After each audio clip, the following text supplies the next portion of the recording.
to your omission. We are many of one.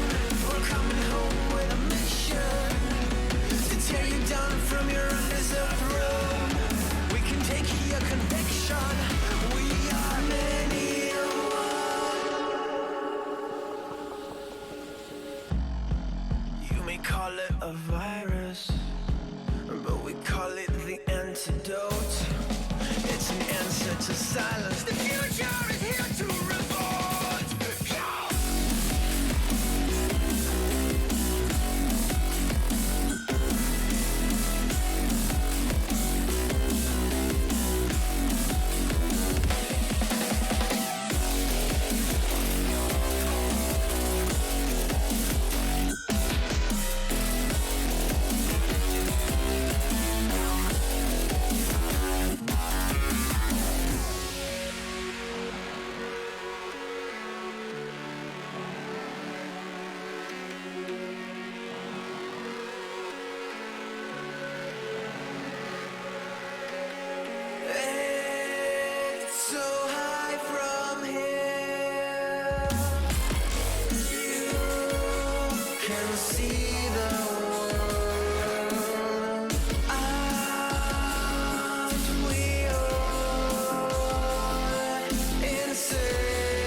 Introduce me, I'm the renegade. Ooh, every single night I crave the taste. It's the adrenaline running through my gait. It gets me high, high, high.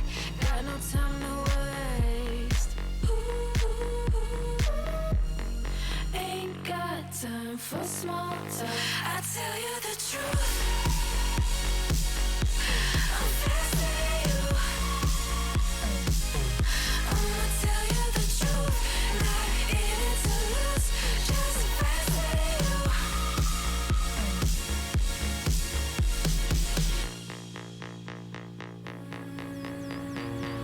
Look into my eyes. I'm not afraid. Take over my mind till it fades. Like a medicine, it keeps me safe. This neon lights lead the way. Ain't got time for small talk. I tell you the truth. I'm faster than you. I'ma tell you the truth. Not in it to lose. Just faster than you. Faster than you. I tell you the truth. I'm faster than you. I'ma tell you the truth. Not in it to lose. Just faster than you. I tell you the truth. Just faster than you.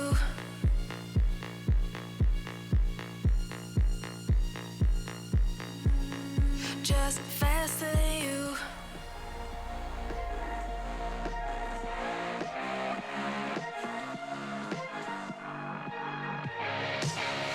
Glasses on, my hoodie's right. Break the door, give me side eyes. Are you feeling yours? Cause I'm feeling mine. Slide back to the future, got my own time. It's sniffing dope to feel right. Got my own high, don't need no lies. Sneaky bitches never ever act with so nice. Alright. You can tell me nothing. Come back when you got something to say. Just put the volume up, man. Take a seat in the back, yeah. You can tell me nothing. Come back when you got something to say. Just put the volume up, man. Take a seat in the back, yeah. Alright, hot damn.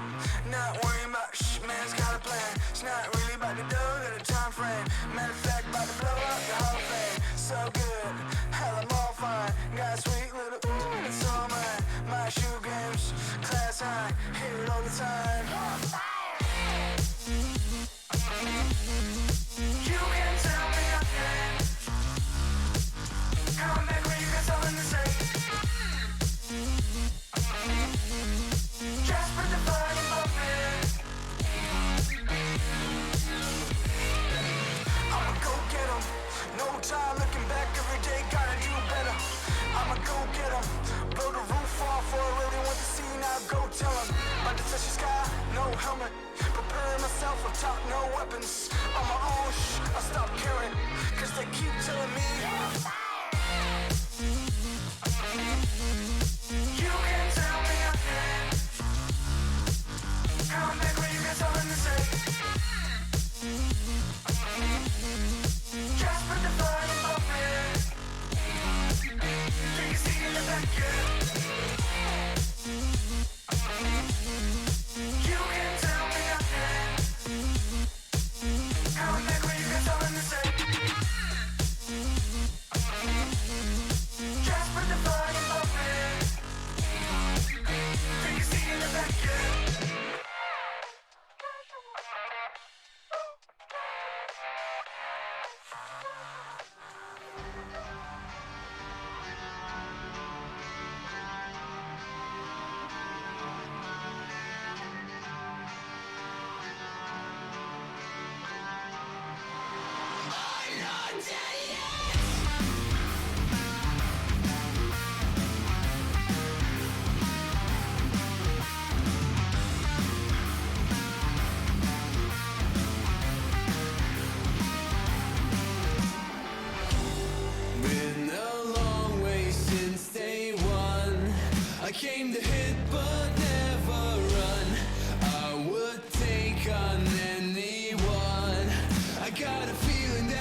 begun.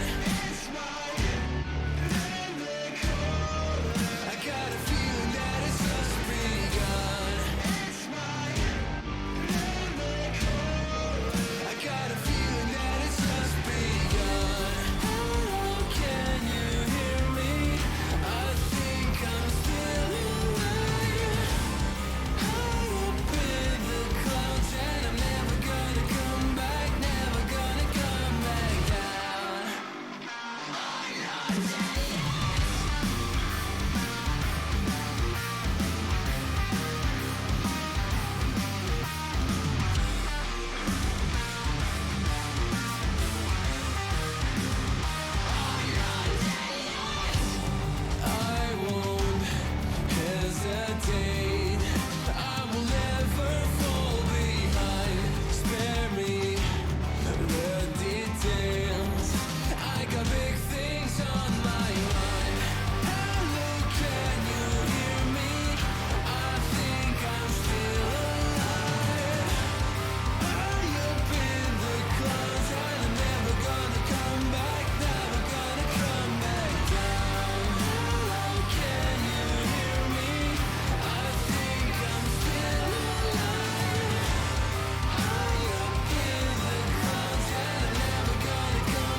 This is not a drill, hold nothing back.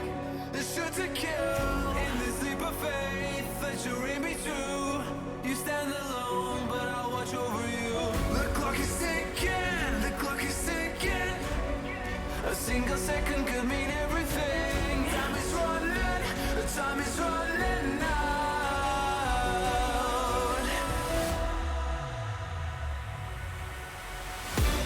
Don't give up, don't give in. Don't let me down. Be the one to wipe their grin when they hear this sound. Don't give up, don't give in before they catch a glimpse. I know you'll find the strength within. This is your last chance.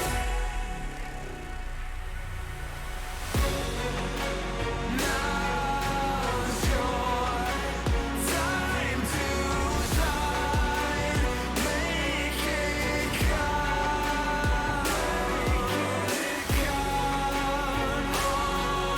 Honor our sacrifice.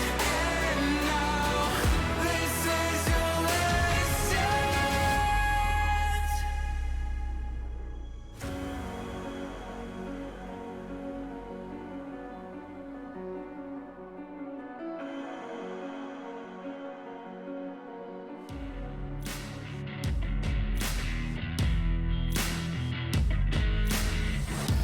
Embrace your destiny, slay your enemy, raise a legacy.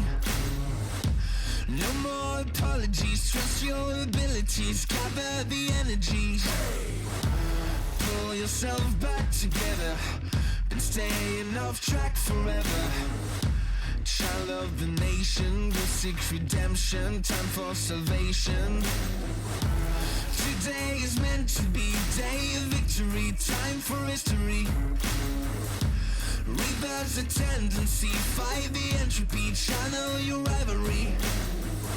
You're praying for fortune to come, you're hearing the sound of the drums.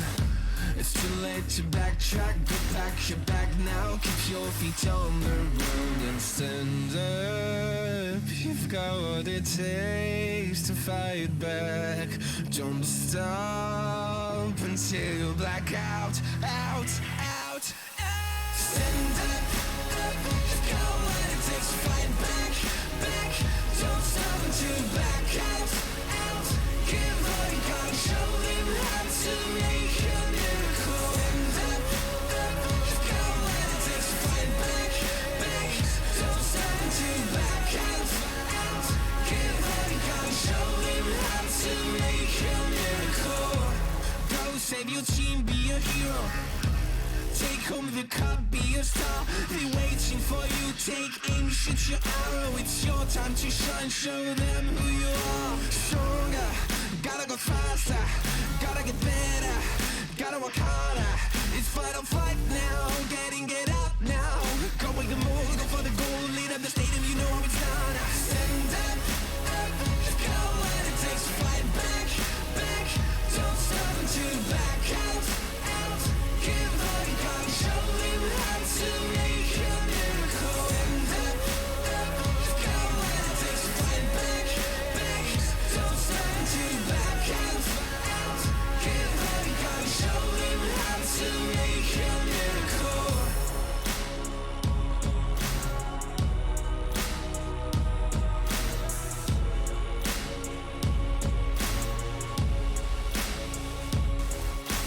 Stand up, you've got what it takes to fight back. Don't stop until you black out, out, out, out. Stand up, up, you've got what it takes to fight back, back. Don't stop until you black out, out. Give all you got and show them how to make a miracle. Stand up, up, you've got what it takes to fight back, back. Don't stop until you back out, out. Give all you got and show them how to make a miracle.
Start to lose control.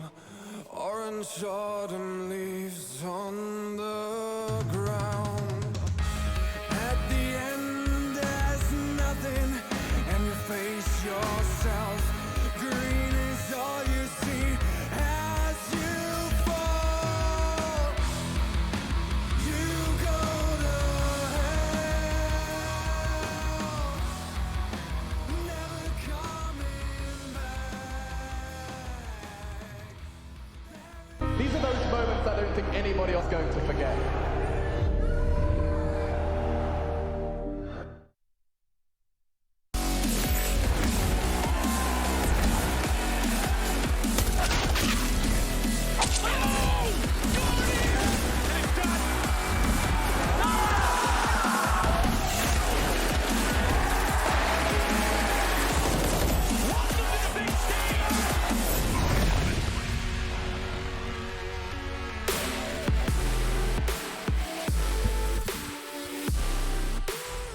Welcome back to Pro League, everybody. It's season 13, and we are down to the wire, down to the very end, in a day that could bring us to a 2-2 scoreline for every team in the group. Pretty wild stuff, all things considered, but we will not let the action stop right there. Hello, everybody. My name is Trace. Alongside of me is Yanko, and we're ready to walk you through it.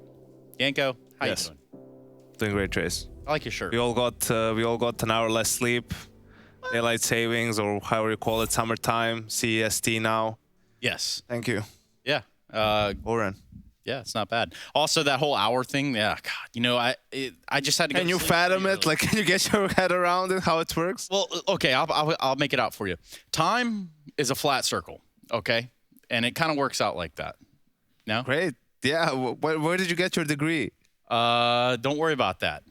No degrees, except for the temperature that we turn up right here, right Astrophysics professor, Trace Thanasaranthus. I don't know if I'd necessarily put it like that, but one thing I would calculate and say is that it's been 55 days, I think it was, 55 days. Yeah, 55 days without an official win for Fnatic.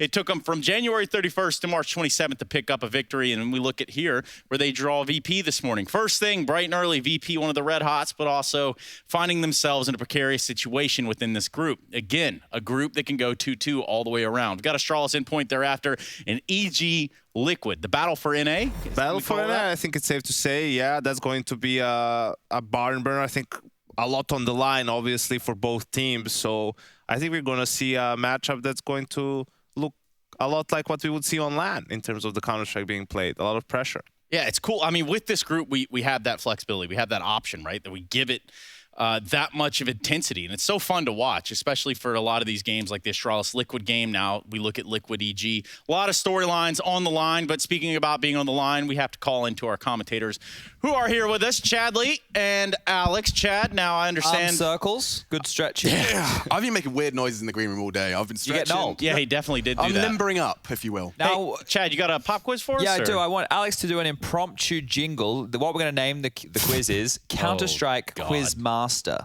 Counter-Strike quiz, he's the master. Chad. I'm glad that you played along with this. I am really glad you played along with that That's more than I great. thought you would. I love it. This is great. All right, we'll get that remix. Are you guys ready? Oh God, I don't. Yeah, okay. I'm gonna be I'm gonna be having nightmares about that moment there. Was it right? bad? Okay. Remember, your names are your buzzers. If you buzz in I'm before reliving the it right question now. is finished, you buzz in before the question is finished, you're gonna have to give me an answer. Go on. All right, Yanko's our reigning, he's our carryover champion here today. Question 1. These guys okay? Or How old is Taz? A, 32, B, 34, C, 36. Trace, 34. That's correct, Trace. I'm not playing, am I? No, you're not playing. I'm just a jingle guy. Yeah, you're the jingle Okay, carry on. You can give him a question to ask, Chad, you know, make him feel involved. I'll get him to ask Alex. Can you read? Yeah. All right, ask this one here. Okay. Question 2 is your names, please. How much does the UMP cost? Is it A, 1,200, B, 1,400, or C, 1,600? Trace. 1,400. Oh dear. Janko, it's over to you. Yanko. You can steal. A, B, or C? In case you've forgotten what the three letters of the alphabet are. A. Hey, Yanko's Ding, ding, right. We're ding. tied up. Oh, All I'll right. do sound effects. That's how I good. participate. All right. We're working this out on the fly. Question 3. This is the one to take it all. If you both get it wrong, I do have a tiebreaker of a question. ESL Pro League Season 5 Finals. G2 won the event. Where was the grand final held? Yanko. The O2 Arena, Wembley, London. Incorrect. Stunner, I will now give you the options. Season 5? Season 5. I'll now give you the options because Yanko buzzed in early. Here are the options. A, Waldensa. B, London. Or C, Dallas. I'm going to go with C. Final answer. We have our champion, ladies and gentlemen, Stunner Saranthus. He's taking it today. There's no prize, but you've stolen it from Yanko, so well, congratulations. I'll take and that. we'll work on the jingle, and I won't leave you hanging next time. I'm not doing it The again. jingle's not bad. I thought we were going to have to do our own impressions of like McDonald's jingles, this, that, and the other. I had a bonus one. There was a bonus one. This is if we had the tiebreaker. Yeah, this is for everybody. Yeah, let's get it. The problem is 2 of your names are in this, so if you boys don't remember, this would be hilarious. Oh, God. So that Season 5 Grand Final, Dallas. who was the desk host of Season 5 Grand Final? Trace. Yeah, who was it? Alex. No, it wasn't. You know Alex. who it is? Fudge. Trace. No, it was actually... I know! It was I know, wait! Yanko! Golden Boy! No, it was Moses. All right, well, you're right.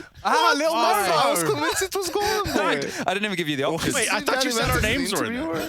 We all prematurely I was buzzed there. in again. Trace- I thought I was so confident. Hey, look, I got to get you guys out of here. It's been a lot of fun here to start the day off. Thank you Good morning. so Morning, everyone. much. Golden Boy was interviewing. Golden Boy was there. There was a show match. I think you were in the show match. There was Henry Me and was in the Chad show played match. 2v2s. Like, he was just a Yeah, it was- rat, just hiding everywhere. I think it was on Rialto. That's if I when I remember really right. started disliking Chad. Yeah, well, I think Chad's an all right guy. I also think Maintained until this day. it would be all right if we caught people up, Yanko. We just got to do that. Let's recap it. Let's show everybody where we stand currently within Group D. With Virtus.pro undefeated and Fnatic winless, Day 3 was going to be key in shaping up the standings. With Fnatic having their backs against the wall, it was time for them to perform, and that they did against Evil Geniuses. Jacquinho, who we hadn't seen much of yet, played phenomenally as he rallied the Swedes into their first map win of Group D. EG's pick of Inferno would be up next, as they, off the back of Obo and Tarek, would go on to tie it up and send it to Mirage, the final map of the series. On Mirage, it was a closer affair, but the Swedes would come out on top yet again through the powers of Jacquinho and his Orb. This would be Fnatic's first win in the Group of Death.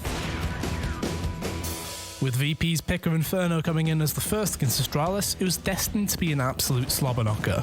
The Glaive show was in full effect though, as Astralis would go on to take a 1-0 lead in the series.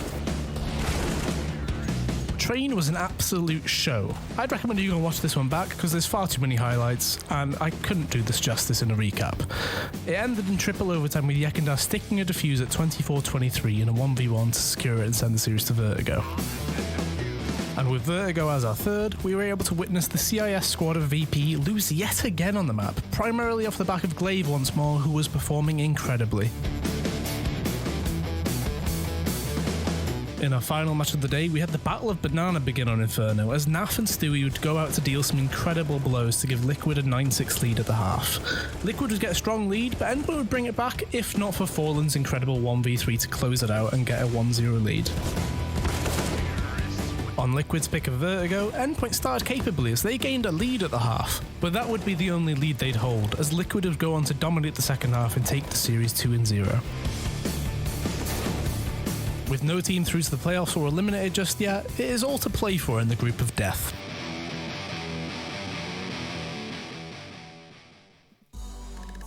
Oh, yeah, the Group of Death. Well, you couldn't have actually used an adjective better for it because obviously that's what we've been dealt here. Well, at least the teams within Group D. We've got all the groups here showed out and listed so that you can understand, but we're going to focus in on the group that we're on right now, which is that of D. You'll note 2 wins for the top 3 teams, 1 win for the bottom 3, and the chance for today for everyone to go 2-2, that's pretty strange. But I'll take it, and I'm sure the mathematicians are going to love it.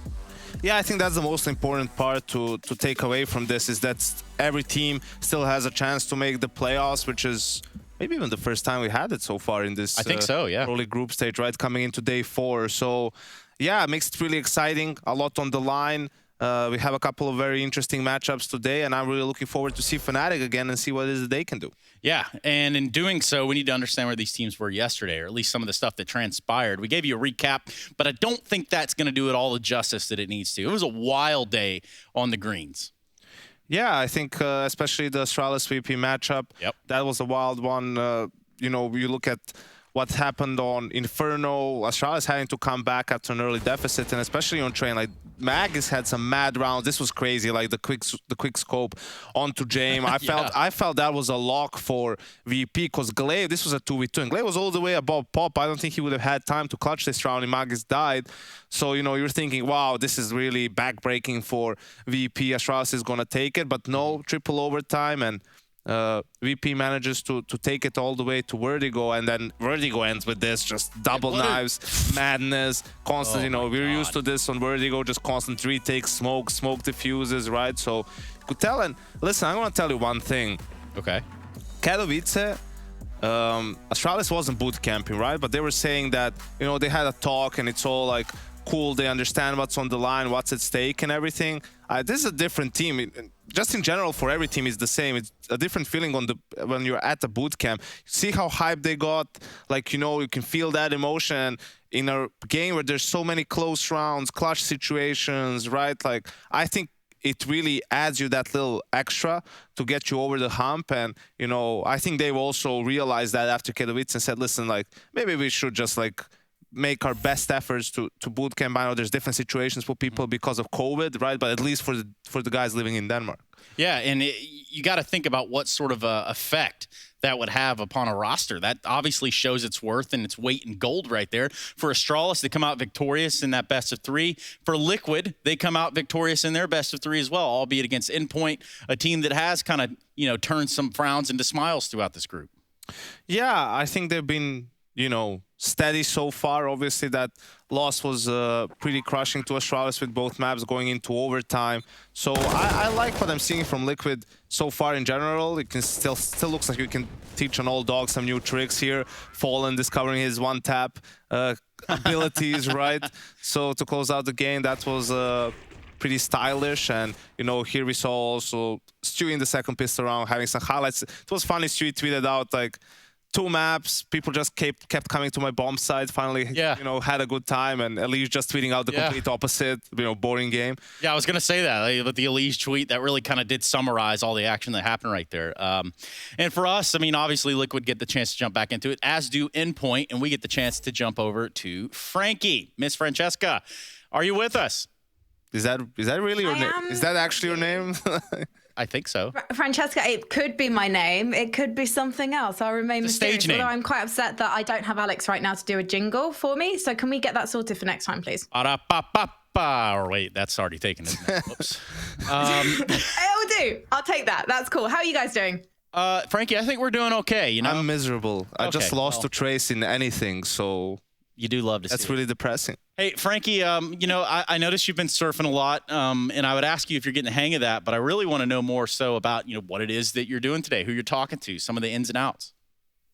Well, I've already spoken to Golden from Fnatic. We both got up early, and that's when my hair's absolute trash. I did wash it this morning. Oh, it's nice. just gone mad. Anyway, so I always think of Golden for his fringe, but I should be talking about what we spoke about. So that's coming up very soon. Yanko, I posed the question to him about Jaquinho on the primary AWP in the future because of everything that you've been saying during the death segments. I know you're desperate for them to make a change. But we also spoke about motivation because from talking to Golden, I'm concerned about Fnatic and what it's like. But unfortunately, we didn't really have time for it during the interview. But he told me afterwards that for him during this period, it feels like a loss at a stage like this online feels harder to pick oneself up from than losing in a semi-final, say, at a land like Katowice. Man, well, that's some heavy stuff there, Frankie. I don't know if we were quite ready for all the heavy It's stuff. early in the morning, but Yeah. we'll see. We'll deal with it. We'll cope, Trace. It's bright and early in the morning, also known as afternoon. Frankie, we got to let you go. Thank you so much for your time, though. That's Frankie Thank you. Ward. Yeah. I love you, Machine. See you guys later. I was wondering, you know, I hear voices sometimes up here, but then, that one was real, so that was cool. Let's go to break, Yanko, and then I guess when we come back, we can start to dive into what is VP versus Fnatic, the first game of the day, as you know, for Pro League Season 13, one of the last days of Group D, and we are certainly ready to kick it off with you. Thanks for joining us for the pre-show. We'll be right back in just a few minutes.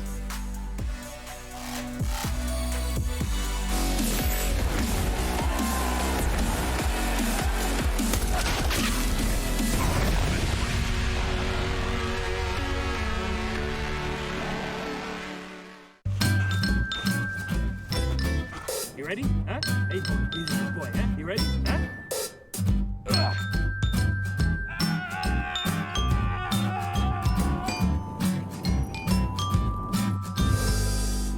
Start your esports career now at play.eslgaming.com. If you want to know what you're good at and, well, also what you suck at, check out csgohub.com. Coming! Hi, my name is Sue Lee. My handle is Snix. I think it's important for these initiatives to happen. Empathy really, really goes a long way, and it always, always means so much to us, and I think that's where initiatives like this really help. Good luck, have fun.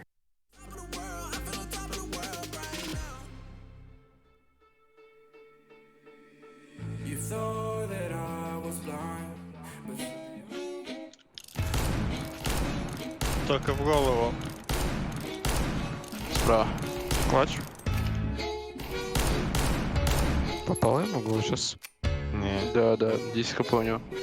Будет долго. Очень долго, пока патроны не закончатся. Короче, не фликуй же, спокойно так, наведись пофиг, он не победит первым выстрелом. Вот так вот. Он так лило выйдется забавно. Справа. А, типа хедшот он ли? Да. А я думал, почему все стреляют, не попадают? Как же тяжело по сидящему дальке попасть. Сверху у тебя кто-то там. Сзади пришел. Ты. Снизу.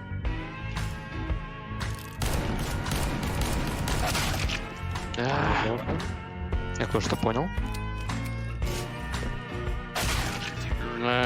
Понял он. Да. Где второй? Ковбой. А мы на скольки играем? До 10. Типа кто 10 возьмет? Да. Да стан же! Давай просто спрямилась. Подожди. Рискните. Пойдем.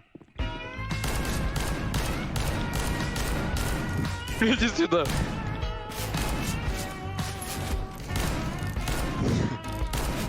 А она будет засчитывать? Что это такое?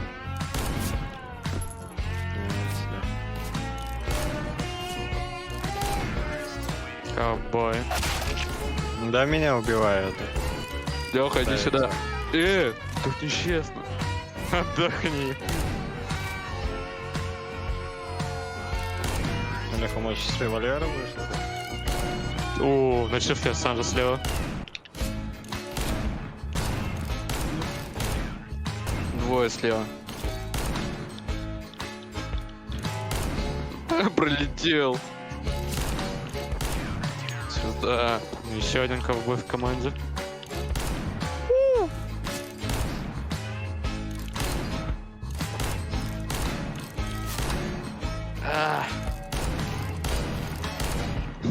Леха, найс. Нормально. Нам еще 6 раундов. Жека, спасай. Найс. Справа один. Слева. Справа. Индиана Джонс. Хороший. Слева один. На серфе вроде. Справа идет. Слева. У меня снизу уже тип. Что ты плачешь, Леха? Меня уволило. ESL Pro League is brought to you by Gaming Malta, Intel, US Air Force, 1xBet, and DHL.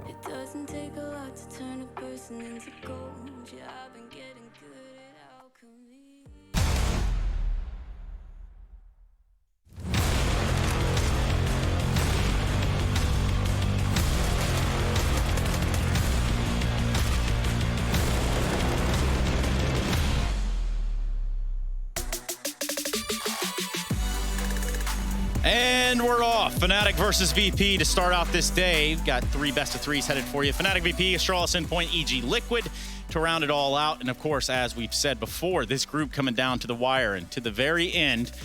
And today might just be the day that some teams go 2-2, if not all of them at once. Welcome back, everybody. My name is Trace, and alongside of me is Yanko, and we are ready to dive down this point that is VP v Fnatic. Now, I do have to wonder about Yakinder. And this guy's insane, Yanko. Like, he's hitting shots. He's taking down 8 oppers who are holding angles. Like, I'm not sure, how much of that is reaction or just pre-fire, but it looks damn convincing. Yeah, I think he's been playing lights out, especially in 2021. One of the main reasons why VP has risen to the very top of the CS scene. And on the other side of that coin is the fact that, well, now VP is actually very much reliable on him, consistently delivering these outworldly performances almost, right? Especially when it comes to opening kills, right? Yeah. Like, it's a great player all around, but he has a high opening duel success rate as well, and he goes for a lot of duels early in the round. So that's kind of, you live and die by him basically, and the success that he has in those duels. And you can see, with the stats, like, he's still on top there, even more so than James, who is the upper of the team. So he keeps having great impact, and that's a must for VP to stay dominant. A must, which is even more fun for us because we get to watch all that. But I think that Yakinder could probably offer us a little bit more insight than us speculating up here. So what did Yakinder have to say jumping into the match? I feel that the reason why we began to be so successful and actually started winning tournaments was a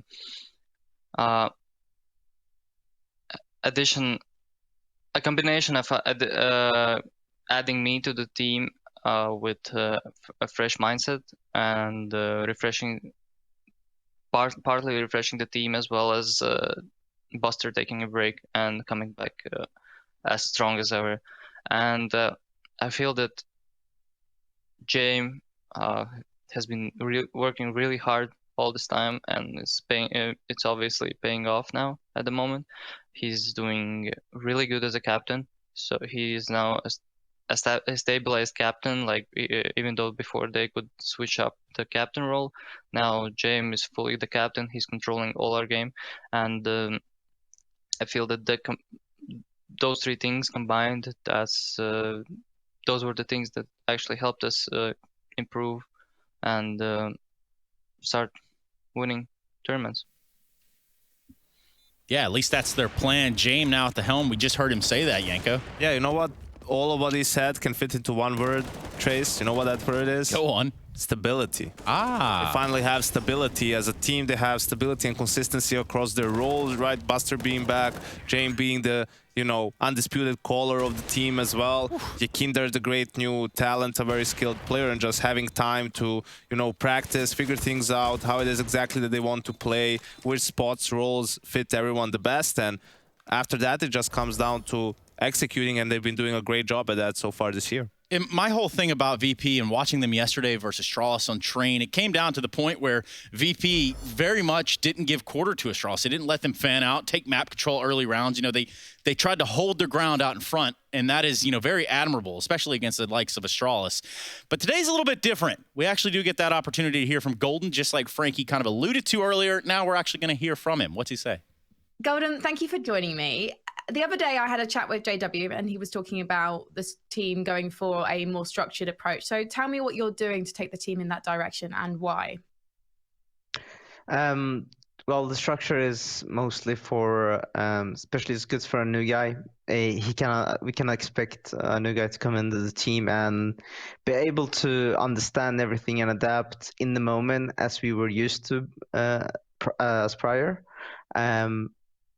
But also structure gives you opportunities or more consistency in the long run. And we were doing it from communication to how we approach different scenarios, which nades we use, and such on. What do you think the team needs, Golden, you personally? That's a tough question, but the team needs to find itself again. That's like we need to find ourselves and the team. Virtus Pro won your last 2 matchups, and today it is a must-win situation. So how confident are you feeling about this matchup?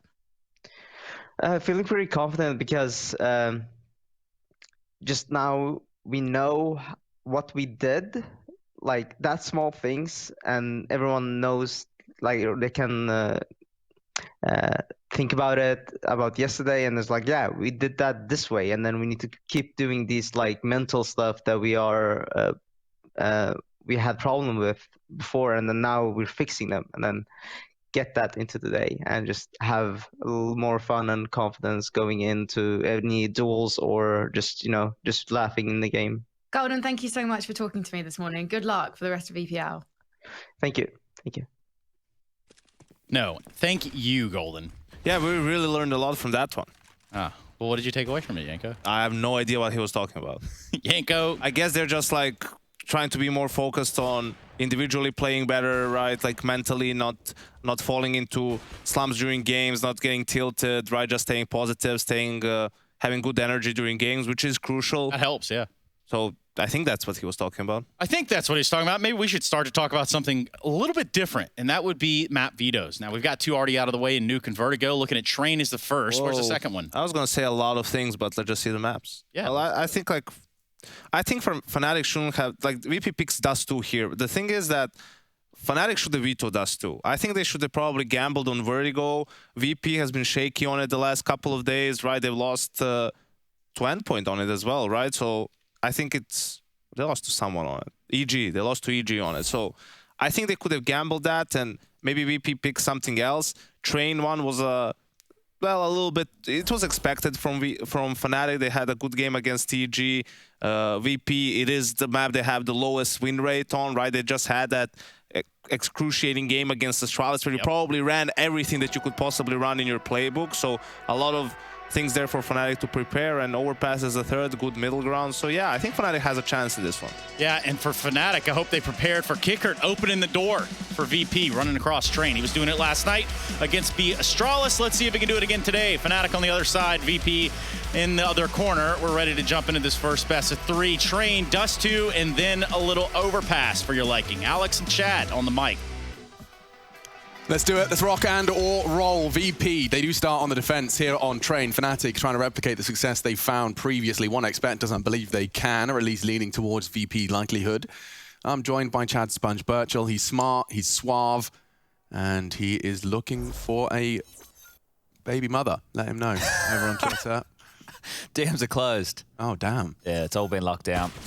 James does get a lot of info on that one, but we're very early into the piece. Bomb was not spotted. They continue, in fact, surging forwards. A lot of util on this, Chad. Yeah, well, the retake setup for VP is set in. You can see how passive they are in the lanes. Fnatic, if they get into the site, they can plant, but are they going to flood forward, or are they just going to hold the line? And there goes the first. Actually quite long range, converting off the flash. The Glocks are in, as are Fnatic. They're not rushing to the site, though. They want to take space. And up Oil, using that lane. Oh, elevated. Brolin has managed to find one. Jakino from behind is not going to be in trouble. Jay Kinder's made a meal of his chance. Sanji does tap away at one head, but just too much suppression from those Glocks. Multiple fights taken at once, and a very nice shot from Buster. Trying to forge a path back into the site. It seems unlikely. Time has passed. He does have the kit. And JW's in such a lovely contingency spot. He'll be the first to take contact upon the defuse. Oh, they even double peak ramp. Oh, a chance. And Buster taps away at another head. Smoke kit, it could happen. JW, as discussed, picks up the pieces and secures it. The solid take on the B site. Yeah, simple stuff there from Fnatic as well. If their win yesterday against EG just opens the floodgates and then they're all confident again and they're taking these fights. You were talking about it in the drive home yesterday about Crims. Like he was just pushing everywhere on Mirage, taking the game by a storm. If they can have that happening over there on Fnatic, cool, right? We can actually get a bit of a storyline around these boys and then getting back on top of their feet, because Fnatic has not been great. And you know how you do those things where you say, this is going to happen, and then it happens, and it's like a massive payoff, and it's satisfying? Here I go. Okay. We're going to be seeing some Brawl and Krieg action here on the T side of Train. It's going to be very spicy to see him dust that one off and replicate the success we saw some other players have experimenting with it. Okay. Yeah. See how much conviction I delivered that way? Yeah, all right. Yeah. Fingers crossed. We'll keep our eyes on the Krieg watch here today. Thank you. Also, really fun juxtaposition between these two teams as they clash here on the second round. Yakinda's got his 5-year veteran pin against 2 players with DreamHack 2013 champion and Katowice 2015, Cologne 2015 champion pins. Oh dear. He hasn't even got his 10-year yet. He's still working on it. He's one of the best players in the server. He's still, well that right there is a conversation in itself, right? This whole Yakinda situation and how much of a beast he can be. But some of these games for VP with these huge leads that they tend to let slip. They can't have that happen anymore. Chill your beans, Kicker. He's on notice. Crim's deploying utility, trying to keep those CT's feet planted. I don't think the commitment's coming in, but he's pretty convincing with it. Pulls util out, and it's limited at that. Buster jiggles and confirms his presence on Ivy. And spotted Pop as well. Yakinda, what's the reaction? Drop a smoke, isolate the duel, just focus on one lane. Buster's got to be very busy here. He's being pushed, but it does swing into JW. Golden's still low. Roland confirms the trade. Yakinda's in a lot of trouble here on green. There's a lot of space for Crims to stretch his legs. Good shot from Yakinda. Damage into Yakino. 2-on-3, advantage for Fnatic, but they're being tested on this. Unfortunately, as the bomb planted, and with scouts, the only available way back in seems unlikely. Yeah, the save call here from VP. Now, if this was a rifle round, it would be guaranteed save. Kicker's just holding back lines. See if he can grab a kill or two, and James even having a little bit of a looky-loo. What do you want out of this, James?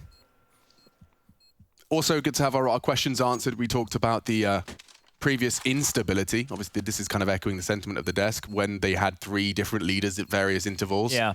So just to have the confirmation that James fully leaning into that, and I do think that there is there's power and success to be found in having a clear leader. The firepower upgrade as well. I think if people... True. We're talking about Adren right now. No offense to Adren. He had his moments in the sun. The guy was playing CS Source, CS 1.6. Like, he's an old boy, right? And he within this roster wasn't offering a lot in terms of the fragging department, and they already had Sanji to be that support player, right? So Yakinda coming in, taking the place of Adren. Sure, they lose an old head. They lose somebody with a lot of experience, a major winner himself with Hobbit over in Gambit, as you guys probably are coming to remember. But it's an endurance race, and you know, if this game keeps evolving, if you can't quite keep up with the pace, there is always that young gun that's ready to take your spot and get his name on the back of the jersey. We're into our 3rd. Should just be those USPs and a deagle, in fact, around those scouts. So Fnatic looking to make this one clean. Ideally, seeing some Mac 10s in the feed. Oh, not the fight for JW there. Far from it. Scouts kick it here. Could tag up the aggressive Brolin in Olaf. This is a dicey position to be, but a lot of room that he's working with. This information, he can give nobody close main. Also getting the fight will keep them busy on Yarders. Fnatic is setting up for a B hit. Again, that's a tag onto Brolin. He's just chill out. Not too many dramas. We'll keep him honest. Yeah, his team should be able to get away with this B execute. Should, being the operative word. It is only USPs, and there is the first crucial from Golden as he opens up the site, and not going to be James' first frag just yet. He's losing his teammates and being pushed down before he can even pull the trigger again. Spotless. Oof. Perfect from the Mac 10s, finding 4 in that round right there. So lots of residual cash for Golden and JW. Now, keep that in mind. We've been speaking about the JW AWP situation on this map just yesterday. Here we saw Yakino step up in a massive way. Highest rated player for Fnatic on train in their EG train victory. Simple stuff here into the site. Utility's good, easy as you like, and well handled from Fnatic. Now, for VP on the other side of things, they have been in such power positions in their games throughout EPL, letting them slip, getting back into overtimes, making it stressful. They did do some convincing yesterday, though. Yeah, yesterday was an hint. Ooh, hold up a second. Yeah, that's a big early frag, and JW's not stopping. He wants to fight, wants to brawl, takes the biff. Yakinda trying to keep them at bay, but he's gone down as well. Now a slight advantage. Jane with the AWP and pulls the trigger. Quickly traded. Kick it. Last man alive for Virtus Pro, looking for their first. Easy to overcome if he can just isolate this duel. Will he be ready for the top of the train? He baits it. Hard shot, very hard shot. Makes just in time.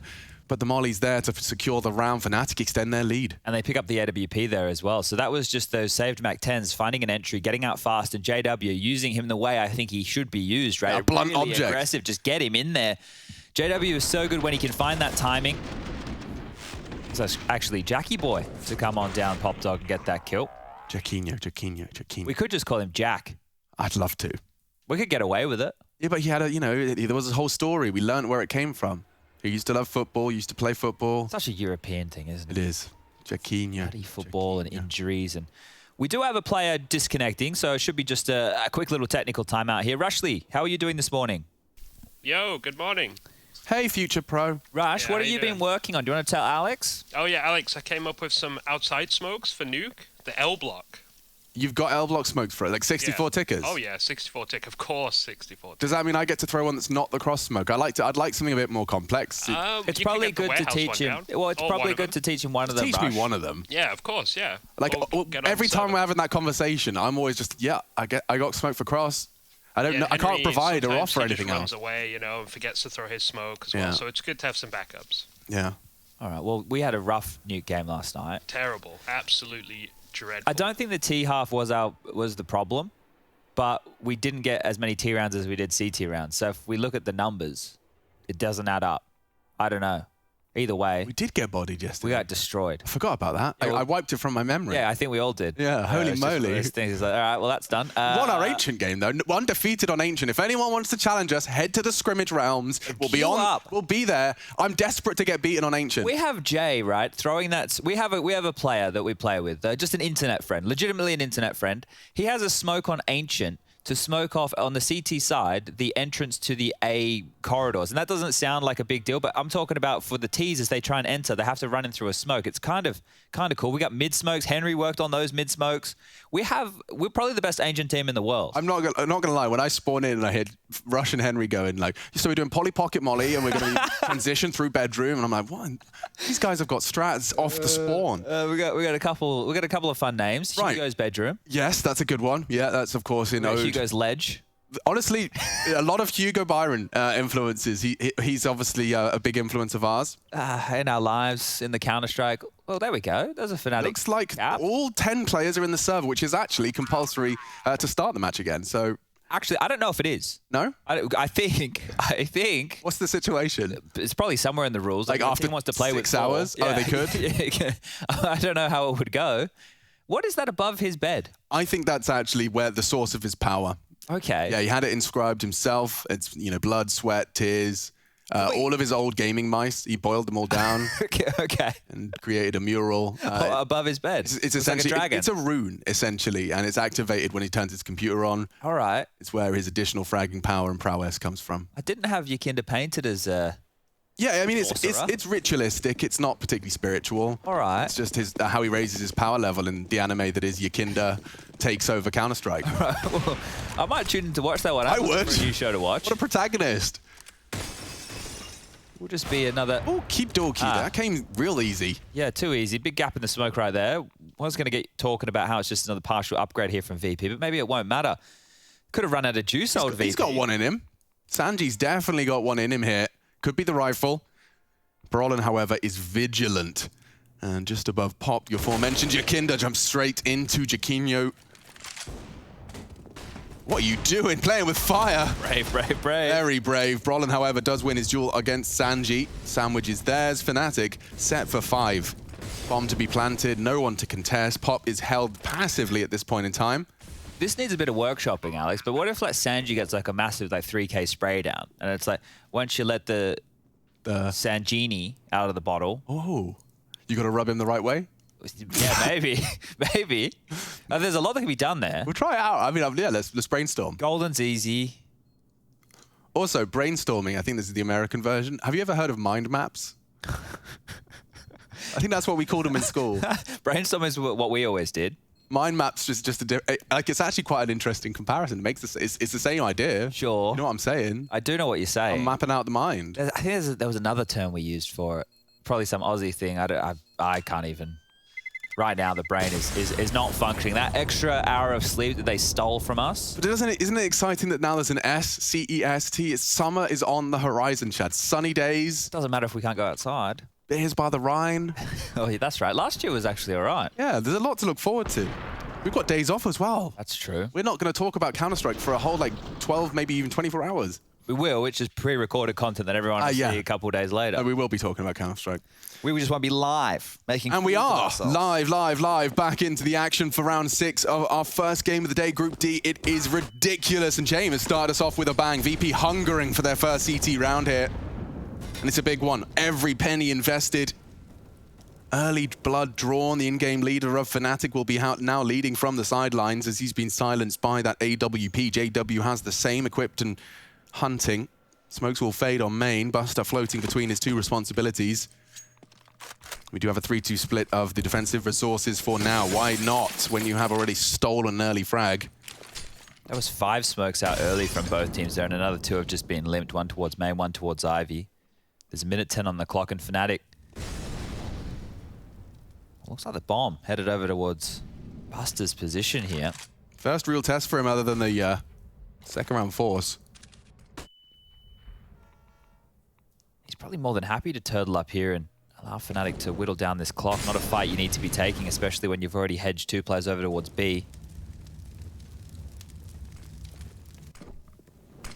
Here he goes. Perfect read. Turns the flash. Sanji sets him up for success, and VP extend into a 2-man advantage. Crims has even got his nades out. Kicker, element of surprise. Aggressive CT maneuver. I think spurred on by his team's frags. Yeah, that was a pretty clear plan from Fnatic. They wanted to get Jaquinho into the backlines and go for a B split. Now JW has to be noisy. Brolin's made a bit of space. Kick it. He looks like he's heard this, You do something with it. Kick it. Under the barrel. Brolin can't adjust in time, and it looks like you could have a perfect CT response here. Only JW. Sanji's on his hunt. He's always alert, is Mr. Dubs, and he reacts quickly.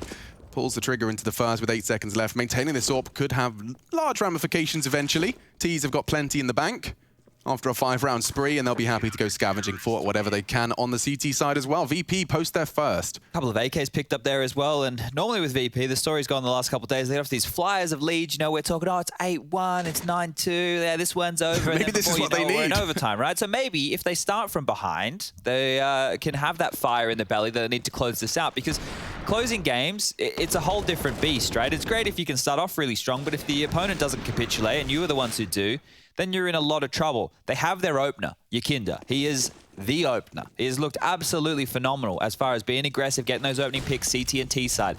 They just need somebody else to step up when games get rough, to be that multi-kill, clutch player, drag them across the line when they need it. Going straight back for a B execute here is Fnatic, so selling a bit of a fake towards Yard, just the standard smokes, flashes to keep players busy, but James already rotated in to help out Kick It. Oh, it's a great nade, great nade. It hits 4 members of Fnatic, admittedly not all as badly as Crims. James posted up for this. They will be smoking out upper. So it's quite an early push here from Fnatic. James' nade looks promising as well. Oh, ouch. 3 members operating at 50. Brolin craters off the back of it. It's even trades eventually. Gravity are playing a part. Yukino, though, he's got more to say. Kick It puts it back into an even keel. JW to plant. This will force Sanji out of the Z and starting to close the gap. 2 from upper side. Golden housekeeping the flank. They've even got an incendiary, or rather a Molotov on JW. He can, perhaps as time passes, use that to his advantage. CTs, they're quite hesitant here, Chad. Yeah, play to retake styles. So now they have to clear out close. They have a smoke for the bomb. That'll negate the molly that you've spoken about. But JW, he's just going to go for shots. Yeah, they're late retakes. They've been brutal before. They're doing it again. Look at the time. Now the smoke arrives. Now the defuse. Imminent. That was the kit. Good trade. Sanji, Buster's on it. He has to bodyguard. Sanji just has to hit the shot, and he does. He doesn't flinch. And another late VP retake. They just start exploiting your expectations. I just didn't see Buster pick up the kit there from that dead body just in time. I thought they were stranded. I thought that one wasn't going to work. But this style from VP, when it looks great, they look amazing. When it falls flat, you question what's going on. But Brolin with that crater, seen a couple of those in the last few days. But this B bomb site was a point of pressure for Astralis when they played against VP just yesterday. We're seeing that again here. Oh, he tried for the ladder. He also just copped a bullet or 2 just before he hit the ground as well. All right, double AWPs. He wants to go. This is very brave, and he'll use his smoke to ensure safety from the flames. Kick It a little aggressive on that smoke. Crim's the same. Oh, no gaps. Yakinda, he knows you're there. Trajectory's clear. Brolin hunted down, and that's an easy one for Yakinda to collect. And James extends it. Virtus Pro catching 2 on the extremities. They just had 1 man clear out Olaf there, right? Normally you'd have more players sent in to be a resource to deal with that, but now JW needs to find an entry, pushes him up the top of the pop train. He's pushing this. Could catch them off guard. Knows Jane was spotted. There is an AWP overwatch somewhere. Finding just a nice little line for Z, and potentially Kick It. Time is not on his side as he loses a teammate as well. Starts his advance. That's the first. Good shot. Expecting a second. The no-scope didn't come in time. Now Jaquinho. Newest addition to Fnatic. Looking to come up clutch and already caught out. Finished off. Jane with 2 in the round, and VP starting to string together some defense here. That's 3 in a row. Yeah, they're really trying to punish these inner rotations, right? When you do the standard yard smoke, so when I say standard yard smokes, you get the 5-lane or sandwich smokes, people like to call it, get the E-box smoke in as well, and you get a player like Brolin out towards Olaf.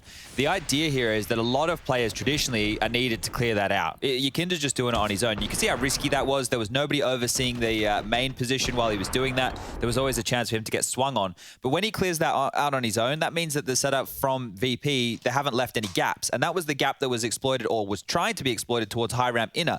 They walk out, they die again. Okay, we already know there's 2 on the site. At that point, the round is basically over for Fnatic unless somebody steps up with a multi-kill.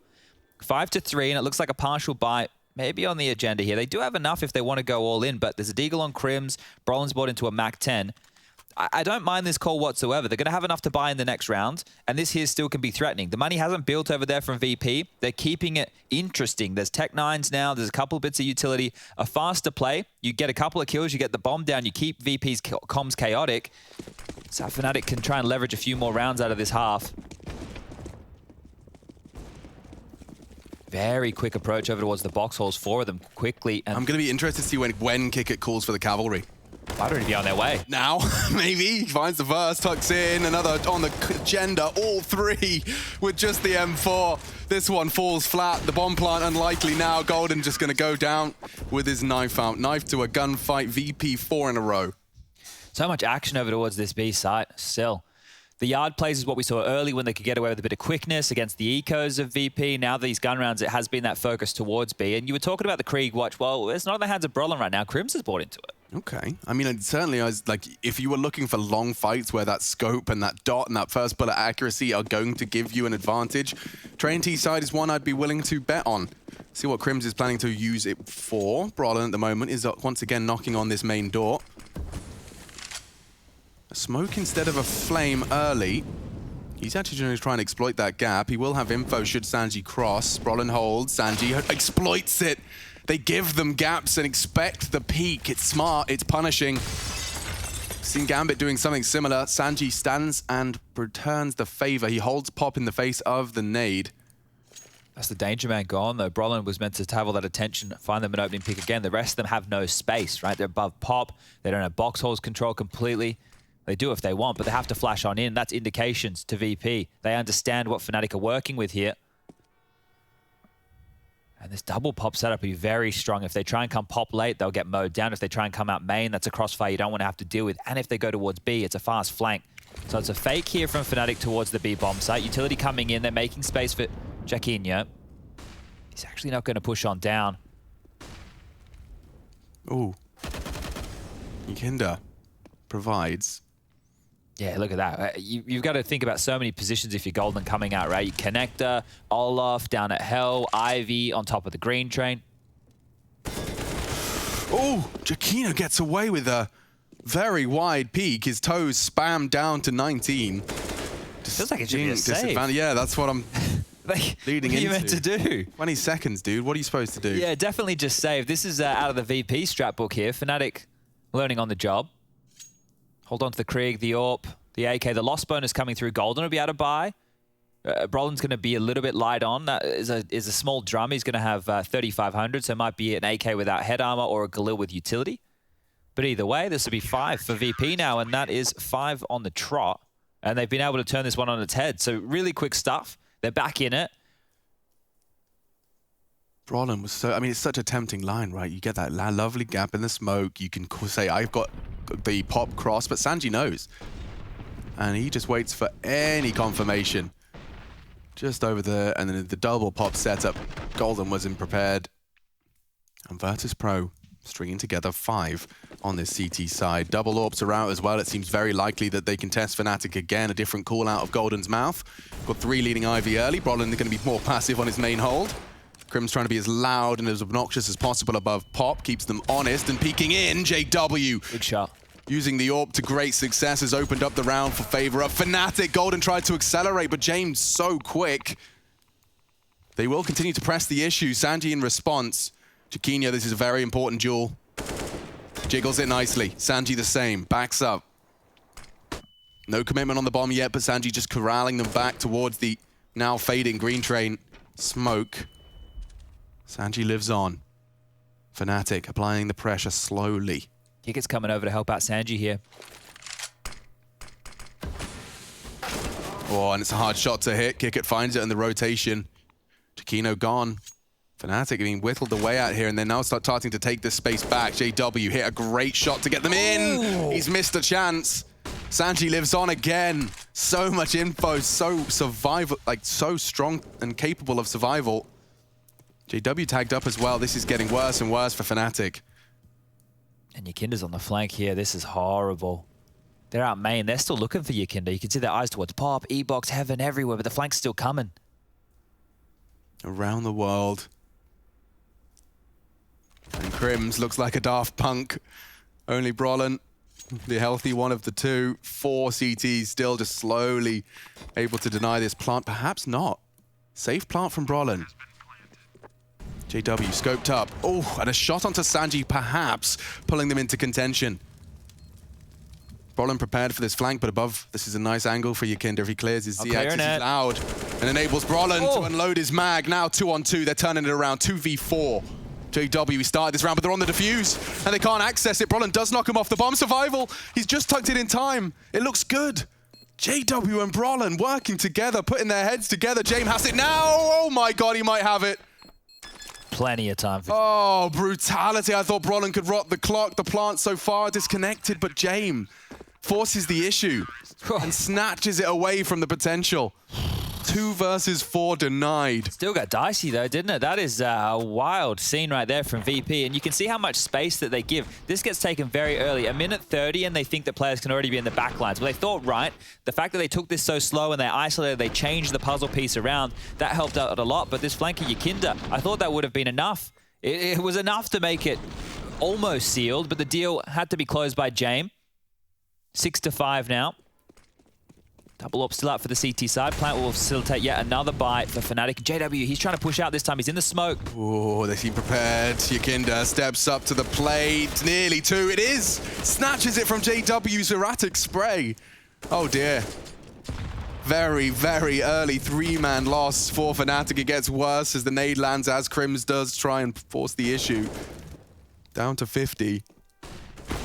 A chance for Golden lost. Buster pulls the trigger, the double ops just keeping him at arm's length, and even a flank, yeah, just in case they needed it. VP, after conceding the first 5, have completely turned it on its head. I mean, Fnatic will be grateful to have found the initial 5. This makes a T-side out of it. Yeah, that's the thing, right? I think if they can get one more gun round towards the tail end of this half, they'll be happy with that. You think about 6 T-side rounds, it's not too shabby whatsoever. And I think if VP get a big lead, Alex, we'll quickly see them lose that. Yeah, watch out for 10 or 11 rounds, VP. I mean, obviously, maths doesn't check out on the 11, but let's see if this one is going to be that dastardly 10. Just so I'm right, and this isn't because I'm trying to like lay the reference out there. I just want to make sure. When you said Around the World, you made reference to Daft Punk. Yeah. My brain, as you said Around the World, immediately went to Around the World in 80 Days by Jules Verne. Ah, yes, that book from the Victorian era, I believe. Oh, come on now. Well, actually, to be fair, originally published in 1873. Not far off. No, you're pretty close. I didn't realize it was that old. Yeah, dude. Oh. Don't tell me you were just watching the movie. No, not the 2004 rendition. Hit. No, the novel. I don't think I read it. I think it may have was read to me. Either way, a bit of a bang out. Is The Rock in that movie? The Rock? He wasn't Hollywood's favorite until later. Are you sure? Yeah. I don't know. Let me check. I'm saying it with conviction. I believe it. Yakinda's opened up with a double against the Deegs. This is another VP lockout. Golden trying to find a stray Deagle bullet through the smoke, but Yakinda's prepared, putting everything down range he needs to.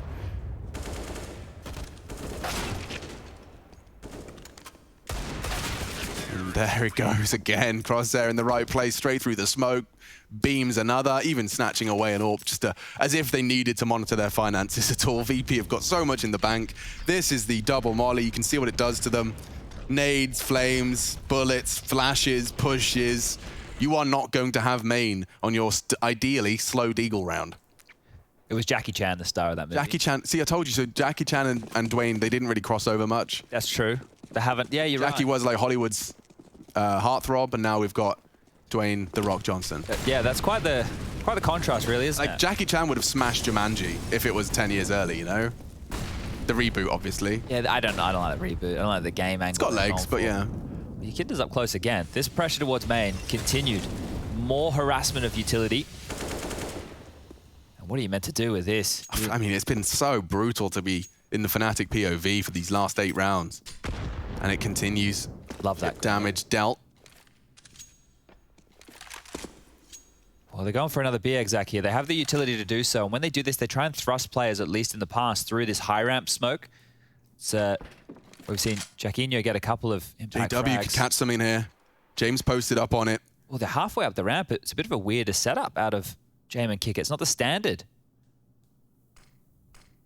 JW meets James Orp and immediately Kick releases the flames. They have to run through it. They're losing health and straight to the bullets as well. James straight through the smoke onto another. Jaquinho, with only 7 HP, has a slight chance to pip the gap here. Crim's trying to draw attention his way. James prepared as always, times it nicely. Busters on Z, Jaquinho, good, and nearly does. Brings him down. Crims was unprepared for the flank. And another for VP. 1 is all Fnatic desire. Just close that gap a little more, soften the demand for their second half. 5 was the first 5 of play. Feels like opening kills have been a real problem. If we go all the way back, I think, to the early stages of this game, it was just one-way traffic as far as opening kills went. What a luxury as well for Kicket's positioning there. Like, all you have to do is wait for the AWP to say now, you throw your flames, and you just watch their swing through the flames. Yeah.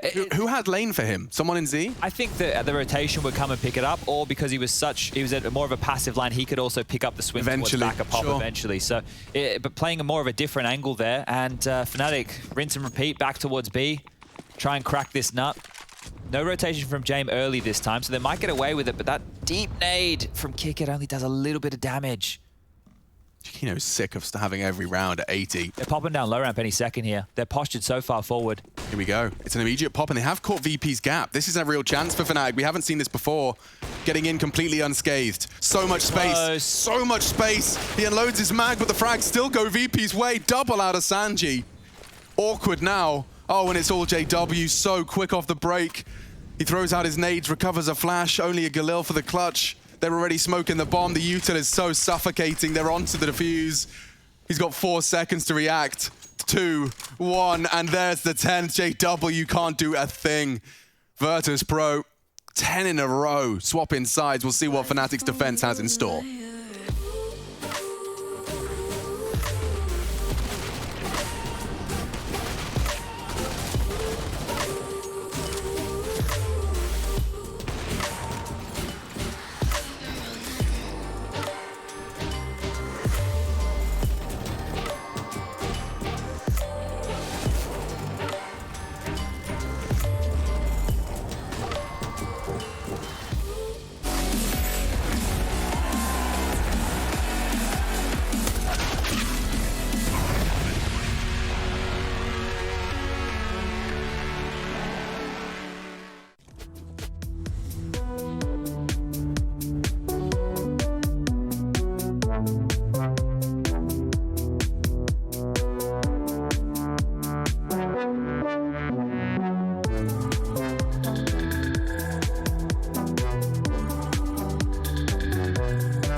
feel the heat, but we don't wanna let go.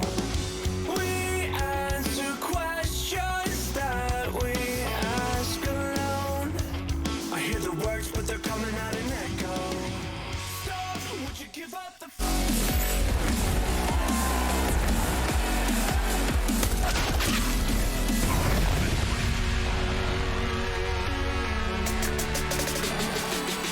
Ready to get our second half underway. Started strong, finished tough for the Fnatic T side. It is their pick. Heading into the defense though, on Machine, I'm joined by Sponge. We'll be seeing if they can turn it on in the same way VP did.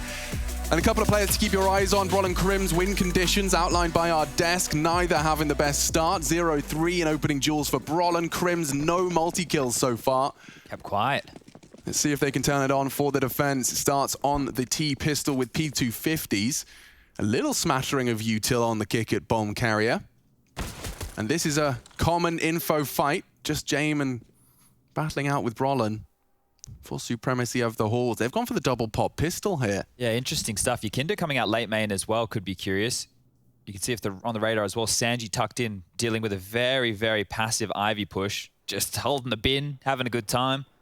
This is really passive stuff. So they are hoping that Fnatic go for some aggressive maneuvers. James walking up. Brolin was prepared. Warning shots exchanged.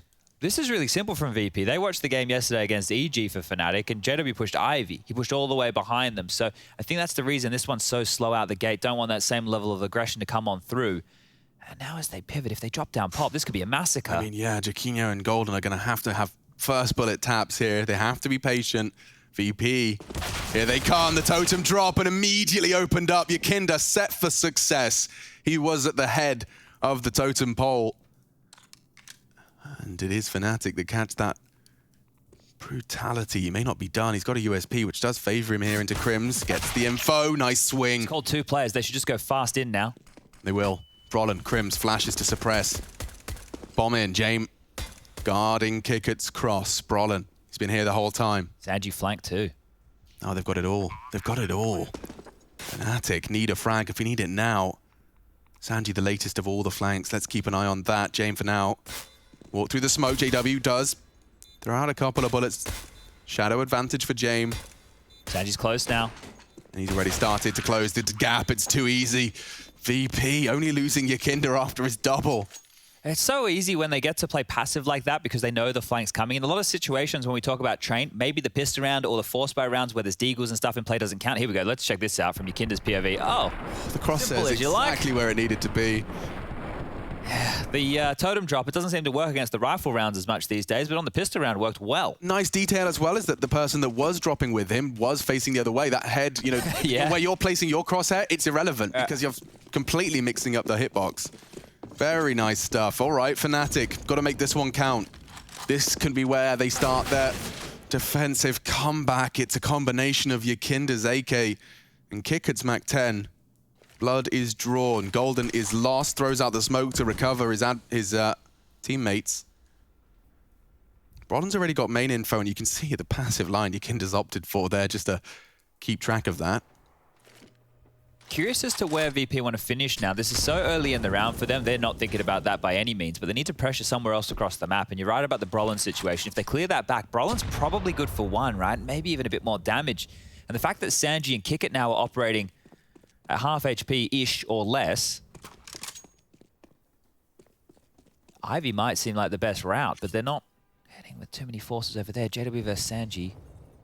JW searching. This maneuver is very risky. Sanji's just going to peek on him and take him down with ease. Look at this. JW falls. And he was softened up by the nade for a one-shot scout as well. It was possible. Now, unfortunately, this one feels quite the opposite. We've seen Fnatic go for the saves, right, in these situations when they can't get back on in. So maybe they'll just hold on to Crim's scout. He has the deagle he invested himself as well. So a gamble over towards A would make sense, but looks like they're between two mines right here, VP. Smokes towards Yard, smokes towards B as well. Good damage again onto Kicker.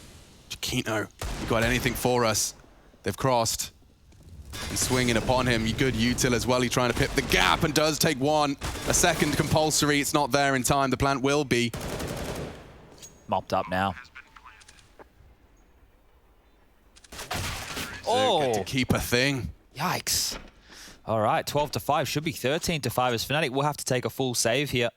Jaquinho, he's got 2.8 if he wants a P250, yeah. But really, this one should be a VP 13th. And now we're starting to get into the magical number where a bit of the liquid choke has been creeping in for Virtus Pro. I didn't want to say it. I didn't want to make it a thing. But at some point, we need to start... You just walked into a room and went, hey, so what about that elephant? Let's talk about it. We have to, though, right? Like, I started this when we had the conversation after the first couple of comebacks the other day. And I said... This team mentally, when you think about it, they're in that grand final against Gambit. They were the favorite. It was like 16-6, 16 whatever after, It just didn't look like they were in the server. And when your Kinder's not getting entry kills on the T side, things start to come into question for VP. And that's why I say they have their opener. He can only get you so far. This is where we need another member, someone to be a clutch specialist, or Jane with a real cool pocket strat and a call. It's out for a walk-in yard they go. Unauthorized visit towards this train yard, and only 2 survive. Buster dinked on down. Final kill comes in, and 13-5 looking good in the hood. 3 more to mop up map number 1. You can see Dust 2 next. VP's pick.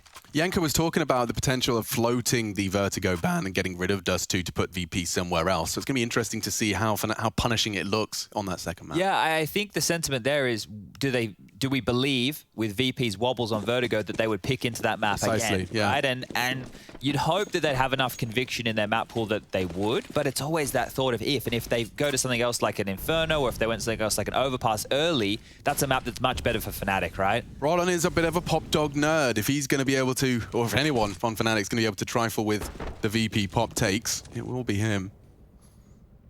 We've got Brolin and Rez as the Swedish new gen pop dog veterans.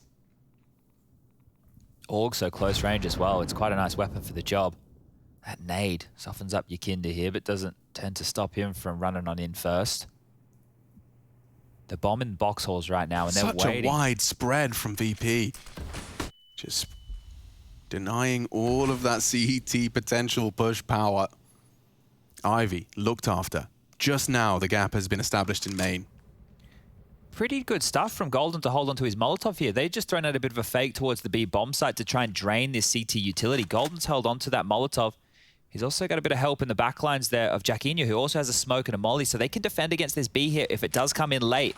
Looking very likely now as smokes exchanged towards Ivy. Fnatic have done their homework.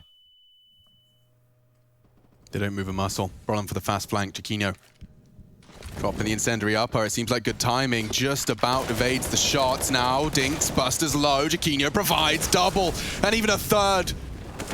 That's what Fnatic needed. Jaquinho 4 finds them all on the advance, and only Sanji, the last to be found. Crims will knock him down. That is perfect. Fnatic posting their first here on the defense. And it begins. It begins right now, right? Because unless VP have these aggressive strategies that we haven't seen before, this is going to be the story of the game. At Fnatic, like I said, they did their homework. They didn't get baited out by the early fake. They held on to their utility. They had enough to make it janky on these late hits.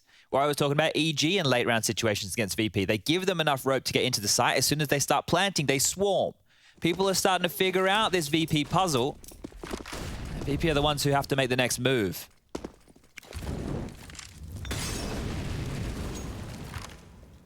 Quicker towards B this time. Quick flash straight down. Kick it calls low ramp clear. They've also dissuaded any high ramp aggression. If this is a quicker hit in towards B, it's nice. It's a pace change. Oh, but Golden just about gets the flames down in time. Buster spotted. Bomb there as well. Rotates on its way. Jame, however, stops the hero of the previous. Golden stands his ground. Digs his heels in. Buster's so damn low.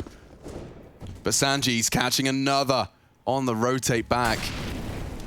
Just JW and Crims providing another, this time with the nade. High ramp jump up here could be huge from Crims if he opts for it. Looks like he's pivoting. Yeah, Sanji's going to be responsible for the plant, James, just to provide. They're going to surely jump up here. There's 2 of them.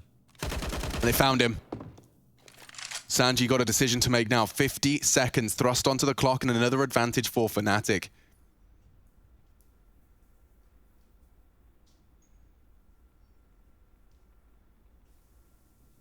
Oh, the timing. They have no idea where Sanji is or where the bomb is. And Crims has been found. Sanji now will look into plant. He answers the question as to where he is, and now asking the question of whether 14 is possible. JW to secure another one for Fnatic and to truly take a leap towards this comeback. Sanji's chosen to plant and plant his feet as well. JW remains undetected. Sanji now trying around the world. He's always got a good read on this kind of situation. On the bomb, he's holding it.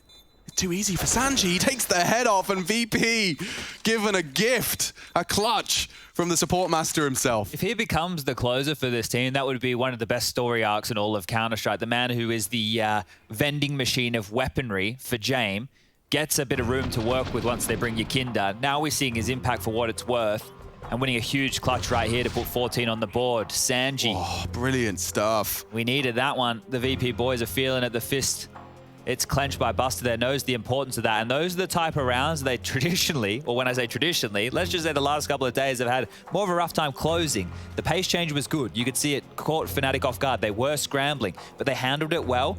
And Sanji, well, he handled it better.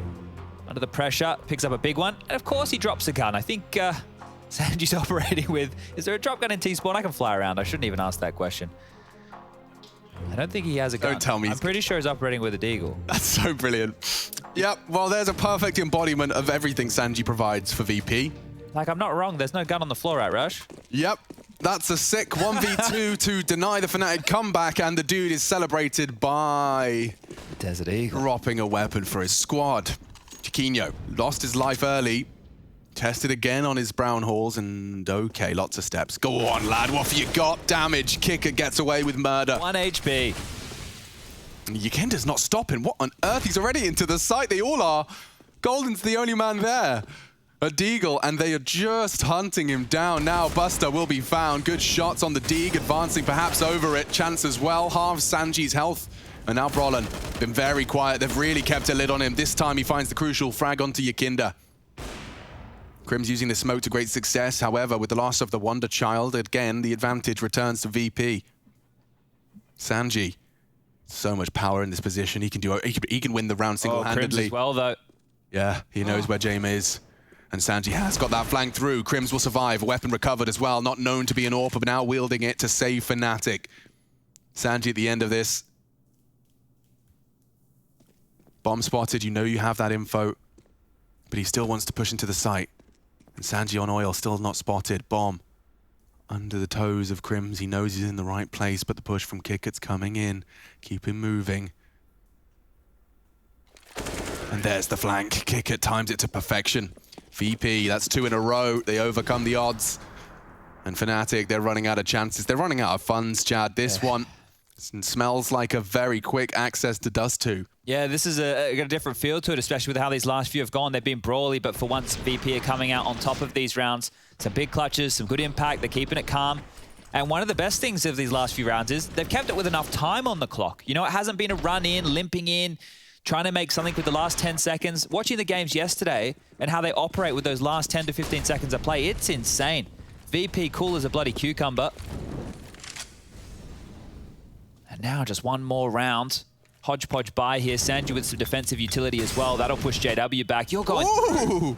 Yeah, he denies all expectations as he ducks in. Oh, the nade is very indicative of his position. He wants to try and force Sanji back. They want them to know Ivy has lost, corral them into the B stack. I say stack with bated breath. It's pistols and a FAMAS. This is how VP want to finish. Into the site for the punish. The blind, so good. Brolin, full white screen as he falls.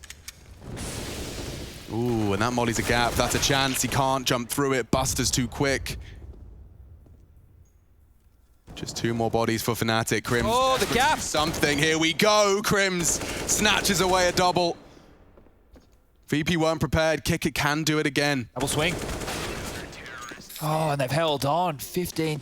Jeez Louise. Crim stepped up when he was needed most. That's the first multi-kill we've seen out of him. Oh, dearie me. Okay, well, that was a close round again there. I think just the chaos towards that low round. This molly that was attempted to be thrown to stop the push just like this, getting extinguished. A bit of a difference maker there. Buster was doing a lot, but he was the only one in the site. That's huge, yeah. I just want to correct myself. Second multi-kill now. So if he starts to come online, we're on to something. We're on to a winner. VP, Certainly, we know, and I am willing to say, Chad has outlined it, this is not over until it's over, though the finances now have given Fnatic a much more realistic shot. Kickit's going to be the hero with the Kalashnikov. Yeah, the only AK to work with here. And then Very satisfying from Brolin. Quick to take main. I think this is where... Oh, okay, never mind. I was going to say VP might slow it right down here, but Kickit's in an awkward spot looking for this pick. If Giacchino tries to crouch into this line, Kickit might take him down. That's another AK on the deck. He has support here. This is a similar setup to what we saw VP run in their first half. Hard to get down pop, hard to get out main. Ivy player can also drop on back to a lot more passive lines. Doesn't have to worry about his teammates being caught in the open if that position gets slipped. But this should be an 8th, and that's more because their opening kills come in. If it was still Kickit and it was in a 5v5, they might be able to work something out late because that's when they do some of their best work. But now you'd have to hope for a miracle here. Yakinda following him around like a bit of a bad smell, seeing if that AK gets dropped and can pick it on up. Good luck, man. I'm hoping you get the kill. Yeah, I mean, I'm just here if you need. Fnatic have already whittled away at what little remained on the extremities. Yeah, Yakinda steps in with the recovered AK, won't find anything. So here we go. I'm going to save this. Is he really going to save this? They get 1900 next round. It's not going to be enough for a buy. Any damage is good, but 10 seconds, James. Yeah, make sure you get that loss bonus, mate. You want to get your AWP up at some point this game. So right now, it's another weird money situation. This is where we see VP go for these AK buys like we just had. So they could do that again with one of their players. Buster currently has the most. Jame at 4K. Yakinda could buy an AK as well. But all in all, when you have so many rounds to work with, may as well get all your resources up. It's crazy, the tiny movement nuances that determine whether you lose or win a duel. Like the fact that JW saw his fingertips as he jumped down was enough to basically determine that that jiggle was a kill. Nuts. We're into it. Will be an eco. Lots of nades brought out, 3 of which over towards Ivy. So nobody from Fnatic towards that side of the map right now. There's so much focus towards main, so much focus towards the B bomb site. This is a forward press right here. They're going to Trash on Ivy will be a bit of a notice to Crims that he's going to have company, and they're throwing their util to make it abundantly clear. It does force Golden forwards. Bronn receives the top pop. And CTs have got a lot of power now, not only in positioning, but of course in the equipment. They're going to draw this one out as well by the looks of things. Luckily, I don't know if Golden's going to let him. He might not let him. Hello? And the lockout, the smoke arrives. Util dropped. VP just hanging out in the toilets for a team talk. Hit the showers, literally. Yeah. Push him. Maybe. Oh, Golden. Golden's lost to them 4. There's awkward. If JW doesn't catch him, Yakinda may try and pull a plant out of this. Oh, we saw him, Crims. He knows he's here. Buster's dead. Knocked down. Yakinda's good, but not this good. P250 on. Hasn't opted for the reload yet. 5 bullets left in the chamber of the sidearm. If this goes OT again, I don't even know what to do anymore. Like, Counter-Strike's just broken at that point.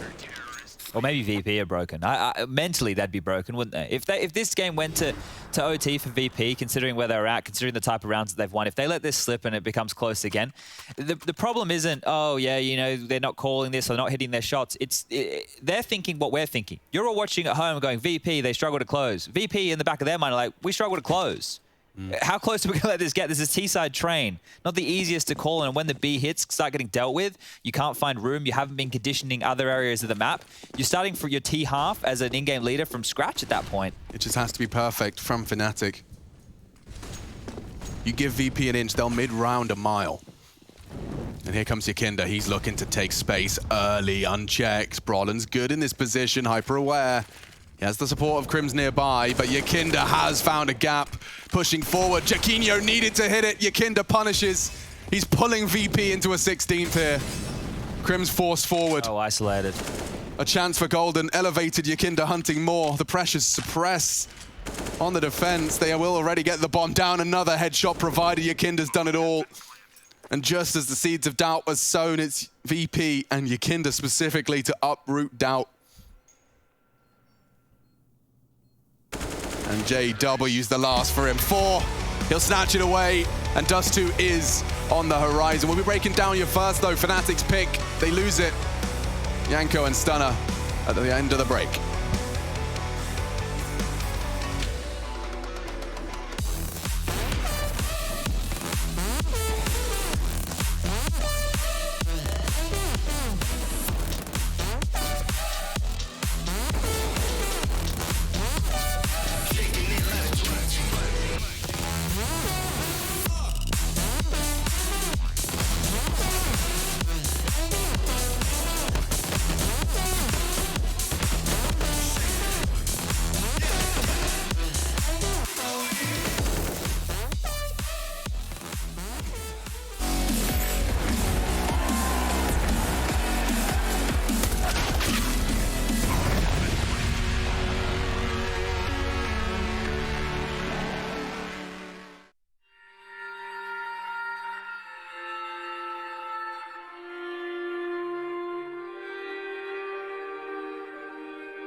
Я навязан.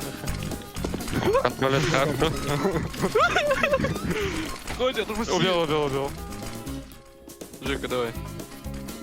Этого давай. Он до хаешки доберется. Нет, я упал. Давай, Жека. Дождаться момента. Господи. Дождаться момента. Оп. Че его сожрет? Хорош, Жека. Леха упал. Леха, как ты так можешь? Да я до последней не допрыгнул. Я говорил, спрыгаю. Данжер разнялся. Подгони. Не пускай его.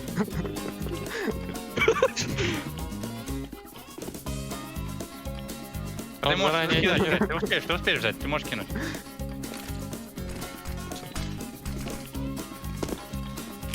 Да, у тебя последний выстрел, Тима. А что, кулаками можно? Да, хорошая Тима. Активировал кулаки. Давай, по одному. Давай, без кулаков. Ага.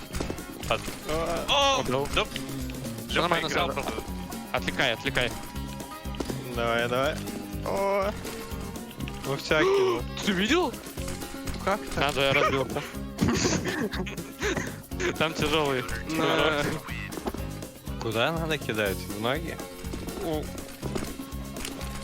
На препе. Ну я на препе кидаю. Не, это даже 2-1 по идее.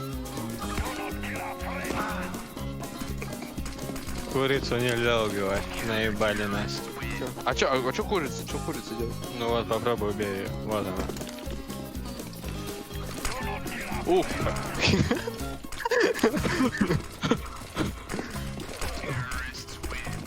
А, чужих убивать куриц, Лех. О, молик. О, курица. Не подпускай его. Леха, надо сжать. Кидай на прыжок ему.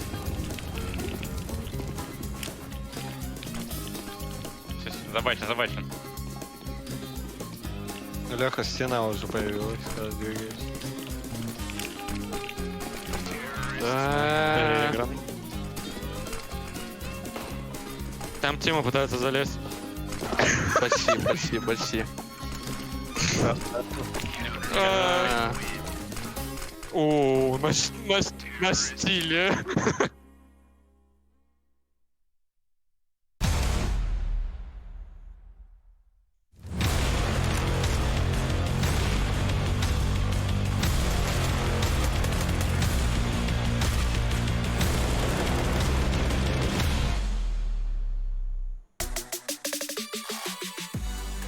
Well, talking of the new guy, Jaquinho, we got to see him AWPing on train to great effect yesterday.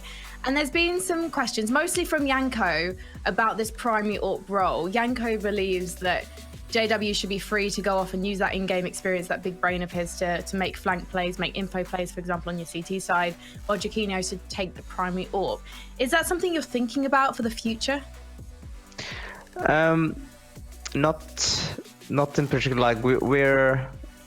Like we're seeing how it goes with everything, how we were meshing. We don't know what the team needs yet in terms of how we play with the different guns. Well, I'm not even sure if it would have helped if he had the op there. Yakinder and company running around, having their way with the map of Train. The first one of the series, Dust 2 coming up next. Overpass thereafter, should we need it. But for the time being, it doesn't necessarily bode too well of a start here for Fnatic, who do lose this map 16-9. My name is Trace. I got Yanko here with me. Yanko, let's dissect it. Let's get in there. Yeah, especially considering they had a 5-0 start on T side, and that was the entirety of the rounds they managed to win on that side. Lost 13 rounds in a row from that point on, so definitely not what you want to happen. Unfortunately for them, again, it was a little bit of the clutching, right? Like they had their opportunities in that first half, even in a couple of rounds, to break VP again, get a couple of, you know, free rounds with VP probably having to eco or at most do a half buy. So I think this was one of the big ones. Like, it's not even that they misplayed by much, just unfortunate, right? You see how Sanji gets the kill on Crims here instantly as well. The time is really low, so if he gets the diffuser there, they probably, they most definitely Fnatic wins the round. And again, Jaime here with time, the clock ticking, just Khalil jumping around the side, manages to get the better of Brolan. Both Crims and Brolan not having really amazing numbers in the first half. And yeah, that combined, I think, with the fact that Fnatic could have adjusted a little bit better, maybe tried to, you know, exploit Ivy a bit more. We saw from VP a lot of focus on team mid, on Pop Dog, right? So I think that's just the norm still nowadays for CT sides. And if you can't really exploit Ivy, right, like then you're just basically having your option towards B, because if you try to go out of mid and Pop, that's where they are. It's going to be more difficult, right? So yeah, a bit disappointing from Fnatic. Yeah, they would just be waiting there in the wings. That does make sense. And of course, what else makes sense is a head-to-head here between Yakinder and Jaime. We can load that up for you, begin to talk about it. And I think even further for the woes of Fnatic, you know, they don't pick up the second pistol, but they do pick up, you know, sporadic rounds to the end. Yeah, that's the thing, right? Like, you know, if you told me you get 5 rounds on T side on Train, I'll tell you, yeah, I can work with that, probably, right? But it's the fact that it was 5-0 is that you're hating, right? If you ask me, well, would you be satisfied with 5 if you're 5-0 up? Of course not. And also, it's one of those halves where you really need that good start in the second half. You know, if you just, as we saw from Fnatic, like they had a couple of good rounds, but because they didn't build up their economy, you know, they were losing 13-5, they win a gun round, they get reset, and all of a sudden it's 15-6 for your opponent, right? Like, it's very difficult, even on a map like Train, to win 9 rounds in a row when you know you have to win them, right? Like, it's, you know, there's a much higher chance of you winning 9 rounds in a row as CT in the first half, not knowing how many rounds you need, then in the second half, when the other team knows they just need 1 round, right? You can change your style a little bit to just get that 1 round that you need. So Yanko, we don't have a bunch of time, but we do have Dust 2. And this is the pick of VP. So what do you think? Yeah, Fnatic only played it once with this lineup against MIBR in the play-in, and they lost. So doesn't give you too much hope, but there's a lot of time has passed since then. Hopefully they put some practice in, right? And they're going to be better, but unfortunately it's looking like a 2-0 for VP. It's starting to smell that, and you say unfortunately, and it just really does depend, you know, how you look at it. Is the glass half full, or is it half empty? Well, yeah, fortunately if you're a VP fan, I guess. Yeah, if you're a VP fan, of course, you're probably rejoicing right now. You want to find that footing, and you want to continue to run with it. Speaking of the foots, they're going to take us right to a break right now. Let's walk into it. We're going to come back with us, too. We're going to see if VP can close this out 2-0.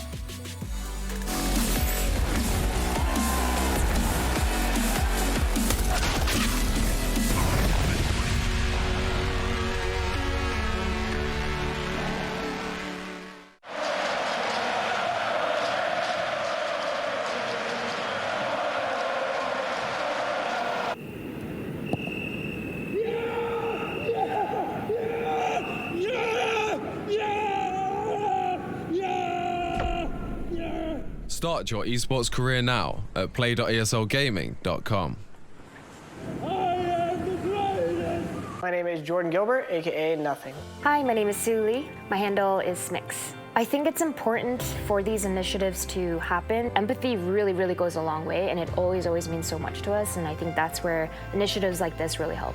I encourage everyone in the community, anytime they see bullying, anytime they see someone getting called names, I encourage you to step up and say something. Good luck, have fun. Good luck, have fun.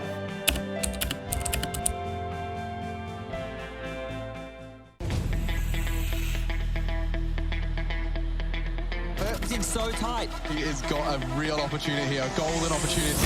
The shotgun. Oh my God! A massacre onto Mouse.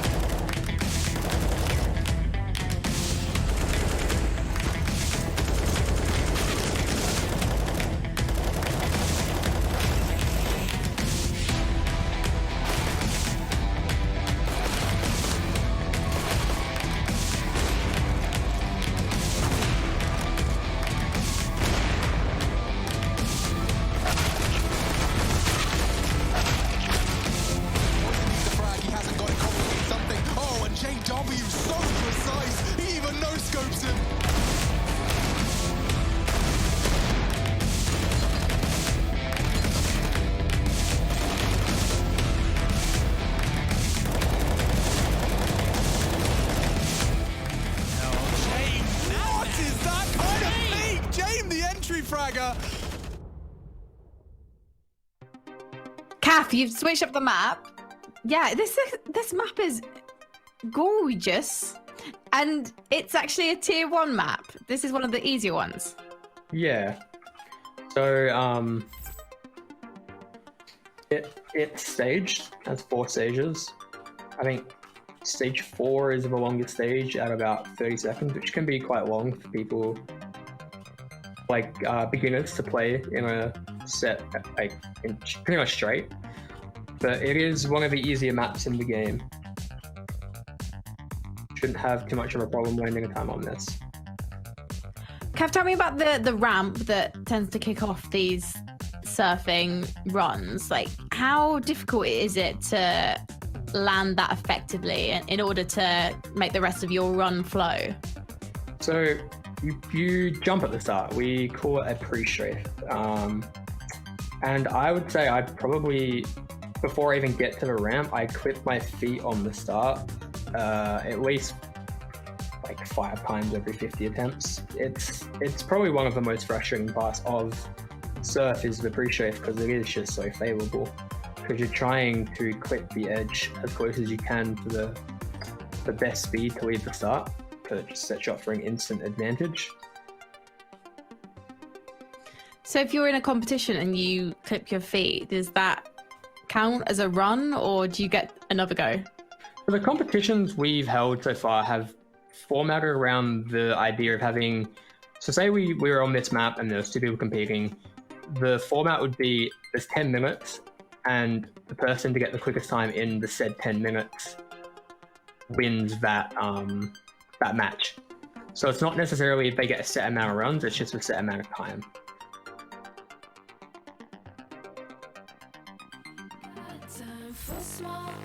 I tell you the truth.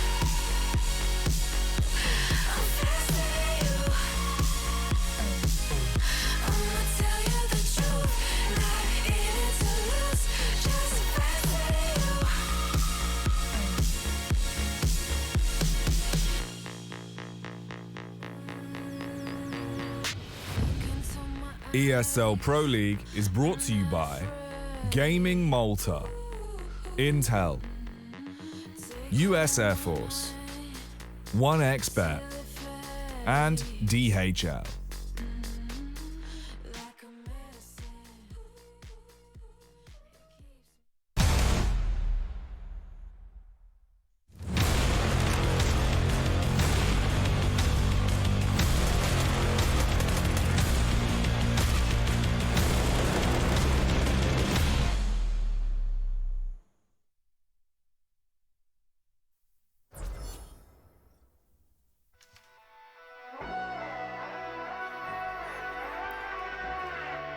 You know what it means? We're flying back into the server. Time to separate Fnatic and VP, this time in the series. VP 1-0 up. Dust 2 is going to be no easy feat for Fnatic here. Going to have a tough time, a tall task. And as Yanko said, hopefully they've been tinkering in this one in the lab because the results in recent history, there's not many to look at. And the ones that are, not very pretty. But the CT side for Fnatic, they have the pieces of the puzzle to make this one work. The 1xBet odds not favouring that by any means. Angie with some jiggle peeks towards long, just calling what type of resistance he's finding. Nothing. And this is an indicator, if you see nothing long, to expect more presence towards short. And that's exactly where Golden and JW are pushing now. Silently, they creep up the catwalk out of James' vision. Ooh, okay. Well, this is what happens when you go for that default spread. There are gaps. Brolin, did he call it clear? Sanji's rotating back now as well. They're aware of this. Pushed up, Sanji wasn't prepared, but adjusts immediately. JW going to be unchecked and will hit the necessary headshot into B. It's wide open. It's wide open. No one has the info now. Giacchino does. Great shot onto Buster as he tries to deploy more util ahead of the smoke as well. Too deep. Yukinda catches them.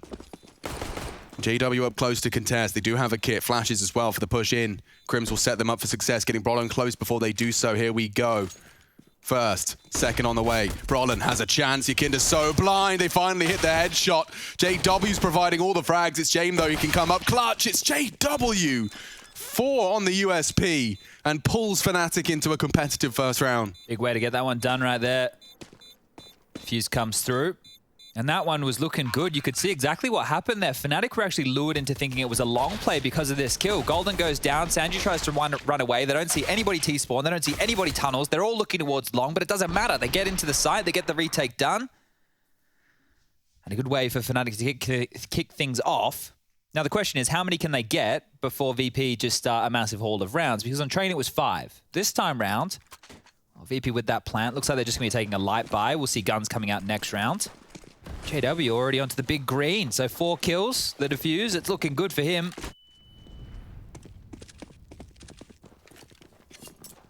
Nightmare if he loses it, though. Certainly. Well, they are going for what I would consider to be a fake mid-B, like throw the smoke, throw bodies there and see what you can get out of the short rotate. Crims is here to kind of get that information, and there's a clean first frag as he bursts with the MP9. The nail gun is out. Pins James to the wall. Nade is great too. Buster, half health. And shouldn't be a plant out of this one. Shouldn't be anything out of this one, not now. But with a minute 10 left on the clock, who knows what's possible. Oh, second bullet, well adjusted. Kick it. Takes down Crims's aggressive look. It's interesting now, they're just waiting for more mid-rotation, and Brolin is obliging here.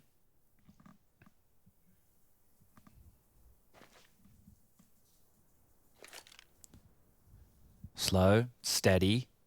JW's orb, don't forget. This is a second round AWP. He has to make it work, and there's only a deagle on the other side of things. One click of that deagle in the right place, though. There it is. Denies Kikit's chance. And Sanji steps up. There's the orb now lost. I said a plant shouldn't be possible. Now, if Buster could just finish his job, there's Brolin and a plant. No way.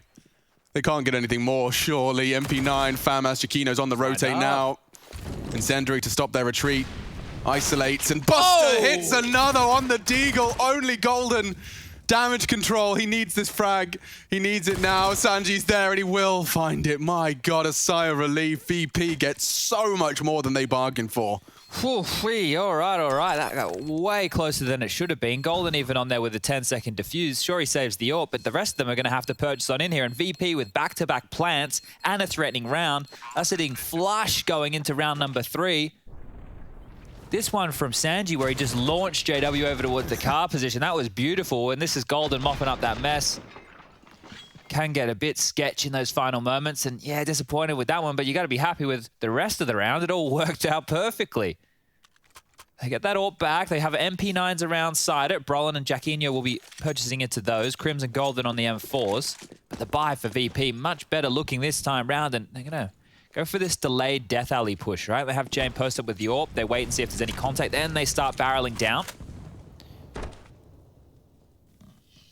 Kinder's always ready for that one, Alex. He's always ready for that one. Sitting duck. JW goes down immediately on his mid clear. Got to wake up real early in the morning to pull that one off against VP. They know all the tricks in the book here. They even love bringing James through lower tunnels to AWP that position. And I've even seen from the BOV of Golden, swing of Yakinda.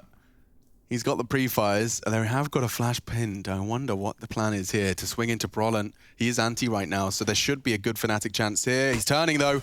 Chance, 1 for 1. Golden does neutralize the threat, but double kill for Yakinda to start VP off on round 3. Sanji immediately off the back of that short info, right? We've already killed 1 short. We know that there was 2 players there, so now 2 are taken down. The A bomb site, it must be hemorrhaging. Sanji immediately out long, gets that space back, and this is where they can start to apply pressure here, VP. Golden is caught in no man's land. Yeah, he actually wants info, and he pulls James out of the round. And he get away. That's the trade. Bomb's pulling up a dark. Yeah, and now he spots it, calls it. There is a potential for the flank on Crims because the info's there. Buster, you really? 30 seconds, bomb going T-spawn. Grim starts running now. He might be at it. Oh, he's called it off. Yeah, and kick it up short, so he's pre-aiming the Xbox jump up. Crims is loud about this as well. He can still beat him. Oh, he's going to push him. Buster, where are you off to, mate? Knife out. Crims can get it. Now the bomb will be loose. This gets awkward. Sanji's on the doors.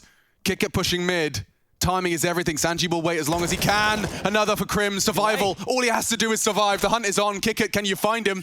5 seconds. Knife out. Crims just going round a Rosie and no chance, no time. Fnatic snatch a third. Crims comes up clutch. Oh, the late round play not going to pay off, and Crims there. Huge clutch. What they needed, what the doctor ordered, these back-to-back rounds for Fnatic of just getting across the line. What are they saying at the desk? It's those clutch scenarios, those chances that are often fallen and taken, snatched by VP. Over on Train, this time the first one aligns and the stars align for Crims. Absolutely denied here. Based off the info as well, they were both in tons. Jacquinho gets the info, says bomb. Oh, damn. James is the bomb. Keeps getting worse, right? Think about how the last 2 rounds went. The third kicking off with a headshot through the door. So VP just need to pull across the line first in one of these. And they will break Fnatic. Flash out mid doors. Recovering that gun would be nice. Yakinda needs something. But Fnatic are aware. Golden's here. He's close.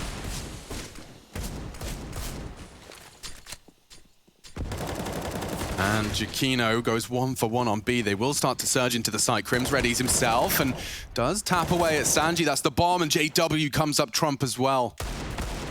Yakinda, if he finds Golden, it's a competitive round after all. Bombs down on B. Don't forget that. JW denies entry once again. Only Yakinda. Last spotted mid, bomb down B, but he does have 60 seconds to work his magic. Kevlar vest and helmet. Oh, they're pushing up the tunnels. This is very quick on the decision-making from Fnatic here. So they're giving him the bomb? But JW doesn't think so. Just take cursory glances at that bomb's location, confirms it's not being picked up. There's no way that Yakinda will think the site is completely clear in this situation, so you can see just how diligent he's being. Clearing off towards Car. We'll have to worry about back of site, back of plat and gold, and coming around the back lines here. Yakinda has lost their position. He's about to lose the round. 26 seconds. He'd have to jump up, rip JW's head off. Doesn't even get the chance. Back turn. JW with the kill. Went 4-0 now. Good start from JW. He's got 8 kills in the early stages, 4 of which came on that pistol round. That's what you want to see. A lot of Swedish fans starting to realize it may not all be down in the dumps to start off this series. And this is a crucial one as well. Like, there is a world where we end today at a fully tied up group. Madness, really, when you think about how it started. If that happens, that would be wild, right? For that picture to be painted, Fnatic need to win, Endpoint need to win, and EG need to win. Now, in all of those series, none of those teams are the favorites. So that's where you have to wonder, if that really does happen, Group D, cursed. It would be a cursed group, at least for the favorites, and that would set us up for the final day of play, Monday, tomorrow night, when we have all the games going down at the same time, 7 p.m. CEST. Make sure you get the S in there now. Nicely done. It'd be a brawl, but that'd hinge on Fnatic coming back, taking Dust 2, and then going to a third. Now, VP have taken an early timeout here to talk this one through. James purchased himself into a Scout again, kick it onto an AK-47. Yakinda can buy, Sanji can do the same, Buster onto a Galil if you'd like. 2 timeouts? Back to back? Yeah, and they're spamming binds at each other right now. Yeah, Golden's just stolen Sanji's little face bind. Aw, have fun, Sanji. And they're Have wishing fun, it Golden. specifically. Love that. All right, round 5. VP taking a timeout and 2 timeouts, in fact, in pursuit of stopping the bleed. Fnatic looking to continue to pull teeth. Let's see. James, nothing on the cross this time. Only the Scout in his hands. The Fnatic boys looking to contest early on. There is a long corner smoke. Buster doing his due presence here on B.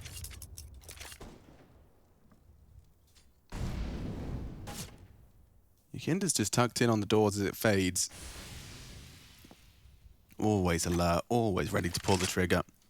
It's crazy how so much is happening, but nothing's happening all at the same time. Like, there's so much space taken by VP, and Fnatic are giving it to them, right? They're playing a double B setup. They're turtled in. They don't want to fight middle. They're not rotating anybody back right now. They don't have cat control. There's no utility short. Hasn't been a single peep out of them. Precisely. And at this point, if Fnatic can hold on to their nades in some of their CT rounds like they did over there on Train, then they can deny these late round plays from VP. And coming into a round like this, where they're already hamstrung with the buy, VP are hoping they get offered up a pick. Now, nobody is making a peep across the map here for the CTs. Fnatic are just standing and waiting in a default spread. 50. That number's only going to get lower. First bit of CT utility seems to be the cue. And they prepare themselves for util A burst.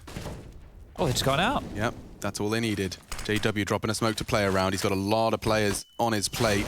And Yakinda prepared, Buster as well. 2 frags and VP take the site. Simple as you like. They just waited mid-doors. They just bust out with simple utility. Now Kickit's about to do even more punishment. Crims falls. They know the other 2 are over towards the B bomb site.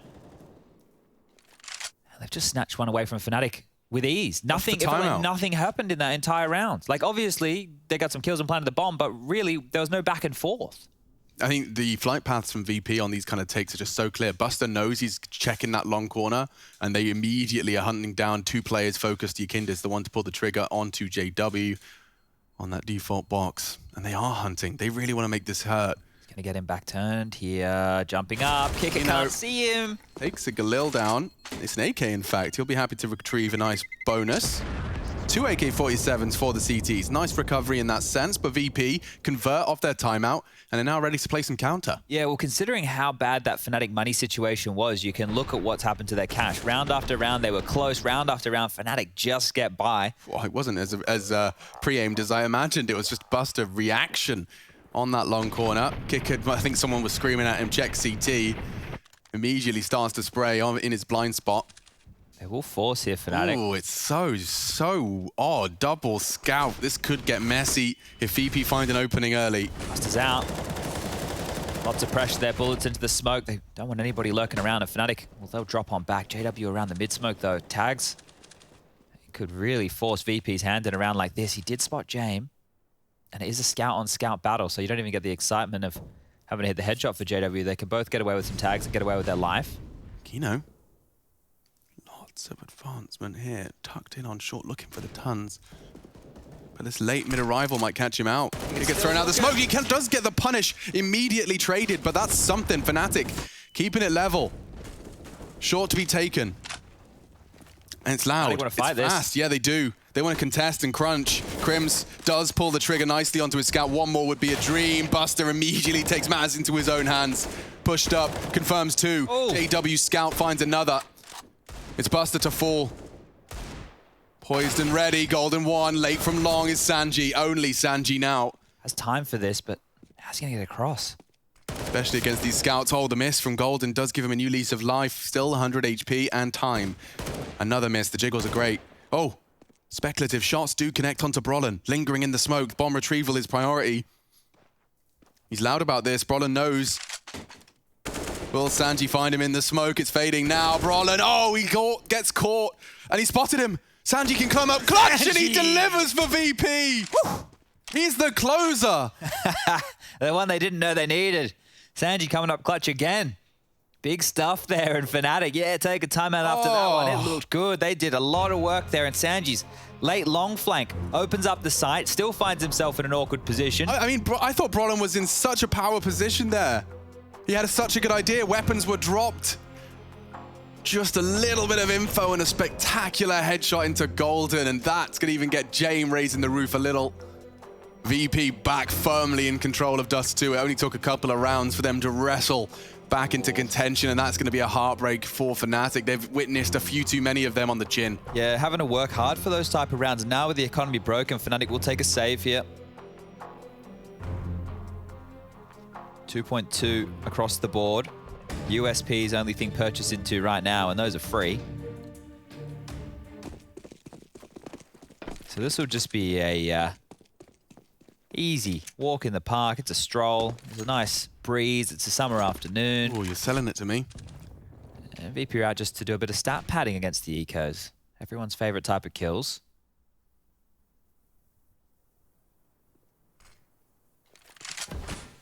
Can't even swarm off of that, right? Like, being close mid, you're hoping somebody leers on out, shows his head. That smoke right there makes the T-life a whole lot easier, but it's enough for Fnatic to heavy rotate everybody over towards this A bomb site. 5 USPs. Now we're talking. Assemble the Megazord.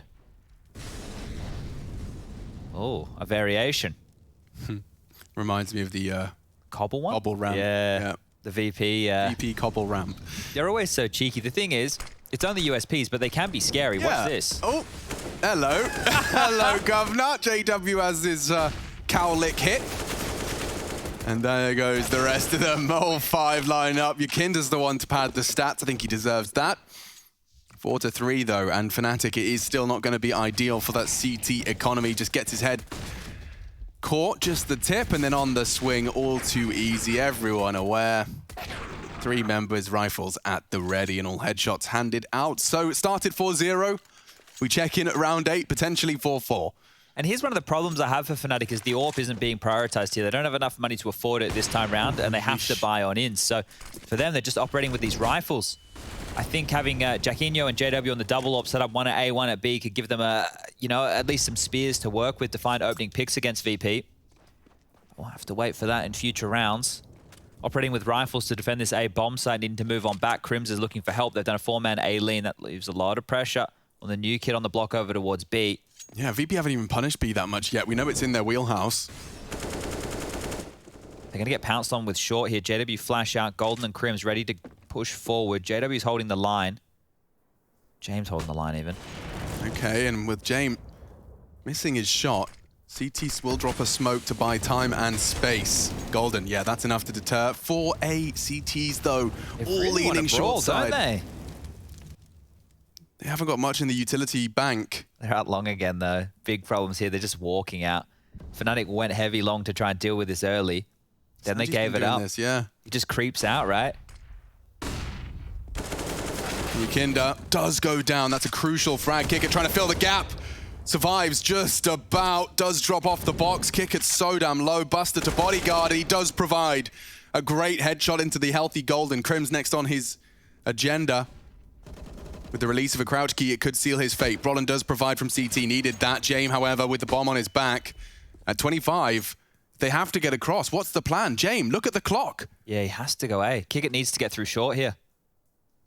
15 seconds, lads. They're not going to get through this unless Buster goes absolutely mental. 10 seconds is the save call. James back at the heart. This is a classic VP round. And Fnatic, they get it done without the AWP. I mean, if VP are going to be taking so much time off the clock, I can't believe it. JW completely caught out, rare to see. And I've completely forgotten the point I was trying to make prior to that. I'm sure it was just something about VP stalling out and taking their time. Because they're doing so much of that, you know, the limited utility from Fnatic was invested into those mid-round moves that gave you the advantage that forces to save. It might be a pretty damn good kind of strategy to return to when you know VP are going to be having an advantage in terms of utility and you don't want them to just slowly take space and execute upon you. So good calls out of Golden. Bodies on the line, as it were. Yeah. Well, VP can buy. They've taken their third timeout in the first 8 rounds of play, which is a lot of timeouts to be using in the early stages of a map like this. This is their choice. You'd think it is a comfort pick for them or a punish, regardless. Not sure what Dustin needs to get involved with here, as it's not out of control just yet. The scoreline being 5-3, it's not like Fnatic have a huge amount of rounds to work with, and they're still on the fringe of being broken. Check out their money. Only ones with residual after all the purchases have come on through is Golden and Brolin. They lose a round, their loss bonus, well, they're looking at 1,900. So VP can break them, and they can break them here. Oh, it's a heavy B push. They're changing it up. Yeah, kick it to receive, but the damage goes Fnatic's way. Bloodshed, sure. No lethality. They're just standing in upper tunnels as well. But they're happy to deny this. They've got long and tunnels info right now. Short is the gap. Buster wants to stand and fight. He wants his duel. And just as he pulls the nade, Aquino caught out by the timing. Buster continues to maintain control. Well, at least they've corralled them into that one position of short you were talking about, so they will get onto A here. It all comes down to this long push or long presence. Like playing for retake, they'll have to. They'll clear long doors in the meantime. James, oh, the timing nearly catches him. He's on the rotate now. They will clear out long doors, so it is playing for this 4-on-4. Or 4-on-5, excuse me, kick it. Oh, not to be ignored. I already feel like Fnatic should save, and the bomb isn't even planted. Golden has a lot of utility for this. He can try and facilitate something, but here's the long corner. Yeah, and now there's an AWP posted up on it as well. JW needs to get past Buster. They've got everything. Every plan they need, even re-smoking on the corner. This is the save call. Yeah, it's the save call. Wow. Just like that, one single frag. But Buster being so close here towards tunnels, he can already start having a little bit of a look over towards B, and I think he's starting to get a move up the tunnels. So as he moves from lower dark to upper dark, if they don't keep their feet planted in the back of the site, they may lose their guns. BP are chasing. They jump down towards spawn. They're pushing short. It's a bit of pressure, but Buster's the only one in reach. Bomb goes off. All the excitement leaves the round, and 5-4. Money will not be broken, and Fnatic have another tick going up in their loss bonus. So saving the guns keeps them competitive, and you can see there the thought process. They saved a smoke to cross back over the mid doors because they know when VP go for these A takes, James just parks that AWP at the mid doors waiting for rotations. As you swing across the massive void of mid as the CTs, he'll grab one, he'll slow you down, he'll allow his teammates to have more action on A. They denied that, so Fnatic here are definitely making VP work for these. Back underway we go. Guns out. Long Going for the peak again, yeah. Might stick around a bit longer this time. No, thinks better of it.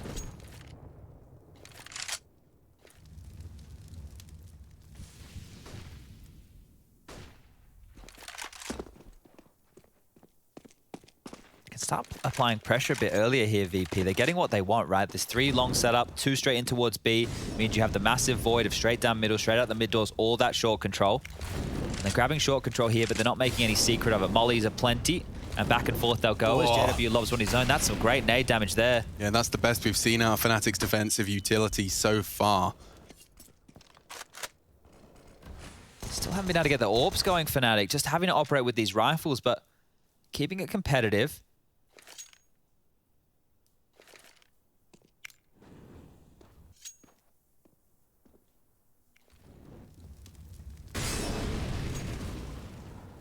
Pretty clear they're going back for a B split here, and I think Fnatic know what's up. In rotation is Crims over towards spawn. Brolin and Jacquinho locked in towards B, and this early line's everything. It is. That's so much info. It's the early warning system. And Yakinda's the one to peek in. He catches some flack. Smoke will be great, but Yakinda's already taking down his teammate. Oh, and Buster's ahead of it.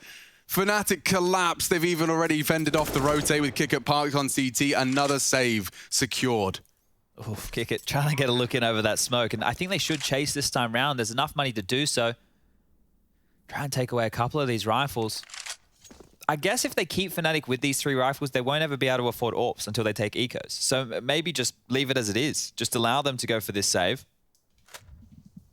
Yeah, and I mean, you know, we can imagine the potency shift if Giacchino can play those solo B roles he's been forced into. Oh, I tell a lie, actually. Golden has 3K. It's 2,400 loss bonus next round. So Golden will have enough to be able to drop an AWP over if you'd like. So they can get that one going. But yeah, this B setup, I love it, right? Yakinda gets that kill, and Buster is just glued on in. He knows exactly what he needs to do, not looking anywhere else. Saw the nade trajectory, gets the trade, and as simple as you like, we get another round on the board, tied up. 5-5.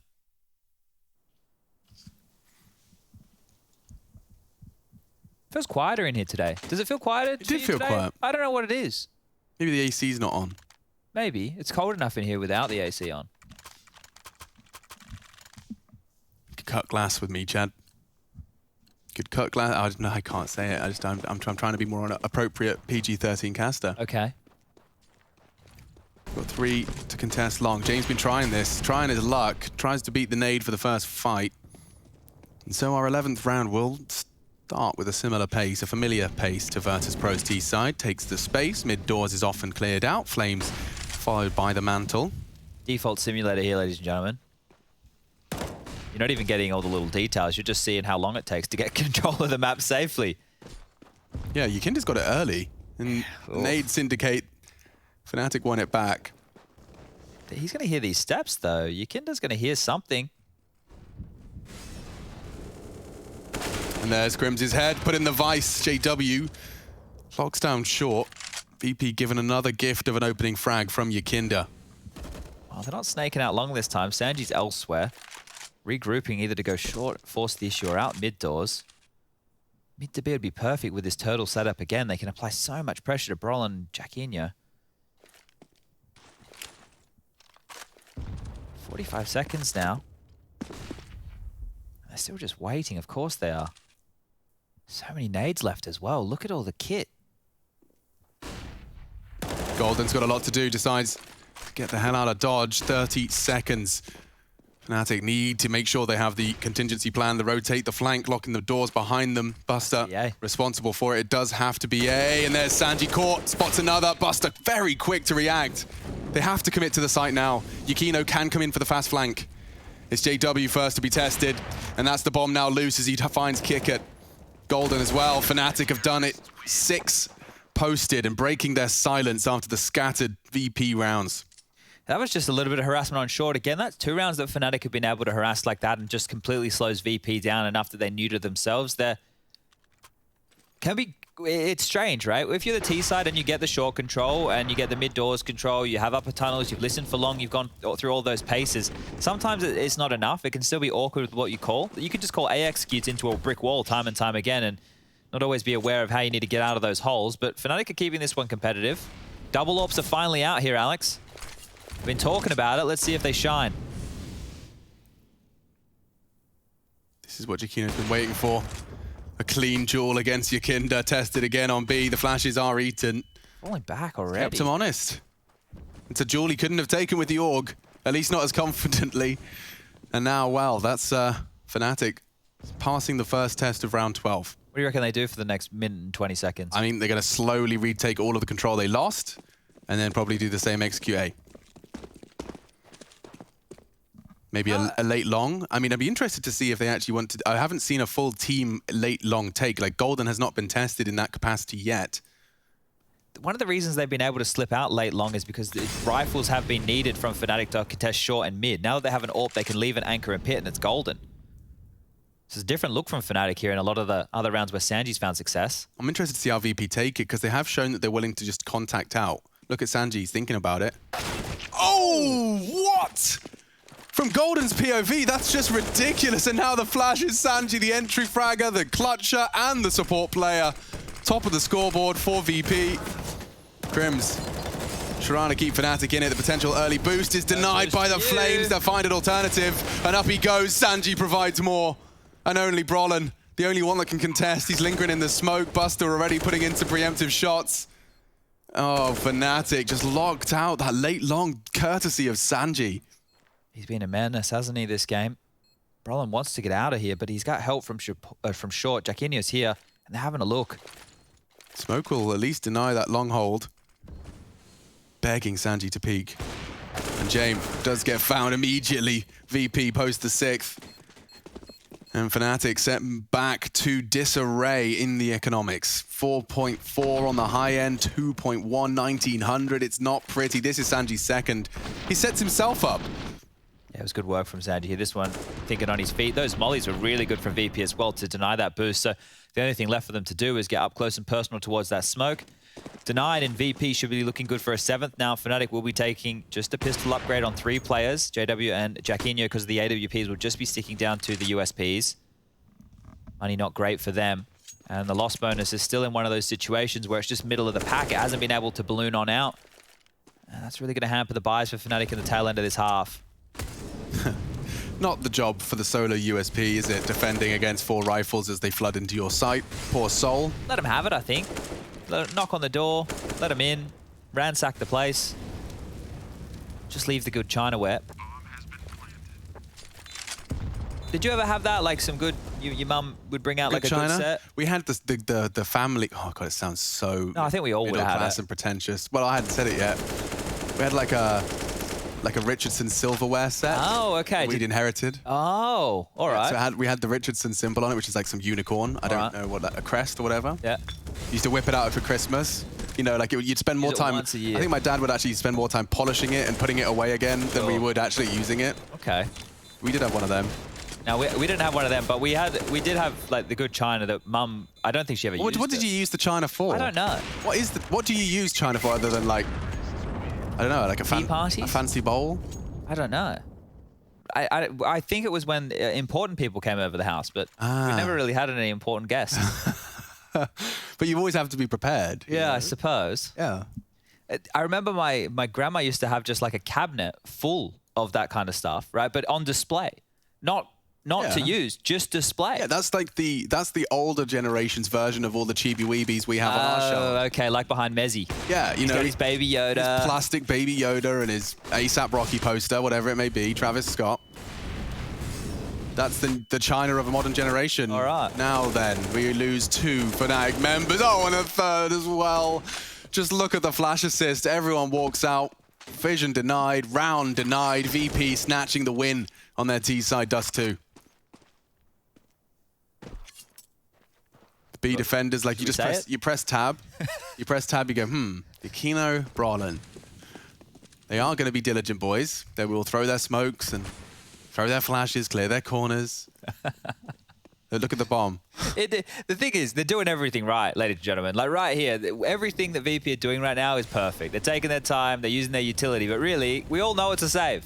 You know it's a save. VP probably know it's a save. Fnatic know it's a save. VP, yeah, they're probably like, it's a save, but Dust Sun will slap us around the back of the head if we don't clear all these corners. Yeah. Jump big in the corners. Never know. Plan long, just in case. Cover me. Who's got short? Could be short, could be short. They are flashing into B now, though, so they are testing the water at least. Yeah, they're locked in for this one here. How can they defend? He's even doing a dribble smoke, like they're doing a full B retake here. Oh, the molly back. Oh, good grief! The onslaught. Rollin does defend his honor. It's a 2-on-5. Holding on to his org as best he can. Sanji, though, we know he's a closer. They're going down with the ship here. He wants it. He's got so much cash. The pre-fire from Brolin. He knows where you are. The fade, though, and that's another one. Jacquinho's gone, denied the rifle. Brolin holding on. James, the last to be hunting. In fact, he's actually dropped his AWP in pursuit of the hunt. And there it goes as it fades. Brolin desperately looking for anything he can scavenge away. 4-5.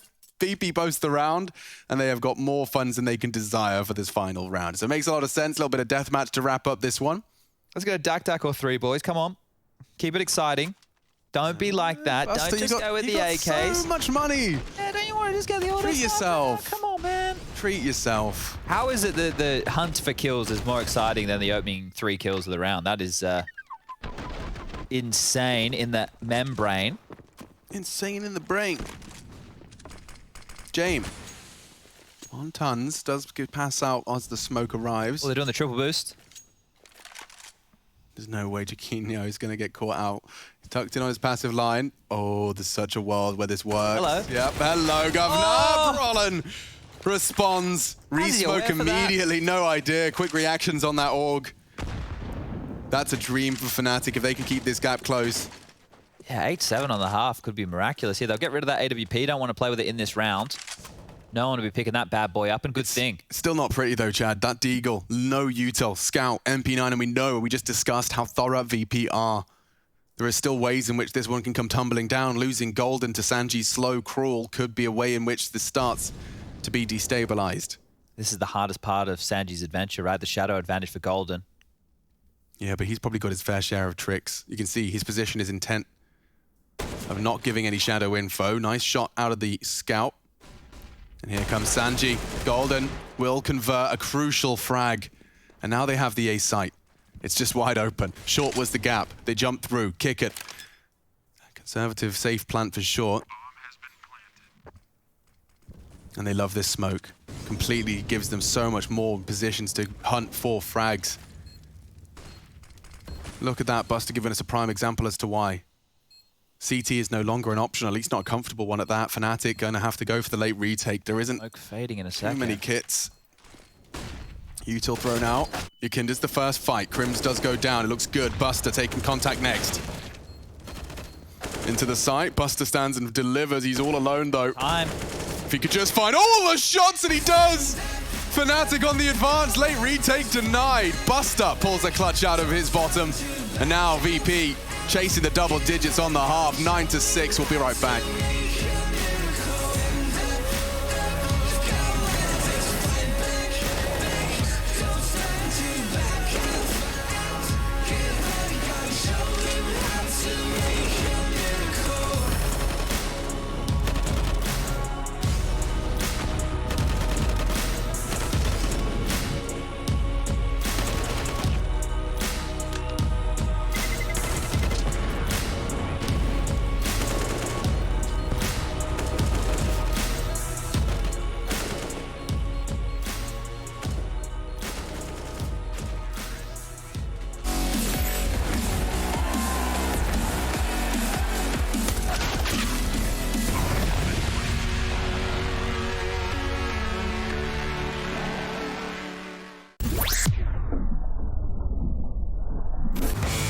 Hey Future Pros, back on Dust New with a timeless flash.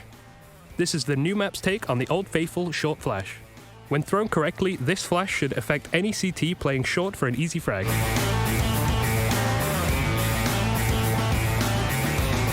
If you don't jump and throw the flash, it will not make it around the corner.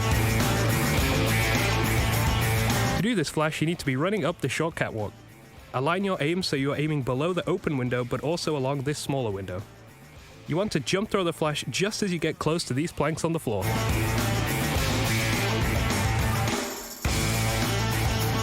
That's about it. A CT could be playing a closer angle, so be on the lookout for that too.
very warm welcome back to all of you joining us from around the world. We're here live from Cologne, Germany. I'm Machine. I'm joined by Chad Sponge Birchall. VP Fnatic, your first game of 3 today, the best of 3, Dust 2, Map 2.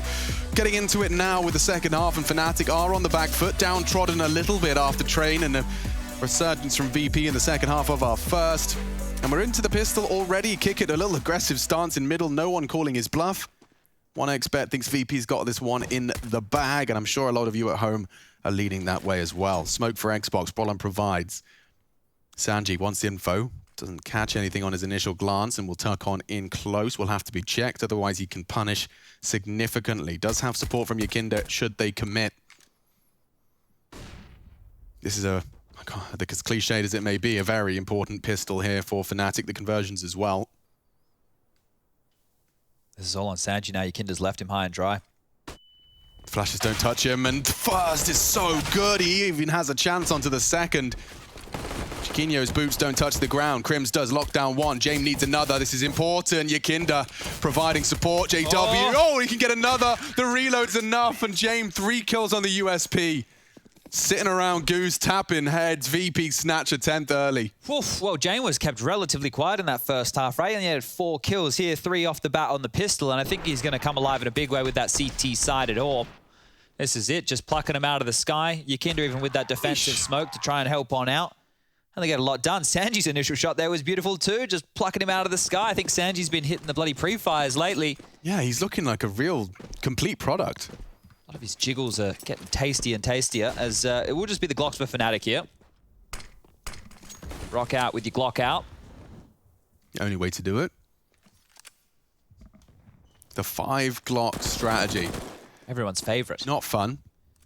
No, I think that most players at home, if you've only been playing Counter-Strike in the last couple of years, and you're more on the matchmaking, more on the casual side of things, maybe if you're just playing the Pug realms, you probably don't even know what a full eco really feels like. Because if you're playing Pugs, nobody ever takes a full eco. What do you mean, just a Glock? No, what are you talking about? As soon as I have that thought, I think, maybe in eco. I have Chad Birchall saying, Fav MP9's Midgars, bar Kevlar vest, we're just going to gun it.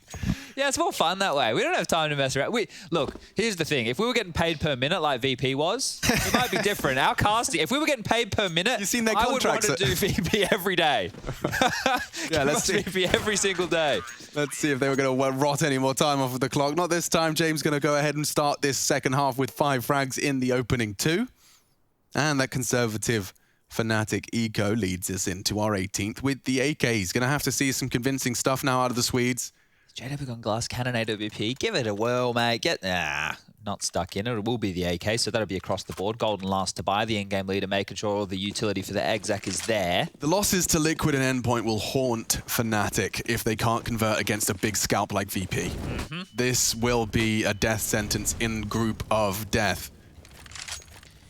You need this one. A win against EG, fantastic, especially considering that they're looking hot to trot and taking Astralis down in 3. So Fnatic's chances, they're still present, but now dwindle as Crims is gone already, and he's one of the stars of the Fnatic show. They gather short. You see Crims' tweet after yesterday? Yeah, do you know what? After the Endpoint loss, like, Jesus. He considered that loss to Endpoint as one of the lowest points of his career. That right there, for somebody as storied as Crims, is quite the statement to make. Well, we'll just be a Hail Mary A exec here, 4v5. Jane with the util. It's a powerful flash. Well, it's beautiful, isn't it? Second as well. Yakinda peeks on it. There's a first, a second, and oh my god, nearly 3. Jane will snatch it, but that's the round denied by util alone. VP set a trap and spring it. 3 Fammers, a scout. 1 rifle in play, really, for VP here, and they've almost cleaned the floor with them. JW just tucked on in here towards Gandalf, and Yakinda's not expecting it. He will go down to... Oh, wait, never mind. Of course he's expecting it. Yakinda with 4 in the round, almost had that ace. And look at the upgrades. Yeah, we'll take some AKs. We'll take that utility that's on the ground. 4. You're right, actually. That's beautiful. Oh, you couldn't get better than that. James going, guys, but I wanted to buy an AWP. I can't buy an AWP now. We've got too many good weapons. Spoilt for choice. Yakinda, look at the timing on his peak. The flash is popping as he swings around the corner. You know the detail that actually is the dirtiest? That Molotov of James actually corralled them all to running through one little track that Yakinda picked into. That's why it was so easy with that spray down, because that molly thrust them a bit more forward. Well, risks now needing to be taken for Fnatic. Pistols, Deagles, that's what we're seeing. Some util for Golden, a smoke for Jaquinho, and it will just be an A go again. And that's not the Polish team we're talking about. 2 to defend. James in spawn. He'll swing back up when the utility's heard. Utility limped out again, and it's just shots that Fnatic have to hit here. Best of luck. Yeehaw, here we go. Riding into the site. Flashes is there, evaded nicely. Nades and bullets now from the VP squad. Sanji, in fact, has just got a shooting gallery. 3 already. Yakinda chips in for some of his own, and VP are sprinting to that finish line. As soon as those words usually come out of my mouth, Fnatic trying to do what others have to Virtus Pro. We have it, it's 15-15. We're going overtime. Tosspot, is that you? I wonder what he's doing these days. No, I know what he's doing. Yeah, sipping a pina colada without a worry in the world. That guy's stories that we follow, the one, the restaurant owner from Cologne. Yeah. It still gets me every day. I wake up, he's in some tropical paradise. We'll find our tropical paradise eventually, Chad. Someone with an Ethernet connection. Oh, now that is a turn of the tables. How does Kickit lose that one? Felt like he was ready for that one for days, but Crims with an opener. Now they just need to convert. 4 more to find. A lot of room to work with, and a B split looking likely here. Brolin cops that grenade down the gullet. 50 calories a pop. Now pushing the issue towards middle here. 3 bodies stacked up for Fnatic now, and of course the bomb starting to make its way towards the upper tunnels. Kinder can really slow this one down. That smoke, they're ahead of it, but they're still stifled. The molly's good. Oh, no, it's not. Could have changed things there had the flames arrived. Now, James has got himself into B. Still, Crim spotted out. Dribble smoke and flashes now catch them, but... They're falling back. Yeah, they've got time to do so. It's the right call to make. And Sanji's had many a hero moment, but so pushed up on long. At least he's hearing the footsteps, so he can tell them where he's hearing them head, but Golden, for a battle, gets the dig. Golden's getting the better of Sanji. Not for long, Sanji just stands and delivers. Now, it looks like the save immediately. Virtus Pro call it from the moment. All right, what did I bring today for entertainment for everybody at home? I didn't bring, we can't do visual entertainment. I saw Harry yesterday where he was trying to be a farm animal. So I don't know what he was up to, barking, and he was making gorilla noises. I don't want to do noises. That's okay. You know, we can be different, unique. What can we do? Didn't write any poetry for the day. That's coming up in our day off chat, that we get some moments of self-reflection, maybe get a bit poetic with it. Is Crim's going to try and punish? It's such an annoying angle that Buster's got there. Yeah. Thinks better of it. Okay. 13-7, and then what happened last time on train was Sanji came in and won a clutch. So let's take a look and see if the script writers are as lazy as you all say. And if the paid actors are getting paid enough. Yeah. AWP for James now. So Quite the performance, okay. This will be a different look. This should be the more standard VP spread. It's unusual to see James without the big green in his hands. JW looking to slap someone down on the cross, and it wasn't far off. Yet to see Fnatic given a gift of early doors damage. Early damage across the board seems to be hard to find. Look at how much utility VP have. They didn't throw all the nades at long that we usually expect. There's normally 2 mollies, a smoke, flashes, nades. They're just holding on to their nades.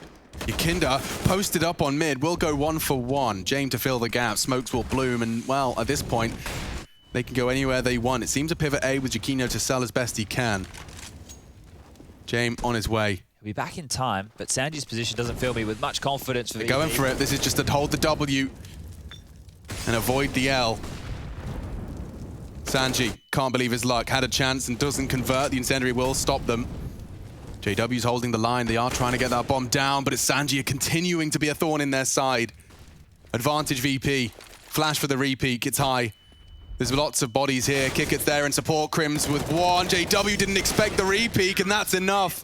VP overwhelmed. They get their bodies in the right place and win out those duels. Oof, it's going to be so difficult for Fnatic to get back into this one now. That was just was their easily chance. handled. Yeah. Especially considering how much they forced VP to rotate around in that. James got all the way back and slowed down that long push as well. So Big stuff from James there. Trying to help out Sanji. So good at exploiting these stacks. Like, they're willing to bait their team, quote unquote, bait their teammates, but only when it makes sense. Yeah, that's the thing. They definitely approach it like it's a team affair. I think a lot of teams these days, so you're holding an angle, and if your teammate leaves it open, you end up dying from it. You get frustrated, whereas you should be happy. Bullets and nades towards Crims as he tried to nutmeg the smoke. Oh, they're giving it a look in here, Fnatic, but if they just go back to one of these A-set pieces, it's not been looking great. This nade destined for success as well. As it fades, he gives them a couple of seconds to really start throwing out their own, and bang, as they swing. Damage inflicted, about 60, 70 damage now on the nose for Fnatic. It's uncomfortable for the Swedes. They need one. They'd love to see a clean T round converted, but VP have just been such a suffocating force. Not conceding an early frag is a great place to start. Vanguard smoke's dropped out. Or at least the first of the two. That's going to enable some drops, and Jay missing his shots now under pressure. Retake A setup now. They'll have to.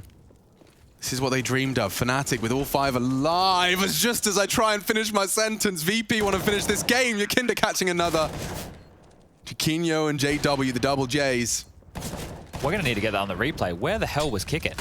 Let's see if they can smoke out the competition. Burning does just about find a safe haven, but look at how suffocating it is. Sanji with flashes and frags, and VP make that 15th all too easy. Did they get... I swear Kick It got the kill over the top of the smoke there, right? Like, that must have been the only way those frags came in, because once James spotted the drop down, unless I completely... Yeah, he was on E-ramp. Yeah, and he's killed them over the smoke. So Yakinda being close, he can see that there's nobody near elevator. They've come on out on this execute. They've dropped down spawn. James spotted that. So VP were just glued in to look over the top of the smokes, because those players who drop down spawn, they have to push up the ramp. And normally you can, if you get a good angle on the ramp, you can see just over the top of it. So that's how they handled it. That's where those kills came from. That's very surprising to see. And just a Hail Mary out long, finally trying to keep this part of the map honest here, Fnatic. It has been short and short again, and they've come up short. This one will be all over Red Rover. Oof, it was a very minor chance for JW, trying to find it onto Sanji's legs. They take tons of quick reactions. Yakinda's going to call it clear with them as well. Brolin's a late arrival. Buster, he's aware that this is a possibility, and as he confirms the presence, will they suspect the rotate back from Fnatic? This is an interesting call. And Kick It, aggressing. Brolin seems aware of this. You can see still glued in on the left side of tunnels, even though one's across the line of sight. If Kick It just drops the smoke now, it's perfect. It's too late at this point. And now with Brolin, another spotted, he will react and be able to tuck in. Buster to punish, they know he was there, and through the air, Crim sails into an opening frag. He needed that. Nade could seal the fate of him. 48. Fnatic have got JW really pushed up on long, so if he could just find someone, that's what they're counting on. That the whole round really rests, the whole series for Fnatic rests on this frag. Sanji, he knows now. Chiquinho's provided something into the site now. Sanji still alive, still firing, still kicking. Yakinda's gone down, a real chance now for Fnatic, and JW another. Kick It just has to save. That all got turned on its head very quickly, so keeping themselves alive here, Fnatic, through the heroics of JW there. Couple of Orky Momos in that one. That upper dark push, it looked perfect. They get the nade onto Crims. Yeah, this one looks sealed. How did they let that one slip, VP? Hard work of JW causing an awkward exchange of kills. And I think Yakinda, as he tried to rotate on over, got picked up by that AWP. So we'll be 8. Money is still there for James to have an AWP. Sanji can drop something for Yakinda if need be. Buster has truckloads of money too. And Kick It holding onto his AK-47. He's got a lot of money for himself. So all in all, VP is sitting pretty. Now, I said it on the last one. I'll say it again. VP have shown the tendency to not close out games in the easiest of fashions. They showed that they could do it on Train. If they replicate that here again on Dust 2, that's really good signs, right? When you have a massive lead like this, getting across the line is it's a whole different beast. So if they're able to just pick this up, keep Fnatic down to the double digits, make sure they don't get their money broken, make sure it's not an overtime game, that's going to do a lot for VP's confidence. You want to make sure those matches that you in very recent history quickly get out of your mind. And the double AWP's brought out here. James and Buster, big green apiece. JW shot just shy there.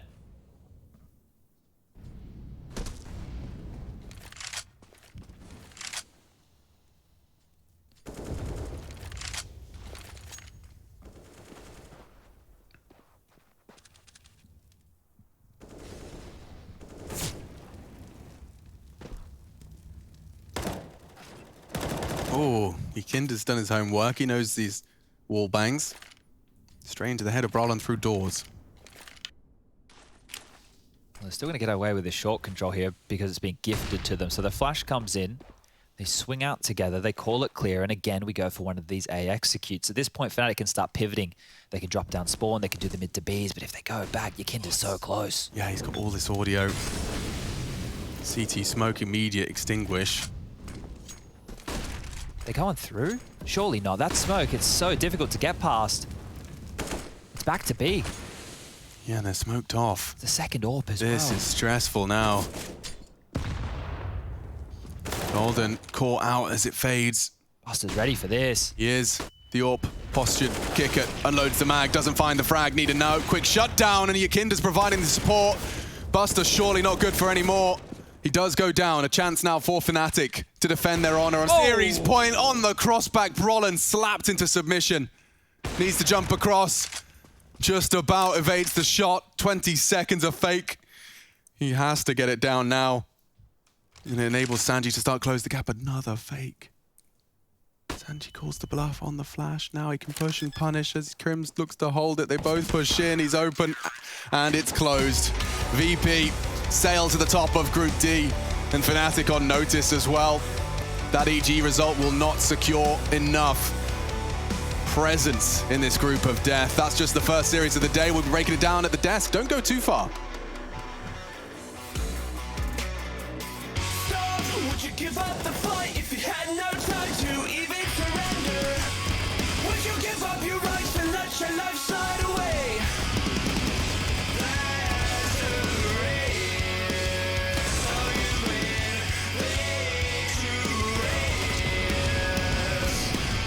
Why complicate that feeling hate when it suffocates at the bottom? Don't take the bait, just walk away, resuscitate your nirvana.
get 'em. Blow the roof off for I really want to see now, go tell 'em. Under touch the sky, no helmet. Preparing myself up top, no weapons. On my own, I stop caring. Cause they keep telling me you can tell me again. Come back when you got something to say.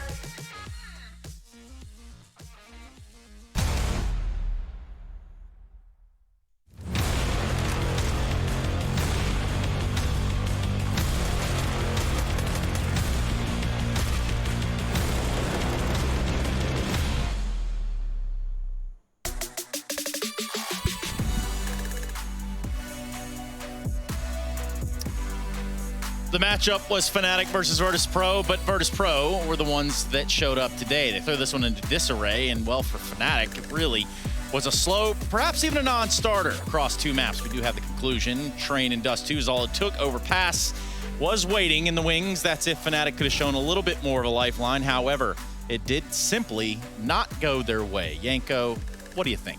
Yeah, I think it's clear why Dust 2 is one of the least played maps for Fnatic. You know, you can see that they're a little behind in some of the, well, I don't want to say basics, but some of the basic stuff on the map. When it comes on the CT side, we saw it, and then it was hard on the T side, not being able to get any momentum either. I think for them in the series, it was key to win their own map pick, and then they had a chance on the decider, right? Overpass was a map they picked a couple of times earlier in this tournament and with this lineup. So VP, you have to remember, you know, right before Katowice, Dust 2 was their main pick, so to speak, in most situations, right? It's only after that loss to Navi where they allowed a big comeback that they started picking some other maps. Kinder told us in an interview they felt, you know, just they were getting a little bit stale. They were just picking it all the time, and maybe teams are starting to figure them out. But nonetheless, still a very proficient team on Dust 2. Yeah, and that all kind of shows. It all kind of shows right there in the open. You can't really even deny it at that point because Kinder and company, I think they're here to stay, Yanko. And that alone, that sentiment alone should wreak terror when it comes down to the playoffs and play-ins, because these guys are well on their way. We've got Kinder here to talk us through it. Kinder, hello. Hello, guys. Long time no see. Yeah, I know, right? Exactly. It's like we do this for lunch every other day. Hey, so let's just start it out this way. There's a couple things to talk about with the Fnatic game, but overall, last night with Astralis, man, you had a long series, didn't you? It was a great series, actually. A lot of good things to get after the series. Like, you can talk about a lot of stuff, and I'm glad it's happening. I'm glad we're improving. I'm glad we're having such a great game. Even though we lost against Astralis, it's always a pleasure to play against them because there are so many different situations that usually don't happen against like some other teams. But Astralis, they're just like next level. So sad that we lost, but we're gonna be better. We're gonna improve after that. Could you tell us a little bit about the contrast between that game and this game, in a sense of, you know, Fnatic started off really slow in the group, but then they had a big win against EG. Where did you guys really rank them coming into this game? I mean, we didn't underestimate them, but we knew that we already played against them before. We know how they play, we know their style, we know what they do, and after we lost to Astralis, it was a bit how do you say? We didn't feel that we didn't feel sad that we lost to Astralis, and we just went on to this game knowing that we need to win this game and next game to top the group if it's the only way possible to do it. So we wanted the win, and we just focused on playing. Well, you have that, and of course, well, for Fnatic today, it seemed like you guys were well in charge. But you've had a couple days now to watch Team Liquid play. So talk to me a little about going into that last match here for the group stage. Yo, that fallen clutch was insane on it. Yeah, but actually, like, I don't know. We played them in Katowice in the semifinals. I think they rewatched the game. I think they're gonna be ready, but that doesn't mean we're not gonna be ready for them. So, I mean, it's gonna be a great game. They're in a good form, as it seems, and we are always up for a good match of CS. So, Yakinder, important thing. Yeah, it is the important thing. Yakinder, we're coming down to the end of the group stage. I'm sure this is a bit of a marathon for you guys. So I'm curious now that, you beat Fnatic, you got Liquid to go. What do you do with the rest of your day? We actually didn't have time to rewatch the Astralis game, so we're gonna rewatch that game, and we will rewatch Fnatic game. We're gonna fix everything. We're gonna prepare. We're gonna play and try hard more. I mean, we're hard workers, and that's if we have a free day, we usually don't know what to do in that free day. So yeah, exactly that. Hey man, I want to get you out of here, but I want to ask you one kind of like on not a personal note, but obviously for you as a play style and the things that you've been able to do, you find openings, you create gaps. Do you ever find it troubling or hard to find those openings or find the positioning that's going to catch your opponent off guard? It actually depends on the enemies, but usually I see the gaps to exploit, but sometimes it's just more or less impossible to do, and I'm giving a lot of entries to the enemy team, but I know my team is used to playing 4 versus 5, for example, so they're okay with me dying because they know the potential that I can do in the round. So I'm not thinking about will it work out or will it not work out. It's just if it works out, it's great. If it doesn't, next time. Yeah, if it doesn't, Jay might be waiting around the next corner with an op. Hey, Yakinder, thank you for your time, man. Maybe we'll see you for lunch another day. Thank you. Have a nice day, guys. See ya. Yeah, he says they're hard workers, Yanko. It kind of speaks for itself. Sounds a lot like you, Trace, when you play. Your team's also always used to playing 4v5. Just, the potential is there, just not always. Sometimes it's impossible to get that entry kill. Yeah. Well, maybe if we had a good in-game leader, then it would be different. But I don't know why I have to hate on Chad, but all right. Chad, listen, this has nothing to do with Chad. Don't drag him into it. For us, we need to drag ourselves through a little bit more here and understanding. Well, at least we're going to Astralis endpoint, right? And we'll get into that. But as an EG Liquid game, I don't know where you lay your hat on that one. I know we're not covering it.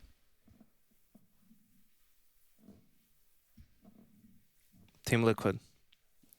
Thank you. All right. Well, we'll keep it somber then. You want to do this thing or? We could, yeah. Yeah? No? Or not. All right. Rip. GG. Maybe next time, Yanko. We'll see you around. See you around, guys.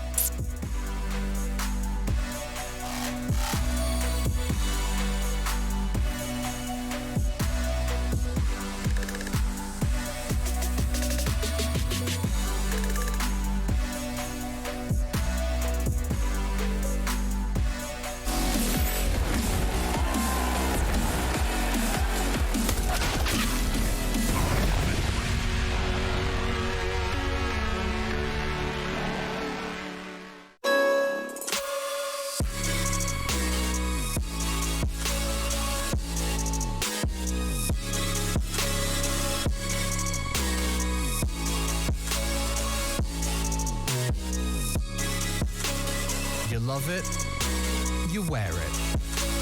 What's your style? Get your merch at shop.eslgaming.com.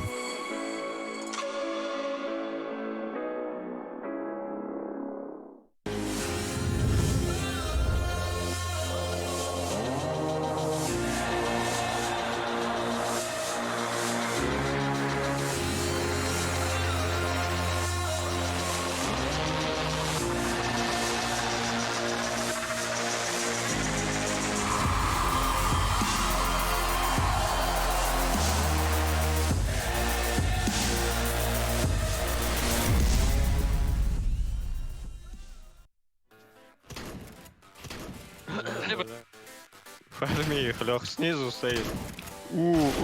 Отвали. На. По левой. По левой. Давай. Снизу. Справа. Он красный, ФП. Это майор, да? Нет. Можешь ничего не делать. Я его. По тобой. Снизу тип. Убил? Да, молодец. Я упал. Где он? За стенкой здесь? Я не знаю, где он.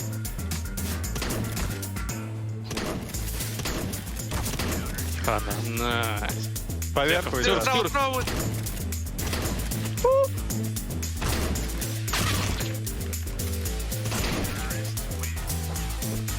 Справа будет лететь. Под тобой, Сандра. Постой.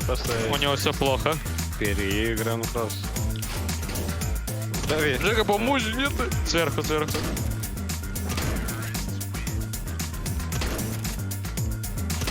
Сверху справа дави.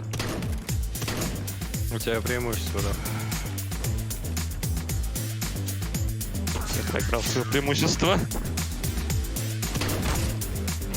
Вот так. Что? Справа. И справа задавил, Жек. Сверху уже. Над тобой. Подо мной.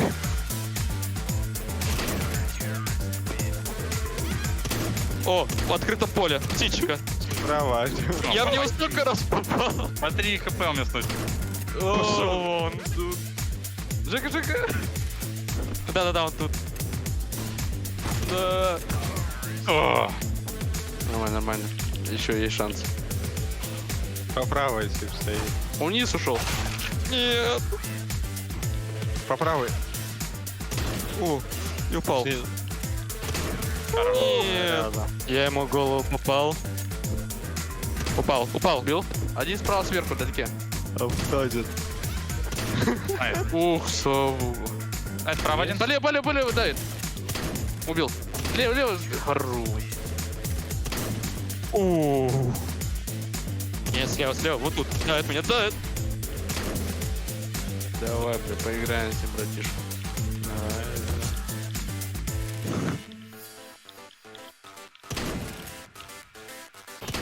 На сюда.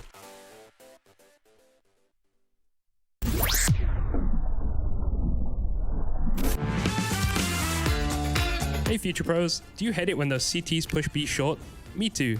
That's why we have a molly for you today that will stop that exact scenario. First things first, buy a molly. Then line up with the middle of this wall. Aim halfway up on the right side of this radio tower. Then run forward for about 2 steps and throw.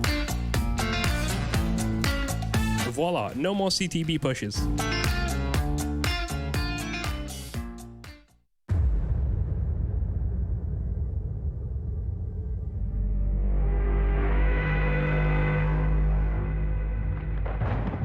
Rifles here for Fnatic moving into the second last round. They had a chance to break the economy of Liquid. They still have a chance going into the last round. But this one's not going to be easy. And surely we're going to see a fast play from Fnatic.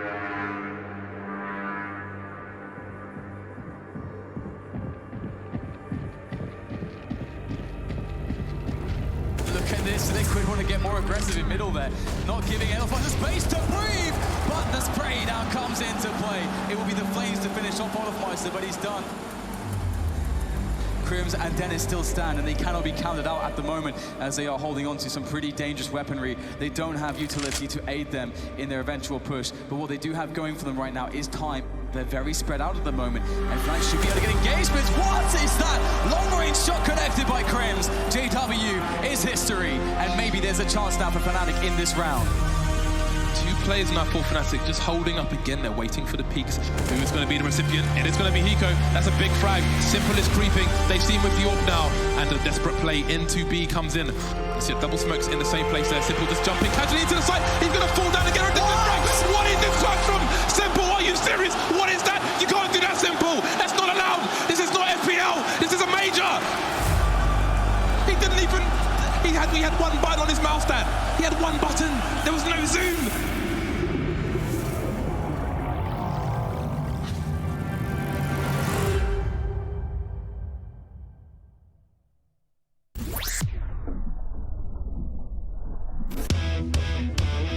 Hey Future Pros, we're back and this time with the new cache. It's been fun running around looking for new stuff, but for now let's teach you a new incendiary that you can do on this version of the map. This is an incendiary that you can throw from the truck to quad on the A side. To throw this incendiary, hop up onto the roof of this truck, aim along the left line of the crane in line with the bottom of this transformer. Shift walk forwards and throw the incendiary immediately. If you've done everything correctly, then quad should be on fire. This was previously not possible on the old cache, so I know you will find a use for this incendiary.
with the competitions, do you always play a tier 8 map?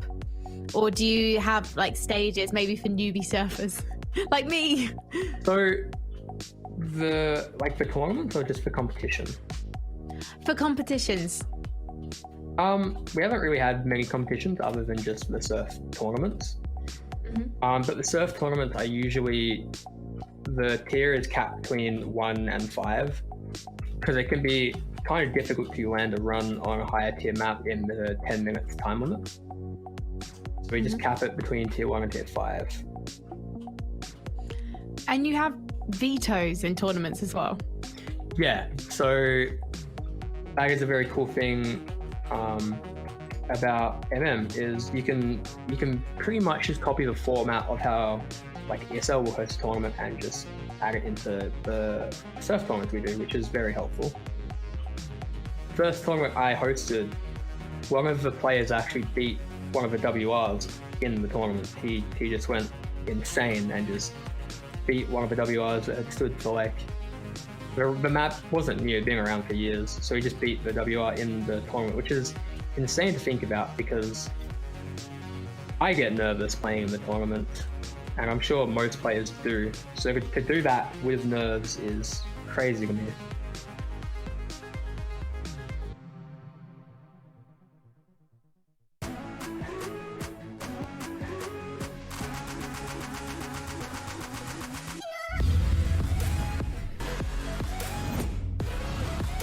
If I had to put my main team, I would start with Nico as an intro fragger because he's just.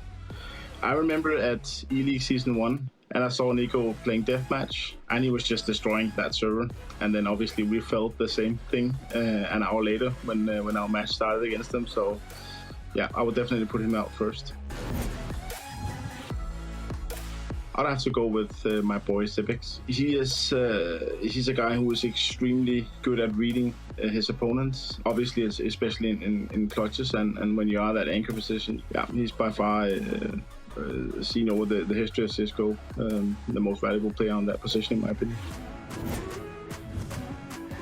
It's either between Kenny or Fallen, but I would go with Fallen this time because I think that being an in-game leader, winning 2 majors, and being so consistent with the AWP and being the AWPer, being the in-game leader, having to call with 10 seconds left, I think that's quite impressive. I'm gonna have to choose one of my players as well, and it's Glaive, definitely. I think that Glaive is a phenomenal leader. I think that's a must-have trait, actually, if you want to succeed as an in-game leader, because a lot of the times it's about your players believing in your calls. And Glaive has this magical way of just making his players believe in his calls. There's no question that it's simple. It could be Saiwu in the future, but I still think that if you want to be the star player, like the history of CSGO, you need to prove yourself. So it will have to be simple. He is that X factor who just can always carry his team and always shows up. Has been proving himself on different teams and in different scenarios. So it's simple deserves it. I would definitely go with someone I think that I know, and that is Zeus. He has won 2 majors and has been coaching a bunch of teams and has made them successful, in my opinion. So I think that he has been proving himself time and time again, and he's also a leader and a guy that I think that a lot of coaches looks up to. So yeah, definitely put him on the team.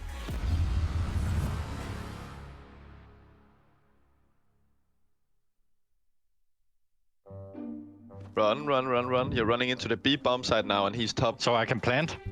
Yeah. You're at big box. You're jumping towards side. Jump one more. You can plant now. You're planning B, and he's coming from middle, okay? Now we're planning in the corner. Yeah, you know. Yes. Yeah, wait. Oh, he's coming. He's running into the doors. You have to be ready. He's running outdoor. You have Is to it here? plant. No, he's running out. He thinks you're A. Plant now. No, plant. It's 10 seconds left. Okay. I will guide your aim. He can't go window. He's gonna go door. He's going window. Aim up. Aim behind you. Yes, sir. Yes, sir. You told me he couldn't go window. Yeah, I don't think bots could go window. I don't know. Oh my god. Look a little bit to the right only. A little bit to the right. You have your pistol out. Take your AWP out. Aim to the right, as I said. To your right. Zoom. To your right. Zoom. To your right. To your right. To your right. One zoom, not two. A little bit left and down. Down. You're aiming almost at him. You can't shoot when I say almost. No, no, shoot! Shoot! Leg shot.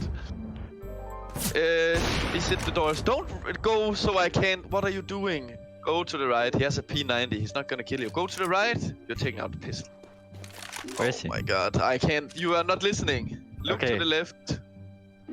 He's coming in the suicide now. Left, left, left. Down, down. It's impossible. It's literally impossible. Is he pushing top mid? Yep, same, but you're standing at the car. Yes, outside. and You have then to I'm aim just- down and to the right. Down and to the right. You're aiming in the box. He's pushing you. Down, right. You're aiming in the box. Little bit left, little bit left, little bit left, little bit left, little bit left, left, left, and down. Yeah, you're aiming in the skies. Okay, buy the AWP again. You have good spawn. Buy AWP. Zoom. Go forward. You're not zoomed. You're standing still. You're not moving as well. Zoom. Aim to the right. Right. Right. Right. Right. Right. Right. Right. Right. Right. Right. Right. Højre mate. Ja, han er på helvede nu. Can I aim here? He's camping right now. Like he's sitting but top. he will mid. come. He will come. He will come. Okay, you have to aim to the left then. Here? A little up, left, more left, more left, more left, more left. Up, up, up, up. I will tell you when to shoot, okay? Yeah. Left. No! Oh, right. Right, more right, more right. A lot more right, a lot more right, a lot more left. Oh my god, that was close. He's on the slope. You can't shoot, he can't see you. Where am I going now? Yeah, run that way, run that way. He's right behind you now. You have to start running. It's like Slender Man because you can't see anything. But where am I? You are top mid left side now. Oh. You are running into the wall again. He's behind you. I got it. You have to do 1-8. Yeah, it's GG's. Was it 5 rounds? Yeah, that was 5 rounds. That was fucking hard, man.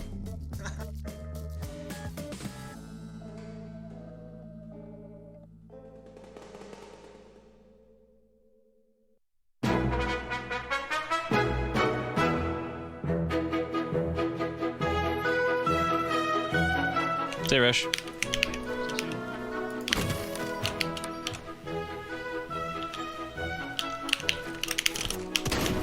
Nice. Nice. Doors, not looking at us. I'm going for this.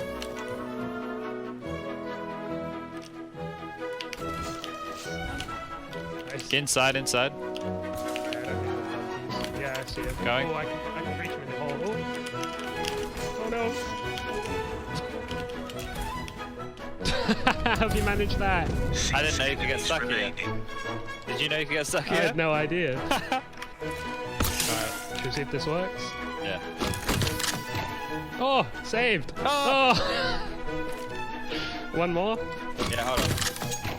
Strafe, strafe, strafe! He's looking at us.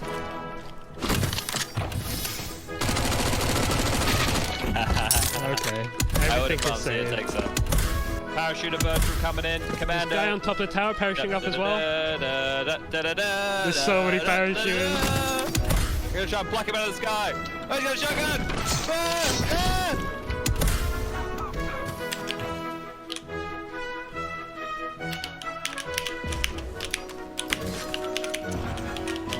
Nice. Get out of that, I'll be impressed.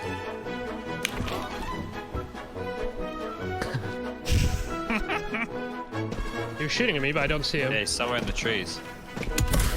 Yeah, he's down, I'm good.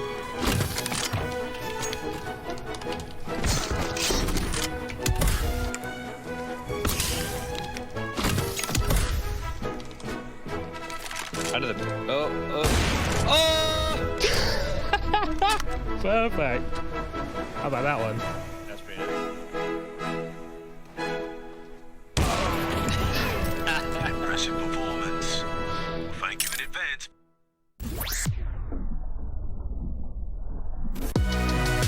Hey future pros, back to Inferno today with a pretty useful Molotov. This molly will force back an AWPer playing close to porch. To execute this, use your KZ skills to get onto the corner of this railing. Aim below the wooden rafter and at the bottom of the cracked paint on the wall. Then jump and throw. This will force any AWPer playing porch side to move back onto the site, or play more aggressive, so watch out for that too. Good luck!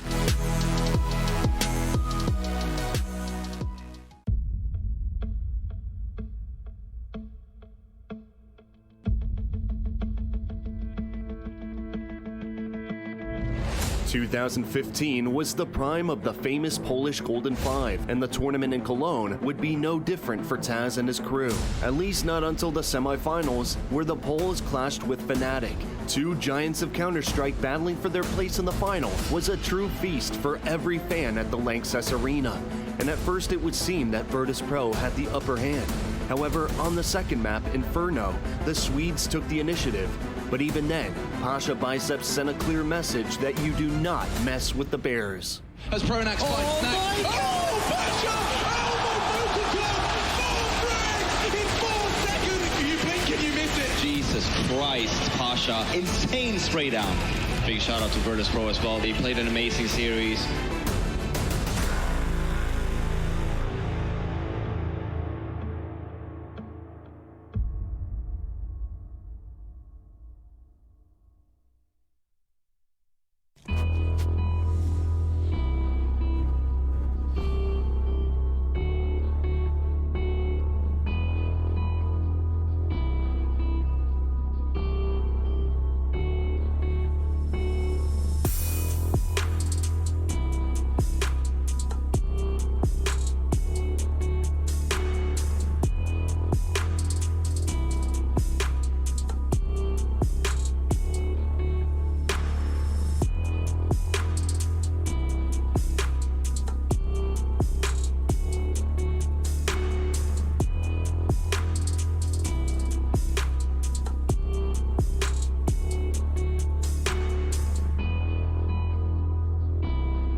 so tight. He has got a real opportunity here, a golden opportunity. The shotgun. Oh my god! A massacre onto Mouse.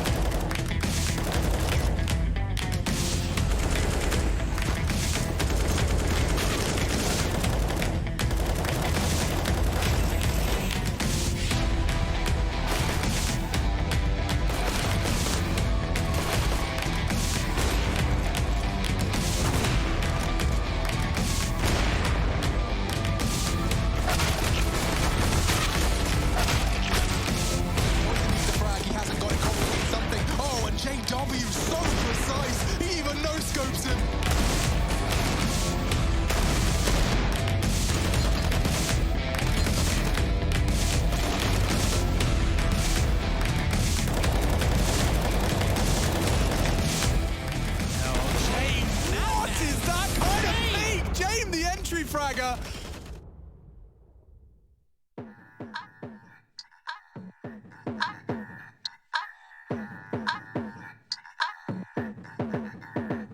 Yeah, I'm bad to the bone. I ain't sure what you been told. Yeah, I'm mad. You a clone. Sussy boy don't even have a sound of his own. I'm a dad. You're the song. I'm a fire hazard making hits from my home. I'm a tad big bro. Baby no money needs, baby no stone. I like chick flicks, yeah I'm realistic. Big bone bad lady with some lipstick. Ooh, I got a freak on me. I went for 5 seconds, yeah we talking history. Then I snip, snip, snip, no vasectomy. That's the key. I don't want a smaller me. Actually, possibly, maybe. I'm rapping off the beat. Whoa, I like big cases filled with blue faces. I'm talking money, money, money. I'd rather not rhyme. I'm a hypocrite. Yeah, I'm a rapper, but I'd rather do a Fitbit bit. Cause I care about your health, no. Yeah, A, B, C, yeah, 1, 2, 3, 3, 2, 1, here comes the beat. Yeah, I'm bad to the bone. I ain't sure what you been told. Yeah, I'm mad. You a clone. Sussy boy don't even have a sound of his own. I'm a dad. You're the song. I'm a fire hazard making hits from my home. I'm a tad big bro. Baby no money needs, baby no stone. Yeah, Gucci full slide. Yeah, spend. Say to some lies. My bad. Are you surprised? Shouldn't be. Open up your eyes. Sesame. I'm not a want, baby. I need a want, baby. You gonna call me crazy? Baby, can you get low? I don't wanna do no chit chat when I'm in the club. Can't you see I'm on a tic tac? I took it down. I'm dancing with your like a clown. Have to pay respects. Follow along now. A, B, C, yeah, 1, 2, 3, 3, 2, 1. Here comes the beat. Yeah, I'm bad to the bone. I ain't sure what you been told. Yeah, I'm mad. You a clone. Sussy boy don't even have a sound of his own. I'm a dad. You're the song. I'm a fire hazard making hits from my home. I'm a tad big bro. Baby no money needs, baby no stones.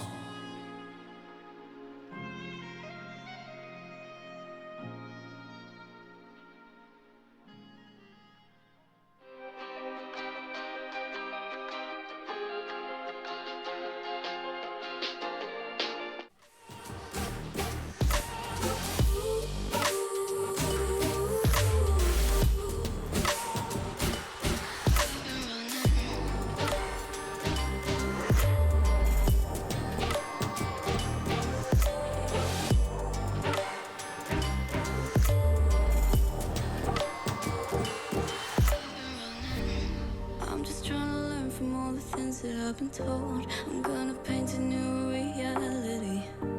It doesn't take a lot to turn a person into gold. Yeah, I've been getting good at alchemy. And you can stay inside in the deep, but without it you never let go. And when you're done with hiding and you wanna have control, you and I can find a perfect fantasy. Stepped out looking like a small fire, half glass that are filled with desire.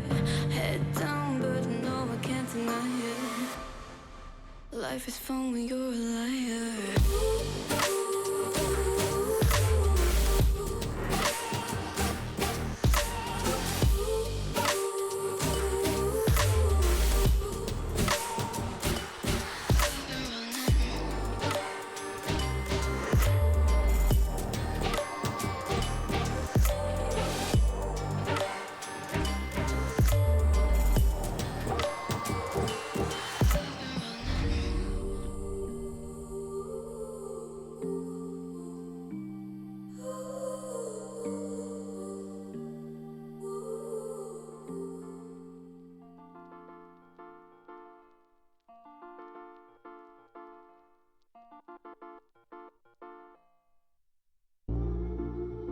Wish we could learn how to love our mistakes.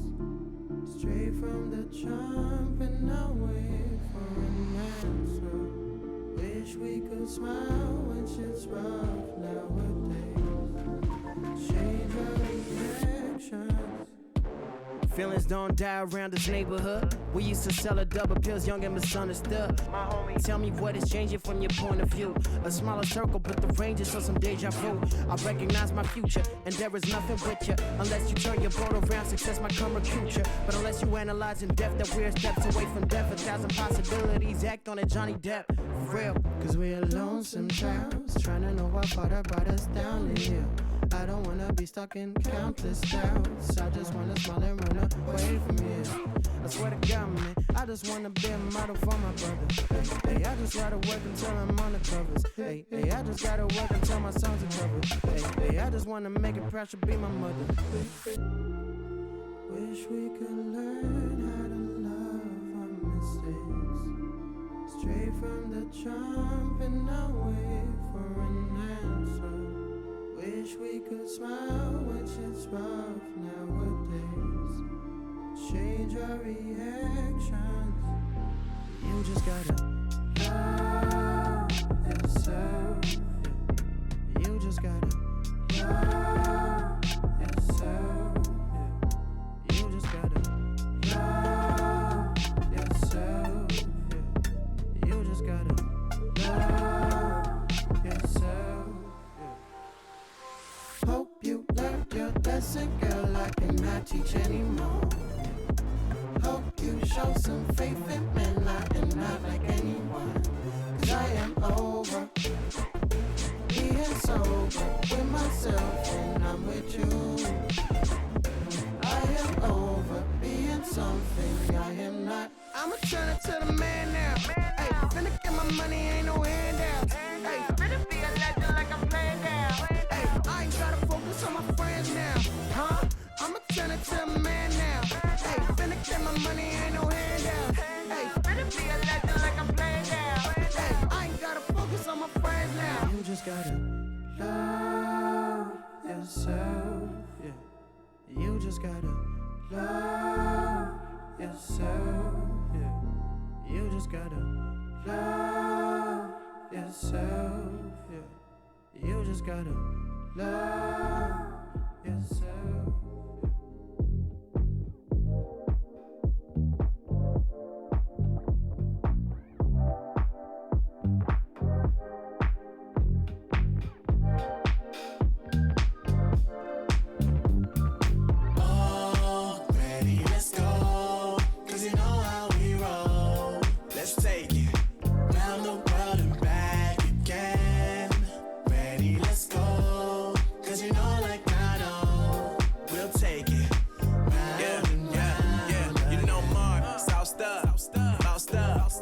Never let you double cross them.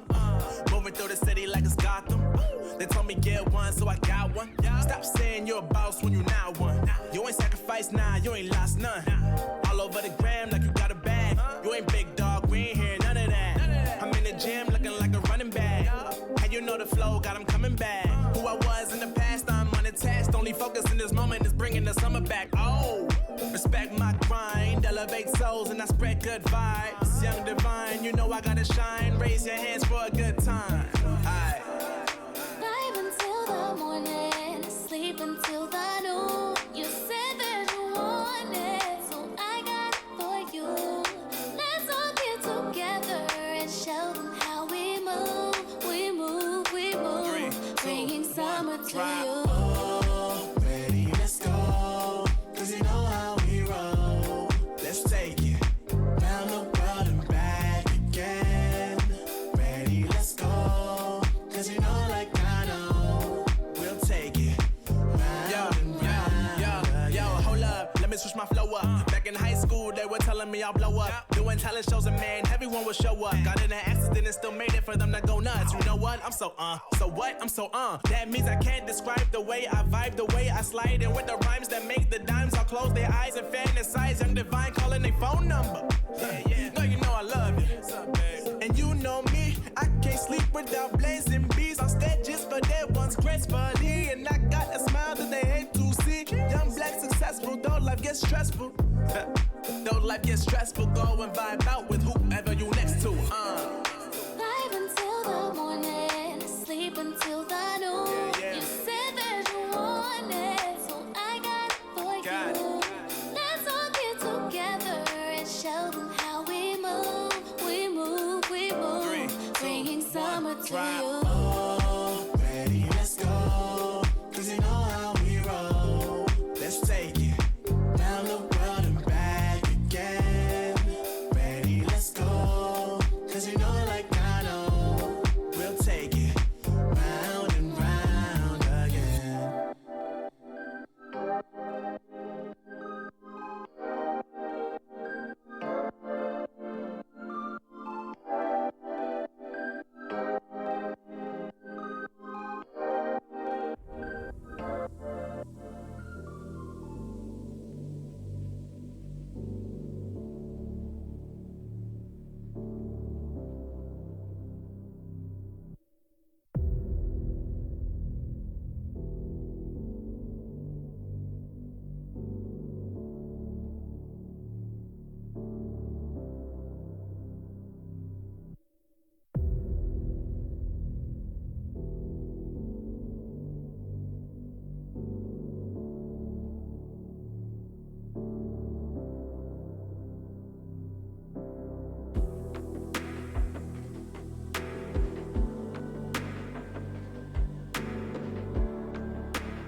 divine. I'll show you how it's done. There's no sight, we go inside. The man, he is the one. You build your walls with faith in God. They never come around. Then wonder why we all defy the burden to be born. We're coming home with a mission to bring an end to a terrible land. We are here to your omission. We are many of one. We're coming home with a mission to tear you down from your undeserved throne. We can take your conviction. We are many of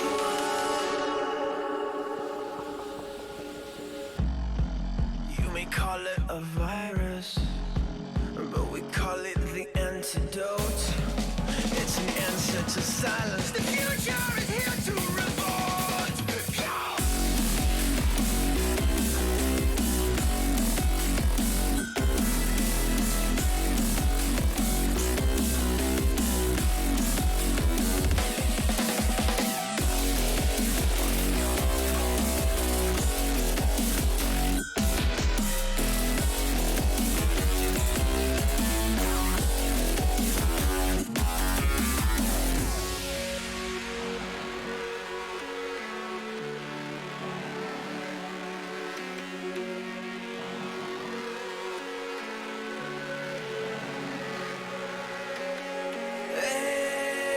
It's so high from here. You can see the world. Aren't we all insistent to be smooth?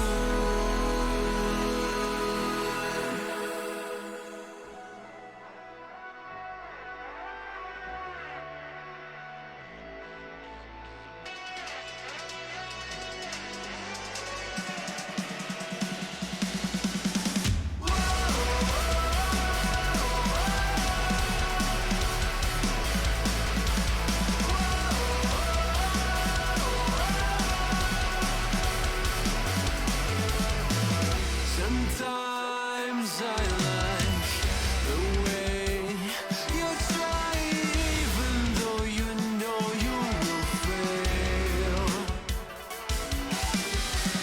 Sometimes I give you hope before I take it all away from you. I'll never let you win every shot. I feel you caving in. I'll never let you win every shot. I feel you caving in. I never get tired taking down your empire. I feel alive in the middle of the I hear your steps and every move you make. I'm always one step ahead. I smell your fear, your tired sighs are music to my ears. I'll never let you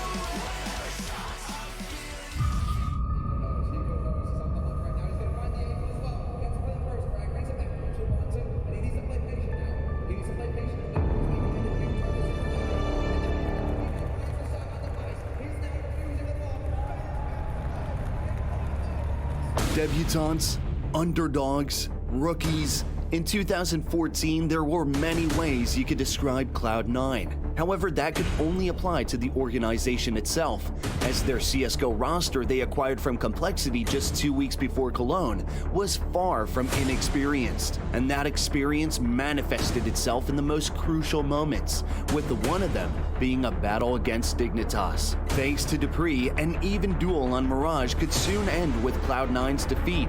Team Dignitas, they've got the smokes down to cut Cloud9 off, and in fact, they're going for huge plays!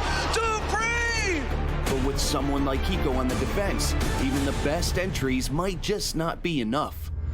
That bomb plant's already been happening for quite a while here, so Hiko and Sean, that's a good kill from Hiko, but they realize Dupree's still in there. So Hiko comes in with another kill, and back to a 2-on-2. That bomb's too far tick, they gotta move quick right now. They're going for it, the defuse is already happening. Hiko, are you kidding me? He's gonna go for it, they win the round. Hiko picks up a triple, and Cloud9 win it, what?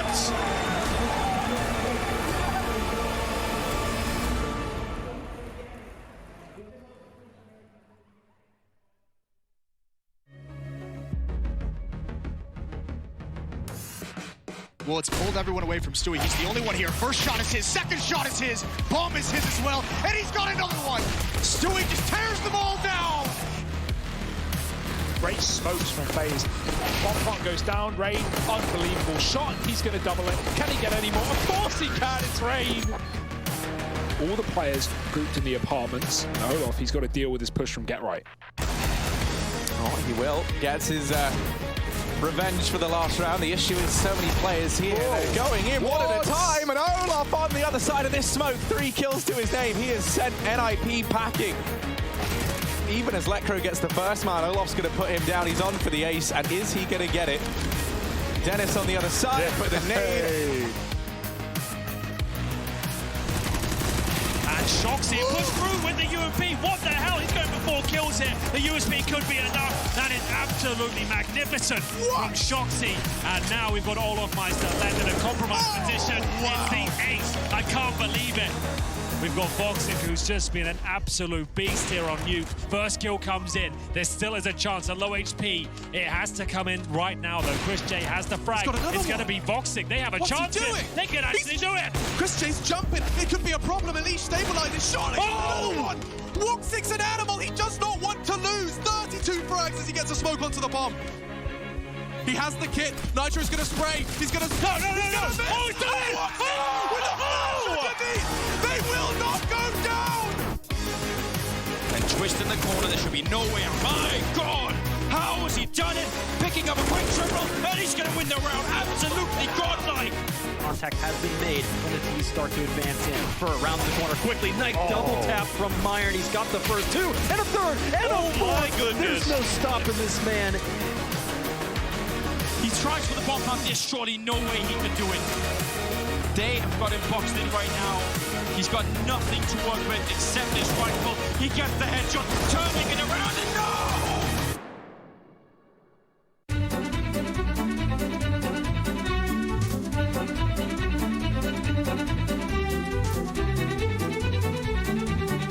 They'll turn their talent towards A. They can come up the ramp. Volley to triple. One player in the sight. He's dead. Fatality.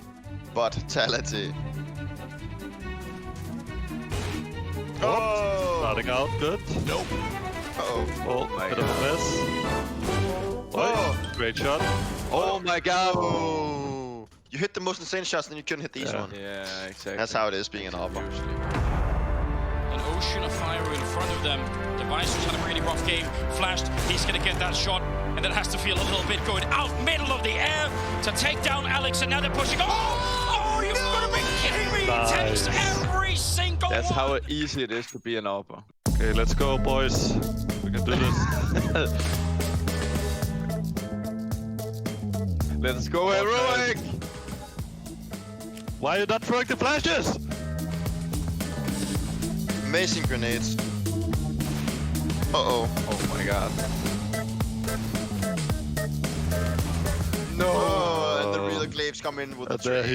he's coming in. Okay, one more try. I'll get him. I'll get them. Let's f***ing double late them. Okay! You will have a hard time, guys. What? What? Down! Nice, good job, down. Okay. Okay, we got him now. Cheater bot, altså. Flash from me, bro. He's out.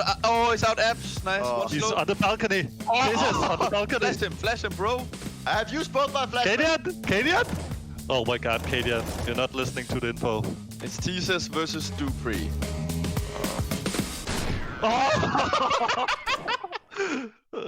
Oh, You can't beat us, guys. You just can't beat us. Okay, one more. I have good idea. Hey, it's easy now. Look, we will beat them now. Oh my god. Nej, for satan, jeg blev... Men prøv at se, sådan der, ikke? Så er det helt fucked. One shot ham der. It's AVP. Yes, stupid with the It was ace. zooming at your head. Let's triple nade, guys. Rush and triple nade. Yeah. Okay, and then flash from me in front of new box, okay? This is the new tactic. AG. Flash. Not flashing. I'm flashing now. Boom. Oh my god, I'm so ganz blind. Oh, nice. Oh my god. I had no idea how I died.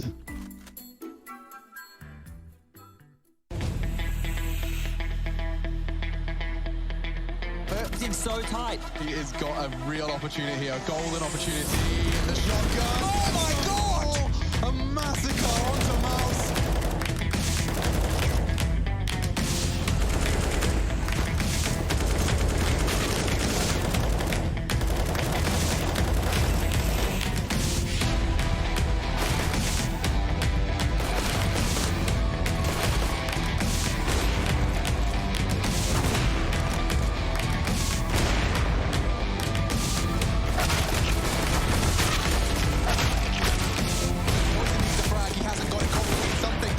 JW so precise, he even no-scopes him.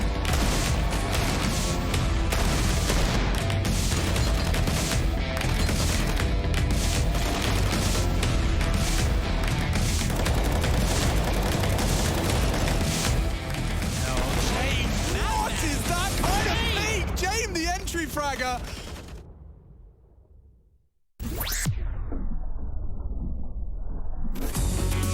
Hey Future Pros, back with a more complex pro tip today which will help you establish presence at long on Dust 2.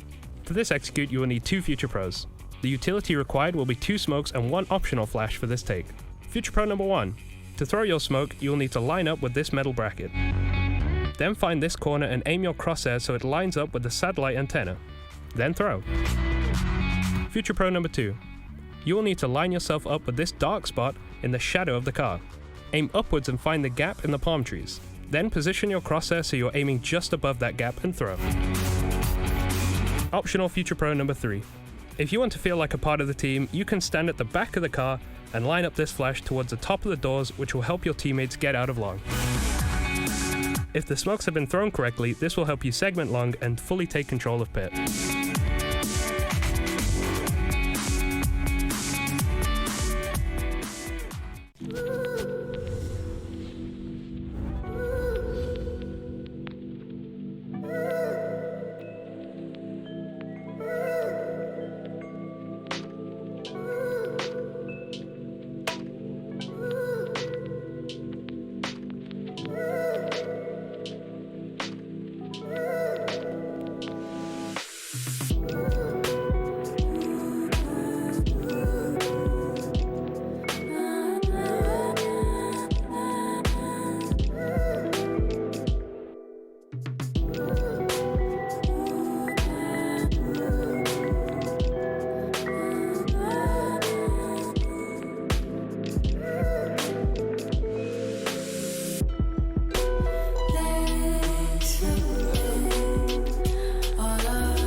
I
think the biggest thing that distinguishes between, a professional player and I guess whatever level you consider to be like a rank S player right beneath that would probably be literally it is like your ability to communicate and work with your teammates. I think that is extremely underrated, and I don't fully think that most players at the semi-pro or the rank S level understand the kind of level of comms and the level of thought that goes into working together on a pro level.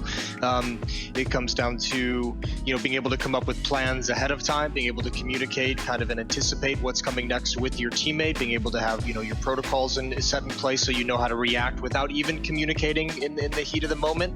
And I mean, even more importantly, sometimes it simply is a matter of being able to communicate and being able to read what's coming and direct your teammates on how to play a situation properly. So you're almost expanding your thought over to what situation they're going to find themselves in and giving them the information that they need ahead of time so that they can be successful as well. And I think that's the biggest distinguishing factor is that, I think most players rising up through the ranks, when they're playing the game, see what's on their screen and believe that's the game they're playing.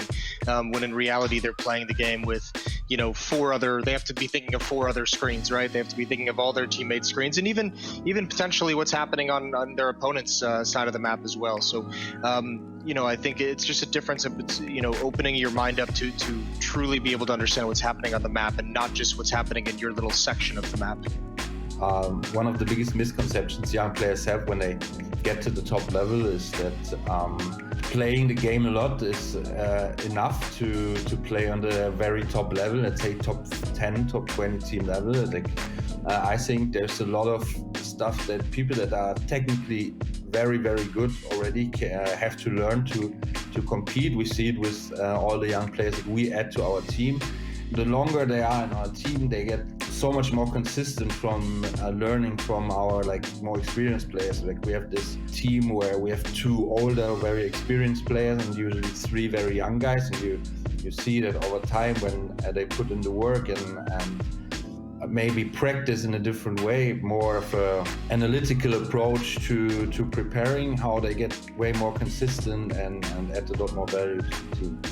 I think the mechanical aspect, like having good aim and mechanical skills, are the base of becoming a pro. You kind of have to have that, and after you have it, or if you have it, you have to be competitive.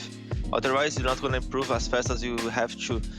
Being competitive, I think that's a key thing to have, and also having confidence. I think that's the most helpful things you can have or improve, so you can improve faster and be the best player you can be.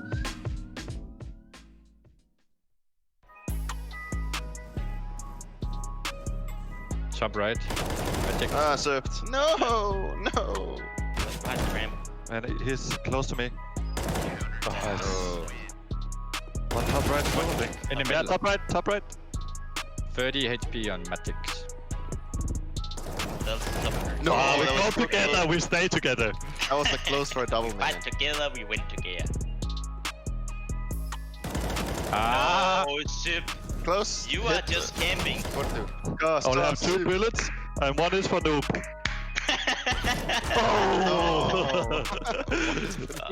Fair enough. Top left. Sip. Nice headshot. Galore. Smackdown. You're the one to carry this. You're the M4 guy on this team. Mystery. And a happy holiday. Oh my god. That's bad. No. I just, you are crazy good. Stop looking at you! Mr. Mute. Top right and mid right. Let's go.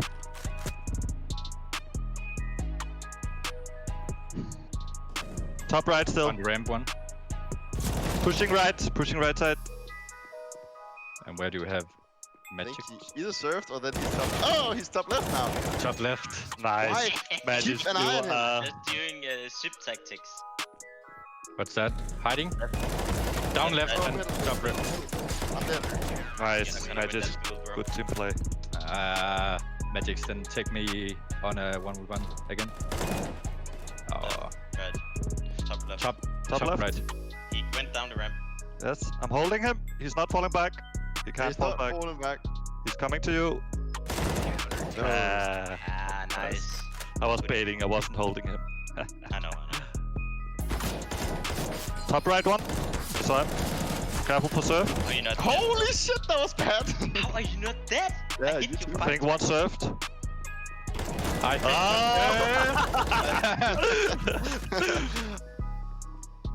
Pushing left. Dead. Mid left. Okay. Come so soup. And we have the crouch and the... Oh, I think one served. One left. Left down. No. Magic, you are the best right now, I must say. Thank you. I like when you talk dirty to me. Top left, he's hit. 21. I repeat, Is 21. he gonna serve? Is the question. Oh, he was. Oh, What? shit! How did you not win that one? So easy. ESL Pro League is brought to you by Gaming Malta, Intel, US Air Force, 1xBet, and DHL.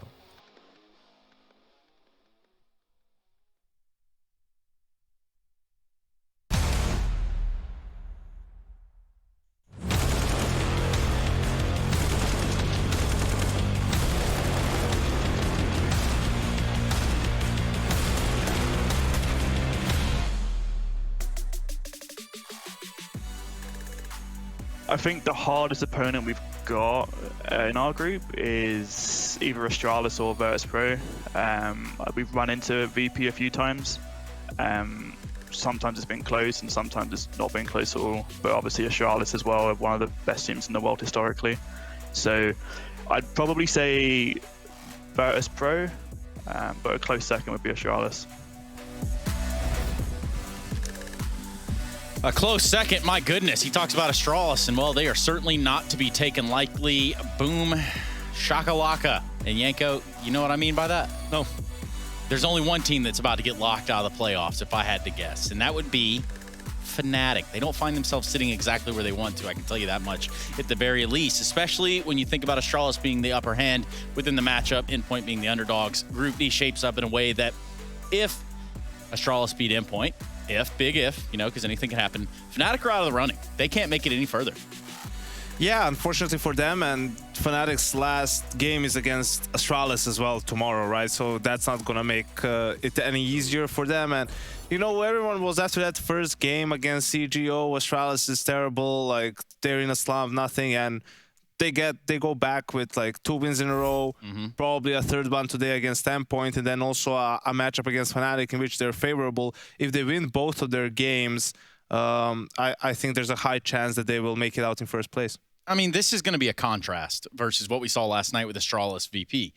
We, certainly saw a VP that could push Astralis around, whereas Endpoint, you wonder if they could even come remotely close to that. Yeah, I think it's going to be extremely difficult by just the disparity in skill between the players individually. And I think for me also one of the big problems for Endpoint is you look at their game and there's nothing out of the ordinary, right? It's mostly standard stuff, just trying to execute it as well as they can, which doesn't mean, that doesn't make them a bad team. It's just that playing against Astralis with that sort of a style, they'll be able to read that, I think, fairly easily and just be a step ahead of you all the time. That's basically what their game has been all about for a long time. And actually, they themselves have realized, okay, we need to throw some, X factors in there, right? Some, whether it's strategies or just individual plays that are a bit crazy, a bit wacky, because otherwise it's, maybe we are becoming a little bit predictable. Yeah, and I think that's the true case. Like, that's exactly how you have to look at it. For Endpoint, we could talk about this lineup till we're blue in the face, but here they are on your screen. You can see the names correlating with the ADR there for at least what they've shown up to this point. Astralis have shown us that they're mortal, but I mean, when you think about Endpoint, that's just like a different level, a different echelon of play, and that's kind of what we expected when we walked into the group. And as far as learning about Endpoint, there really isn't much more than what they've given us here within the group itself. Yeah, a couple of good games. Obviously, the win against Fnatic, where I think that was them at peak performance, so to speak, and as it is with all the teams, lower tier teams in the group, mostly it's just a learning experience, right? Like, they were undefeated in the last 3 months on Inferno coming into this tournament. Obviously, lost it to some of the teams so far. They keep picking it, and I'm sure even if they lose, Inferno in the last 2 games as well, they'll still can be able to look back and, okay, so these are the things that they worked really well against lower tier teams, but this is how tier 1 teams, counter us doing that. Things that are not just related to, oh yeah, they shoot better than us, and that's just the reason why we lost some of these rounds. Like a depth to the playbook almost. It's like having something that you can go back to, something to rest on. Whereas, Astralis, even if they have that, they're the type to forward think and maybe adapt and overcome some of the adversaries in the server. For Astralis, no strangers to winning out, no strangers to showing face, and they've been doing just that. A little bit of a rocky start, still took a dub there to Virtus Pro last night after a marathon of a game on Train. Ended out in Virtus Pro's favor, though, 25-23 over there on that. However, winning the whole series is what you're after. Yeah, but we also, tells you how high expectations we have of Astralis, man. They have 3 losses with winning a map in a best-of-3 series. They came against, Spirit, VP, really good teams, right? Obviously had a great performance in Katowice, and against Niji, who just had, an excellent day, and do seem they have exceeded our expectations, at least for this group so far. So, yeah, I think it helped Astralis. I think it was necessary for them to get together and be in a boot camp, maybe to fix some things in regards to their game, but also to have that atmosphere and that feeling. It does seem they're one of those teams that do benefit from it a bit more because of how experienced they are and how much success they've had as a unit. It's just more fun, right? And perhaps that's given them just a little bit of confidence, If you find yourself down a little bit, what's better than to bring the whole gang together, the whole band together under one roof, which is exactly what happened to Astralis. So let's hear from them about it. Glo, thank you for joining me. I want to start off by asking you about the fact that Astralis, going into day 4, had the lowest 4v5 win rate conversion in Group D. Do you think at some points you've relied too much on structure and executes and maybe lacked some flexibility? Yeah, I think so. I mean, if we like the individual skill is a huge part for us, because I think we are pretty good strategic wise. Of course, sometimes we lack some strategic strats as well, but mostly I would say if we have the individual skill, we'll probably beat anyone. So yeah, that just shows on the stat as well with the 4 versus 5 conversion that we aren't able to pull it off. That's mainly based on individual skill, because you are in a disadvantage, so you need to do some huge moments. And I think I think it will get better as longer we get into the tourney. But I want to talk about Inferno, because at one point you're 8-1 down. What did you do to suddenly start that magnificent comeback. Yeah, so we actually tried the same thing against EG. We got behind a lot, I think. I think it was almost the same, and we ended up losing the half 12-3 or 11-4. And we started to talk after the game what we should have done different. And I think against EG we started to get a bit too scared. And that's what we tried to do, not do against Virtus Pro. So even though that they were leading like 8-1, we started to just do some pushes and use our utility correctly and stuff like that. So yeah, we got some first kills as well. That helps a lot. So yeah, that felt great. It's always a pleasure talking to you. Thank you so much. Thank you very and much, good Frank. luck in your match against Endpoint. Thank you, Frankie. See you. Well, we heard Glaive agree right there that, adapting on the fly might have been a little bit of their weaker, strugglesome department.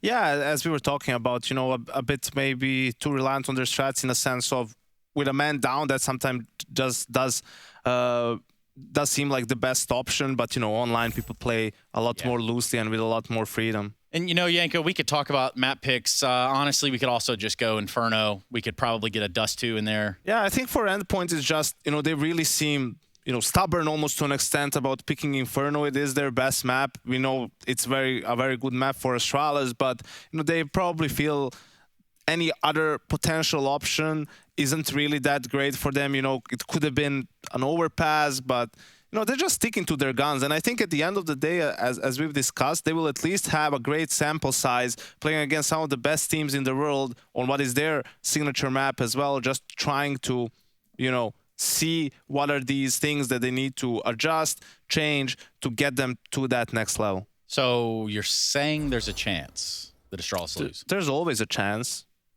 I think there's like a 2% chance that they'll lose this series. Now that's reality, folks. We're going to be jumping into that game. It's time to jump into Astralis versus Endpoint. It's going to be one of our last group stage games, and you damn sure are in the right place to catch it because we're looking at Inferno. We're looking at Dust 2. And if we have to, we're going to Vertigo too. It's going to be a wild ride, and we're glad you're all joining us. Let us know how you're watching at home using hashtag ESL Pro League. That's hashtag, Chad and Alex. You see that?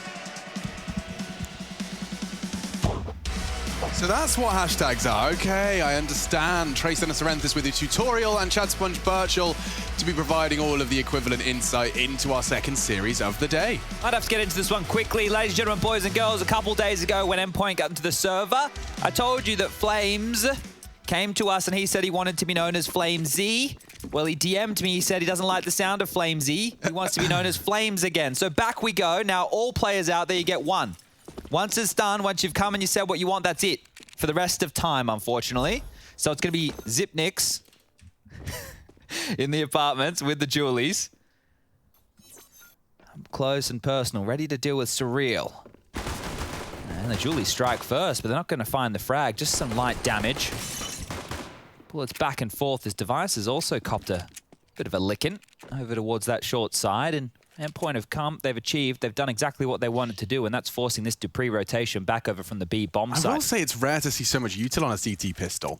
I mean, we've got two players, Sans, Kevlar.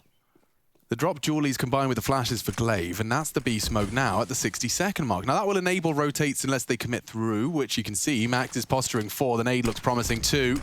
Tries to block in a little. Magisk tested here, using the smoke to try and get away, but there's just too many bullets down range. Nice from Max to convert. Surreal's on the list, and Glaive's taps don't quite finish the job. Down to 3. Bomb down. Disadvantage for the Danes. 3 coming in, make it 4 from the CT. They're going to funnel in, and Glaive does have flashes for this retake. But no kit, though, so have to be quick on this one. Bomb, about 10 seconds ticked already. Heading to the halfway mark as the flashes come through. Max has got a lovely angle with that P250, and he does convert the hard headshot. More for Max, potentially. Coming in from Coffins. Contact from both of them, hold the line. Frags do come in from the CTs, but time is of the essence. Running out of chances now. Oh, dear. Glaive is gone, and Flames with 3. There it is. Simple stuff for Endpoint on the pistol around there. Force back the early presence, drop back banana, go for a simple execute, avoid Magisk's nade damage, and away you go. You're off to a pistol win against Astralis here today. Now, we've heard from the desk, we heard that there's still implications for this group that are open. Have to wait and see for the end of the day before we have too much confirmed. It has been a wide open affair for Group D, the final one of ESL Pro League Season 13. Should Astralis win, of course, that actually seals Fnatic's fate as an eliminated team. We found that out upon the loss of Fnatic earlier on today. And we've got 4 SMGs. It's not even on the CT side, but second round and heavy investment into util. So they're going to try and force this stack into a bit of a overcommitment. Yeah, this extra utility, it might come in handy here if they want to siphon through some of these Astralis smokes. You can see here 4 remaining for Astralis. And as they want to hold on to those for as long as they can, the extra utility for Endpoint can work on the opposite side. They can seem a little bit more aggressive. They can go for a double pump. They already have full banana control. They've smoked off and gestured that they have top mid. The flash on through. Robin will secure that now. Bomb has been picked up from Mighty Max in spawn, and Device with a couple of tags onto Robin keeps them at bay. But those smokes, still 3 of them handy, Alex. Yeah, so Flames will deploy one towards B, and that might keep Glaive's feet planted. Yeah, it does. So now, Endpoint, they've created a 4-on-1 on this A side. They've got another 10 seconds to shape this one up into Device. Nades will fly over, and Astralis with the hook deep into their cheek. They have taken the bait. Arch side right now, it helps. This rotation get over, but they're still locked out by the smokes. The CT1 drop, they have to push through. Getting a bit sketched now. Oh, Max has got bomb alongside as well. If they don't get these frags and take some space soon, they're in trouble. Crucial looks to be taking risks, hangs out in the smoke as it fades. Magis can punish here, but he doesn't pull the trigger. And Crucial will find a second. It's Device with more chip damage, nothing lethal. Someone needs to fall. Endpoint making the MAC-10s work. And now with Zipex and Dupree, they've signaled the save. They've dropped on back towards that B bomb side in the second round on the board for Endpoint. And that round right there probably sets as a good example. Endpoint have some of these strategies, right? Once they get top mid control, and once they get that banana control, they do these explosive set pieces. Now, in the early stages of their Inferno, we saw them getting stopped. There was a lot of mollies coming down. Remember that first game we saw them on Inferno? The bomb kept getting dropped. Max was ahead of the pack. That seems to be a thing of the past. I think that may be just some Pro League jitters because they've been looking much better. And something also that I'm interested to see if Endpoint encounter as the weapons and the utilities brought up for Astralis is they had a real stubbornness in their play for this top banana control. And when it was taken from them, we've seen very, very good players like Yakinda and aggressive CT maneuvers on that banana really cut down, like Liquid were doing it as well, just cut down the Endpoint banana control early. And so with all this pressure A, it's going to be good. It's going to force Astralis into acknowledging that there could be gaps on A and less likely to be leaving or going aggressive on banana early. So let's see if Endpoint lean a little further towards the first letter of the alphabet, just so as to avoid any conditioning on that B side of the map. It is going to be Deagles and USPs, though, even a treat of Device whipping out a Zeus. And we'll get into our third. Now, this should be a formality, and this is where the MAC-10s, the fact that you converted before, this does feel like a real bonus for Endpoint. Yeah, and if they carry through most of these into the next round as well, for those explosive strategies on a map like Inferno or a fast banana take, they can be great. Especially when you consider no head armor likely for a few of the Astralis players going into round number 4. Flames leading the charge. Up banana, MAC-10 in hand, lots of room, but lots of damage done to Crucial and Mighty Max in the meantime. Crucial below half. Mighty Max just below that 80 HP mark now, and just continuing to be an absolute annoyance is Flames. Much noise, smoke's coming over too, and Dupree had a chance there. Surreal stepping into the den. But be careful not to overcook it here. He's keeping a couple of the CTs busy on the boiler. Looks like it will be a B piece, Alex. The setup is here from Astralis with 3, but I don't think it's enough. Yeah, I mean, just Zipex's Deagle, right? Unless Endpoint push before the smokes arrive. Vision will be denied. In they go. Flames leading the pack, gets across. Low though, Glaive's USP could have been set for success. Surreal provides the necessary frag. And the round on the site is Endpoints. Really clean stuff as well here. If they can just hold on to the lion's share of their bodies, they're looking very good. That'll be 2 kills in the first 3 rounds of play. Astralis not able to get any traction whatsoever, and that's showing you how good these executes have been, the spacing. Sure, it is just the low buys, the force buys. And when they go the other way, we talk about them like they're the hardest rounds in the game. So keeping it easy. Chicken bugged on out there. Have you heard the saying, running around like a headless chook? Yeah. Cool. A friend of mine called Chad often brings it up. Actually. Oh, just from me? Headless chickens, yeah. Yeah. MC knows what I'm talking about. Yeah, no, we have the same expression in England, we just don't call them chooks. Running around like a headless chicken. Yeah. Okay, same thing.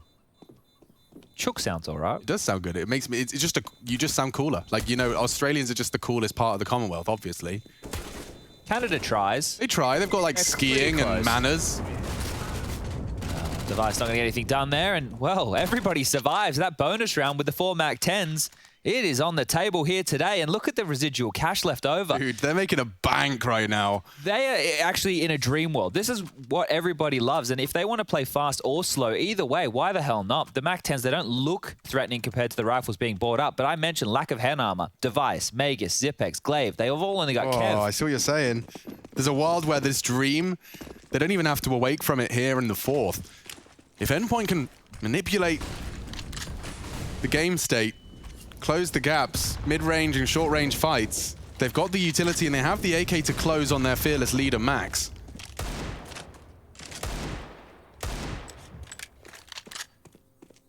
If they just get banana control and go for a B exec off of this, like SMGs running into the side, jumping, are going to be so difficult to keep a leash on here for Astralis. Doing their best to hold on to whatever utility they can, but threatening across the map. Boiler control, top banana control, top mid control is next, and Astralis, they know they have to give this up. So already deploying passive smokes.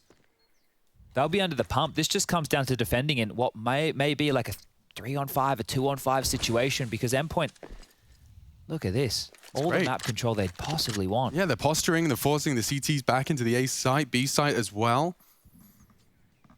Surreal, Robin rejoining the squad for the take. They've done it. They've got Astralis' feet planted, and now it's a question of execution. And Chad, you were just pointing praise towards their executions in their prowess. That's the second smoke, that's the last smoke. But it's double mollies remaining from Glaive and Zipex on B. If they can chain those together, this exec comes in, might just do a bucket load of damage. Here they come. Flames are important here, dropping them out. Flames has spotted one though, and he's going to burn surely the smoke to save them. The spray's not good enough. They're so low, but Endpoint are in. They get the frags, they've got the sight. Device trying to hit a shot. They all just miss in the chaos of that bomb plant. Astralis have fallen, and Endpoint, their dream continues. MAC-10's converted. You haven't lost a single player. Look at the deaths. 2 free upgrades Look as well. at the deaths. There is only 2 kills for Astralis posted in 4 rounds of play. Yeah, this is wild. Endpoint are playing this one picture perfect. They're keeping it so clean. Nobody overextending. Nobody chasing. Nobody needs to go from MAC-10s and... I swear, if Crucial's got a double MAC-10 into this 5th round of play... Why not? Whoa. Carry that through. Get yourself out banana. There's nobody waiting for you. Dupree's in sight. Megas is pit. Device is seeing whatever he can find. They're just throwing that fishing rod out to sea. Bomb goes off. Oh, an 8K as well. So Max brought that in. They've got an Organ and M4 for their troubles on B. It's slowly becoming more and more promising for Endpoint's finances. The AWP is preserved. Max is up to 10K. Crucial. He's in buying a bit of utility. He's got just under 10K. They have so much money. We're only into the 5th round of play here. Astralis can drop guns. They can make this one work. Dupree would have to get one to Zip. He does.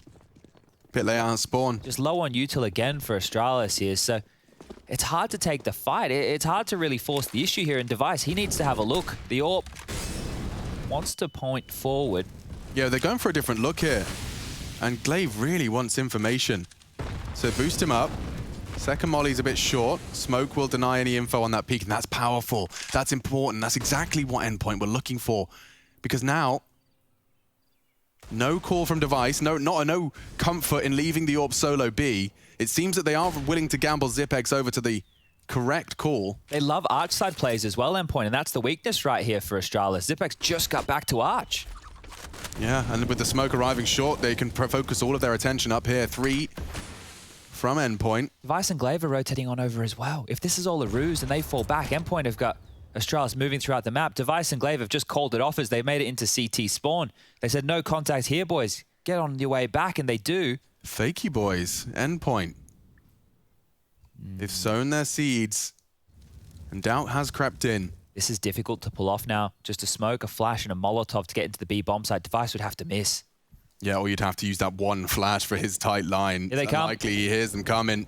Device readies to destroy. And the first is good. Falls to Nubox, baiting in for the repeak of Glaive. Endpoint. Oh, info. Max hunting. Needs one. Flashes are okay. Bomb is loose. Device already taking 2 scalps, and it seems the rest are soon to follow. Zipex in support. Crucial with 1. If they find Device, it could have spiraled. 15 seconds. He just needs this frag, and he needs it now. Device goes down. Crucial to clutch. Does recover. The AWP needs a shot immediately.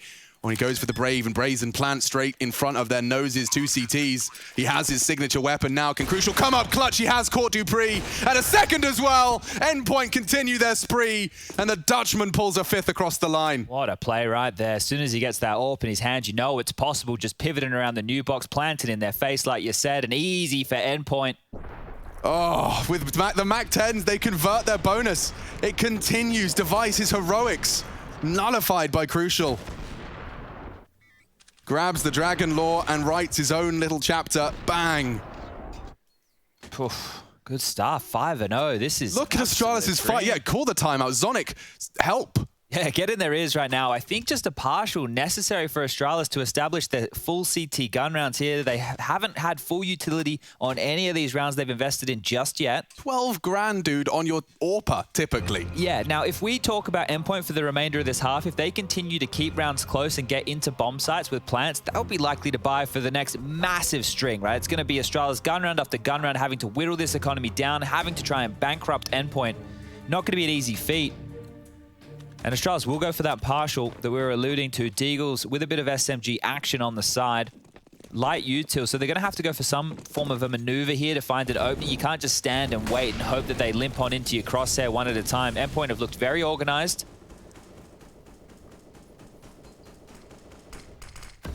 And Crucial was ready. Baited in. Jinx. Chad Birchall, Chad Birchall, Chad Birchall. Thank you. That was going to be a real awkward cast. Yeah, that was kind of masochistic. I don't know what I'm doing. Okay, well, first found. The rest, I'm sure, will come quickly. Glaive's close. He loves the UMP. Ooh, that looked good. And this is even better. Taking 2 before Crucial gets to him. Pushed up Banana and keeps it level. That's more than Astralis have been gifted previously. Let's see if they can follow through. These last 3 still have almost full kits of nades. Crucial and Robin for sure. Surreal's only missing 1 nade to his name. So if they want to do any smoke variation on towards this B site, they can. Mollies are plenty as well. Can get new box, get close oranges, get emo, or just walk up close and pounce. Zipex does have a good weapon for the job, though. Yeah, perfect weapon, and he will be safe from the molly. Flashes fly in.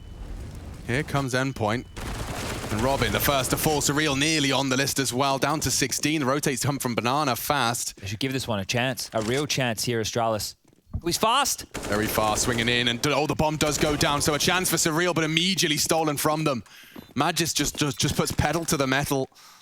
And Astralis will snatch away their first. A must-have. Yeah, that pace right there. Endpoint didn't see that coming whatsoever. So quick up Banana. Magus didn't let go of W there. They pick himself up an AWP. They put some bullets in the body, and they let them know who the big dogs are. Now Astralis are on the board with 1. How quick are they going to bounce back into this? Now remember, Astralis have had woes on Inferno. It's not like this is the old Astralis. Well, actually, I tell a lie. It is the old Astralis. Just not with the results we tend to see from them on the Infernos and the Nukes of the world that once upon a time where their signature maps were ones that when they were in a series, it was like, yeah, Astralis have got Inferno and Nuke, this one's over. Yeah, but Astralis, we actually heard, you know, Frankie asking about it in the interviews as well, that they're familiar with being or conceding early disadvantages. They've got the mental fortitude, and Flames has gotten taken space. He's getting pushed though. Oh, Glaive. Glaive doesn't finish the job, and Flames gets away scot-free. Very lucky. Both players there getting away with murder. Damn, and the AWP's been spotted as well, so they know there's 2B minimum. Device fired off the shot on the rotate back. Pressure apps. If you see Device over towards B, it's a very good idea that Astralis are doing a 3-man lean. He's the most flexible member of this CT setup. Yeah, and he knows exactly the kind of information Endpoint have been given. Here they come again. So much pressure from Endpoint. Yeah, and it's the long walk up. Dupree gets the info, but the flash is so perfect, and so is the spray. 2 heads popped. He's gone now. Device heard the steps. Flames is being hunted, and Device doesn't miss those. Falling apart on the A return. Just Surreal now in the apartments. Magis can't quite finish it off. Device, though, is quick to respond. Astralis 2, Endpoint 5. All right, Endpoint have about 2 more gun rounds in them here before they're going to be strapped for cash if they don't keep getting these bombs down. So that was the first, I say clean in terms of avoiding the bomb going down for Astralis here. And that flash was great, just stepping off it, getting the crab walk coming out. Almost the 3rd there for Dupree as well. And this final kill from Device makes it look easy. Never the way with the wall bangs in CO scope. And here we go, round number 8. Both teams with the big greens. Utility is great, and we're getting some full gun rounds here. None of this hodgepodge, mismatched, awkward buys. Indication towards top banana. Bullets through. Both teams uncertain on what lies behind each smoke, as Surreal on overpass just the other day was a bit of a monster. Inferno, he has a tough job. Magus towards the end of halls. Dupree tucked in close porch. And more banana control being taken. A page out of the VP book from Glaive.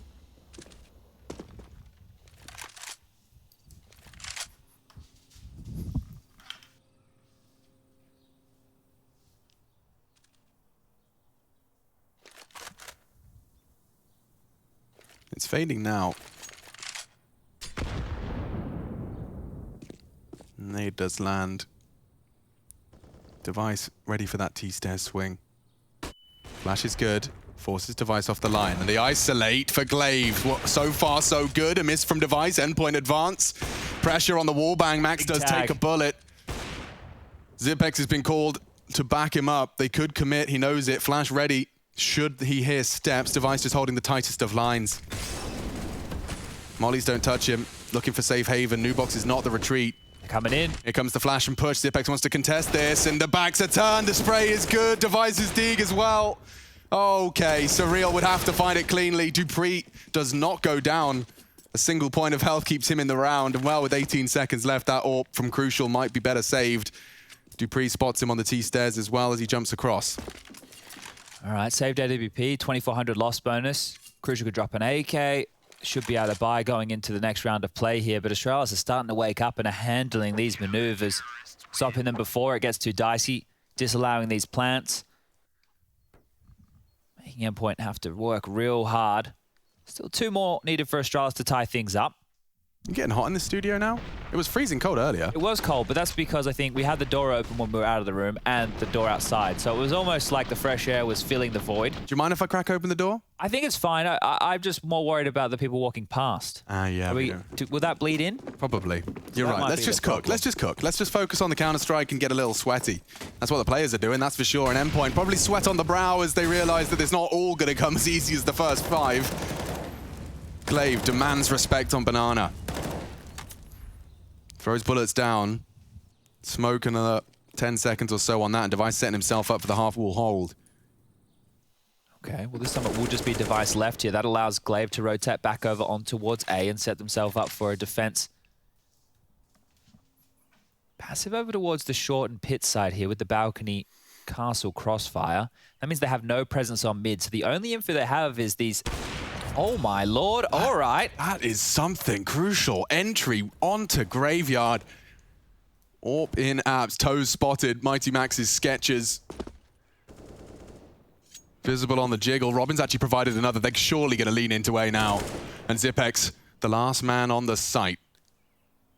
Catches Surreal. Robin round the world. And even now, they're actually not committing with the bomb just yet.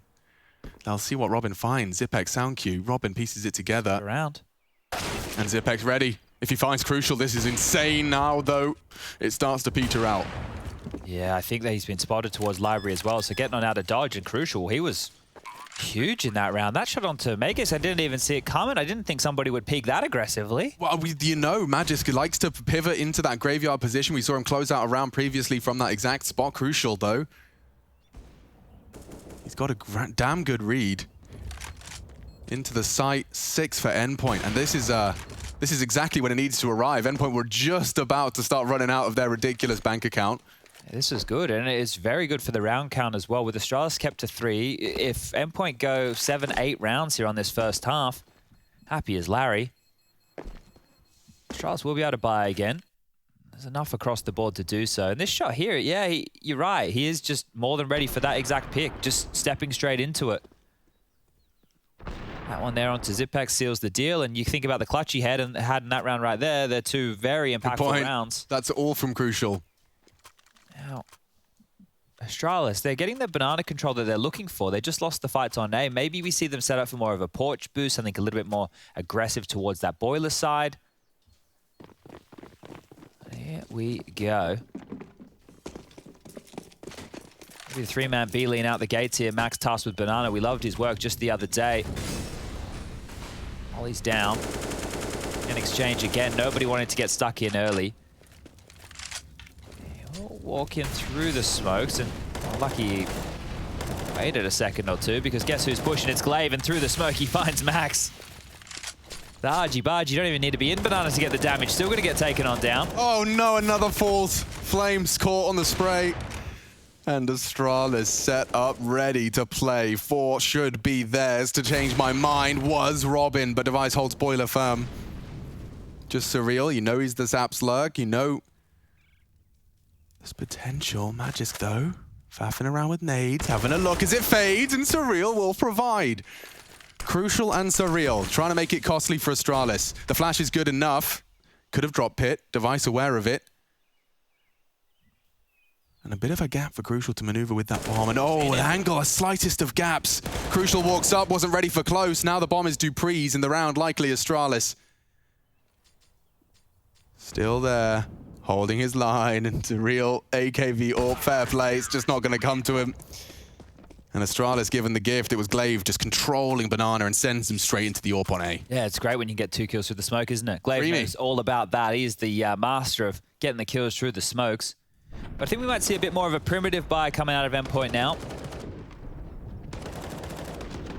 Won't be able to work off that utility the way they have been. A round like this where they will be investing into Deagles is something that's more of a heads-up round. See if you can find those shots. That's where we're looking at people like Flames. See if he can start launching them. There is one flash for Flames here. Mighty Max is the only one not to invest in a Deagle, and Dupree, he jumps on over. How much did he see? Molly on the ready.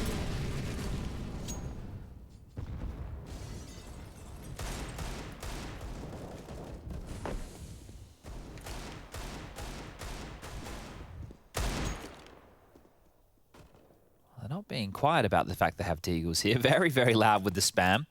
Lots of footsteps would have been heard close. Boiler as well. Such early Banana control. It's such a gift. Like, the impact these Deagles can have is just significantly nullified with CTs in the right place. Bait and switch. AWP fires off a shot. Dupree lines up the first. Tries to escape. Unfortunately, the smoke's bit skew whiff enables one from Robin. Here comes Glaive. Yeah, your exit is now locked.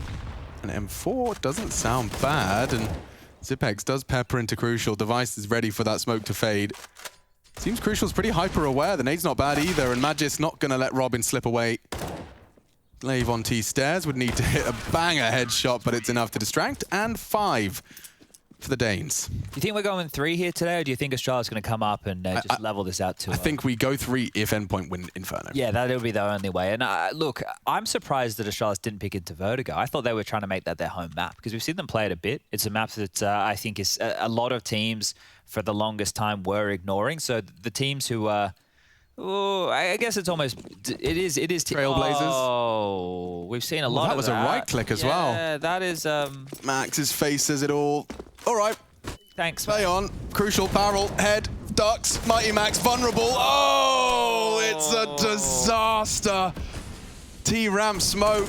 Nice chance from Flames to stop it from going awry, and he hits another. Suddenly we're back into the game.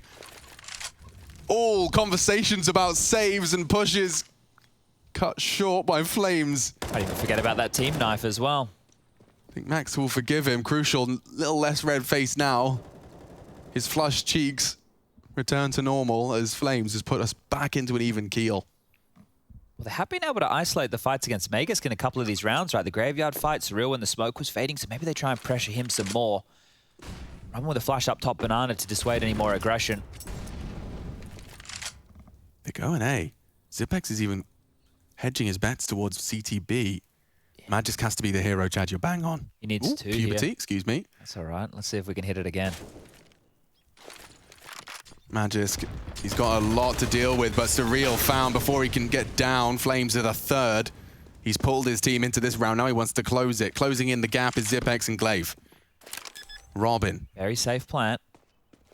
They'll both be locked to the site. Smoke for the retake. Flames is Batman. Well, they're searching. Robin is Robin, and they're 4th already for the Dark Knight. One more for the fight. It's Glaive. Can he find it? No, it's denied. And so all down to Robin. Ready, waiting, jiggled. Oh. Glaive goes down. Robin saves the day for Endpoint and converts all of that hard work off Flames. Oh, what an important round that one was, and playing off of each other. When I said they're searching, they were looking for that fight, and the fact that they get it, the fact that they're able to pull that off, it just leaves such an awkward taste in the mouth for Glaive on that retake. Otherwise, they would have both been stuck in the site. You would have seen them slowly get pinched on in. If dupreeh slips the gap and gets down those stairs, that whole round is over. That frag worth its weight in gold. Flames gets 4. And the one-on-one, Robin controls the Kalashnikov into 7 for Endpoint. Yeah, frustrations will start to rise because they got everything they need to go again. I hope Mighty Max gets to start this round with 100 health. We started with a Mac 10, same as Surreal, and we saw the success they had with those in the first 5 rounds of play. It might be set for a bit more. Timeout taken by the CT side. That is Astrala's second one here. And there's plenty of money to buy, right? Zipex with 8, Glaive with 7. You know that filing cabinet? He's got that radio on and behind him? Yeah. You think it's full of like business documents or his family's like finances. No. That's exclusively strats. There's 7 different, you know, he's got his Mirage. He flicks through it like the old-timey movies. Yep. And he pulls one out and he goes, this one. All right, I like that. That's how, like, it's kind of an old school analog approach to in-game leading. The planner on the right, it's got nothing to do with the actual days of the week, just the Counter-Strike seconds. Yeah, exactly. 1 minute, 55. Here we go again. dupreeh has the pop for mid. Wants to cast his eyes down just for early info. Doesn't spot a thing. And Flames is given a lot of responsibility. He does get naded down. Perhaps noise made deliberately. Does it pull Magic's utility? Yeah, they're trying to punish Magisk again. Look how many there are. There's already 3 of them up in this apartment's boiler area. If they want to just do an explosion on him and try and punish him, keep him busy, why the hell not? Might even force out a heavy rotation from Astralis here.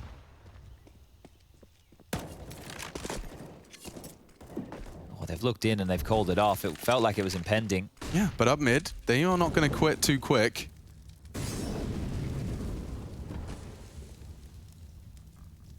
So up middle. Device wanted top banana info, but it will be denied as Flames holds. They're up long. And just trying to pip the gap, Glaive denies it. He pulls an opening frag into Astralis purely by force and aggression through the smoke. dupreeh hedging his bets B. Astralis have a great read here. And only Max trying to find the way in. Glaive on the box. He does spot Magisk out, and it's good damage. That might convince them. Yeah, it pulls dupreeh away from B. It's Device then. Readies himself for war. They advance. Time is sensitive. The Danes have an advantage. And Crucial knows he's there, but not stopping Device hitting the crucial shot. Bomb needs to be planted. Time is of the essence, and I think they're just pulling the plug. They have to here. Look how strapped for cash they are on point. Kind of victims of their own success. Not going to have a lot of money to work with here for the tail end of the half. But 7 is fantastic work from them. I mean, Glaive just played spoiler there. I mean, that's someone that knows exactly what's going down. Yeah, the way that they did that was quite cool because there was 2 players behind the smoke for the CTs, right? One pivoted to the far right-hand side, I think in case any Ts decided to push her at the same time, and Glaive would catch them on the other side, so they didn't lose each other through the smoke. Nice little maneuver there. Vegas almost caught off again. Does recover, and so does Device onto Flames. He just knew he had to find one. Couldn't stay in, couldn't get smoked off coffins and play an awkward retake. Ooh, Endpoint won't be forcing behind the saved weaponry. They're thinking that Robin and Crucial might be able to do it all on their own. Go on. If Magic's fancies his chances. Oh, the flash, it's a perfect execution, and the aggressive AWP move completely silenced. Could not be a better way to deny that. Yeah, seen a lot of teams lately start taking that AWP fast mid. With all the presence you've been having on Banana, teams tend to be focusing a little bit more on a boiler and apartments. Take that AWP quick, see if you can find a rotation, see if you can take down that only mid defender. Okay, Max. Luck towards B. What are you made of? Will you be ready for the half-wall AWP? I think he is. Shadows, and wow, the shots are hit. Yeah, he did. One with the Glock is all they need. He misses his shot and will be overwhelmed. If only they had a smoke. He has. This gets interesting. They throw everything they can, but the kitchen sink, nades galore, everything they can find to try and stop the cross. The bomb can get across. Robin, oh, a boost, and he's vulnerable now to this one. Will they expect the late one? Robin pre-aims. He is anticipating it, but jumping through, Robin denies. If dupreeh goes down, stands and fights, the smoke will isolate the rest. Flames advances, double AWP. They shouldn't have a chance. The shot is missed, and the round is 2. Endpoint for a moment there, keeping it very, very tense. but they kept it conservative in pursuit of an 8. They want to win this half out, and it's not like it's going to be sunshine and rainbows. Now, here's the only issue I take with them taking a save there. Crucial and Robin had an AK and an AWP. Crucial and Robin, because they didn't get the loss bonus because they saved those guns in the round before, now have to operate with a Deagle and a Galil. Right? If they force bought before, they could have had, you know, maybe some SMGs, Tech 9s with utility around the two big guns. This time, no AWP to work with, but they do have 3 AKs. So I guess either way, you were screwed in one regard. This is the better of the two evils that they've picked with. If they can come out with 8 rounds here before the close of the half endpoint, they're going to be more than happy. Flash towards mid again. Haggis with another peek, sees it clear.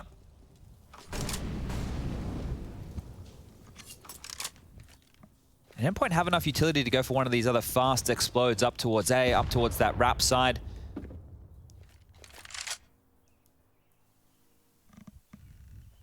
But so far, the bomb's still back over towards the mid pit. Crucial just chilling out, having a good time, waiting for Flames and Co to take this banana control. Max lining up a smoke of his own. If they want to be quick on the go here, that's fine. Glaive's towards the top of banana. He has a smoke. So the way this works is I imagine the T's are going to kind of follow that smoke in. Here they go. They'll have to disrespect the smoke, but that's Glaive who throws some disrespect down range of his own design. A smoke for the retreat as well. Do they really want to go through 2? 3 here. This would be a death sentence for Endpoint's final T round. The bullets indicate there's a lot to contend with. And I don't think they fancy their chances just yet, but they've committed so much up this banana. Still have 2 smokes, but... Oh dear. CSGO'd, here they go.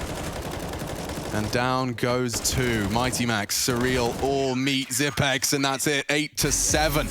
A highly competitive half, and they've kept Astralis honest. Potential 3. Can Endpoint push the Great Danes?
It's a narrow victory for Astralis in the first half of play. This is Endpoint's turf, and they're showing us why. They keep Astralis honest, and that was on the T side. 8-7 in favor of the Danes. I'm Machine. I'm joined by Chad, Sponge, Birchill, and over the course of that one, we learned that Crucial can clutch, Crucial can AWP. Flames is in the server and in a big way tonight, and we have got the second half underway. A pistol start with util for 2 of them. 3 of them. My lord. Yeah, okay, so Astralis definitely have some clear intentions set out for this one. 1x bet, keeping the books, leaning Astralis' way. Very fragile when you're playing a pistol round with all this utility. Means you go for something a little bit later here, so they've been able to hold back the wolf from the door at top mid. But Endpoint already starting to rotate back over. They might be a bit late on this. The X-Ac's already coming in. Yeah, and the bomb's been spotted. He's calling for help. Mighty Max under pressure. And into the B site they swarm. Robin working on this, and on the flank, it's Zupex that confirms there is going to be presence there. So lots of presence around this site, and the boost could not be better timed. Flames makes a bit of a mess. A chance, had he stabilized, could have controlled and denied the plant, created some chaos when the smokes did fade. Magisk is elevated here. I wonder if Max is ready. Well, this is going to be chaotic. Yeah, Magisk catches him, but the smoke is on the site. If they could get some pressure, the kit is there, but Glaive, everyone from Astralis clicking successfully. And Robin's the last one for them to dig in. Astralis 9. Don't even lose more than just the one man. Magic's the only one to fall. There's no way they can keep it as clean as what Endpoint did in their first few rounds. That was some wild scenes in the first, I think it was 3 or 4 rounds we saw of play. There was only 2 kills that Astralis were able to mount on their CT side. Endpoint back in with the Deagles. They've got 3 HEs, 4 smokes so far. Crucial holding on to residual cash here. Let's make sure he gets that AWP out as soon as possible. We've got 3 MAC-10s, a UMP for Glaive, and an AK for Device on this one. So another set of 4 SMGs.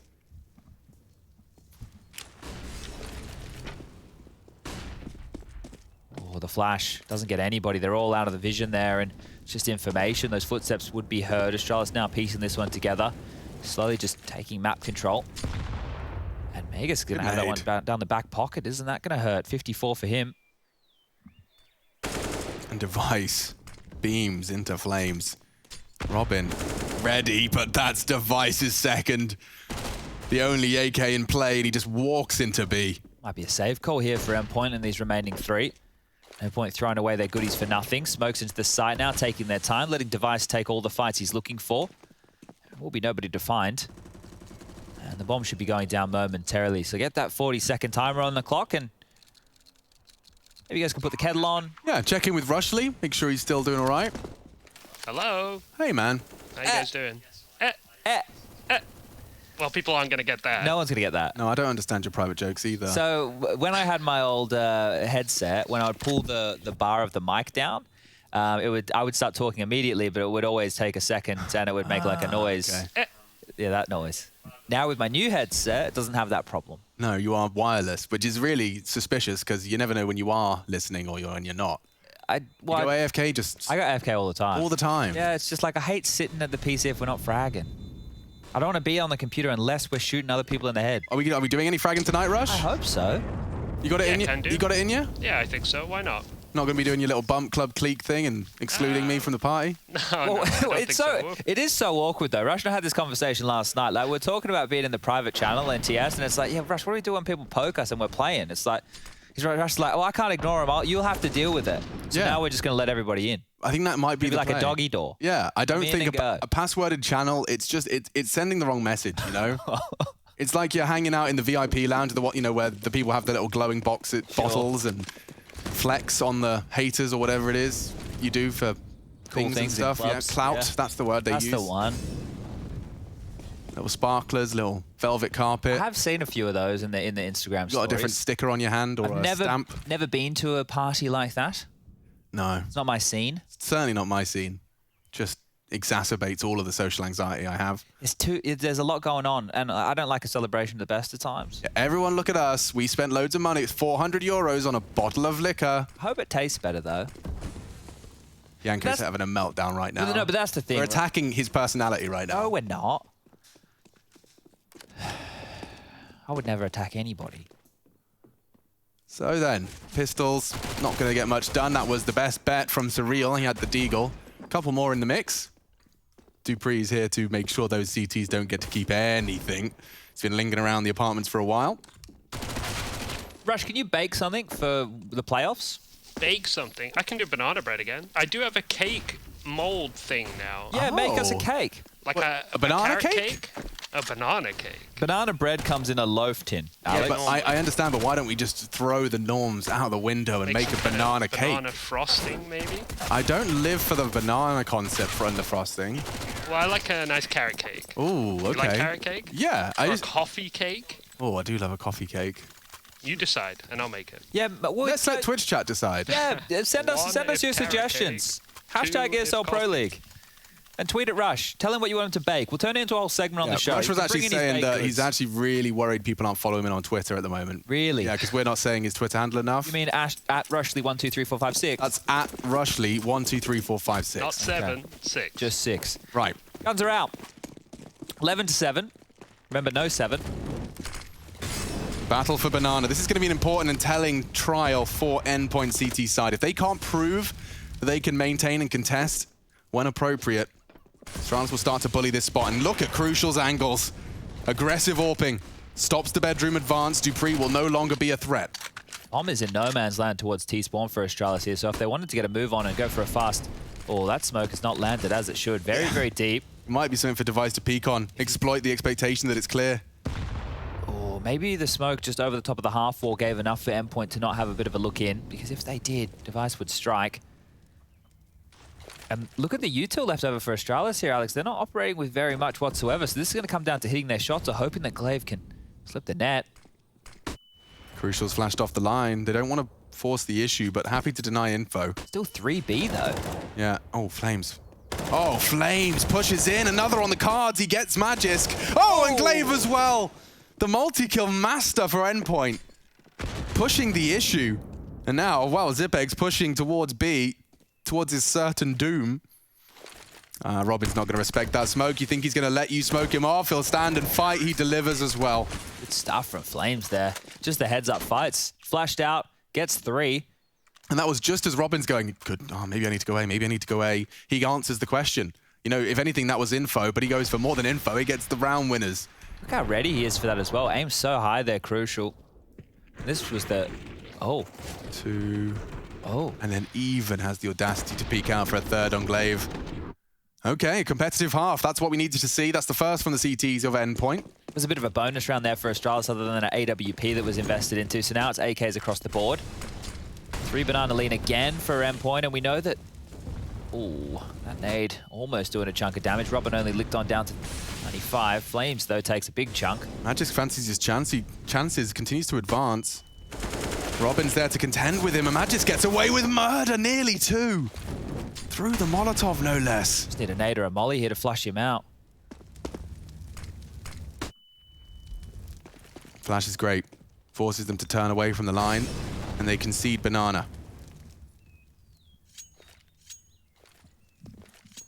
Ooh, another gamble from Endpoint, this time heading back towards A. So, Crucial with top mid call clear. Smoke's about to land as well. Oh, they're going through. And that's perfect for Crucial. He'll just collect a freebie. Back up into the site. Astralis going to try and press the issue. Surreal spotted now. Feels like they're committed towards A now after this maneuver. Long is the option. Flames to be tested. Crucial continues to hit shots. Surreal confirms balcony's still an issue. Trying to fake the runaway. Nade onto the nose of Dupree, down to 22. Crucial's got more on the way. Finds 1 into Dupree. And just Device trying to do the impossible. Endpoint, 2 in a row.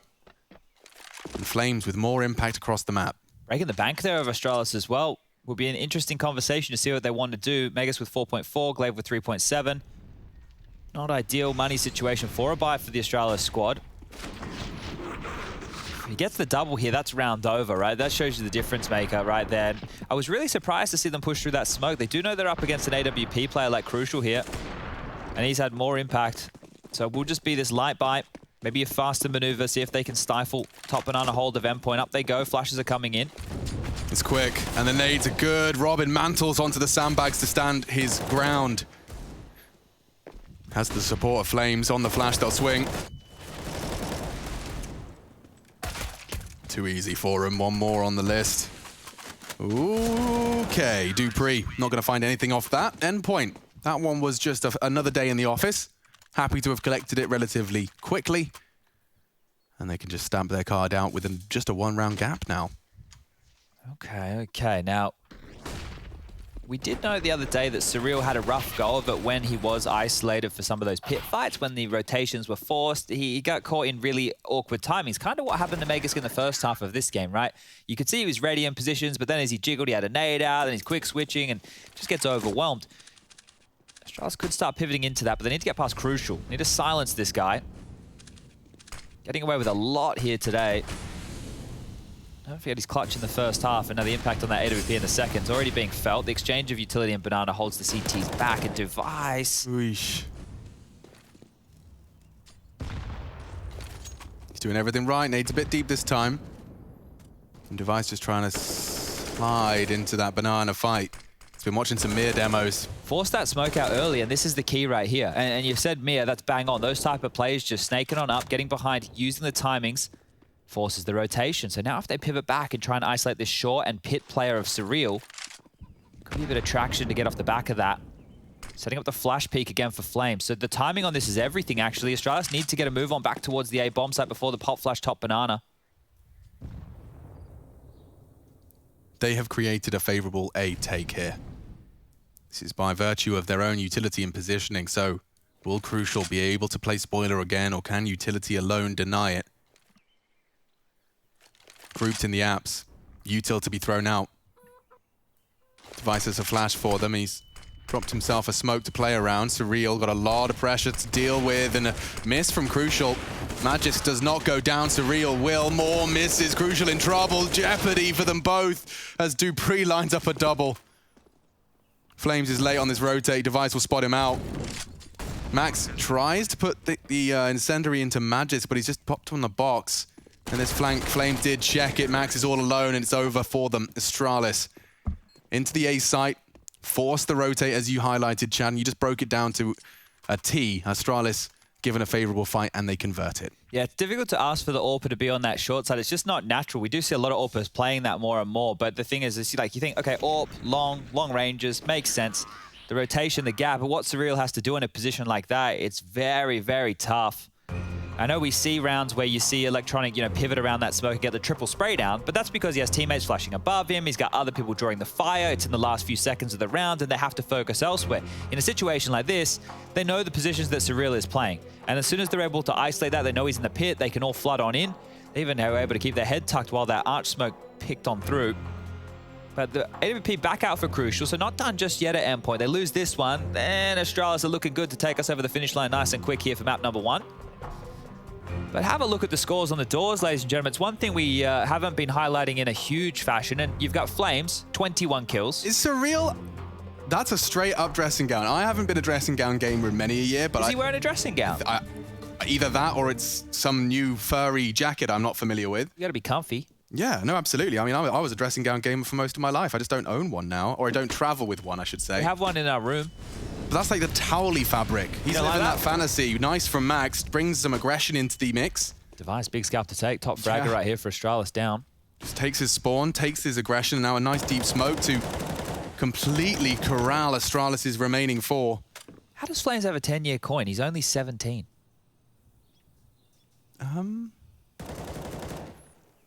Good Max is question. nutmegging. Oh, he's just dipped back. He was looking for the play. Hard clear for Glaive here. Knows the position all too well. Plays it himself. Flames, that's actually a perfect time to be dropping his smoke. Admittedly, they've pulled a lot out of them early, but... Immediate adjustment from Endpoint as well. Note how they're playing 3 players over towards this short pit balcony side. Max. Flashed. He wants to push. He does land the dink. Can't quite finish the case, but... Glaive down.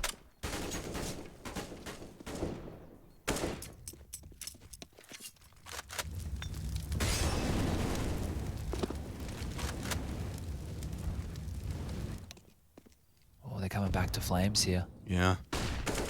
He's been good previously. Oh. Magisk with his vision taken, still sprays, Crucial controls swinging. it. Oh, he lost his vision. He could have, and he doesn't pull the trigger. Oh, unlucky with the timing on that flash. Yeah, just as he was about to have them line up. It's good, diligent flashing from Astralis. And it will put the 13th on the board. And this is, this is the worst case scenario as we highlighted. Yeah, have to save the Robin and Surreal. No money left over whatsoever. They'd have loved to be able to save the AWP, but it is, of course, right under enemy control. No hope for that. And even Dupree just starting a very slow T-Apps clear. Here's the problem, right? It's only 1900 as the loss bonus next round. You guys can do the maths. Just take a quick look at the right-hand side of your screen, add 1900 to the totals that you see for Endpoint right now, and have that realization that they won't be able to afford a full buy. I'm just thinking about it. This round started with full banana control and 3 deep smokes banana. Like, you have to ask, with that max push, was it necessary? Now, if he pulls it off and he gets another kill, it feels pretty necessary. But because he gave up that number and they were able to pivot on top of that and clean this round out, he's going to be scratching his head. This was completely blind. Magus just pre-fire off the flashbang and Clave with the follow-through. 2 of those kills, they could have gone either way. And yeah, I think Max realizes just there, it was a Hail Mary attempt. I love to see those type of plays, but unfortunately didn't work out for him this time round. And they will be taking a save here. So with a 2400 in the next round, Alex, the next buy for Endpoint, unless they save these 2 rifles, won't be good either. Oh. You know when you're frustrated and you're like, it's like a round you've probably already lost, so you start trying to kill the chicken and then you miss the chicken and you only get more frustrated? That does sound like a pretty frustrating string of events. It does. What if you kill the pot plants? That's when you're frustrated. That's once you've missed the chicken. You start aiming for the pot plants. The pot plants don't have feelings. It's not true, actually. If you say nasty words to a plant, it doesn't grow as well. Oh. Yeah. Kind of like us, right? Pretty much. Robin's made the M4 work. Oh, wait, that's the bomb. It could get awkward. It could, and it does for a moment. Dealt with, but those fights came thick and fast. Endpoint knew what they had there. They had a small flaming ring in the center of the arena to jump through, but gave it a good go. A small chance. And one more perhaps to be manufactured for the CTs. We'll see it again from Device's POV. That would have put Surreal into the 1v1. All right, here we go again. No defuse kit this time round. If Australia's getting to the bomb site, trouble is brewing. Rifles are there. 3 players leading banana. Standard stuff here. But maybe a change of pace. Glaive, the leader, straight up middle. And if he can pivot the timing, he's going to go through this. They're punishing. Crucial. Trying to delay. Oh, he's so blind. So blind. Not a chance. And Surreal all alone. He's on an island, dropping his smoke in a panic. He's got so many angles. They know where he is. Bullets already. So does spray down one. Stands burning, desperately trying to find a new spot to hold. He's lost it already, and now Endpoint have to overcome this. They're quick up mid, though. They're quick up... Robin, slight gap. Element of surprise and a quick wrist breaker from Device. Sends Flames packing. Astralis T's side. This has been a bit of a dominant 6, now 7. In just 10 rounds of play. Oh, Glaive's going to see his feet here if he keeps looking like that. Maybe not with that elevation. Well, that's a kill. Only 3 more to find, and 2 of them already left the side, Alex. So if he wanted to have a look in, it might not have been the worst chance in the world. He won't even pick up that AK. So still on the Famous, back turn. Device finishes it off, 15-10. It's funny when you have Device cam and you see, he knows when the round's over when you just suddenly see his face again. He just sits up. Yeah, finally. All right, guys. I don't have to have my nose on the screen anymore. I tried doing some of that. I'm going to try again tonight when we play. Me too. It's going to hurt my eyes, but I'm going to force the issue. But what I really, I know I'm doing it right because when you're watching the players' POVs, their eyes always dart up to the top left. Yeah. I know when my radar is close enough, that my screen is close enough, when on my radar, I have to actively move my face to look at it. That's when I know I'm proper gaming. Okay, well, proper gaming. It's not proper gaming for Endpoint here, unfortunately. They don't get to play the video game they came to play here. Double molly, does that spread? Max, safe. Toasty toes. Just warming his hands by the fire. Oh, it did spread last second, look at that. Dispatched to try and force the issue. That's 2 up next. Anything left in this one? These MP9s can be threatening at close ranges, but they've foregone mid-control. They've already given up almost all banana control. And Chad does too. Didn't Device have like a ridiculous career performance on that map just the other day? I think so. Astralis. Yeah. I'm getting flashbacks. Liquid. 32-2 or something in rounds 1. 35-2 in the 19 rounds 1. Thank you 35 very kills, much. 2 deaths. I think the ADR was 183. If I get that right. With a performance like that out of Device on the second map of this series, Endpoint really do have a lot of the hopes for a competitive series and the hinge of this stack. They push. Timing's good. Reaction from Glaive needs to be better. And it is. A's open. Wide open. Robin and Flames handed a sandwich and it's full of garbage. A garbage sandwich. Yeah, they've got to eat the garbage sandwich now. And we'll all watch them do it. Bin juice soaking through the cheap bread. Banana skin. Oh, and an orb. Flames really doesn't have much hope here. He'll equip his teammate with a weapon and they are going to group up into Magisk, who just pre-fires them both. Astralis take it. Endpoint's Inferno, it's short-lived. 16-10. Dust 2 next. And the Danes look fierce on Dust 2. Des to break it down first. Janko Paunovic, Tristan Sorrenthus after the break.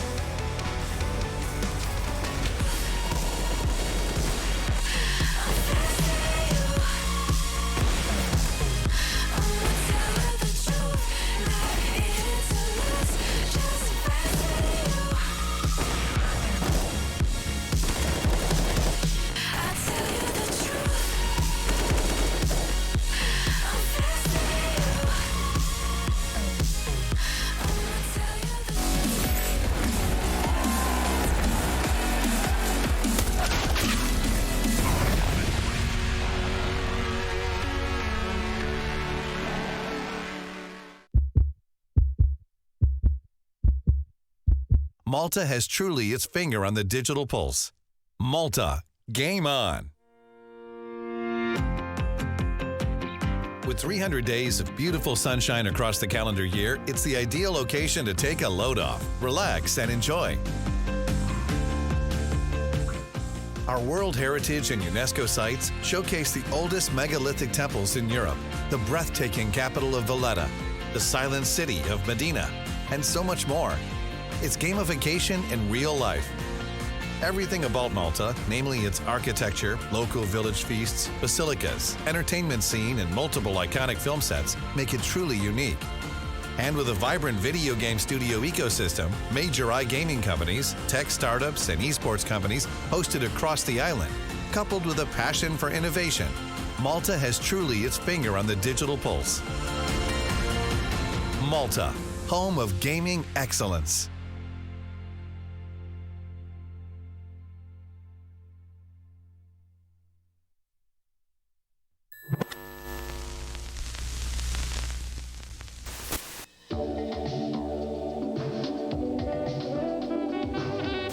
They don't fall out. I've got a trapper for every subject, and the trapper keeper holds them all. Neat. Really neat. With this Velcro close. 0.9% financing, the lowest ever from Ford. 1.9 on the #1 cars in the Northwest. 1.9 on Ford Escort. 1.9 on Tempo. Even 1.9 on the new 1988 Festiva. 1.9% or cash back. Get the lowest financing ever on the highest.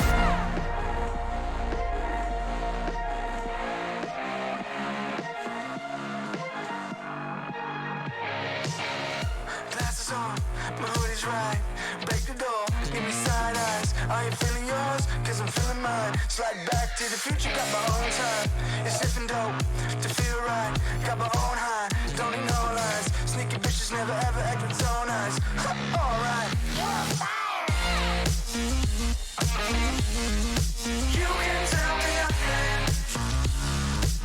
Come back when you got something to say. Just put the volume up in. Take a seat in the back, You can tell me nothing. Come back when you got something to say. Just put the volume up in. Take a seat in the back, Alright, hot damn. Not worrying about man's got a plan. It's not really about the dough, got a time frame. Matter of fact, about to blow up the whole thing. So good, hell I'm all fine. Got a sweet little ooh, and it's all mine. My shoe game time. You can tell me again. Come back when you got something to say. Just put the fire in my hand.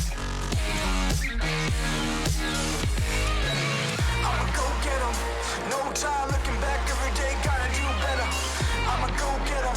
Blow the roof off or I really want to see now. Go tell 'em. About to touch the sky, no helmet. Preparing myself up top, no weapons. On my own, I stop caring. Cause they keep telling me. You can tell me again. Come back when you got something to say. Just put the fire in my hand. Take a seat in the back, yeah. You can tell me again. Come back when you got something to say.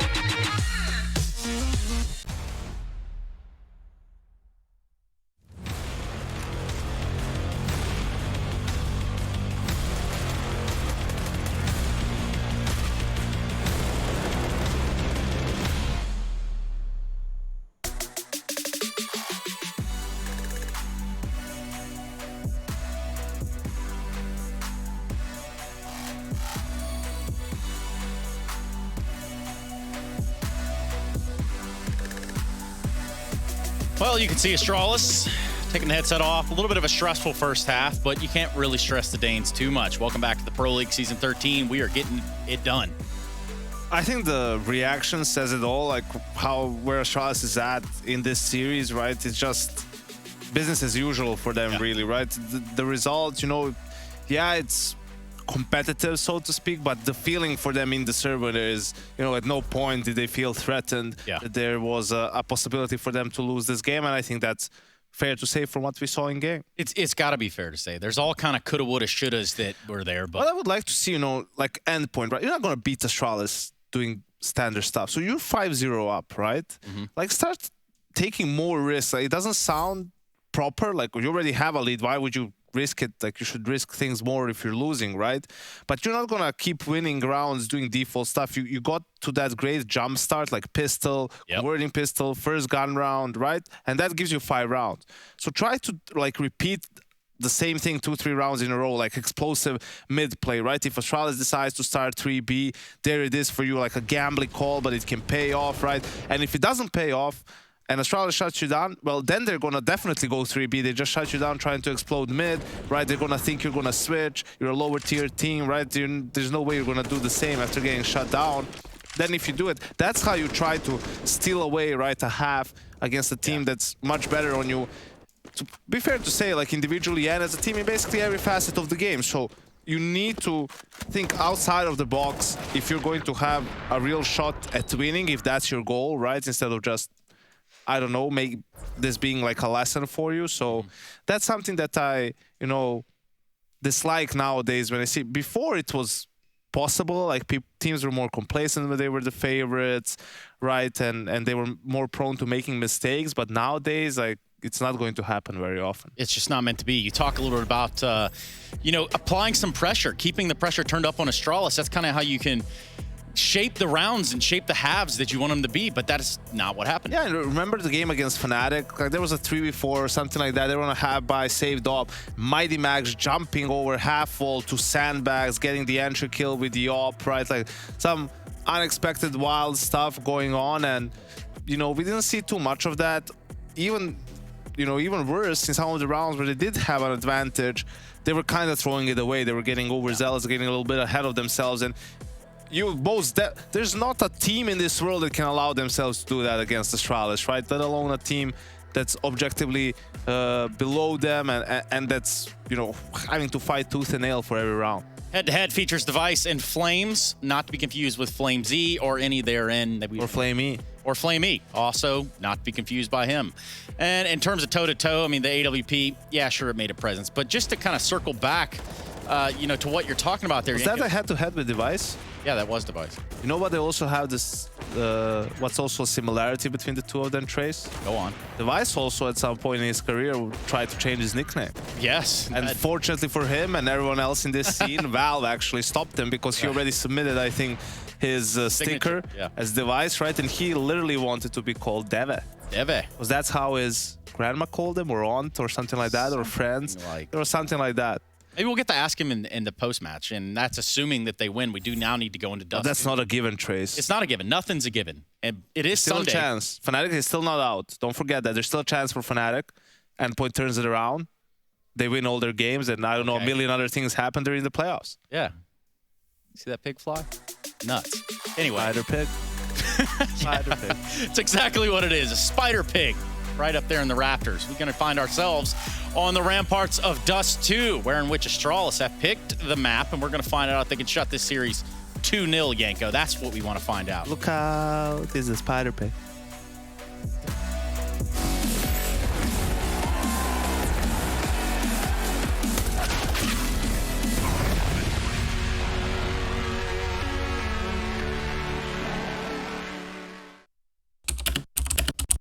Hi, my name is Sue Lee. My handle is Snix. I think it's important for these initiatives to happen. Empathy really, really goes a long way, and it always means so much to us, and I think that's where initiatives like this really help. Good luck, have fun. Yes, nice shot, my friend. Cheaters ruining your plays? I have eyes on the enemy. Bad servers stopping your shots? What you need is ESEA. Advanced anti-cheat to stop cheaters.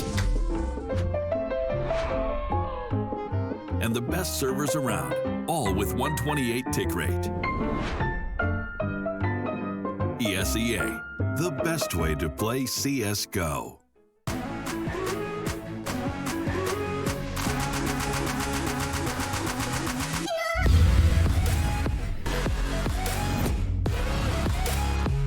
I've decided to go with Dupree on this because I think he's consistently played as one of the entries for Astralis for forever, and they've been, although they weren't like #1 back then in the TSM days, they were still like semi-finalists at nearly every event.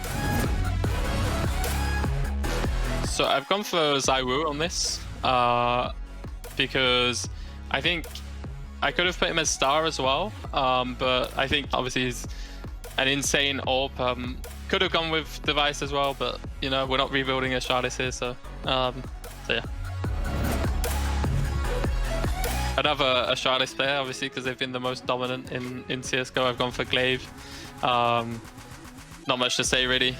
Won the most amount of majors, won the most amount of tournaments. Yeah. It has to be Simple. I mean, ZywOo and Simple, #1 and #2 for what, 2 years now. Simple was obviously #1 before that. And as I said, I think he fits more the star role where you can build something around him and give him the freedom. And I think you could fit a team with him and ZywOo in it, because I think ZywOo can be more of a role player. And that would be a scary team. I don't know how many people would have gone for him, but I've gone for Magisk, because I think since he's been, like, even before on Dignitas, but since he's been in Astralis, like, it's scary to go to his site. Like, he could just get 2 or 3 kills easily, and there's nothing you can do because he's that good. We need to kill this guy fast. If not, we're getting destroyed here. It has to be Zonic, I'm afraid. Another Astralis. They've just been so dominant in CSGO at least. I think he's been a big part of it as well. I think Xaz, the Vitality coach, could also come into it later on, but obviously it's since the start of CSGO and he's been around for a couple of years only now. But I think in some time he'll be up there as well.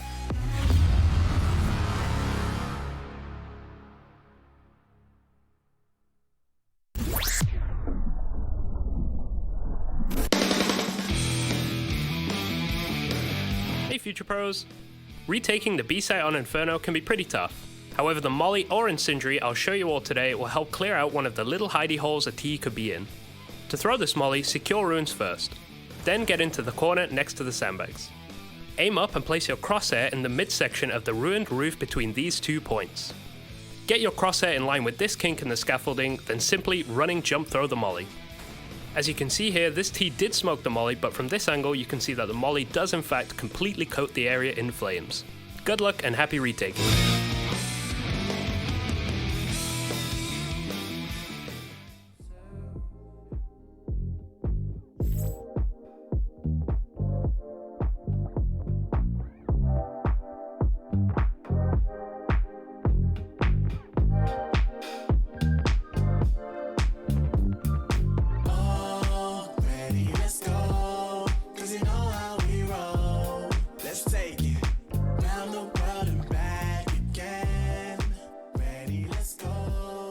ESL Pro League is brought to you by Gaming Malta, Intel, US Air Force, 1xBet, and DHL.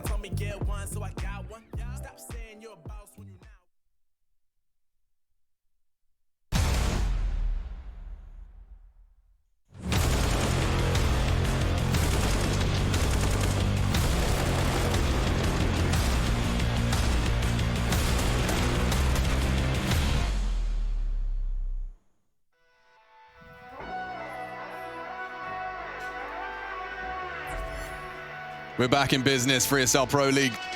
13 seasons of competitive Counter-Strike, and we're back with more. Astralis 1-0 up. Now, Dust 2 looked fierce, Chad. It really did. It was a big part of that battle between Astralis and Liquid Group D, of course, just yesterday. We saw Astralis dealing with Virtus Pro. Not only that, but Liquid as well. Now, it's Endpoint looking to climb to the tippy top of the tables, and we do see Endpoint start on the defense. Flames, not Flame Z. He reported back he'd like to be back to Flames. It's in my DMs.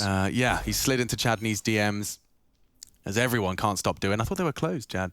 If you follow me, and I follow you back, then you get the luxury. One of the privileged few. The privileged few get to slide on in. All right, flash out mid doors. Glaive straight up on towards the Xbox, and short control being taken swiftly here. But this is all looking a bit like a ruse. Control important, but the bomb still up towards those upper tunnels. And whether Glaive wants to sell a bit of a mid to B here or take that utility back towards upper tunnels is yet to be seen. Well, here's your answer. The mid to B split, very likely. 4 players coming out. And it's only Robin. They've isolated him all alone. There's too many. He does well to find a single frag. Oh, Cyril got one through the smoke, and he has double flash. What? Yeah, so they'll clear this out close. Flames will fly in sporadically, but this is going to be a very late gathering of resources. All 4 from the doors. This is dicey still. The flash is coming on. Yeah, and Dupree's close. He'll eat this flash. Magis confirms there's one at least spotted. Oh! It's Crucial that catches him as he drops off. They're retaking nicely.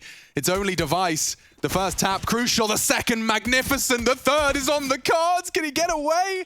He can, and now the time favors him. Device looking to come up clutch. Flames has a kit, but he confirmed he's off the bomb again. That's the shot, baits it nicely. Device too good, too strong, and Flames. Does he have it? It's right. He might have it. Right down to the wires, right down. He does it, clutches up. Device did every trick in the book to force him off the bomb. Flames holds strong. Oh boy, that one could have gone either way there. Bloody hell. The moves, they were so smooth. The jumps around the corner, the baiting the shot every single time, and then overcooking the pooch here. Let's see it again. Oh! God damn, look at that red line. Oh, dearie me. Oh, he was convinced he'd done enough. Looked like he had done enough, didn't he? Got me convinced as well. All right, well, we're into our second. It will be the more conservative approach. Now, with the bomb planted and some frags happening, coming down to a 1v1, Astralis would rather just an armored scout. Device will basically go double armored scout. Everyone else just goes for a conservative decline. He's already setting them up for success here. Oh, that pressure. Yeah, a lot of it. Onto Crucial. Crucial has to be very, very careful how he rotates around the map now. Robin's back over towards the elevated position. Doing the same thing again? This mid to B. Just allowing Device to look for tags here. So the fact he's gotten so much room, they can pounce on this B defender. Surreal's just jiggling the doors. Here comes the pressure. Surreal needed a clean headshot and provides. That's 2 players on A tag. Device can call that. Surreal's actually pushing the issue. This is great for info. Tucks in. Scout fires off a shot to confirm still mid-presence, but they do have the CTs on A, but everyone's catching bullets with this Scout. Device knows how to ply his trade. And he could even finish off the job. Surreal's just jiggling in. It's a matter of time. He's holding the rotation. Surreal bails himself out of trouble. Okay. Okay, Astralis' chances really do start to fall apart now. The thing is, 3 of them you can push over with a strong breeze. All they need to do is walk on into A and hit 1 or 2 shots, and they could be on for this Astralis still. Yeah, both of them crucial. Robin, both low. 1 shot from the Deagle. Don't have to aim for those tiny heads now. Might have to do it if you're into flames. Crossed in. Crucial the first. Knocks him off. Then the Deagle frag comes in. As you highlighted, they're vulnerable. The bomb's in the open. And it is in the open. Flames has a chance, but Dupree does too. And just in time, they can plant. Remember, Surreal's still low. Pushing up the ramp. All of this hard work from Device is coming into fruition. It's just Max trying to lead by example. Trying to control his breathing. Max! And he does tap away. A round saved. My lord, does it come down close. That's the first 2 rounds of play. And endpoint, yeah, you've got 2 to show for it. But you've got scars riddled across your body. Absolute nail-biters there. And this feels like the first map did, right? They were able to get across the line, but by buckets and spades. Once we got to the second half, it was a bit tighter of an affair. And then Astralis started that punishment. I think they're going to be able to continue that punishment here. You can just take a look at the amount of cash they're working with now. Back-to-back plants. I'm confusing the first map with the first series. That's how quick these games have gone today, even with that long break. Yeah. Let's see these shots. Just opening it up. Second time's the charm. Plants with a second to spare. And then Maxi had to really control his spray hit. You can see Zip trying to look away. Oof. That UMP at range gets it done. Orbs out for both sides. Double for the T side already. What? What are Astralis planning? This is loosey-goosey. Yeah, something else, a different flavor. Little extra sweetener in there. Device, they are holding it. He's switched on. He knows it's possible. What's his plan? Usually wants a boosty friend. Here he comes. Hello, boosty friend. They've broken off. Oh, using that arch just to get the quickest descent on the jump. Baits the shot of Crucial. No one's gone down just yet, and that could spell trouble if Dupree... Oh, the shot does not connect. They want to push the issue. He's tucked in on the half wall. Robin. Coming in for this. Surely you can't contest more. It's Famas v AK. He's brave to stick around. Gets the nade down. Not a bad attempt either. He's dissuaded this long push. They're going to have to slow this one down. They will need to clear out car. Utility becoming a bit of an issue now for Astralis. And where do they want to finish? An ace split likely, but they're coming on in. Finishing with double orbs can't be easy. It will if Glaive keeps hitting shots like that, and Magis provides the same. The Famas overrun. So is the site. They're locked out now. CT for Surreal. Oh, Max holding on to that AWP. Yeah, he's going to head over to save. They're both running to B to save. So all of this is just going to be a matter of time. The bomb's still loose in mid. Okay, they've got it now. Now we can kind of relax. The Obs team catching that one right there made it look a bit scarier than it was. The fact that they had backed on off from the bomb so far away, just a matter of quickly picking that one up and walking away. Dupree spots one, rotating. Zipex finishes him off, and now it's just Max with this AWP. If they can hunt this and take this away, this would be nice for Astralis going into the first gun round. Lovely stuff for them. I mean, it couldn't have been any more suffocating as well for Endpoint. You go down to 2 1v1s to win your first 2 CT rounds and then immediately lose everyone. If he lost the AWP as well, it would be especially punishing. I think they know where the AWP is now because they just went and looked at mid, saw that it wasn't there. So I think Max has picked that one up in the meantime. They're just going to let him hold on to it by the looks of things. There was there was a third AWP. I'm not sure where that one ended up. That was on the body of Crucial. And these just looked too easy, didn't they? Ooh, it was just the tip. Sometimes that's all it takes. Yeah, you can get away with a lot. They are going to buy behind this, Alex. The 4 spies, the 1,400 loss bonus doesn't leave you with too many options. Do you think this will be back and forth affair? You think Astralis just like map number 1 will just walk away with it? Because they didn't look crazy excited when they won map 1, did they? They certainly didn't, but my heart is telling me that we've got a competitive Dust 2. My brain is begging me to just say Astralis smash. We'll use this round as a litmus test for how much resistance we'll get out of Endpoint on these quasi-buys. Of course, just Deagles and That AWP that was saved over by Max. Yeah, I think beating the teams you should is a skill that needs to be acquired by the top level teams. So I think the names like Gambit are starting to figure out now. Lots of room for Astralis here. Dupree can even just walk onto the site. Yeah, flash on over, spots one towards spawn. They can continue with some aggression here if they'd like. Magus might get caught off. Oh, never mind. He's got more help than he knows what to do with. Device from the barrels, top mid, takes one down. And they'll just saunter on in. Bomb will be dropped, carried on through, and away we go. This one smells like 2-2. And they don't get to do too much. A single frag. Astralis can't believe their luck. They get to even keep the majority of the nades they brought into this one. So it's going to be a very minor reinvestment as they will close this gap immediately. I'm going to throw the same question back at you. I mean, you you're not obviously fully convinced by the way in which Inferno was converted in the end?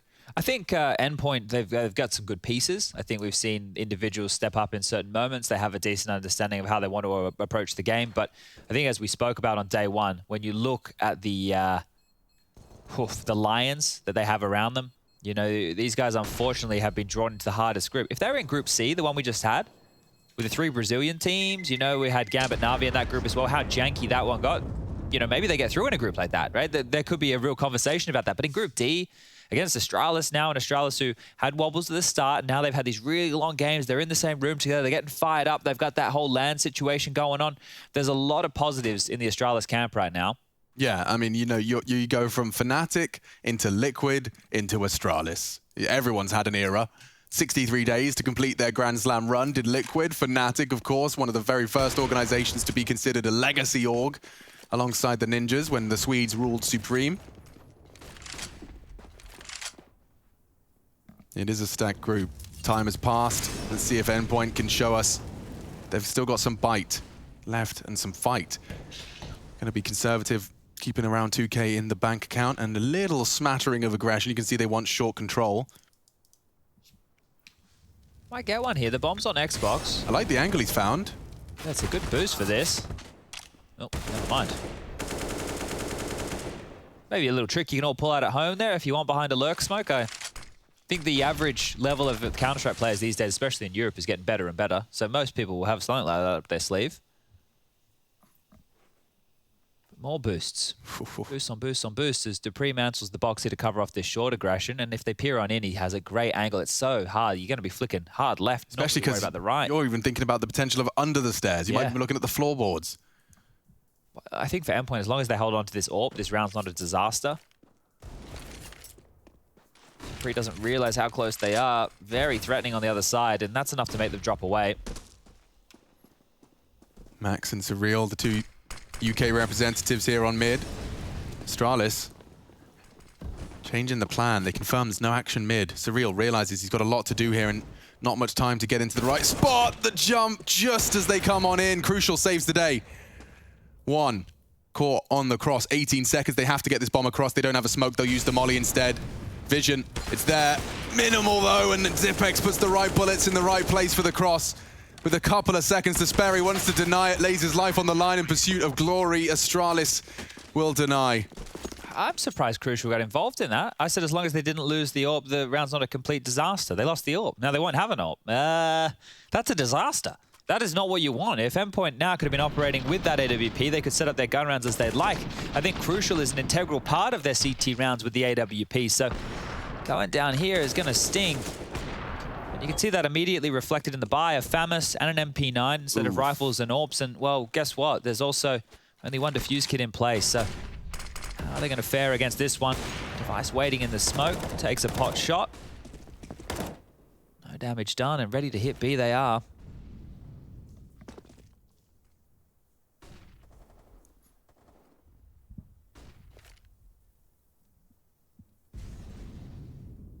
Hello, Max.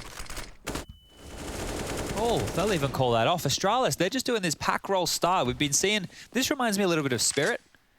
Remember the way they'd go back and forth with their packs, and then once they found that gap, they'd just initiate, right? So it's looking like Astralis are doing similar scenes over here. They'll just continue to go back and forth, ping-ponging between the two. Minute on the clock, so still lots of time to work with, and definitely slow scenes. Flashback into bedroom. Zip will clear close. Nothing to worry about. Starting to force out utility here, though, and Flames, with that smoke, will give up the indication he's close. If he wants to push any further, he's actually left a bit of a gap in that.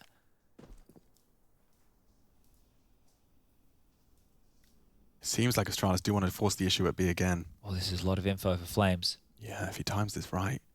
Oh, the CT's on 8. Have no info until he turns this corner. Oh, and he's got a chance. Backs are turned. Knife strafe doesn't eliminate dupreeh. There's another one spotted, but on B, the test is passed with flying colors. Astralis sent out of B, only Zipex. The loose end, and with 15 seconds left, he either wants to die or give it a good go. He'd have to charge, just hold it W into the spray of Max, and he has hit the first. 8 seconds. Think he thinks better of it? Oh, they're trying to fight him as well. If he got running in there, he maybe gets a scalp or two. Could have been a crazy Zipex clutch, and not the ones we're used to. AWP picked up for Crucial, M4 for Robin, upgrades for everybody. And Point, they get one back, 3-3. And they didn't wince, right? Even with a little of late presence towards Long. Flames' info right there was able to give them a lot of info. The A players just stood waiting, dear if it was going to be a mid to be or a short play, and they locked this one down. So good stuff from Endpoint there. A lot of other teams would have rotated prematurely. But still good for Astralis. Back out they go. Device towards this long pick one more time, but they keep smoking him, so he can't even stand and wait. Ooh, he's going for it. Sound cues, half of his health. That's an unfortunate spread from Flames. Yikes.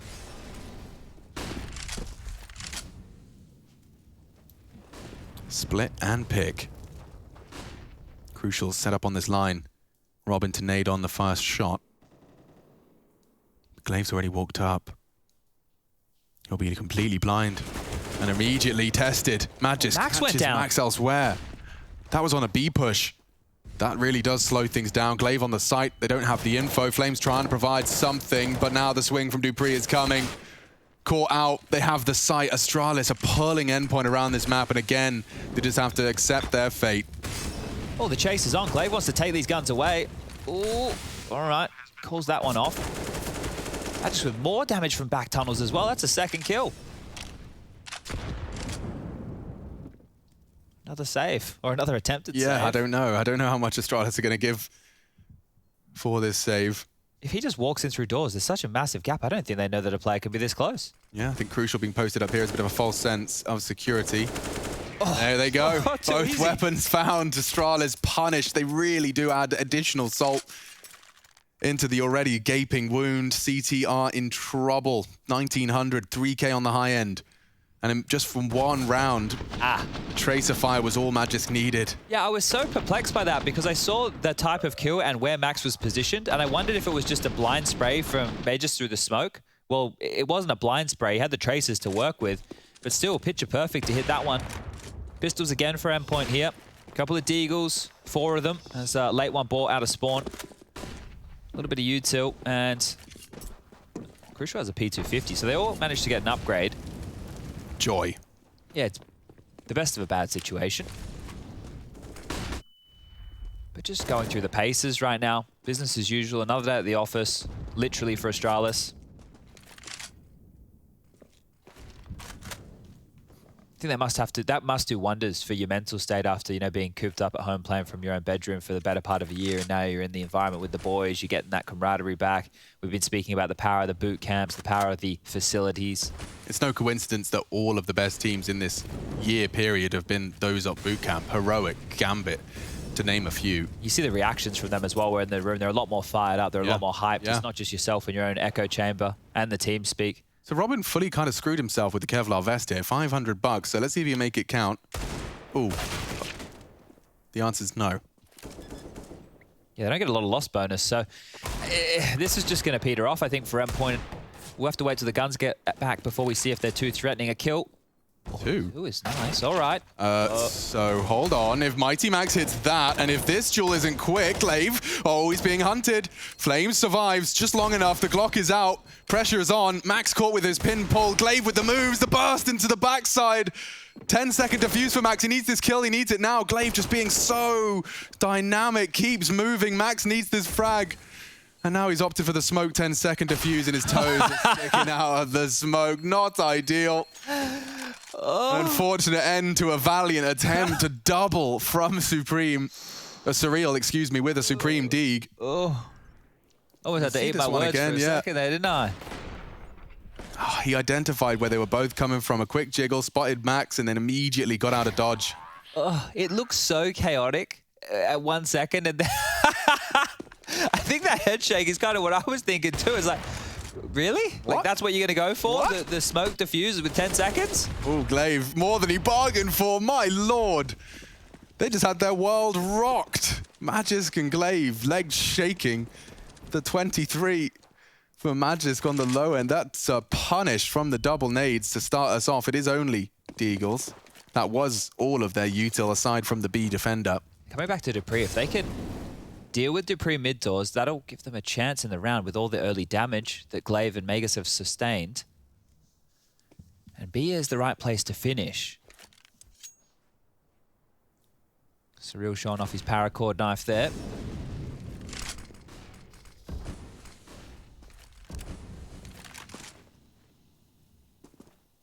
And they've got the real estate they want, Astralis. Holding mid to B like this, with the rotation as we can see it, this is perfect. That molly, not so much. And now Crucial has a chance. He's being held. Surreal under so much pressure. If he could just get that smoke out, he'd live for it. He's already dropped it tons, and so he will just have to try and Deeg, stabilizing into dupreeh. Confirms Device has the sight. Bomb, though, on Glaive as he gets spotted out, and the frags do just keep going Astralis' way. Max tries to force the issue into the second. It just feels like for the endpoint POV, there's always a second. You have your one-on-one, and then a second Danishman. Danishman? Yeah, they're the friends of the Danes. Yeah, watch out for those Danishmen. Like the Dutchman. They're always there to pick up the pieces. Britishman? Britishman. Aussieman. I always fall into Dutchman because of the Flying Dutchman. It's just like a sick name for a boat. Look, I don't want to get... every time I talk about geography and like places in Europe and stuff, I sound like such a spanner. You were I've got raised no idea. so far away from like relevant geography. You know, you had so much water between you and like any countries you needed to be concerned with. Yeah, I guess. You can plead ignorance on that one. I don't even know. I don't even know what's around Perth anymore. I haven't been there in so long. Rottnest Island. You'll have to come visit one day, Al. No one has Perth on their list, though. Nobody even cares about Perth. But maybe that's, you know, you need to sign up to the tourism board and start promoting it. I tell everybody about the quackers. The quackers? Oh, those are the little teddy bear looking things. Yeah, half kangaroo, half rat. Oh, that does sound like a perfect pet. You can't keep them as pets. You only find them in one place, and they have no predators. That's until I arrive. It's a really dark story that I could follow through with there, but we'll leave it for an eco round because we're heading into B. Max, what have you got for me, dude? Surreal's there as well. Completely blind. It's actually a team flash as well, so more salt into the wound. Up high, good control, not enough. Glaive just leaps into another frag for Astralis, and this B site is being bullied. Just horrible acceptance here from the CTs. You know it's too far gone. You lost your players, they couldn't find the frags, it's just damage. The flash is suppressing you, and you can't even catch the exit. That one's going to sting. Yeah. Save gun would have been nice. You have to consider they do have the max loss bonus in play, so if they did hold on to that extra rifle, they could have dropped enough guns across. I talk about the magic number being 3. Well, that's not going to be so easy to pull off now that Flames is dead. And Astralis is just handling business right now. Limiting the amount of kills, just showing some simple explosions. I like that smoke from Max on the back of the car when he was under pressure to force them onto wider lines, but... That's the widest of lines he could have taken, I suppose. Yeah, just jump on over the smoke. You can't go through it, can't go over it, can't go under it. Is that how it goes? I forget that song. Something to do about a bear. Is there a bear? Yeah. And then you have to, what do you swallow if you want to swallow the bear trap to catch the bear? Okay, we're merging the nonsense songs together at this point. Yeah. That's fair enough, but let's see. It's just a partial investment for Endpoint. But it hasn't felt realistic with a full buy. Never mind just the saved rifles. One of them has just been tagged down to 50 on his cross. Crucial. Already met Device's AWP partially. Yeah. Flames has actually been flashed in for an attempt here on Tons, and again, the pair already. The nades are there in response. It's good damage. If only those Deagle bullets from Flames had connected just a single one. The stack nades could very well have kept this an even keel. I feel like we've said it's good damage in most of these rounds, right? Yeah. We've done decent damage, like in terms of utility or getting some tags or maybe even getting some frags, but Astralis are even just peppering Max. He's trying to walk away. He doesn't want to be at the doors, guys. Let him go. He's trying to walk back to A. Oh, a big find. Short-lived celebrations from the exchange on mid. Max to fill the gap. If he could recover the orb, he could certainly hold this line more actively than he is with the Desert Eagle. And Dupree ready. He strikes.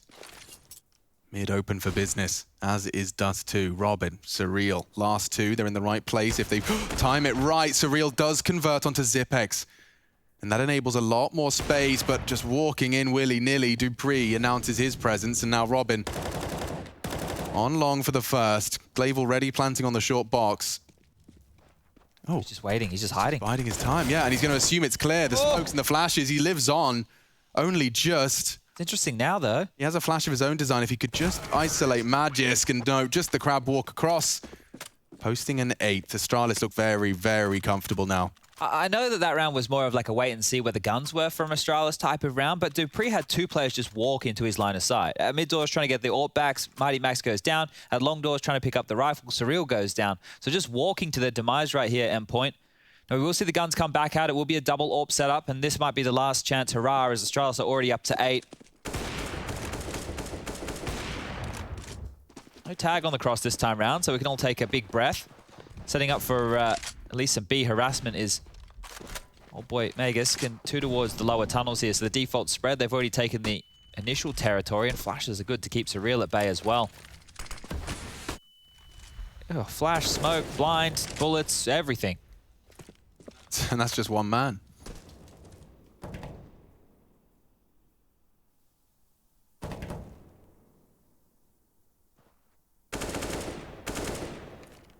Oh, did he catch it? I think he did. Lots of talking after that jiggle back. So a good idea of a player being up close and personal. He'll take this B anchor lurk a little bit more passive, but a type of setup like that will give you an indication for a mid to B. Yeah. Glaive pressuring it. They want it again. Very passive hold from Zipex on that long, funny business. Flames has previously flanked them as they set this one up. Well, they've identified where 3 players are. 2 are in the B site and 1's jumping long. There's just the last 2 to find, and now they know there's a nade through CT spawn. You know where 4 of the 5 CTs are right now. Good point. Endpoint are helping the Astralis piece this together just from the nades that are leaving their hands. Magisk is stubborn as a mule.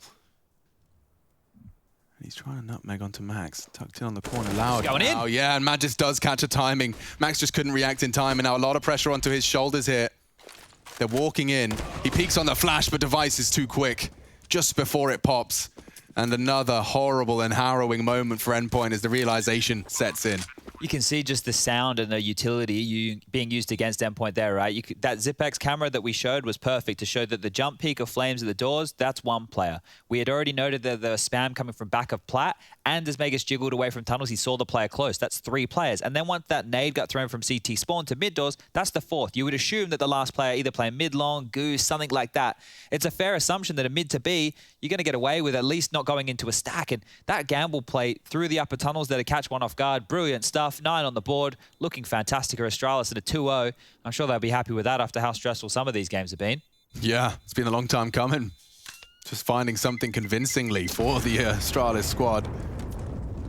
And to say convincing, I mean, let's not forget we had an 8-7 half on the first map, an incredibly competitive start for Endpoint's T side. It fell by the wayside in the second.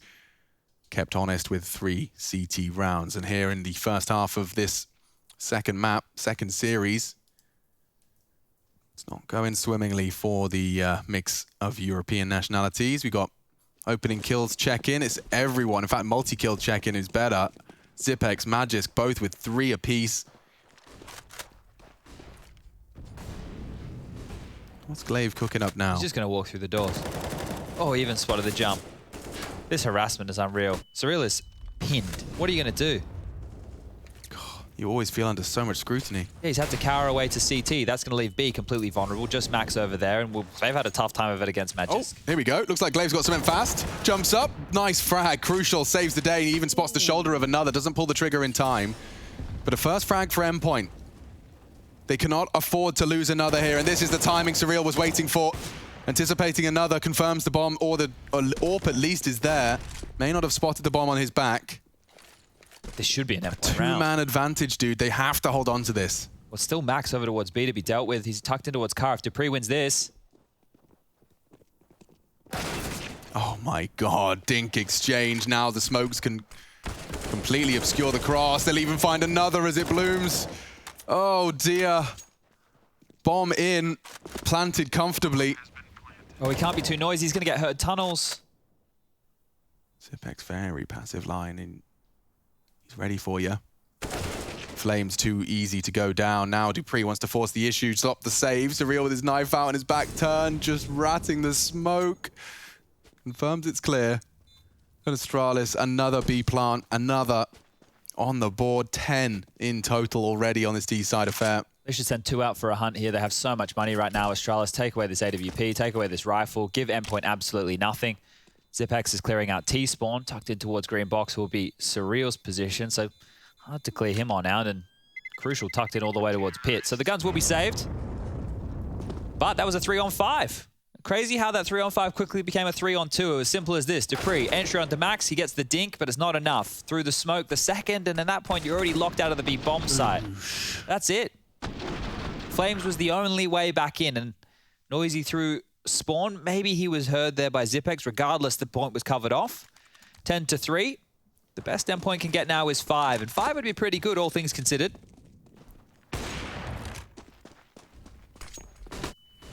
This time out long. A whole new source. I mean, it's pretty apparent where they are, Chad. I just heard 3 AKs unload into a smoke. Guys, I think they're out long.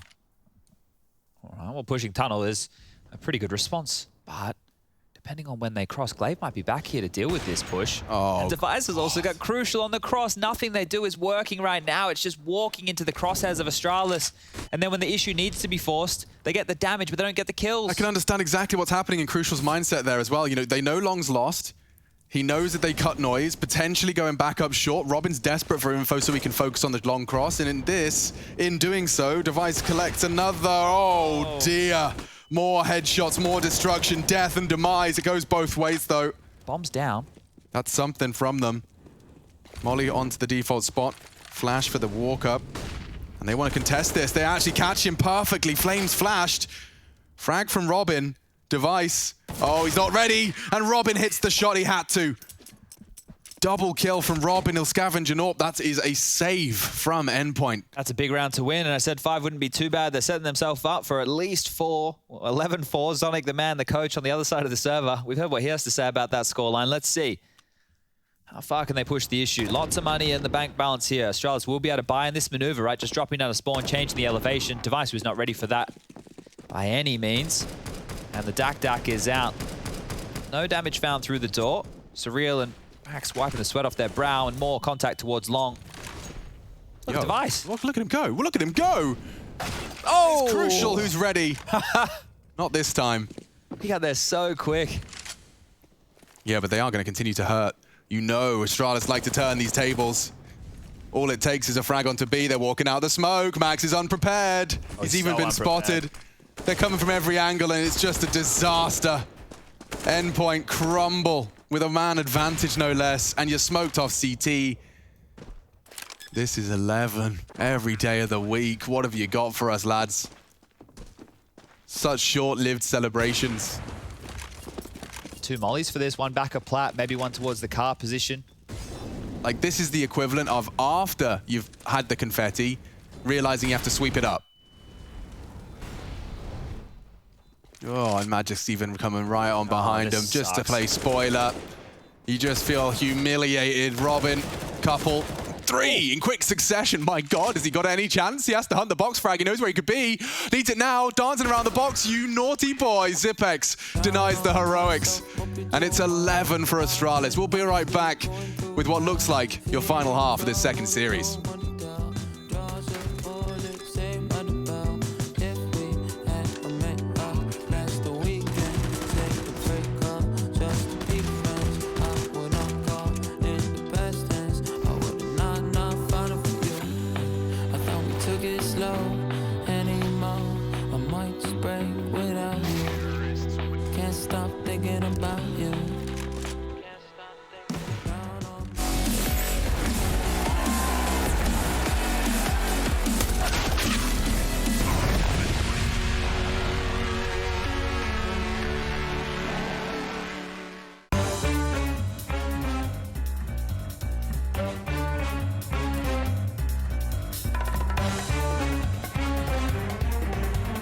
neutral so consistently, but it doesn't get much more little than this. 5 USPs, no armor. It's now. It's all about. Oh, he's play using versus the SG still. He has smelled you so hard. Oh my god. The SG still OP.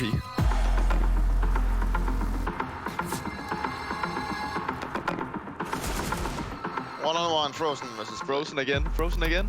Did I already use You have flashbangs. Oh! Woo! Okay, I will join you now. You're doing well until Frozen joins. Nice. They can come out team mid, holding right side. Okay, go out quad. I got it. Not out. Oh, not he out. headshots me. He had a UMP. One more. Oh! It's Frozen again. Oh, this time. You beat him. Okay, device, you can go T.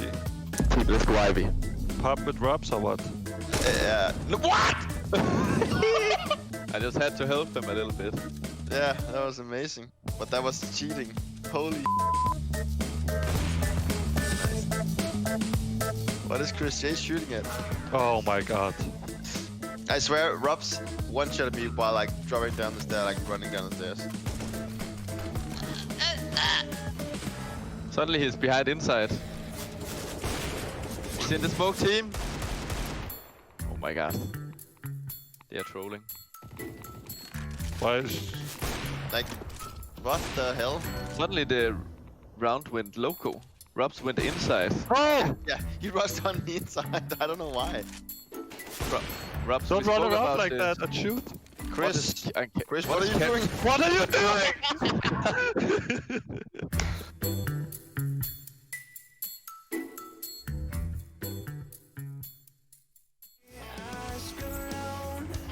I hear the words, but they're coming out in echo. Stop! Would you give up the fight if you had no time to even surrender? Would you give up your rights and let your life slide away?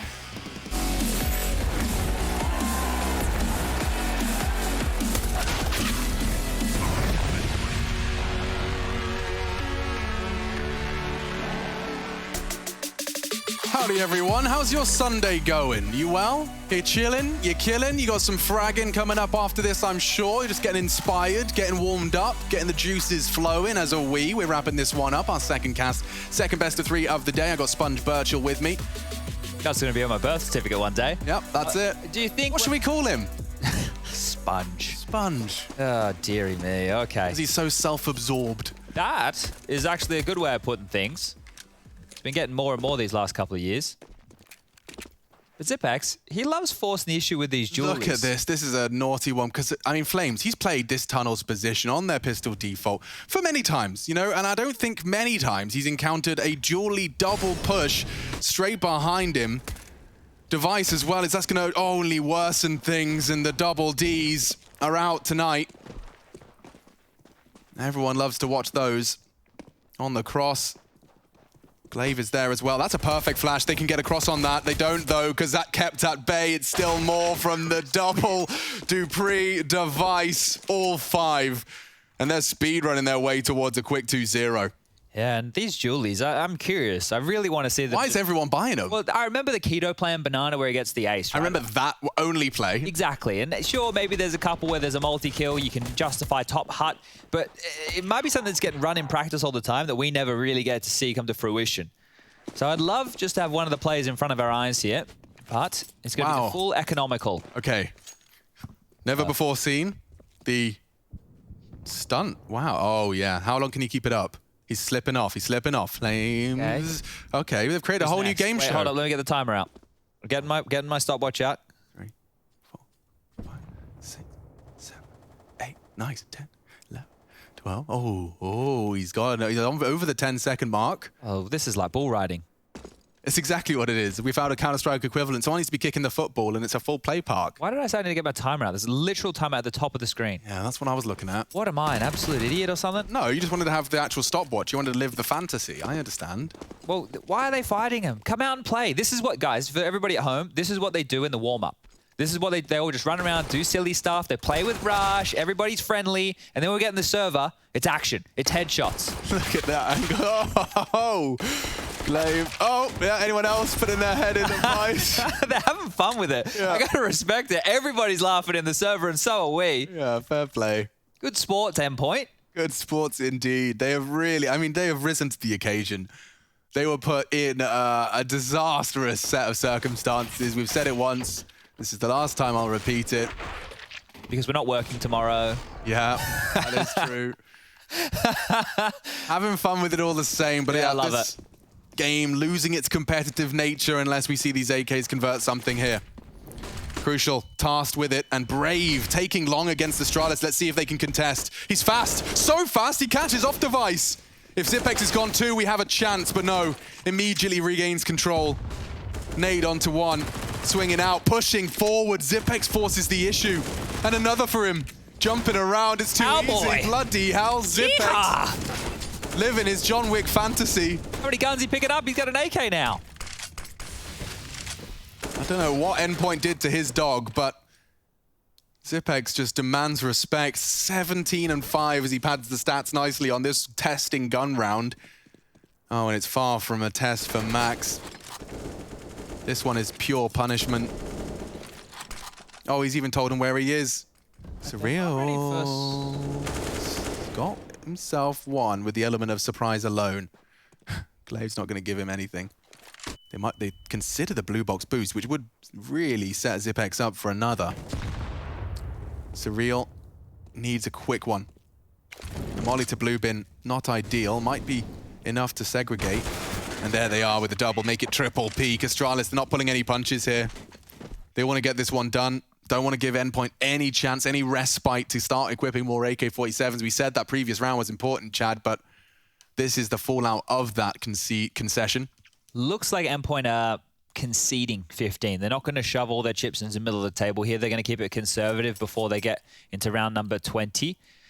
If they can get a couple of Deagle headshots, then maybe we can get cooking, but I'm not going to start the comeback story with Endpoint. It's not a VP, it's not a Liquid, it's not an AG. It would be miraculous nonetheless, but we haven't seen them with these gargantuan scoreline comebacks yet. And as the first pin hits the deck, 15 is looking more and more likely here. Damage done to Maxi Boy. Zipex might even finish him off with that HE if he's not careful. Bowling Shane. Oh, top spin on that one.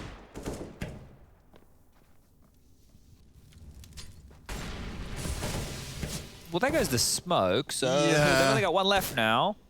Never feels good as a under-equipped T to be throwing your limited util just to survive and stand your ground. Device has got another. How many more are you going to find here? It is just a bit of a shooting gallery right now. Crucial top mid. He's just like willing to take any of these. Just on the edge of the barrel, Robin peeks in and hits the only way he could possibly have taken Device out of this round. Short-lived celebrations here. He loses his teammate, his partner in crime. Glaive is coming fast and furious out along. Flash was good. Oh, he's not even considered Glaive. So Dupree and Glaive combine for the 15th. Now, Endpoint, they were saving all of their funds for this one. 20th round, and already Astralis with 11 series points. Yeah, let's see if we can get past anything here on this T side from Endpoint. 2 AKs, AUG, AWP for Device was picked on up. Zipex still rocking those Julies, of course.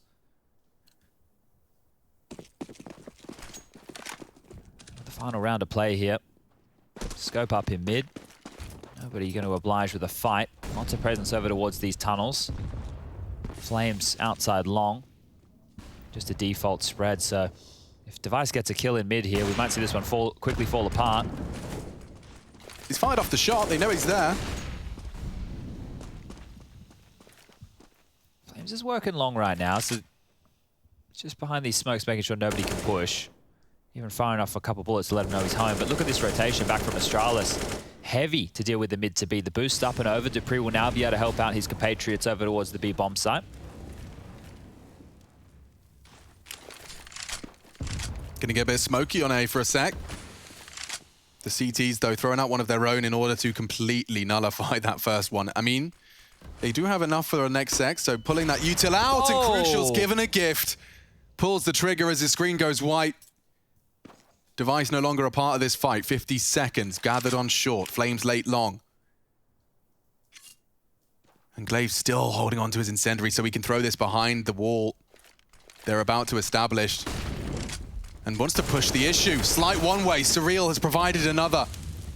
The trajectory's clear, they know where Zipex is holding from, and so taking a lot of liberties and a lot of space. A duel again from Surreal. They'll give him this one. And I don't mean they'll give it because they have a chance in the retake, in the sense of they'll give up a round. Endpoint will get their 5th. The save from Astralis already called. And we have to wait before we can go again. dupreeh has a lot of money with that AWP as well. Zipex has enough to buy himself. So this one's looking all good for Astralis to have a gun round next. And just hanging around. I think that this is the thing, like teams are so aware now when the save's going to come in, right? Like this is one of these situations where these guys are just hanging out, playing silly business. Don't get those every time though. No. Surreal did well there to find the second, running down, taking Zipex out of the equation.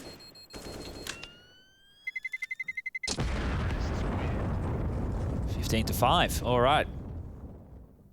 This is one of those matter of time games. Yeah, if you did put the kettle on, probably about now's the time to be taking that tea bag out over the course of that break. What's 3 minutes the sweet spot for a black tea? I'm not sure. I'm not a tea expert. No? My tea is lemon. Just lemon in hot water. So it's not really tea. No, if anything, it's another name. Just kind of fruity water. Yeah. It doesn't have the same ring to it. We'll refine it, take it to the lab. And the boost early. Hello. Spotted out. Surreal realizes it's probably not the one. Astralis long gone. dupreeh, this double orb, this time postured for the mid-info. Oh, they're gathering back towards long right now. Are they sure that Flames has slipped the net? He's actually just dipped back in the doors. Oh, and the flash does force the shot and take the space back into endpoint control. They are loud about this.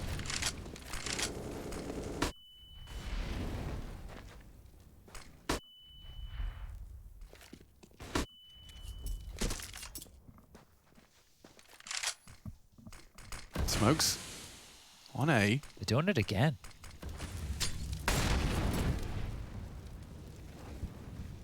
They've been pushed back very quickly from that, and they're not really working with a lot of room, so all just clustered here on Cat. It is still just Flames hanging out outside long. If they want to pivot for a mid to B, they can isolate 2 players on the site. Going for the double pump here, second wave. I think Max is trying to sell something. It will be the mid to B. Yeah, dupreeh and Magisk haven't moved a muscle through this whole thing. In fact, dupreeh will catch the first. He was posted up, can drop the smoke, 30 seconds. That will shave some time off. But Surreal, he's missed the smoke. They can walk through the doors. And he's got them both. Another high-impact round from Surreal. Oh, it could have gone wrong in so many different ways, but it's Surreal's double into B that extends endpoint in the face of 15. They get 2 in a row, extending the inevitable. Zipex on CT with that orb. Seems like Robin does want to force the issue a little bit. Yeah, it'll get them onto an eco, so I don't blame them whatsoever. They got Flames on long. I wonder if he knifed out, he could be getting that dankest of flanks. Robin confirms he's still CT. Zipex a tag. Has to win this fight, Zipex. Pressure's mounting. Does still hit the shot, and yeah, Flames wasn't interested in going for more.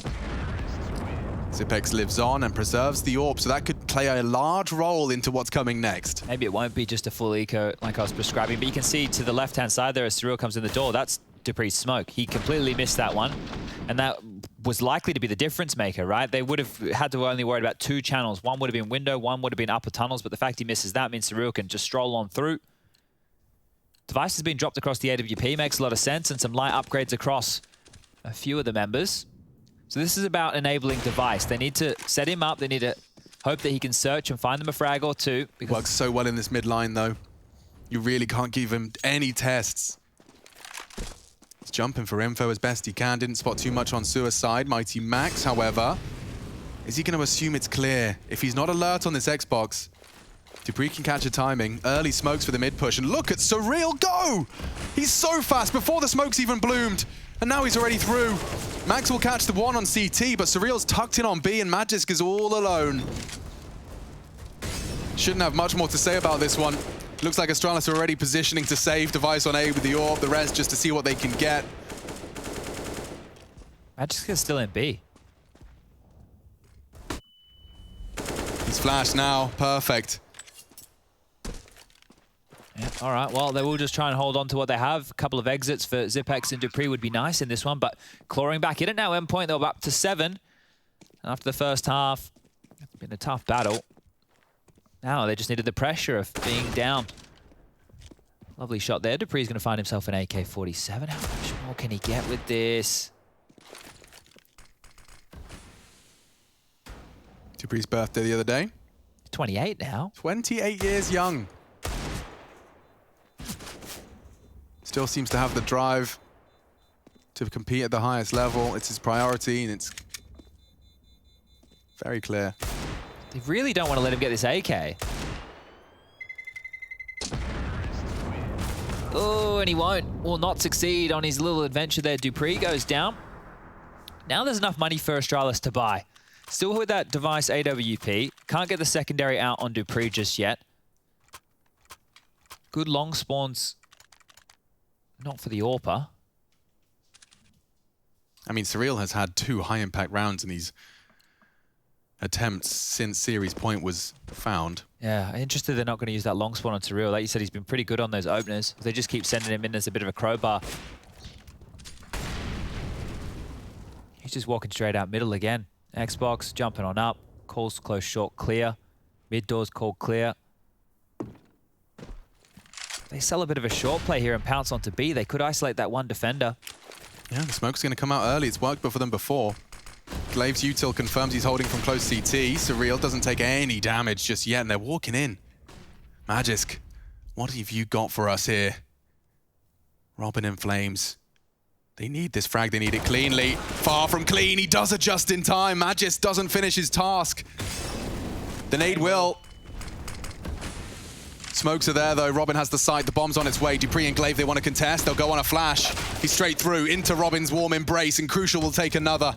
Just like that, the round is gone. Astralis to save, and another gap closer from Endpoint. Well, 4 in a row now. 4 in a row, and it's not seeming like it's too difficult for them. They're getting a lot of this mid control that they're wanting. They're just being able to pounce together. They're trading efficiently, getting the room. Astralis stunted here. Lost bonus currently up to the 2,900 for next round.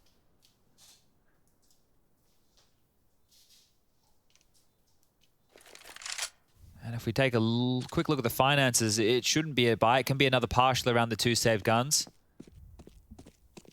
Glaive would be able to purchase in. It is just Dupree and Magus who can't. They drops, yeah. For any of our newer viewers, Chad, perhaps it would be a good time to start discussing as to why in competitive Counter-Strike, we've seen a tendency for T-sides to be closing in on the lead almost every time. You know, 9, 10 rounds on a T-side, par for the course on Dust 2.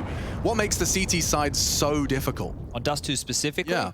I think one of the things is you need so much utility, and some of the situations can be spawn-based. Like locking down long, you will see teams take that 4-man A lean as a gamble. As they just did, yeah. Yeah, and that it leaves you big gaps, right? It leaves you mid as an opening, or it leaves you as B as an opening, because there's so many more pressure points across the map when you take those gambles.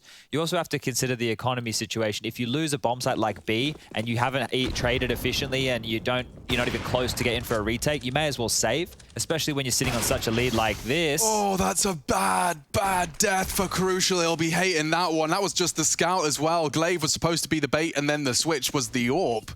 Didn't even need the second part of that sentence. Flames, though, taking matters into his own hands with, safely gained info. Dupree, you little rascal. Device wants a fight on this. Flash does nothing. His in return sends Flames a running.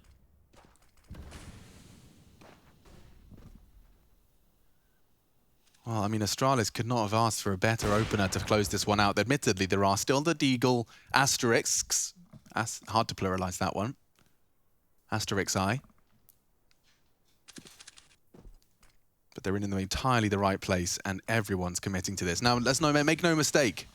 A lot of teams work well with long control late. Unfortunately, Device can pick at its food one by one. They pull 2 more. where that came from. Mighty Max is giving him a way in. That was the AWP. Hard to retrieve. Scouts and Deagles. Magisk will pick it up to finish the job, and another shot from Robin. Endpoint requiring the 2v5 now, all onto Robin. 1 versus 3. He heard the reload, knows Elevator's a threat. Glaive spotted out as well. He can find, isolate them. First is found. And now Robin can take his time, get that bomb down. Zipex on long. Where does he go for this after plant? He's piecing it together, considering his options. And Zipex, the duel, this is everything. And he does once again convert, they're turning it around. Device with 3 kills, now Glaive, no armor. Does he have hope? Robin, looking the wrong way, and he's gonna go down. Astralis will finish it. Heartbreak and an attempt there. 2v5 comes right down to the one-on-one.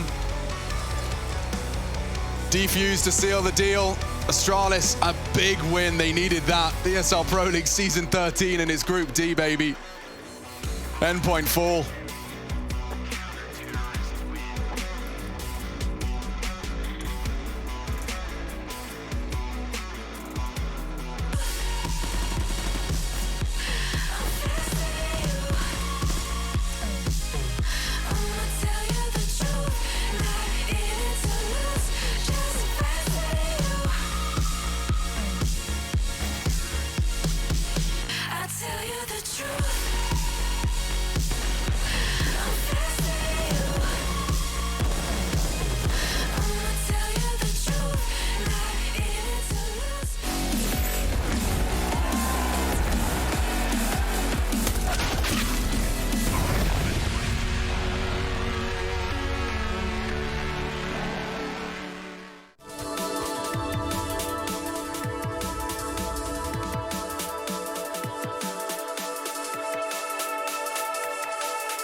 but they once gracefully, and I got a smile that they hate to see. Young, black, successful, though life gets stressful.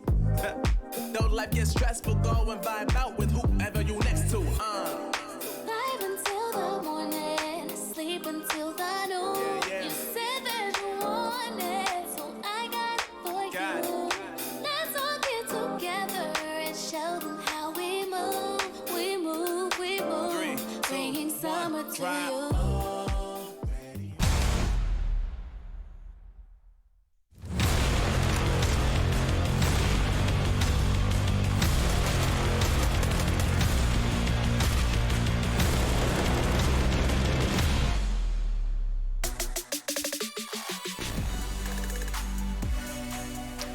matchup was Endpoint versus Astralis, and the victor is clear as day. The day is Sunday, and now Astralis find themselves sitting pretty good. And what we thought maybe in some realm of possibility could have been an upset in the way with Endpoint, maybe even taking it to a third map. Nah. All that's canceled, and for another day, Astralis look to reign supreme. They get pushed around a little bit on the back of some individual stuff, but not of anything worrisome. Yanko. It was an easy game for Astralis. Yeah, it did kind of give that. Fnatic is out, Trace. The chance that they had by Endpoint beating Astralis is no longer here, and now 100% they cannot make the playoffs anymore. That is a brutal way. There was a chance. Now there's no chance anymore. You hate to see it. If you're a Fnatic fan, I'm sure there are other people within the group that are rejoicing at the idea that Fnatic now no longer have a shot, can still play to hurt some feelings and chances for another team, but that's all down the road in terms of numbers. Now, Yanko, I want to talk a little bit about some of the stuff that we saw right here from Astralis that maybe they had to dig into.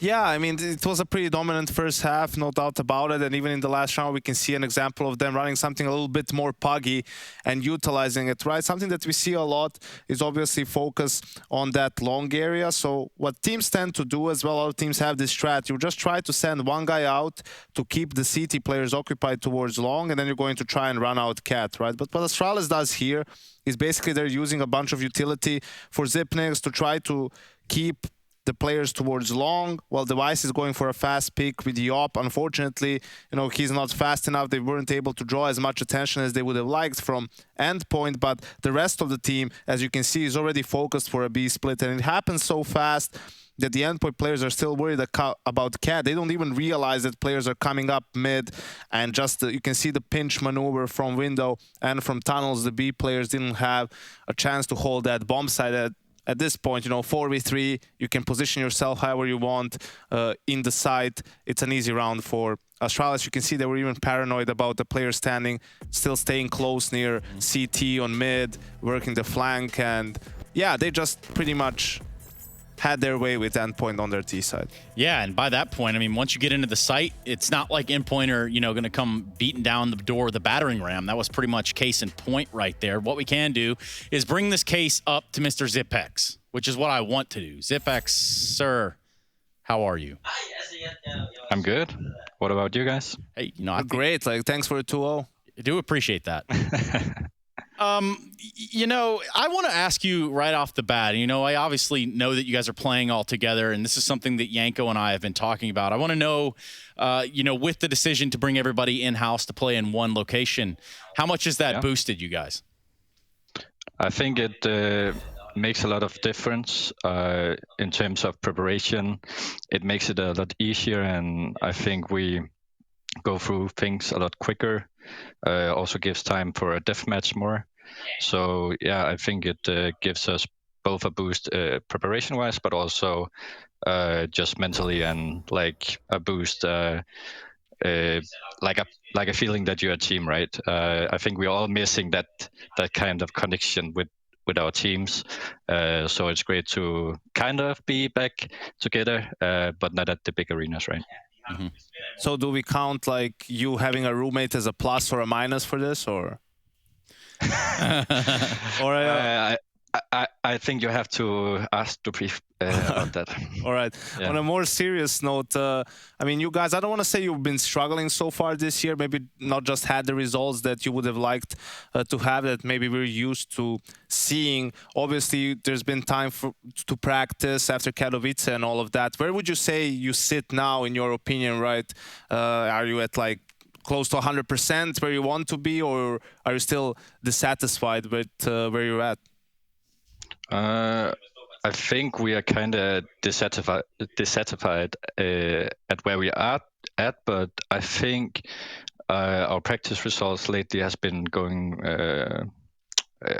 really great, and I also think that we have been working on a lot of new stuff, and especially pistol rounds, because we tend to lose those, but I don't think we do that anymore. I think if I have to say a percentage, maybe we're at 60-70%. But usually we tend to excel later on in the tournaments.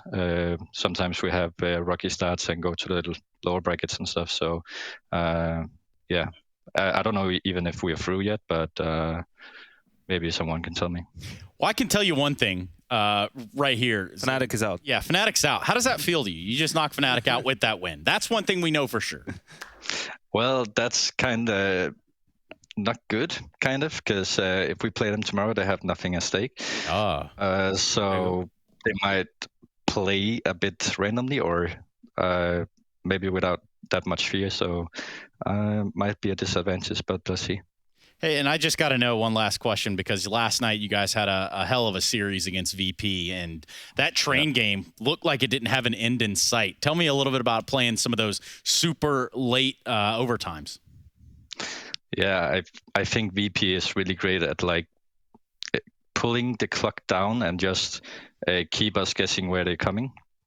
I think they're really great at fundamentals and taking control, not dying, or if they do, like push fast and they're ready to react on that. So yeah, I think they're a great team, and I don't think this is at all the last we're going to see to them. I think they're here to stay. So I've just gotten word too for you, buddy, that you guys are through the groups. So you got that going. Really? Yeah. That's what the little birds in my ear said. So congrats. Yeah, congrats, man. Thank you, man. Well, we're going to let you do that. Still in pursuit of the title, but a W on the day, and I'm going to let you guys go do your thing, man. Thanks for joining us. Thank you, guys. Bye-bye. Bye. Pleasant guy. Love it. Always a pleasure. Always a pleasure. The pleasure is all ours, and maybe his too, but probably more so ours. More ours. Let's listen to some team comms from that of Astralis, because there was a funky round in there. So let's run it. Let's hear what it sounds like when chaos and stuff hits the fan. Rush better be watching now. You can't do it. Anyway. Hey. Wait. Man, it's impressive how long he can stay up there, man. Man, that's okay. Again. I have a tactic like.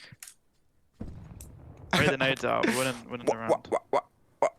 Nice. Oh, they're wasting all their nades. Yeah, it's delicious. This. Imagine if they don't watch that shit, I'm disappointed. They'll definitely watch this. Don't worry about it. Okay, let's boost it now. Come. Oh, he's coming. Oh, No. This is a good spot. This is a good spot for it in the corner. Yeah, get in the corner. Quick. Nice. Nice. Oh, wait. Can you get stuck into the wall? Yeah. Oh, stop shooting, mate. Get up, quick. Spot for info. Jump. Go. Get off. Mere, tror jeg. Nej, hvad helst ikke ud. Så op til højre, Emil. Ned, en til. Emil, ja. Hvad fanden var det for boost? Okay, altså. Hvordan fanden spotter du det? It's all just banter, Yanko. Yeah. Yeah, that was kind of frustrating to watch a little bit, but also it is kind of fun. Who says you can't have fun while you're losing? Yeah. Well, most people would say. Losing is an understatement. Yeah, that was a smashing. Now, speaking of smashing, we are done with that series. That leaves just EG Liquid left on the day. And we could talk about that, but not. They actually have two individuals destined to do that, not us. So we're going to be calling it here.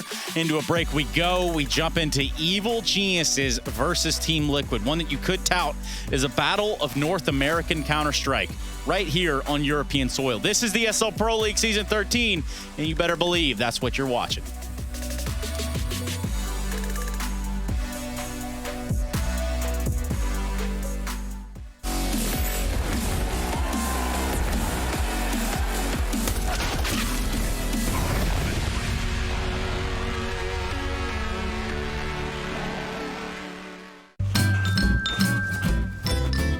You ready? Huh? Hey, he's a good boy, huh? You ready? Huh?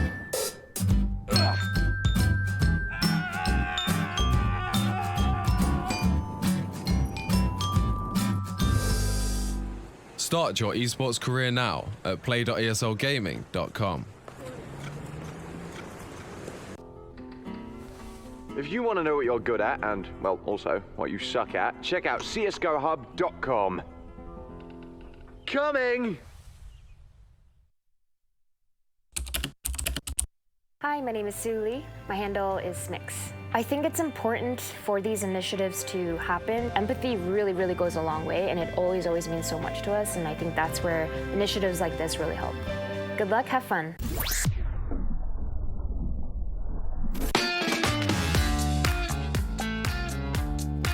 Hey Future Pros! Today I wanted to show you an old strat that Fnatic still like to bring out from time to time. This execute is an alternative method to take the B side on Inferno, utilizing a wall of smokes. As with any great dish, executes, when you have the base locked down, you can start adding in other ingredients, grenades. To make this recipe, you will need 3 Future Pros, 3 smoke grenades, and some flashes. Future Pro number 1. You'll be throwing the close smoke for the wall of smokes. To throw the smoke, line up with the edge of this wall. Place your crosshair above the middle of the tree and right in the center of these 2 sets of wires. Then simply toss the smoke. Future Pro number 2. You'll be throwing the other smoke to complete the wall. To throw your smoke, get into this corner. Find this slight dip in the trees and aim ever so slightly above it. Then toss the smoke. Future Pro number 3. You'll be throwing the deep CT smoke along with a flash. To throw your smoke, get into the corner next to these barrels. Find the third wooden strut and place your crosshair in the dip above the tiles. Then toss your smoke. To throw your flash, it isn't really a lineup, just lob it over the roof and pop it above the smokes. This should blind anyone on the site and also a player in CT. Now you have all the ingredients in place, it's time to think about your approach. The idea behind this strat is to cut off any site players and isolate the counter-terrorist player in CT spawn. Killing the CT player shouldn't be tough, unless you're playing against Scream. You can then wrap through ruins and split the site from 2 points. If you have the bomb, you might be able to get it down while the smoke's still up. JW is struggling a bit here, but I'm sure you guys can do it. Like with any great dish, feel free to add your own spices. Want to double nade CT as you push? Go for it. Want to throw a metric heck ton of flashes over the site? You can do that too. After all, you are the cool cat of your very own strat. And as always, enjoy.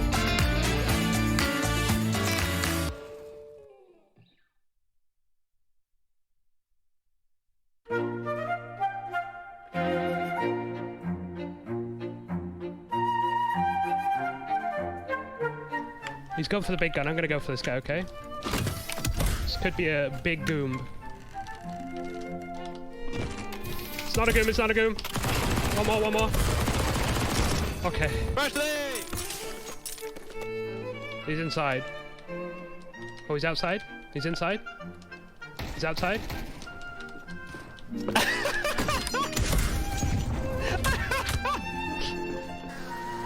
Okay, I'm going for some no-scopes. Okay, see you there. 360s. Nice. One fella here looking at you directly. I'm going.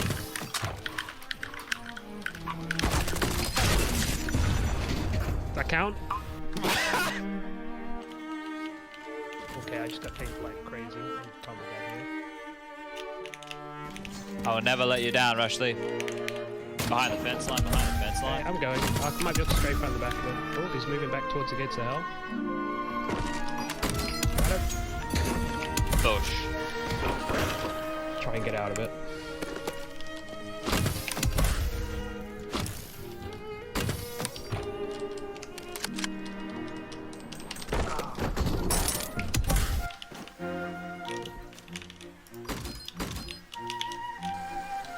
I'm stuck. You got more to put on? That's it. Okay. Okay, I'll tell you when. Oh my god, 2 of them. I'll let you know when I'm ready. Alright, now. Beautiful. Beautiful. Teammate here on that thing, kind of far. I'm just gonna go.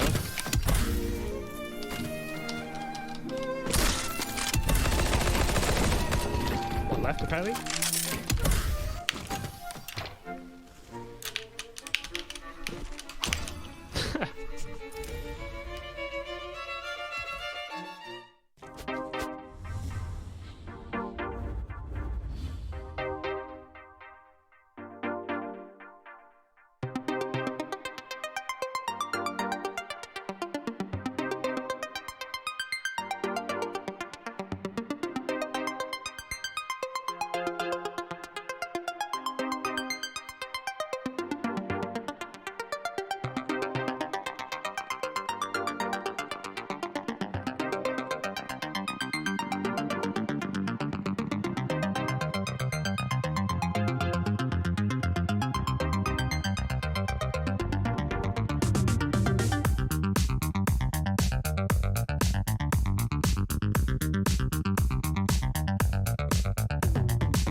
get to a third map, I just think it's everything you could possibly want here. The bell is ringing, certainly ringing for Astralis right here. 1 versus 4, and he's gonna get a headshot.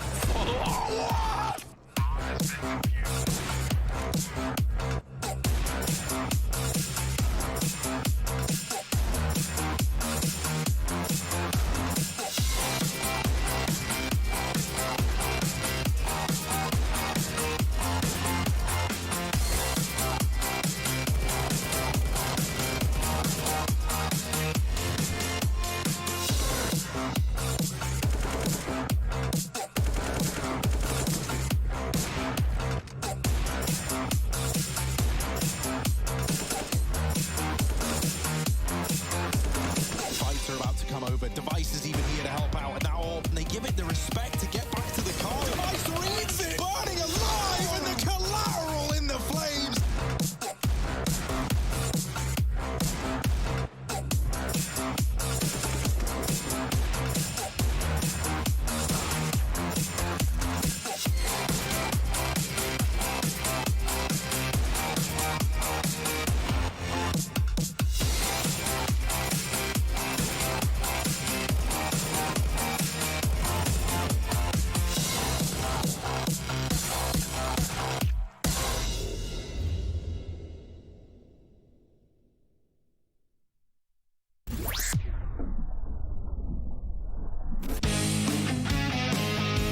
Hey Future Pros! Continuing the advanced pro tips trend, I analysed a pistol round strat that Liquid like to perform on the A side on Inferno. For this execute, you will need 2 Future Pros, 2 smokes, and 3 flashbangs. It also helps to have some form of apps control just so you don't get caught with smokes in your hand. The idea of this execute is to isolate the CTs playing in pit and on the site, allowing your team to overrun each position. Future Pro number 1. You'll be throwing the short-sided smoke and a supporting flash. To throw the smoke, first get into this corner near alt mid. This smoke lineup requires the classic view model as the lineup is quite precise. Position the right corner of the top of the smoke to the corner of the highlighted railing. Then throw the smoke. This smoke will block off vision from any pit players. This will allow the rest of your team to storm the A site as one pack. There is no real specific lineup for the flash, so aim high and jump throw. As this flash is about to pop, the rest of your team should start making their way at mid. Then head into apps and peek out with your team as they make their move. Future Pro number 2, you'll be throwing the smoke to block off long, accompanied by 2 flashes to help your team take the site. To throw the smoke, line up with the middle of this grate while up against the wall. Find this plant part and aim to the top left corner of it, then throw the smoke. Next, you'll be throwing your 2 flashes. For the first, aim to the lower left side of this window and jump throw the flash while running forwards. This will flash anyone on the site, allowing your team to pounce. The second flash will land over the pit and also help Future Pro 1 get out of apps. Again, there is no specific lineup, so just aim above the roof's overhang and running throw the flash. That's about it. Unless one of the CTs goes absolutely cataclysmic, you shouldn't have too much of a hard time taking the site as long as your team sticks to the strat.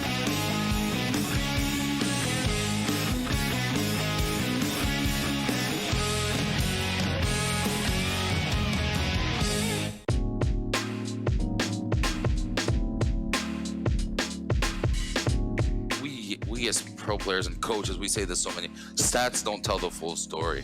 So not always the most impactful player in the match is the one who had the most kills. Of course, you do have to headshot people in order to win the round most of the times, but you have some supportive players. Like if the player plays the solo side, an anchor side, he's not gonna have those amazing stats most of the time. The last is like that one-off game. But if he's using his utility correctly, blocking, when he's a man-up advantage, he doesn't give away the difference. He doesn't put himself in a situation where he's full committed to the fight. He's just jiggle peeking, getting information. He's able to delay, survive, something like that. He's playing such an important role. So I think in leagues, team dynamics, and matches, that's where we always have to be scouting. There will be the occasional one-offs, which will be in a rank cast or just a pug, or they'll just come out where they're so mechanically gifted and talented that their talent shines through. Other than that, it's in team environments, and you'll normally see it's never one person. It's a big team because, like I said, this is a team game. So not only that player will have to have it, his entire team will need to understand that. So you normally don't see just one player popping off unless he's just that talented. You'll see a whole group evolve together. You'll see the entire squad get better because they'll get more fundamentals, more team play, a better understanding of the game, and that raises the level by so much it's not even fair. Well, if you'd like to develop the qualities necessary to be a pro player, be like my boy Naf. Right here in the upper left section that I'm pointing at right now, it's 8 a.m. in the morning, and he's in here watching VODs, watching demos, studying his opponent, and becoming the best player that he can. If you learn how to study like demos, and you learn how to study VODs, and you learn how to study your opponents, you will gain more from watching a demo than you ever will from playing in like a late night professional pug system game.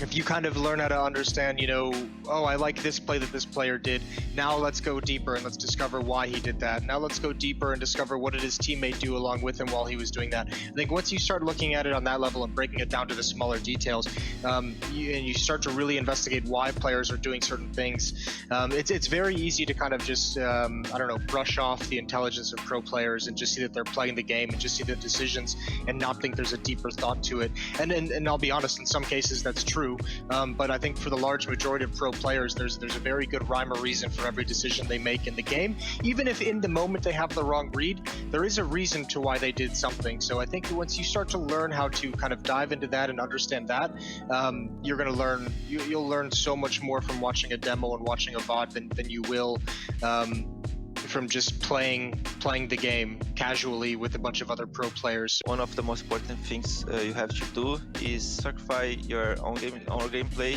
to help others, and you have to play together and have a hive mindset, so your teammates and you are one, so you can help them and they can help you to improve. And I think that's very important to be like this in a team game, like agreeable, a person that helps others, and just don't think about their own game. So I think that's general for most team games, and there's a lot of stuff about it, and you can just study it and just get better at it because it's very important.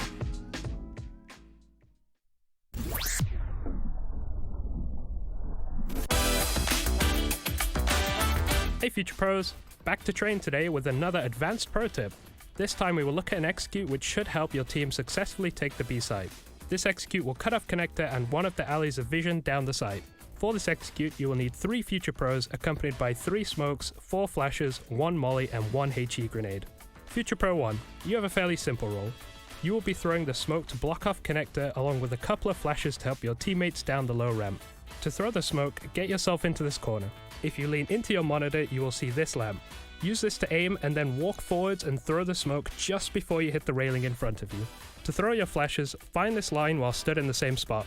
Running, throw 2 flashes just to the left of the line, then make your way down the ramp and clear the site. Future Pro 2, you'll be throwing a smoke that will cut off one of the lanes, 2 flashes and a molly for the site. To throw your nades, stand right up against the railing.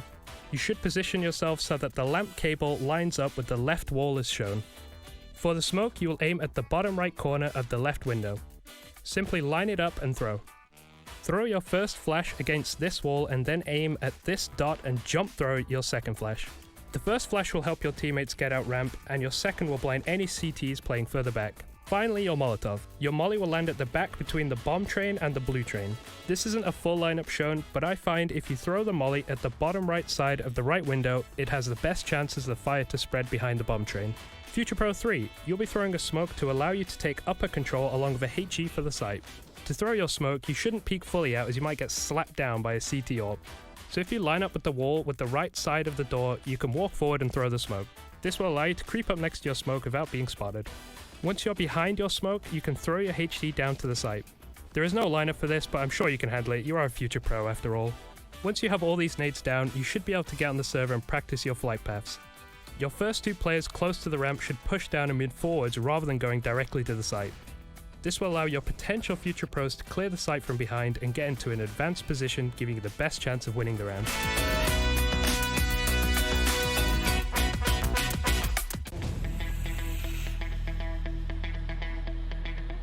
It's so tight. He has got a real opportunity here, a golden opportunity.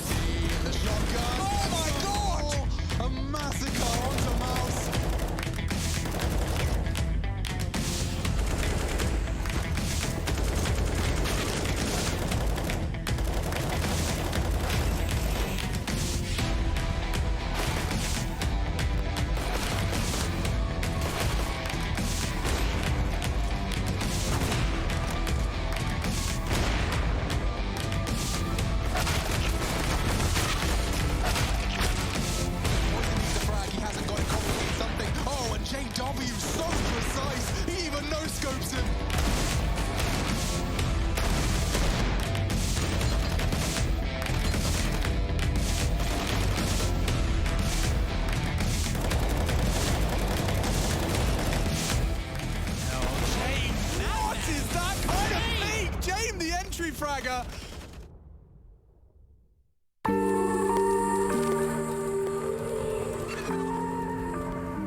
fire.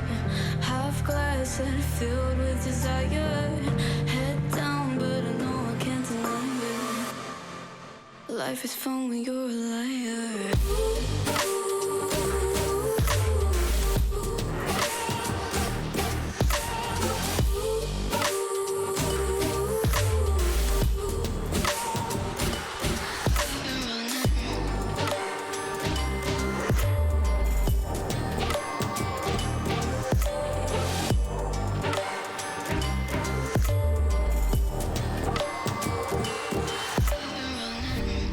I'm just trying to learn from all the things that I've been told. I'm gonna paint a new reality.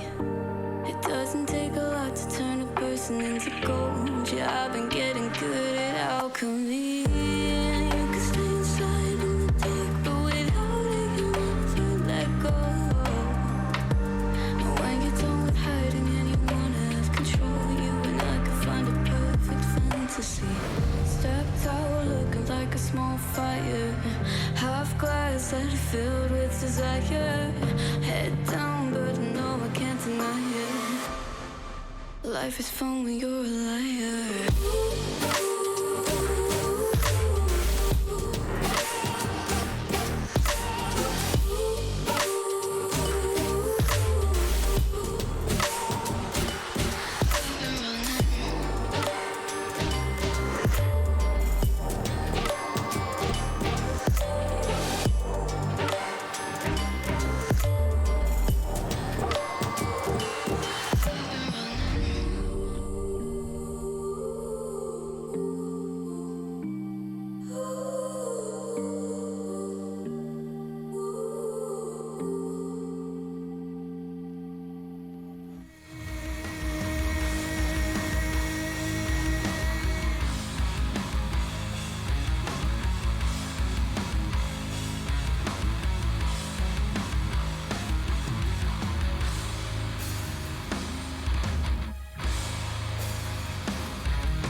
You go to hell, never coming back. There is nothing as it seems in your requiem for a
feel the heat, but we don't wanna let go. We answer questions that we ask alone. I hear the words, but they're coming out in echo. Stop, would you give up the fight if you had no time to even surrender? Would you give up your rights and let your life slide away?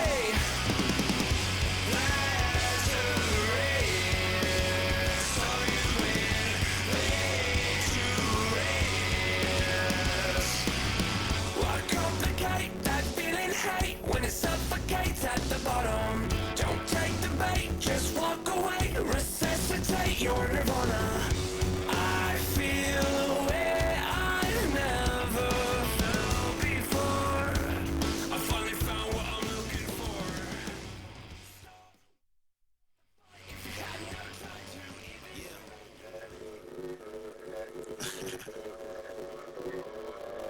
Let's talk.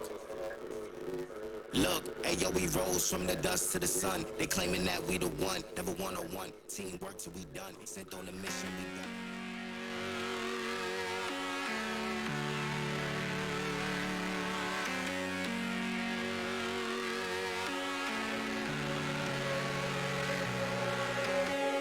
It's so high from here. You can see the world, and we are insisting to be small.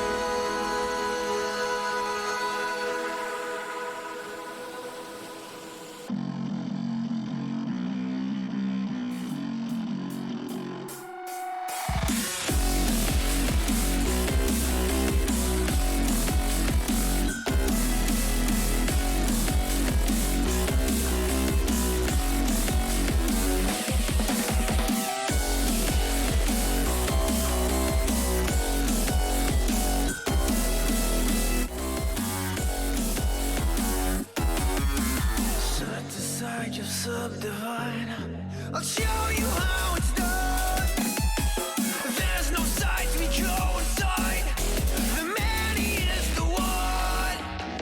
You build your walls, faith in God. They never come around. Then wonder why we all defy the burden to be born.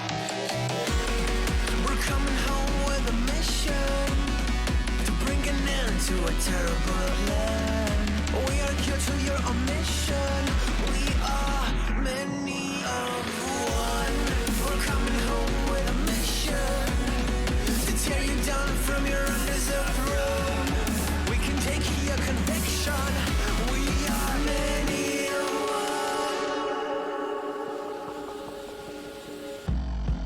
one. You may call it a virus, but we call it the antidote. It's an answer to silence. The future is here to revolt. Go!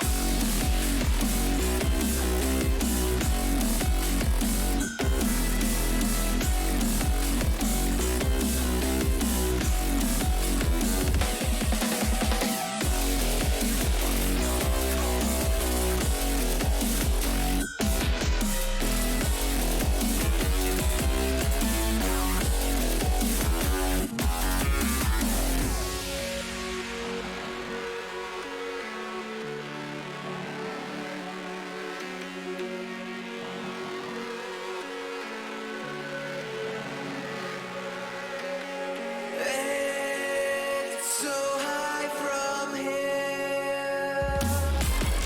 You can see the world, and we are insisting to be smooth.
It's the adrenaline running through my gait.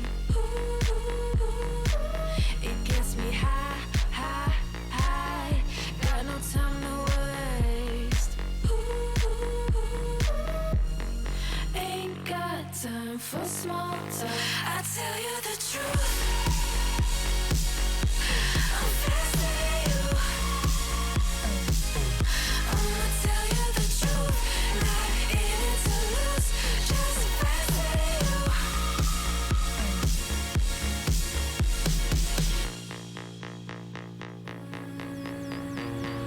Look into my eyes. I'm not afraid. Take over my mind till it fades. Like a medicine, it keeps me safe. This neon lights lead the way. Ain't got time for small talk. I tell you the truth. I'm faster than you. I'ma tell you the truth. Not in it to lose, just faster than you. Faster than you. I tell you the truth. I'm faster than you. I'ma tell you the truth. Not in it to lose, just faster than you.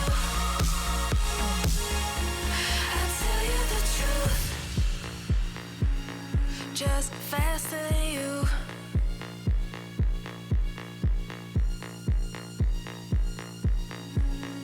Just faster than you.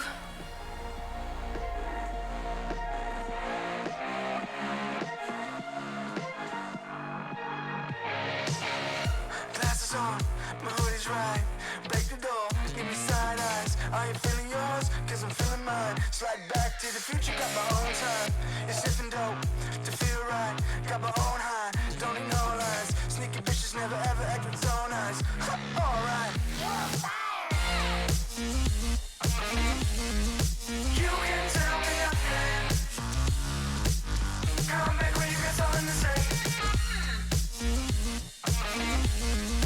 Just put the fire in my bed. Take a seat in the back end.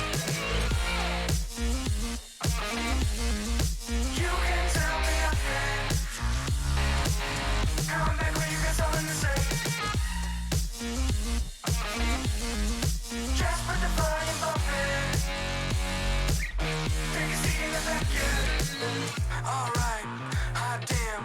Not worrying about man's got a plan. It's not really about the dough, got a time frame. Matter of fact, about to blow up the whole thing. So good, hell I'm all fine. Got a sweet little ooh, and it's all mine. My shoe games, class high, hear it all the time. You can tell me nothing.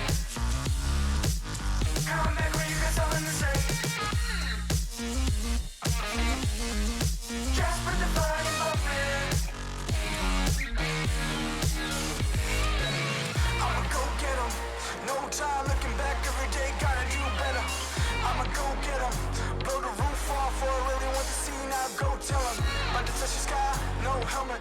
Preparing myself on top, no weapons. On my own, I stop caring.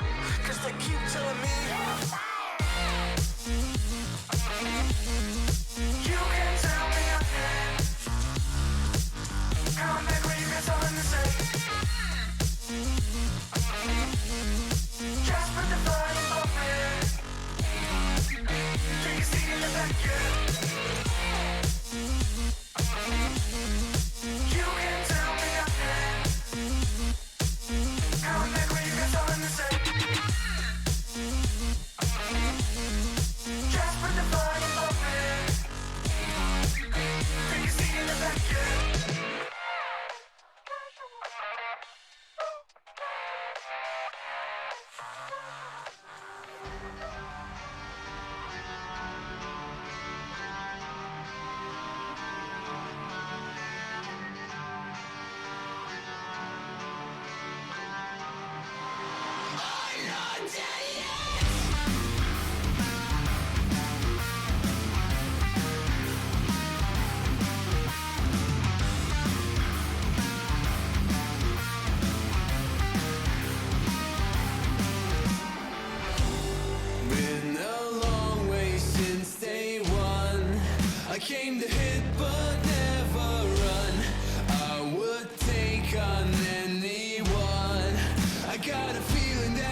1,000 miles of luck.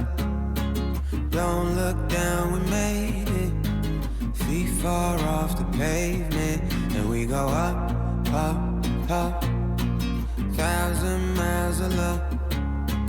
We stay understated. Pressure feels amazing. Just the dust, just the sand, just the motion of your hands. Travel like lands, it's just enough, oh yeah. Just for you, just a man. Just an ocean in the wind. We ain't gotta make plans. Fair enough, oh yeah. Always you and me, tryna be weightless. Like we're the two surviving pieces of something. Always you and me, tryna be weightless. And I know it feels like a light years in the making. Up, up, up. 1,000 miles of luck. Don't look down, we made it. Feet far off the pavement, and we go up, up, up. 1,000 miles of luck. Oh no, we stay understated. Pressure feels amazing. Just the dust, just the sand, just the motion of your hand.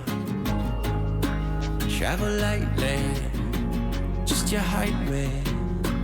Just the one, just a believer. I don't care, I see you loading up my mind. Place me on the sidewalk. Fair enough, oh yeah. Always you and me, tryna be weightless. Like we're the two surviving pieces of something.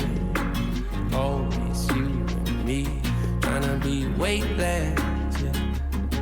And I know it feels like light years in the making. Up, up, up. 1,000 miles of luck, yeah. Don't look down, we made it. Feet far off the pavement, but we go up, up, up. 1,000 miles of luck, oh no. We stay understated. Pressure feels amazing. Just the dust, just the sand, just the motion of your hand. Just the dust, just the sand, yeah, yeah. Travel like travel lands. Just the dust, yeah, just the sand. Hey, just the dust, just the sand. Just the dust, just the sand.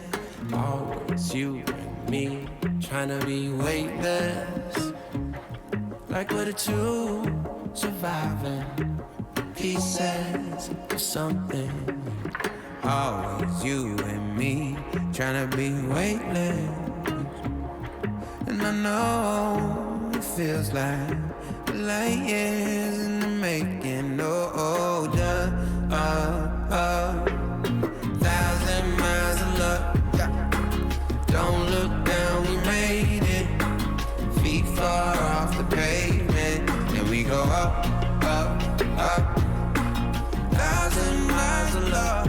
Yeah, yeah, we stay understated. Pressure feels amazing.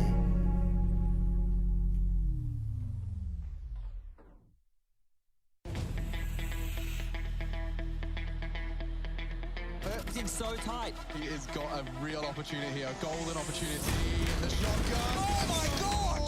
A massacre onto Mouse.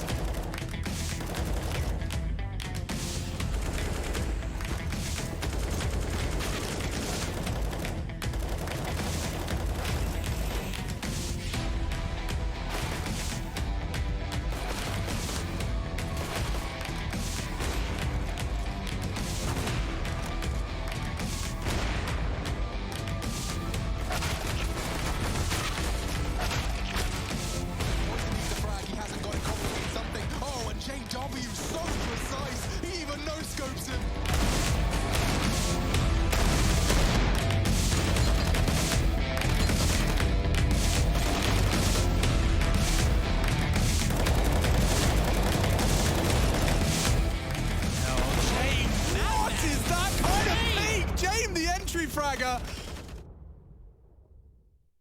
It's very difficult to judge and rank the NACS at the moment because of the COVID situation. It's complicated because every single team who has the chance to integrate the world competition right now is coming to Europe. That's the fix they found to really put together all the scenes and try to make the best with this tough time with COVID situation. So it's difficult to judge how they're playing. I know that some people have been working on hitting the lower scene there, making the teams play weekly competitions and trying to develop new talent, trying to develop new teams and giving them a reason to be playing and putting effort in CS. And I think this is a great fix for the scene. I think this is going to help NA scene a lot in the long term. So I think for now, I'm going to not be able to rank the scene how it is at the moment. I think it's not looking great, but I think the future can be much better. And I think the right things are being done for that.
Hey guys, Naf here from Team Liquid. I'm going to show you guys a little bit of tricks on the overpass CT side.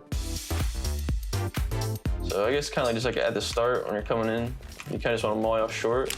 And this is like the basic, like every other like usual team does, so I do that. And then I'll just be here, I'll just wait to see if they extinguish the molly, because the T's usually, if they're doing fast short control, they're gonna smoke the molly, and then you can just nade in the smoke and just like really nade damage onto them. But if nothing really happens, you can just, instead of nading the molly, and you know nothing's gonna happen, you just nade open the door, which is already naded open, and then that just strikes kind of fear into the T's. So your A teammates don't have to worry about blue pretty much. Twist would kind of play like the monster area. So he'd be more of the short player. I'm kind of just more of like a support and like make sure if they're rushing out, I have flashes ready for them, or a smoke. If I still have my smoke, I just smoke off short for them. And then if my teammates need help at A, like, you know, I'd come up to A, get another smoke you can throw for your teammate. If your teammates are still pushed up in the bathrooms, you just tell your team, like, hey, I need divider smoke. Just come up in between those two, and then just left of the sun.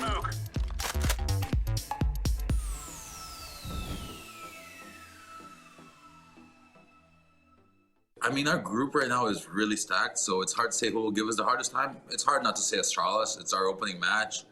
They are Astralis. They are legendary players, so I have to go with them, but I think in our group we're going to have some amazing matches all throughout.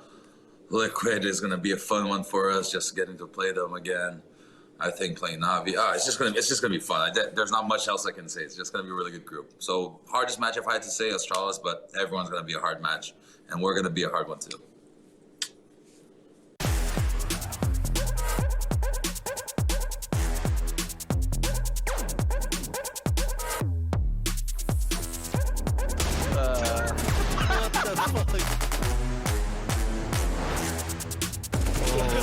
Oh my god. Oh my god. Oh my god. Oh. Bro, how many times? Oh.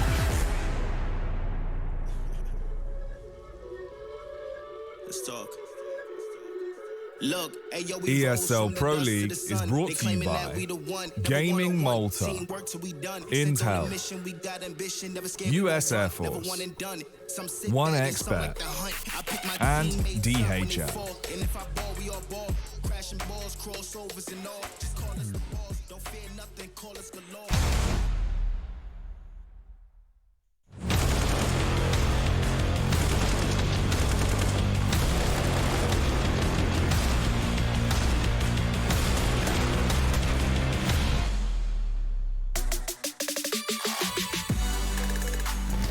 Welcome back, everyone, to our third and final game here of our fourth day of our last group here of the ESL Pro League Season 13. I know that's very confusing, but all you need to know is we have an exciting match for you today. It's Team Liquid up against Evil Geniuses, and Elige is in the mood, and hopefully he can put those moves onto the server because it's going to be a tough game for them. I'm Justin Captain, joined by Pimp, and we got to start to talk about this game and talk about what's really on the line here for this match in the overall scope of the groups. I mean, of course, points for the group and to make sure you put yourself in a position where you can still determine your own fate. I think that's the main takeaway here. We heard Jason say it yesterday as well. They want to win today because they want to have their own faith in their own hands. Yeah. Of course, Liquid, a team with ambitions of qualifying, a team that, as you look per the group as well, right now are in a position where they are looking good to qualify if they can get a win here. It's not guaranteed yet, but more importantly, I feel in this game as well, there's a lot of personal pride on the line as well. You have NA players who've been playing with and against each other for years, and if there's one thing you want to do when you're on the server, if there's one thing you want to do when you're a competitive Counter-Strike player, it is to beat your peers. Yeah, and before we do jump into this match fully, I just want to say for everyone at home that if Team Liquid do win this match, Virtus Pro is confirmed through. Astralis is already confirmed. Fnatic is already confirmed out. So Virtus Pro, I mean, obviously they'd like to have the fate in their own hands, but they can just sit back, watch, and root on Team Liquid for once and hope that they take the victory so they get themselves through. And obviously the seeding still has yet to be determined, but let's start to dive into this matchup, right? And like you said, we talked to Jason yesterday, and we wanted to actually dive into him in particular when it comes to Team Liquid and how the team has changed under his leadership.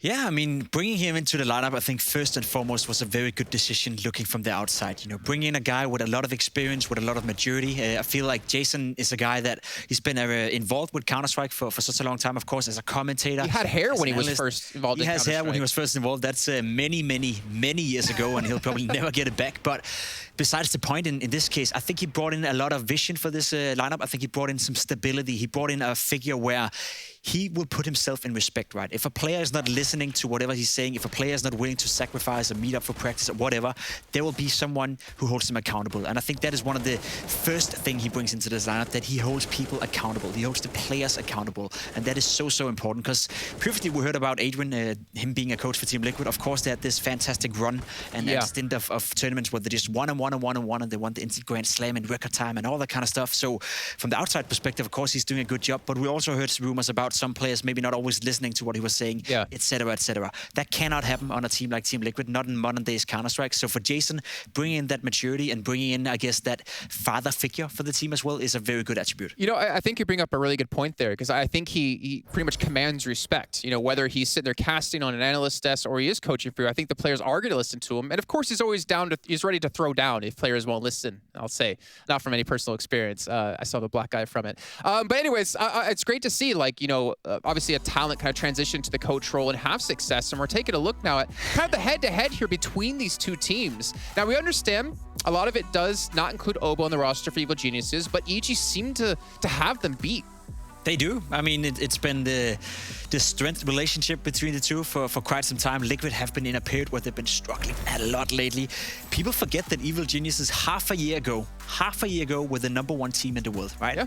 They won the ESL 1 New York, if I'm not mistaken. They did. That's crazy to think about it. That's very crazy to think about. They've only played 3 games so far with Obo, and as you can see, it's been some very close games out there. They've been doing a very, very good job so far in this tournament, and I feel that they're on a track to become better, right? They're progressing all the time. The loss to Fnatic, though, that's going to stick a bit. Yeah, and you know, as you're saying with Obo coming to the roster, right? We even got to talk to him, and he hasn't, you know, he's been kind of back in the grind of it, right? You know, grinding out games. We talked to him, and he was saying he was going to go back and grind some DM after. For him to come into this group and to meet up against Astralis day one, right? Day one, first match, debut of the team when he was a very young player.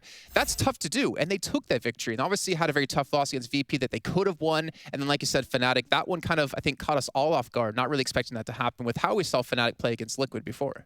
No, we didn't really expect it, unfortunately. It was unfortunate for EG as well, because they would have been in a perfect position in this game as well. Both teams would have been 2-1, so we could probably have a fight between two teams who could maybe qualify if they would have won that game. Unfortunately, that wasn't the case, but I have been impressed with what I've seen from EG so far. They're slowly but surely getting better. Yeah, and our Epics GG players to watch here. Of course, it has to be the stand-up player from Liquid. The X Factor you always talk about. It's going to be a Liege. On the side of EG, it's got to be Obo. And again, he had a slower start when we look back to the Astralis game in map 1. I remember the first half of Nuke, he had 3 kills, but then you end the series on Inferno, and he put up over 20 kills. Like, he's slowly getting comfortable within the team. They're figuring out where they want to put him necessarily in the positions. And honestly, if you were to ask me right now, and I want to ask you right now, which will probably give me the same answer, who's going to win this series off the top of your head? I would say it's going to be pretty damn close.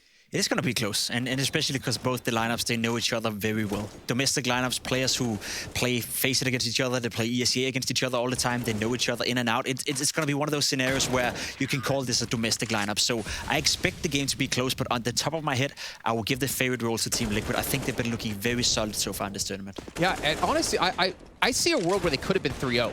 In the groups, actually. Definitely. They could have easily taken on VP. Not easily, obviously, going into overtime quite a few times. And they fought back many times against them, being down 14-4. But I'm liking this new EG roster. I'm liking, again, this energy Obo brings to the roster. When we got to talk to him, you could just see how excited he was to be back playing professional CS. And now they have a chance to kind of get back into, well, hopefully into the playoffs. We're going to bring our commentators in really quickly to have a quick chat with them. Some out there might know him as Hugo and Harry. I like to call them Dumb and Dumber. How are you guys doing today? The Goonies. Who's who, Jason? Who's who? Can you clarify? I hope I'm dumber. I want to be the best at it, at least. Yeah, we'll give you Dumber. We'll give you Dumber. All right, sweet. I'll take it. Appreciate that. Yeah, this is a banging game. This is a banger. Harry, we managed to cast these two teams in a BO5 last year. It was a clone final for NA, and it went the distance. Who can forget? This was the one where Nitro had to uproot his entire life, right? And relocate. I'm pretty sure Grim was in the team back. Oh, right, at that really? Point. Yeah, that was a. Oh yeah. I'm on about an even earlier man. Yeah. This was a banger. It went 5 maps. It went the distance. EG picked it up. Liquid had a lead in the final map, and EG clawed it back. So obviously some different rosters, some new players, but we've seen a lot out of Fallen. And as the guys are just saying, Obo looked pretty good as well, recovering and easing into the game so far. But guys, man, no, I've been loving. Oh yeah. Just imagine though, right? Just imagine. That we get to those 3 matches. Just imagine that. We get to 3 maps, we get into overtime. Imagine the possibilities that could be happening. Endless, mate, endless. We've seen overtimes out the wazoo. Think about that Astralis matchup. They're coming, Jason. Whether you like it or not, more overtimes, they're coming. I'm loving it. I would love to see some overtimes happen here. Hugo and Harry, thanks for joining us, and we'll catch you with you guys when the game is ready to go. I'm so glad they didn't yell at me for calling him Dumb and Dumber. I kind of thought of that at the top of my head, and I'm like, they might hate me for this. I feel like that's one of the nicest things I've ever thought about him. But. You know, Goonies, I don't know where to wager that when it comes to the two. But moving on from here, we want to talk about the vetoes, right? What maps can be played here in this one? And I think it could be really interesting to see what could possibly come up with this one. And Pimp, we even have like something you want to break down for us in terms of the win percentages on the map. Yeah, because there's a clear trend to look at this graphic, right? You can see the Team Liquid have a significantly higher win percentage on a lot of maps. Train is not going to be played out. That's the one map pick that Liquid will never allow through. That's the permaban. And then when it comes to EG, they actually have played all 7 maps. But I think Dust 2 is the one they don't want to play. Liquid have recently been looking good at it, actually been playing some good Counter-Strike in here. So those two would be out of the way. Then there's a little bit of a question mark when it comes to Vertigo, I would say right here. Because Vertigo is a map, as you can see, Liquid, they played to a very, very high level. EG, their win percentage is 17, but they played it twice in this tournament, and they actually did beat Virtus Pro on it. So I'm curious to see how this veto is going to play out. I expect Vertigo maybe to be removed from EG, but I'm not quite sure about it just yet. They decide to go for the Dust 2 and the Train. That makes sense. Inferno coming in for EG. I could have seen Nuke maybe being picked for EG. That would have been not a punish pick, but a comfortable pick for EG. Overpass coming in for Team Liquid. To me, a bit surprising. They're not going for Vertigo, so they're going to let that float, and so is EG. They're willing to play it, so there we go. Vertigo should be the third and deciding map. Kind of questionable in terms of like if you're EG, would you have gone for Nuke instead of the classic Inferno pick? I probably would have done that based on the statistics, but there must be some preparation going into this one. All right, well, speaking of preparation, hopefully it's all done for all the teams out there because the game is about to kick off here, and it is one for the ages. Team Liquid up against the Evil Geniuses, and of course, can be brought to you by the fine gentlemen of Harry and Hugo. And this is going to be an awesome game. I can't wait to see who's going to win this one. It's an important match for Liquid. It's an important match for Virtus Pro. Let's see who comes out on top. They're all important, Jason. Every game matters. Every moment, every match, every round. And Liquid EG, full of them. Inferno, it's going to be our battleground to start here in this best-of-3 series. The pick of EG, and man, these guys took it pretty heavy-handedly against Astralis as well. So there's definitely something to look out for here. Double Julies, 4 times the Berettas for Team Liquid, and they set up in the apartments. Alt mid fight for EG. They're going to meet them right here in Ab, spamming Elise, getting the first, and it's an absolute mowdown. Breezy trades, Cirque keeps it alive, and there's the double fight right back. Breezy grabs himself some guns and takes the A site. Liquid were leaning heavy B, so they're in for a retake. But honestly, this has gone pretty well for Liquid, albeit, you know, awkward. They've got so many grenades, they've got a kit. Now for the smoke, things could get dicey. The nade goes nowhere. Naf now smoking out, not saving it for the bomb, just going to use it to cut off the pit, try and isolate these site players. Meanwhile, Stewie wrapping the apartments with Fallen and that kit. Naf, he's drawing them in, and he's dropped the first player in the graveyard. Cirque's not ready. Stewie starts running, but he still gets the kill, and Breezy with the Julie, he's got to show us why he picked them up over the Glock. Spamming back, and Naf taps him out of the round. Liquid find their first. And yeah, you don't often see retakes go well on Inferno, but Liquid were poised and ready for that exact play. They had all their grenades, they didn't waste them in the banana early with no contact made from EG. And that's a great start for Liquid. That's going to feel good. Pistol under their wing. And EG probably just going to force, right? You'd imagine that with a bomb plant. You can get AKs in the second. And really, man, I feel like we see forces every second round nowadays. VP were throwing in some like full ecos of USPs yesterday, and that seemed surprising. That seemed rare.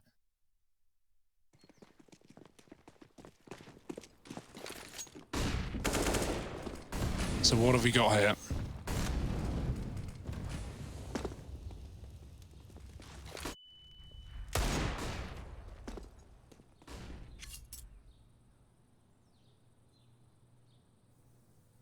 The Force is in. The Hero AK, the Galil. Armed better than maybe Liquid even.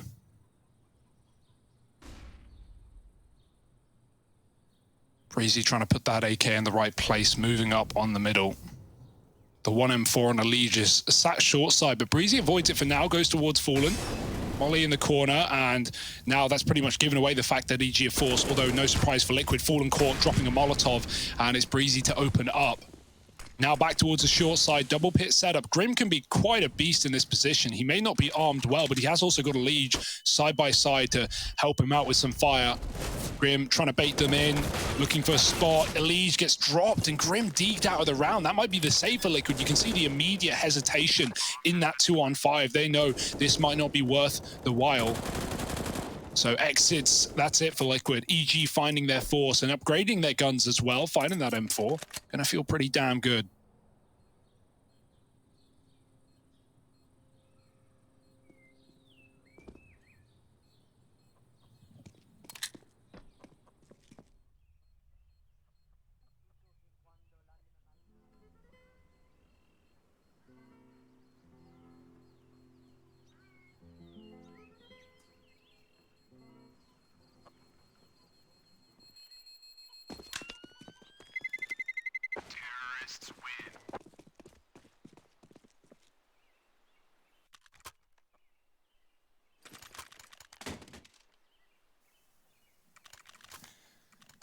And there, the reason for the force, right? The benefit of it, flipping the money on its head immediately. Liquid win a pistol, but you wouldn't be able to tell with how their economy is. In tatters right now, 1,400 a player and forcing things together. Even buying Julies, it's one thing getting them in a pistol round, but up against helmet players, Kevlar, etc., that's a dangerous decision for Grim. Can't wait to see how these turn out, although I feel like always underwhelming.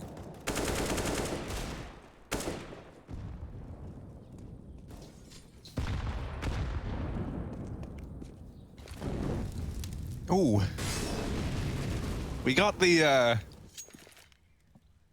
dual Berettas on Grim. Loving a bit of that. Do you reckon the dualies get anything, Hugo? I just said probably not. Well, I hope they do. Would be nice to get proven wrong. Obo with the opener into the B-bomb site. He's now flashed into this little cubby. Oh, and is able to get him while he's trapped in there.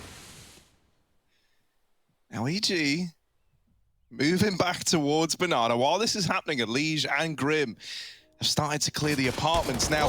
Oh, the gun covering up Grim. Still Tarek's able to react in time.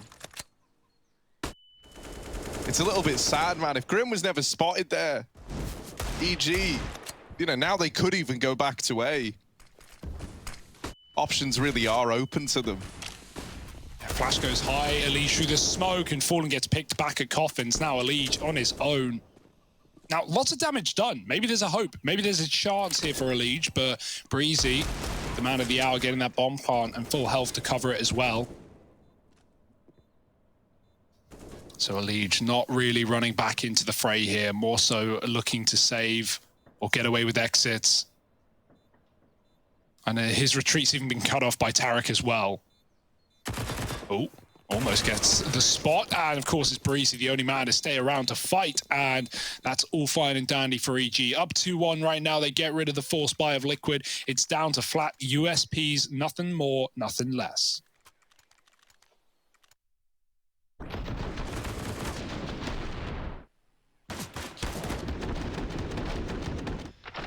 Yeah, this is where EG should just springboard themselves up into the lead, right? This is where we're looking for that 3-1 scoreline to emerge. Obviously, not what you were hoping for if you're Team Liquid there after looking so good early on and then having it come back to haunt you.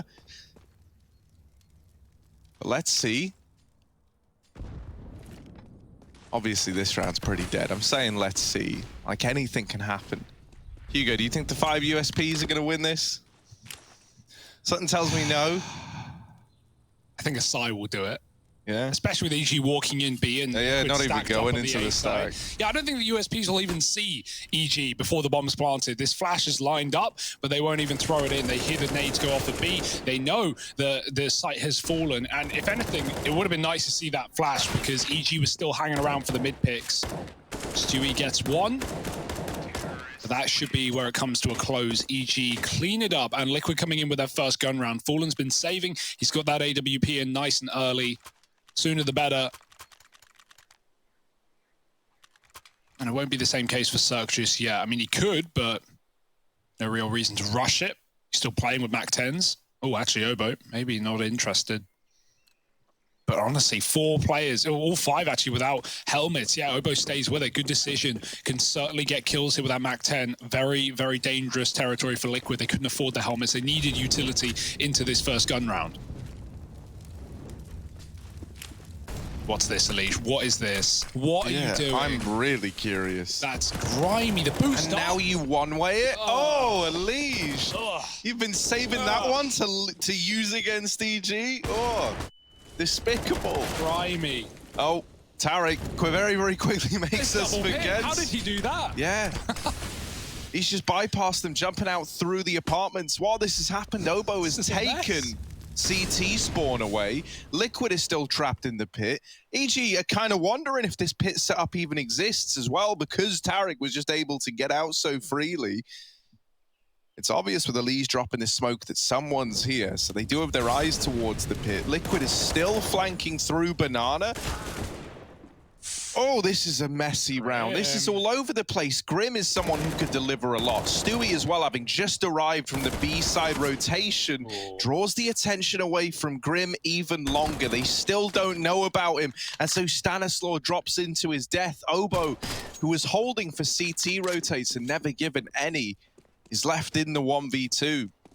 Yeah, he took this position when we had that boost in Boiler, right? Because they knew that Liquid had double apps set up at a bare minimum. So Obo takes the space, but as you say, with the banana push from Liquid, it leaves them high and dry, looking for a 1v2. Grim in the pit, Naf up in apps, trying to find the first, and he's just hopping into Grim's crosshair. Nice round for Liquid. Tarek with the content play out of apartments. He must have heard the scope of Fall and just jumps out and shoots him in the back. But won't get much further than that. And despite EG having incredible position, long, in the site, up short, CT, they still lose the round. And most of that comes from Grim in the pit alongside Elige, who both put up 2 apiece.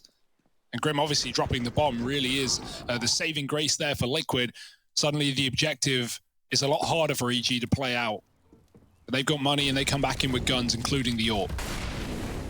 Oh, nice stuff from Fallen. Wide on the angle, catches Cirque, and Warbangs may connect. The nade certainly as well. Got to be feared. Obo down to 1 from the HE. Run. Get out of there.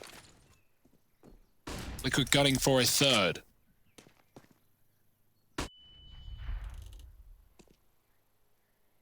Yeah, looking like they want to try still to work this B bomb site. I'm perturbed by the fact that Fallen has got that opener. They're still keen to challenge him.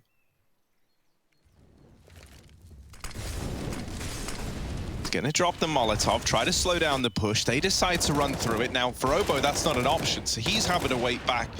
The rest of the gang going through leaves them kind of separated from one another. And there's even a flash while they're boosting. They're boosting in the smoke. EG, we're trying to throw a man up there. That's unreal. Well, the flash left them blind. It's all onto Stanislaw in the 1v4.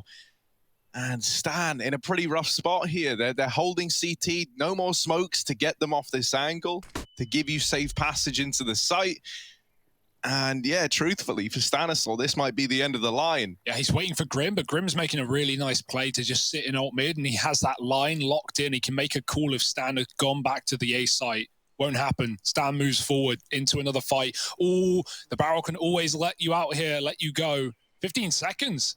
He's got to get killed, he's got to die, do something, and there it is. Elige swings and trades, or just takes him down rather, upgrades to an AK, and that's Liquid finding 3. All started by Fallen with the AWP. And yeah, this is a mess, right? The boost going up either which way, flashes through. Liquid not scared of taking these fights. Let's think back to that endpoint game yesterday, Harry, where we had Liquid in so many rounds. Naf was finding multi-kills on those B holds, and Stewie would never be scared to pop out with a flash, or Fallen setting him up, or Stewie throwing one for Naf, and just attacking endpoint through that CT-sided smoke. So doing it again against EG, no surprises here.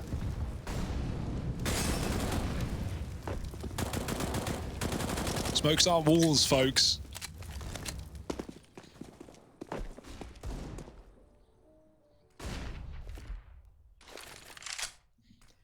I'm liking this kind of recovery that we're getting for Liquid. It's a good look, and hopefully it means this series is going to live up to the promise of being an exciting one. We covered NA for for all of last year. And whenever we had these guys meeting in finals or in playoffs, it was always a treat. You know, you would get a Team Liquid EG bout. You knew you were in for a good series. And I think it's very interesting this time around because it gives us like an idea of where domestically, you know, like where do we put these teams now? What with all the changes that have been made? Elige looking good to farm some eco kills, and Sir gonna bait the shot out, still falling. Oh my God, it's just death at long. Stan's gotten out of there with an AWP. So suddenly this round has gotten a little more interesting. Right, the AWP is like a big ticket item to have. It could all get laid to rest right now by Stewie, but he's just missed the timing. Grim is actually going to have to hold down this site, dropping the AWP. Now it's in the hands of Obo. Looking for the pit player, he can't find him. So Grim does a good job of kind of stopping that getting dangerous.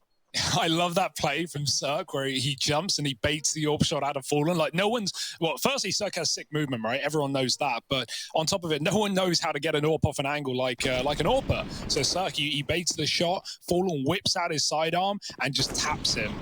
Fallen feeling it, very confident as well. Goes back in for more, it will be his undoing. But the AWP is saved and handed right back over to its rightful owner, 4-3. And EG's money starting to look worse for wear. No AWP in this spy round. And Elige, oh dear, taking matters into his own hands with Grim trying to draw attention. He's actually called the AWP mode is fairly clear. He's nothing. There are two players tucked in. Look at how ready EG are for an aggressive play. But the one spot they're not watching is the one that Elige is walking all behind. He's going to find himself on the bridge, hearing the spamming shots. Two players on his plate. One gets away. Oh, and he lets Breezy go too. Now, he doesn't know Tarek's here as well. Breezy goes back to check, and at this point, they have no idea. He's got the bomb, and he's got Stan dead in the spawn. That's like a Galil gone. Elige just causing chaos, dropping the smoke, changing direction, and he knows to expect ult mid as well, but Breezy is very quick to the shot. Elige, I like the attempt, right? Going for the bomb, going for more than one, but that is all he gets. Stewie goes through a smoke, and it works wonders.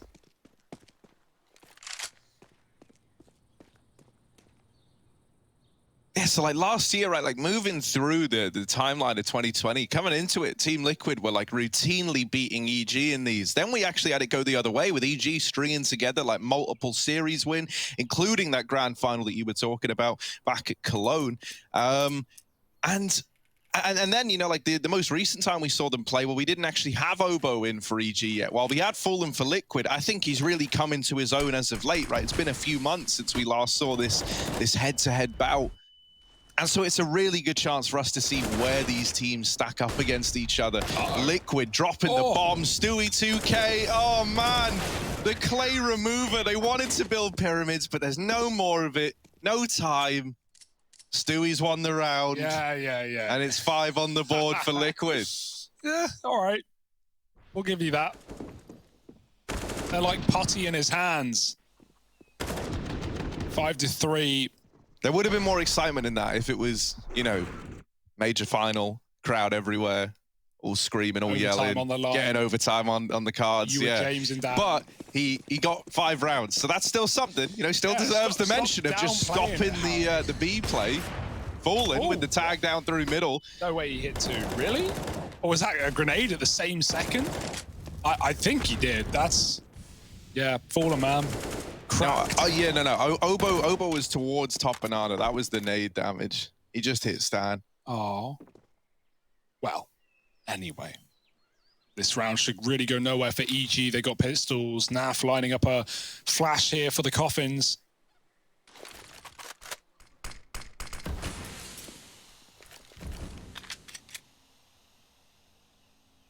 Naf and Stewie towards B is a terrifying combo, especially with how much they like to rotate out, put Fallen in this position, swapping sides. Stewie going back to long occasionally. Right now, Fallen's joining them. It's a good read. The smokes are coming down. Naf lines the flash, and it's going to pop in front of the coffins, leaving Stewie to go through the smoke if he wants. He's in no hurry. Naf repositions, getting into the site, and now Fallen lines up that flash we're talking about. Stewie coming through, and Tarek just drive-by shooting, pre-fires him to the face. Naf trying to trade, and he's got one at the back of the site, but Breezy's going to get the deagle off and give this round a go. Guns picked up, bomb planted, Fallen hitting his shot. They knew he was there, but they couldn't get past him. Stan and Cirque left up against it all. Cirque with the swing, well timed, has removed Grim from the retake. And a second for Cirque, now onto the Deagle. Fallen's gonna silence him, and Fallen with the clutch. Clutch and a B is looking like this man's bread and butter. It's another big 3K for him here. We had that incredible 1v3 with all one taps versus Endpoint yesterday. Well, he's already clutching up a storm here for Team Liquid, and we're only 10 rounds in. I love that drive-by for Tarek. Just pre-firing every angle he can, and Stewie feeds him. And yeah, that's definitely like a familiarity, right? Like you talk about domestic matchups. Well, yeah, you know what to expect. Hey, there's like a little love triangle going on, right? You got Stewie, Fallen, and Tarek all in the same server. Yeah, that is cute, isn't it?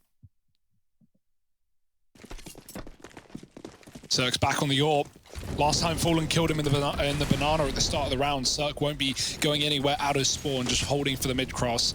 Obo moving up banana, playing this very dangerous role that Stewie will often do on that T side as well, where you are just going to be at the bane of the grenades, taking a beating. Here's Fallen, flicking, finding Obo, and there's very little you can do about that. Just trying to find angles that don't get cleared, but Fallen flicks and finds the first. And he's not done at that either.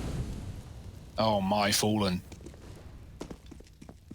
Does he really want to send it fully home the NA way? Not for now. He's actually going to call a rotate. Naf goes back, and so Fallen plays somewhat reserved, but still holds on to this position. He has a smoke if EG get close, and he gets flashed off, so time to give it up. Or just go back in. Yeah, one final parting shot. Fallen just trying to get as much value as he can out of each angle here. He's called for a bit more help. It's gone quiet on A, and EG are grouped up for this B execute. Very blinded. Fallen's util running low. No time for the smoke. He's got to take blind shots through it. Got to boost up Naf instead, and Naf could stop the plant. Oh. Yeah, Stan's watching for it. Doesn't let that kill come in. Cirque as well, going to remove another as he takes fights into CT. Might this just be the save? Yeah, man, Grim's already fallen out of there, never even rotates over. He's down in the pit. And so Liquid give the respect over in this one. It's 4 on the board for EG. Yeah, money talks, and that is simply the reason Liquid give that round up, right? If they killed Stan, they might have been invested, but not today. If Liquid lost their guns, they would be eco. So they'd rather rebuy. And this is their best path to do it as soon as they can. A nice try from Liquid nonetheless, and EG keeping it competitive is what you like to see. Stan getting dinked, man. That was a very near kill for Naf, and then he probably could have stopped the plant as well in time. Unfortunately, because Liquid have won all these rounds, it's not like they're rolling in loss bonus. They got to drop over Famises. Ugh. Ghastly guns. But it will allow for some utility on Naf and Stewie, the B players in mention, so certainly important to see, rather than, you know, make these players buy their own weapons. Cirque now, a bit more faith, a bit more confidence, moving back up mid early. Chucks his molly banana, goes instead past the ramp molly. Fallen, ooh, waiting for his time to shine. Molly, or nade rather, onto the logs. Stan so close, Fallen.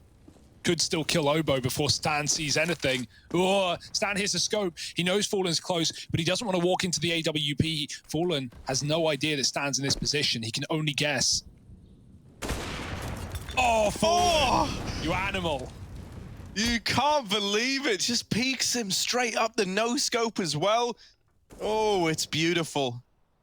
Banana control is denied. Fallen holds on to it single-handedly. And so now EG are hoping to find solace in an A play. Tucked in Graveyard is Elige. We've seen him deliver some fantastic rounds from this position.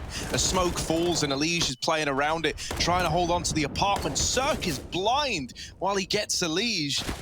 Still, the numbers just aren't enough for EG, aren't enough to send it home. Team Liquid claps on them with 7. Yeah, again, Grim in the pit with Elige, right? We've seen double pit from them. We've seen Grave pit. We've seen these apps crossfires. Like, it's such a deadly duo. As much as Naf and Stewie might draw your attention, man, Grim really is proven to be a problem in the pit right now. Fallen, no fear, full faith. And even though Cirque hits a banger out of nowhere, it's not going to be enough to get EG into the round. Cirque rebuying the AWP. And yeah, Liquid right now looking very, very good. EG are scraping for what they can, but you know, 7-4, they're not out of control of this game. They've got more buy rounds, they've got more chances to find 5 or 6, and that could be fine. Obo back to Banana. He's had a rough time at things, but not by his own doing. Cirque going through the smoke. Obo catches Stewie with a flashbang, and while he eats one back from Fallen, he is going to get away alive. Breezy kills the lead. Fallen, Naf rather with the orb. B gets tagged through the wall. Fallen's on long. And Nav's going to have to back up into the site now as EG set up towards B. Breezy getting dunked on, and I like the gamble for Liquid. It's a really good call in this position, but it might be too late regardless. The one man who could upset this would be Breezy, right? Who's out on A. There is still time for rotations back, but they're just committing to the B play now. The rest of the gang here, Grim boosted up and over, still taking fights. Cirque, through the smoke, through the wall, delivers the hat trick in that round to put 5 on the board for EG. Yeah. The sad part about the boost is it always gives away so much info, right? Like, you know it's coming through, you know there's both players there, so Cirque just pre-firing corners. And Breezy didn't matter out on long. He wasn't needed. Even though Liquid made the right call, the pace of EG going into the site, with that, you know, before the CT smoke even comes down, Naf goes 1 for 1. And at that point, it didn't feel like enough. Now Liquid are broken. And we said EG weren't out of control of this game. Well, this is the evidence. Now they're going to be given 6. And then still have a chance to fight for 2 more. Could even win the half out. Oh dear. There's more where that came from in the apartments. Tarek dead in the back to Grim. That's an AK retrieved. That should really be the only bit of danger here in this round, and they don't even have to commit into the AK. EG have taken the B site. They know that Grim's here. The bomb's going back safely. And look at the rest of EG all moving in to hunt down this one remaining player, Grim. Oh, taps out the first, but Obo is quick on the trade. And so EG, 6-7. Nice, tight game. Just what we wanted. We're getting a really good game here. Like, we've got everything we want. We've got Tarek going for content. We got bad Fallen. We got Cirque hitting flicks and jumping over boxes. Everything's looking lovely right now. Stewie's pushing smokes. Grim's getting multi-kills in pit. Man, Scriptwriter's killing it right now. 7-6. Back to Banana with a vengeance. EG moving up quickly as well. They've gone for a lot of these B executes. Oh, Cirque spots the jump. Can't do much about it. EG see the retake util Banana and they give it up. They know they don't want to get aggressed by a flashbang, get caught at the top of B. There's a third rotation over. Fate getting sold. That smoke isn't really going to do too much. And Liquid might look at it and go, I don't trust it. Back they go. Fallen on a rotate. If anything, he smoked himself off, and Stewie has a gap to confirm no one's here. EG, it couldn't be more clear they're hitting A. Oh, they're already past Grim. Back out onto the balcony for him. Fallen good for the trade. Elige getting set up inside of the site is also going to hold his own. The rotations arriving just in time. Cirque trying to do what he can. He's given us a great game so far, but concealed in this smoke is Fallen. Trying to keep the pressure applied. Cirque looking for this kill, but Fallen up and over. Reigns supreme and keeps Liquid in the lead at 8-6. Rounds always feeling close. And, you know, when it's Cirque, man, with the kind of game he's having, like when he's in that 1v3, I can't help but feel like he could have done something. Fallen's able to stop it early. That flash from Elige is so key, man. It stops the other two from trading that immediately, right? And even though Grim doesn't survive much longer, the fact that everyone is having to focus on him, such as the short players, frees up Elige and Fallen in the site hold that much more. So big flash from Elige. Speaking of big flashes, there's a bunch of them at top Banana, and it's just chaos. Stewie in with a double, traded onto Stan. Still the aggro coming in, and Naf can't hold them back. The B site overran. Lurking out through mid is Tarek. He can cut off the rotations. Grim shot in the back, never even knows what's happening. For the time being, Elige is a 1v2. Both these players are low as well. To round out this first half, Elige needs a big old round. There's so many grenades, more and more Molotovs. The leech flashes through, but he's checking the wrong angles. They're on his left, and Sam will close a really competitive game at the tip of our fingers. And now we have Liquid up by 1. Where will this series be going? You're going to have to stick around to find out in the second half. They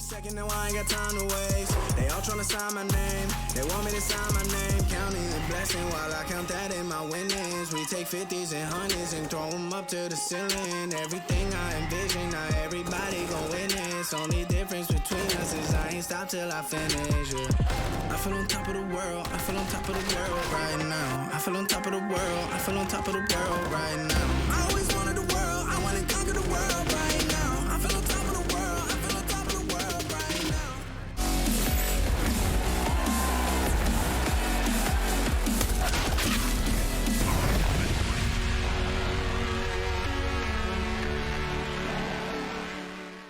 I would say that speaking a different language is always going to be very problematic for someone who plays CS, because there will be times, mainly on chaotic times and stressful times, where you want to pass on information, and sometimes you're not going to find the words as easier as you'd find in your own language. But I think it takes some time to, like, I have been playing a lot of bugs speaking English for the last years, but it's my second experience leading and talking a lot in English as teammates. The last one was with my BR when we had Stevie and Tarek on the team and Godzilla and Fur, and now with Team Liquid. So it's been a new experience for me again, trying to learn and get as used to the field as fast as I can. It does take some time. There are times when I wish I could be speaking Portuguese much faster, you know, but it's just how it is, and I'm glad I'm having this opportunity and I'm enjoying so far.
Harry, we need to talk about something, okay? It's Yeah. spreading. It's a serious issue. It's Right. all over Counter-Strike Go right now. Yeah. Why do people keep buying dual Berettas? I don't understand it. They're not good. I mean, they're okay, sure. They're cheap, yeah. There's 2 of them, pretty swag, but I don't Pretty know, man. swag, No man. one's keto. Obo, you're not keto. Prove me wrong. All right, you've called him out by name. Obo, dual Berettas, and a flash that, well, the dual Beretta's gone, and the B site gone, and the brown is Liquid's. So the dual Berettas, 2 O's in his name, and 2 O's on those dual Berettas. That's 0 kills. On each. Cirque, look at him. Ooh. Only 1 gun. Maybe if he had 2 guns, he'd have double the chance here. And 2 times 0, Oh! Harry, it's still 0. Liquid aren't going to give him much more. But imagine if he had a third gun that he was also holding on to. Sir just wrote fight in the text chat. Naf said come out. He knows he can't win. He just wants the kill. Oh, he's just trying to antagonize him. Naf, mate, telling him to come out. Well, he came to you, but so did Stewie. That's the friendly banter between these two teams. The friendly banter. Yeah, that you can banter expect. spelled B-A-N-E-R. T-A. Banter. Yeah. I don't think that's how you spell it. No, it's not. But that's what you can expect between these two teams. And that's what we're getting right now. B-A-N-T-Z. Bants. Bantsy. Yeah. Bantsy. Bantsy. Of course. Right, Bantsy, Flamesy, Flames, all up there. Top 3 players. Top 3. 2025. Keep your eyes out. Look at Sug. Big Sug with the scout. The bigger the Sug, the harder they fall. And Breezy. Big Breezy. Ooh. Oh, dear. Ooh, dead Breezy. Falling. Gotta get the better of him. That's a deagle to be picked up as well. At least you better get it. Yeah, he grabs it. He grabs it. He knows what's good. Smooth move. Stan's rotating away. B's empty. Stan's no longer rotating away. B has Stan in it. Oh, smoke. Going over the top, but Stan not in B. Oh. B is Stanless. And Liquid, they're standing for B right now. Any B stands? Oh, Cirque. With the tag. That'll send them B, I think. Yeah, now they might go B. And as we know, no one here. Stan, rotating back. Stan and Slop. Get into B now. But ooh, spamming with a CZ. That's not going to work. That's the round right there. Yeah.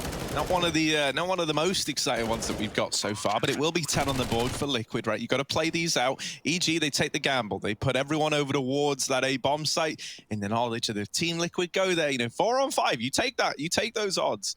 And if they go B, then you do this. You just save these 4 weapons. You have another go at the 4 spy in the next round.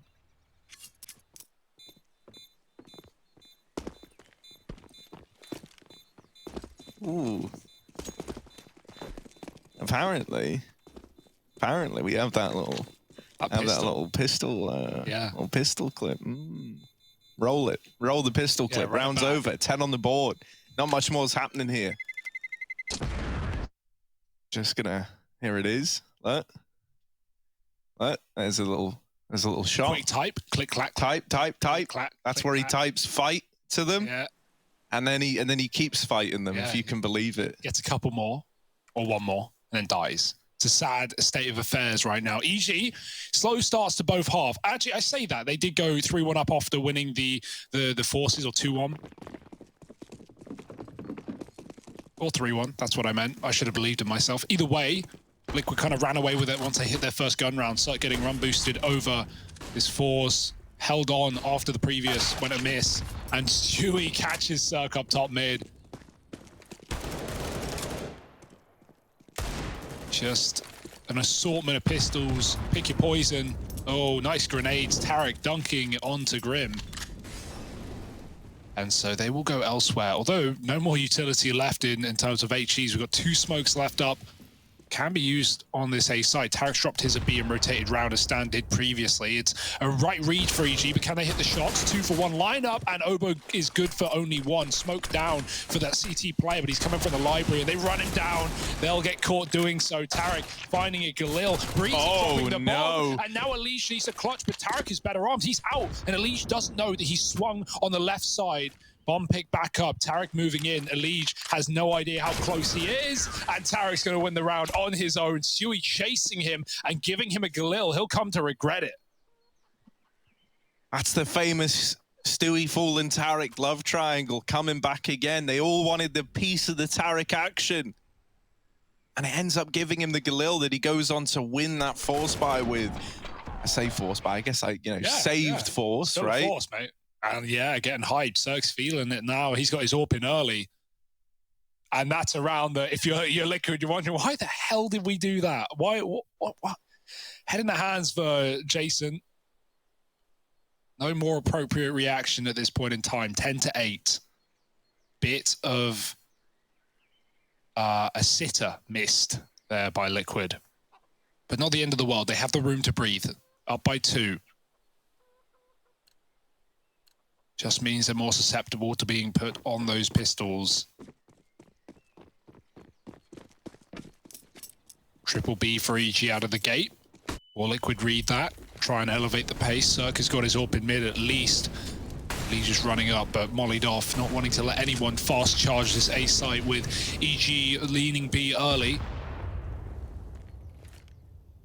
Now, Obo got picked a lot in Banana, often by that AWP or nade stacked or whatever have you. How will Stewie fare? Ollie's come down, it pops in the smoke there, won't get him. Stewie's still here, they're gonna check, and Stewie gets his revenge, but only good for 1. Stan trades, and maybe just time to bail out of the Banana. Oh, that's a second player spotted. A different gun might be a warning signal. Obo's dead, they know Stan is still in play. And so Liquid won't commit. They know that's forced to rotate, they walk right back. A is fairly empty, it's only Breezy. Even slowing down here for Liquid is going to make that rotate doubt himself, so Cirque doesn't commit, and now the grenades go over B. Will they go in? Oh, it looks like they are just committing on the back of it. Stanislaw going to deliver here all alone at the B bomb site, and Stan only in with 1. Toppled after that by Fallen as the IGLs clash in B. EG still grouping like they want to give this a look in. A lot of it hinging on these early gunfights, and with Breezy not able to deal with Naf peeking down Banana, he just decides to relinquish this round. Cirque gonna hold on to his AWP. Team Liquid, they come in, and you know, this buy wasn't perfect by any stretch of the imagination. What with them losing that last round, they had a couple of AKs, couple of Galils, and they managed to make it work. Fallen and Stewie doing it all. So Team Liquid keeping this lead in their favor with the 2 saved guns for EG. You know, Cirque's got some extra money. You could maybe look to buy. I doubt you're going to, right? Because you've still got a pretty healthy bit of time before this game reaches like a worrying point.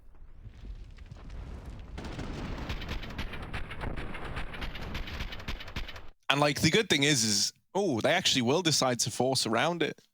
I was going to say, like, Cirque, with all this extra money, he could have played this round, like, a bit fast and loose with the AWP, right? Been a bit aggressive, comfortable in the knowledge that he could have had one in the follow-up round anyway. But instead, they've elected to force. They've gone all in. Now, this is risky, right? If you lose this round, you're 12-8 down, Liquid then given a freebie up to 13, that's where things start to get a little bit worrisome if you're EG. Yeah. So you're really hoping that this round right now can find success. They've put Cirque over at B early. He's part of this 3-man hold. Hasn't stopped Liquid taking top Banana away from EG. And that's kept both Stanislaw and Cirque at this side of the map. 1 M4 on Breezy over in the apartments. And 2 pistols in this A bomb site hold.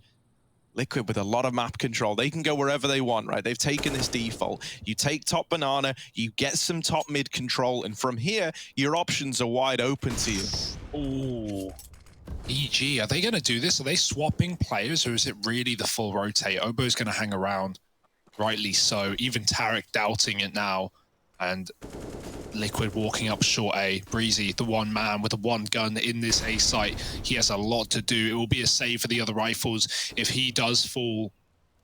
Him and Obo on this crossfire. You maybe want to play Obo first, but the smoke comes down, so Breezy has to fight, and he gets 1 at least. But is that really worth it? This smoke now being played by EG. Little crossfire in the site. Tarek with some great deagle work. Obo's grabbed a gun, but he won't get much further. Elige eviscerates him. 2-on-2 now. Cirque tagged by HEs earlier in the Banana. A low half. Stan coming in from middle. Cirque with the kit and the grenades to get it done. Can he find a push with a Molotov? He might be able to land that onto Naf in the pit, but oh dear, Naf's got room to move. He's got room to stay alive. He doesn't need to fight. That nearly hits from Cirque. Stan trying to clear the site. The flash goes in. Elige looking the wrong way. Naf trades, and now it's onto the AWP that Naf knows he doesn't need to peek. The bomb open. Cirque has to chase. AK picked up, and he goes for the tap on the bomb. Naf now waiting. Jumping up is Cirque, and that's a beautiful way to clutch out the round. Cirque does it with the help from Stan on the short side and some great utility as well. 9 rounds for EG going back for the AWP. And oh, that was a must-win, like you said, for EG. That was the tipping point of the half, as now Liquid are the ones left in the dirt.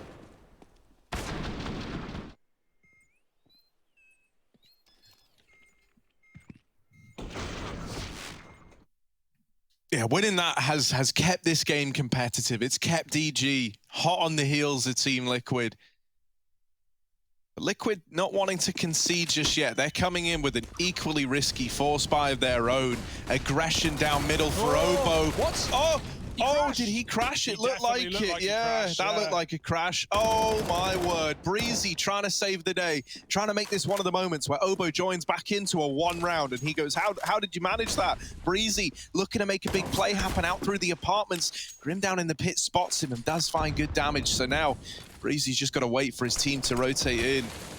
Devastating round for EG. So sad, right? That would have gone so well for Obo. The flashes came down Banana and those Liquid players were blind. That was a freebie for Obo. He would have got 1. And then Tarek was right behind him. Fallen flashed in though. Bit of revenge for Liquid. And he's going to get traded. Stan and Cirque again. The 2v2 that they managed to do last time around. Can it be repeated? Liege playing safer in the site this time. Grim in the pit, in the post part. The molly comes in. Liege not giving up anything, but they force him out. And now Grim's got to take the fight. Cirque grabs the orb. And there's not enough time. He's dead. It's devastating. It's pretty much the exact same round playing out again, right? And they managed to get all the kills again with Cirque winning the 1v1, but just no time to get on that bomb. That literally, like, you know, obviously you can't say how that exactly would have played out, but considering it comes down to a 1v1 with that happening in middle, with that mow down from Liquid, like, look at Obo here. He just stops mid-spray. Grim kills him, doubles up. I looked. He didn't leave the server. No, I think he just, you know, you just tab out or something pops up. Yeah. You know, everyone knows computers, man. They Computers be trying to sabotage. Yeah, like you tab out, your keyboard unplugs, whatever it is. Mouse dies. He stopped in the middle of mid. That man is not playing the video game. You saw his reaction. He was not happy. Oh. That was not by his own doing. But there's nothing you can do but move on. 12-9. And my goodness, this game's got it all. It's another force buy, by the way. We've had 3 of them now back to back from both teams. We call these tilt buys, Harry. Tilt buys. That's what we're going to dub it. No, of course not. I don't think it is, man. I think, you know, knowing that nobody survived for Liquid, you're hoping to do the economic damage here and you know, suddenly bring yourself back up to level pegging. Yeah, it's definitely the right call here. It's been forces getting traded back and forth all half long. Like, why stop now? Why give it up? Why let them back in? Oh, Elige. Oh, he's seen the leg. Obo, why you standing? Why you man spreading so much in the doorway? He was just standing a little thinner. He would have blended right in. But now on the B site, where this is really looking to end up, Stanislaw back in CT has no choice but to let them cross in. He's calling for rotations. He could try and boost Tarek up. Breezy lands a belter down through mid. Regardless, this isn't really a winnable round. Like, the rotations are just so far away. EG haven't even bothered to rotate 2 of these players over yet. And they are now getting in towards this site. Cirque actually looks like he's going for the gun that's dropped in bottom mid. He's not playing for the retake, and neither are the rest of EG. It is just a 4-man save. And, you know, we've seen this work already, right? The decision to just fall off and have another go with these 4-sport weapons. Yeah, it's what won them that 3rd round, right? Exactly. Think back to it. They saved the guns in the 2nd after getting exec on, and then they bought 3rd and they won it. So, yeah, there's definitely good reason to save here, especially considering you know the round is lost. A map like Inferno is, well, you know, this is the map where you can just know that you can't win a 4v4 straight out of the gate within seconds. Or at least, not that you can't win it, but the likelihood, the percentage play like we often talk about, the smarter play is to save. It's just less likely you're going to get anything done, and so you'd rather give it another go than be full eco. Man, you got to feel for Obo in this game. He's really been getting caught. T side, he was just up Banana, getting picked by Fallen. CT side, well, we've already seen it.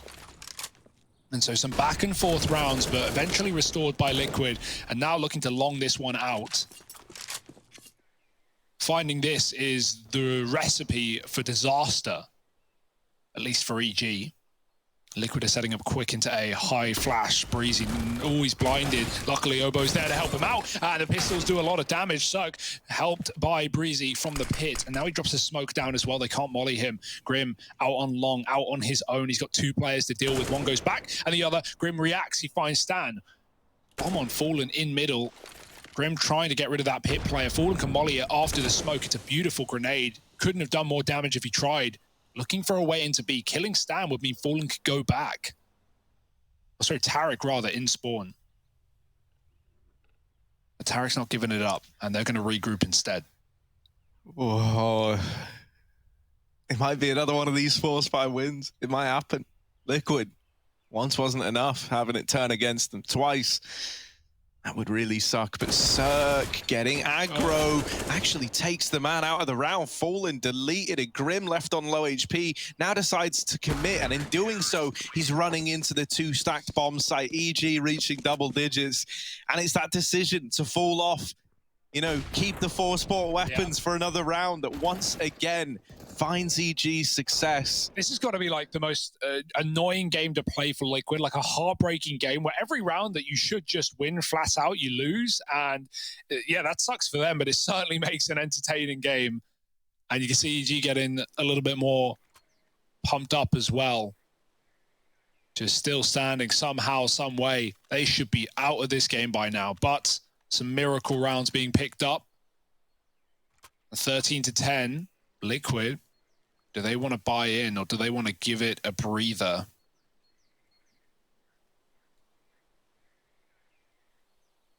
Just look at the trades back. Like, look at the rounds there on that tally and the bombs that have been going off, the saves that EG have gone for, and they've worked wonders. Liquid are not forcing here. They're just going for flat pistols. It's a safe decision. They want the AKs. They'll get them in soon.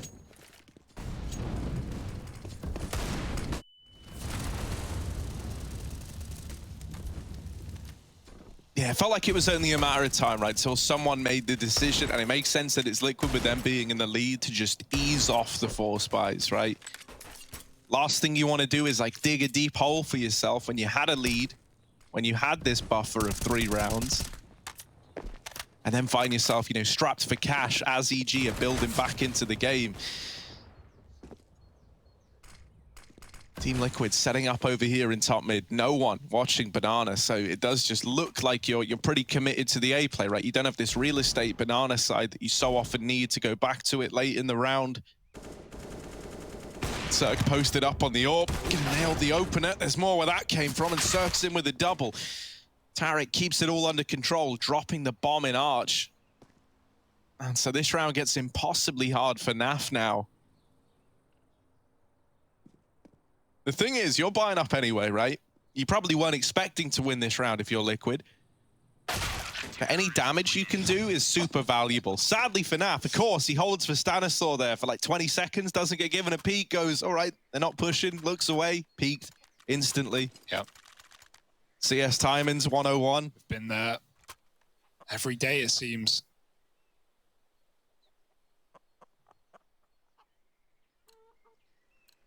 All right, this is where it heats up. This is where it gets serious. Pedal to the metal. AWP for Cirque. He has been the hero of this map across both teams. The best player, at least in terms of what we've gotten out of him.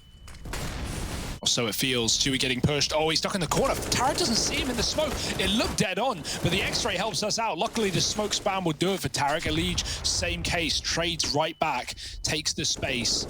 Obo's giving it up. He doesn't want to also die and give Liquid the B-bomb site, and therefore the round. So Obo has to play safe. Out of utility now. And so Liquid go back to their default, taking this B control, Fallen spotting mid, showing the bomb. EG are looking to crunch mid right now. They might be peeking together in the mid round. Cirque's clearing angles bit by bit. Breezy's scene ult is empty as well, so they're going to push, but Liquid are far from committed right now. They spot this. 2 players peeking in, catching Stan, and now Breezy's going to give it a go. Sees the flash go by, knows they're still here. Reloads come through. Breezy won't bite. He wants them to commit so he can fast flank. His teammate, meanwhile, setting up inside of B, helping Obo. This is okay for EG. They've got a lot of info. They know they have Liquid trapped in B, but Liquid do have the manpower and they have the utility to get in. Yeah, there's a lot of variables here, right? You need this timing for Breezy to be good, and here it is, getting one off the tally, but now you need these players in the site to stay alive and put up a fight as well. Obo waiting for the smoke to fade. Breezy rotating all the way back through CT, and Obo looking to deny the bomb plant, can't get them off of it. So a 2-on-3 with a long rotation from Breezy, still looking to come through all the way back in CT and not able to trade that kill out. Fallen.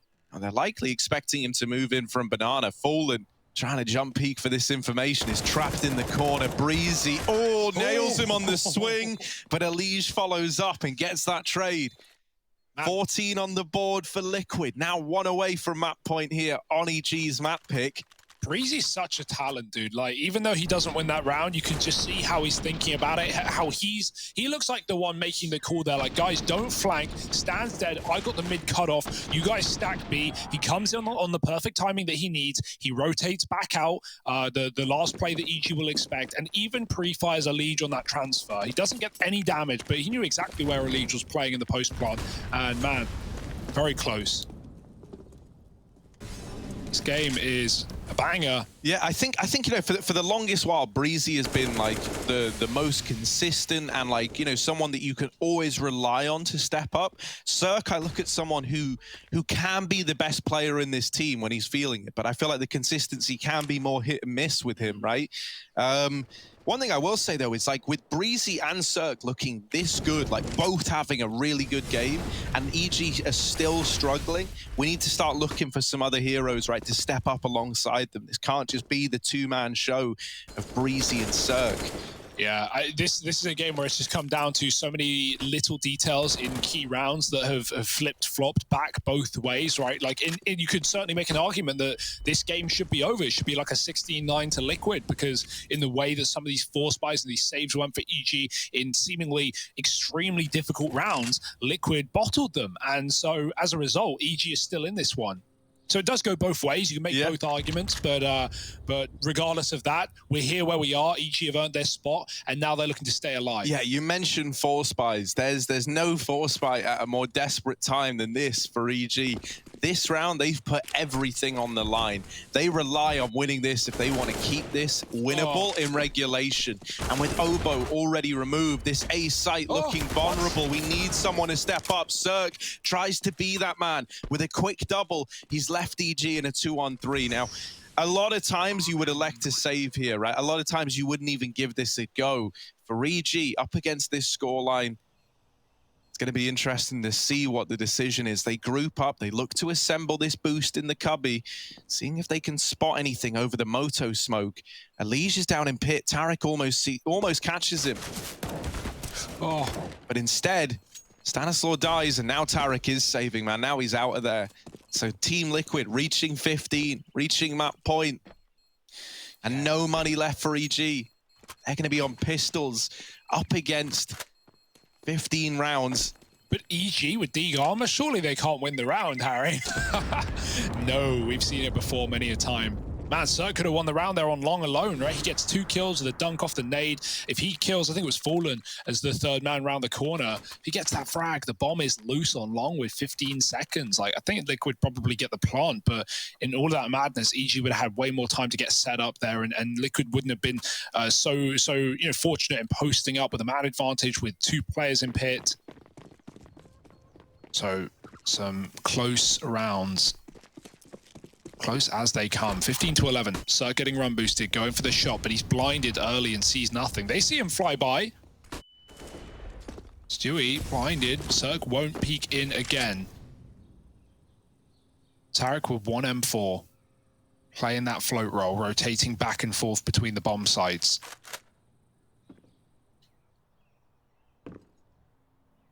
Going wherever Stan needs or wants him.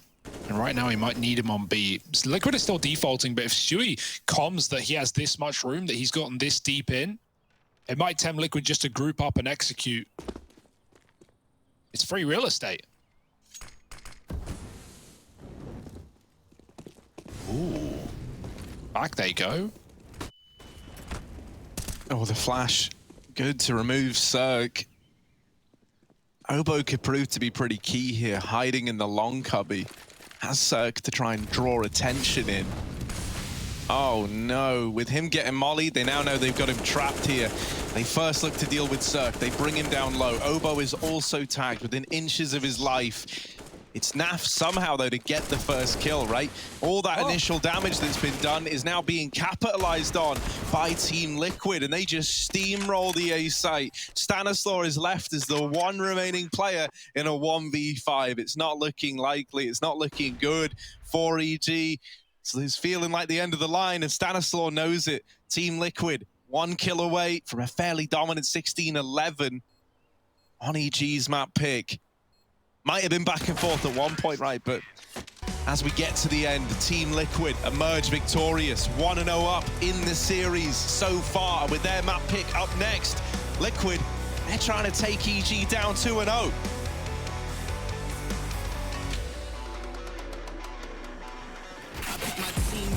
When they fall, and if I ball, we all ball. Crashing balls, crossovers and all. Just call us the balls. Don't fear nothing, call us galore. Serving them all. We outside, we barely indoors because we gave it everything when we had nothing. Gave it everything when we had nothing. Holding on by a thread, couldn't grab nothing. Since we moved on to a better place. Shine away from the shade.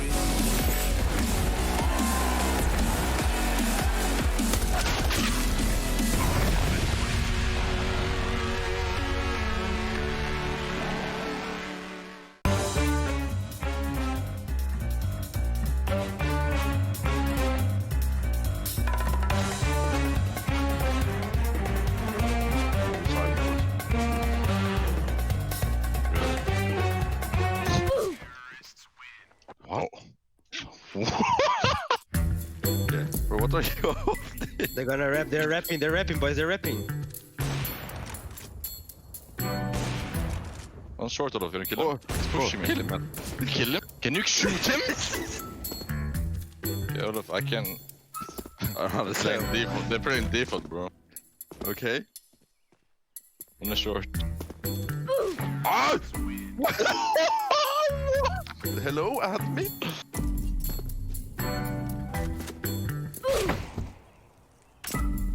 You know the Rumbos from long to short? Yeah. You mean this one? Yeah. I thought you meant this one. We need to try this again. What's mid? Bruh.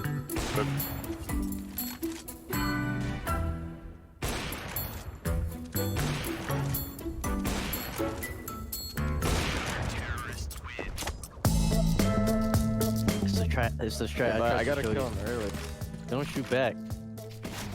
He shot back. Yeah, they do, dude. I'm gonna play Pit like a god. Come on. Just make me out there inside. Ooh, who's the baiter? I got him. I heard him. Okay, apparently it's too easy for Team Liquid. So Fallen will join the enemy bot team. Alright, let's go, guys.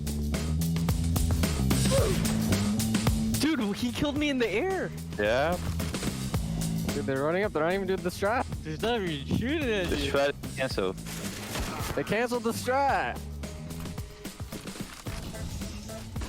But I missed. See? Okay, he just one-tap blinds. This bot's insane. If you were wondering if that strategy is good, it's not. Balls. Here they come, here they come. Kobe! They call us Astralis. It's the lurker.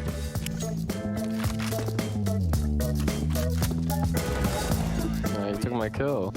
You guys are so good with grenades, dude. I don't see that every day. Good job, guys.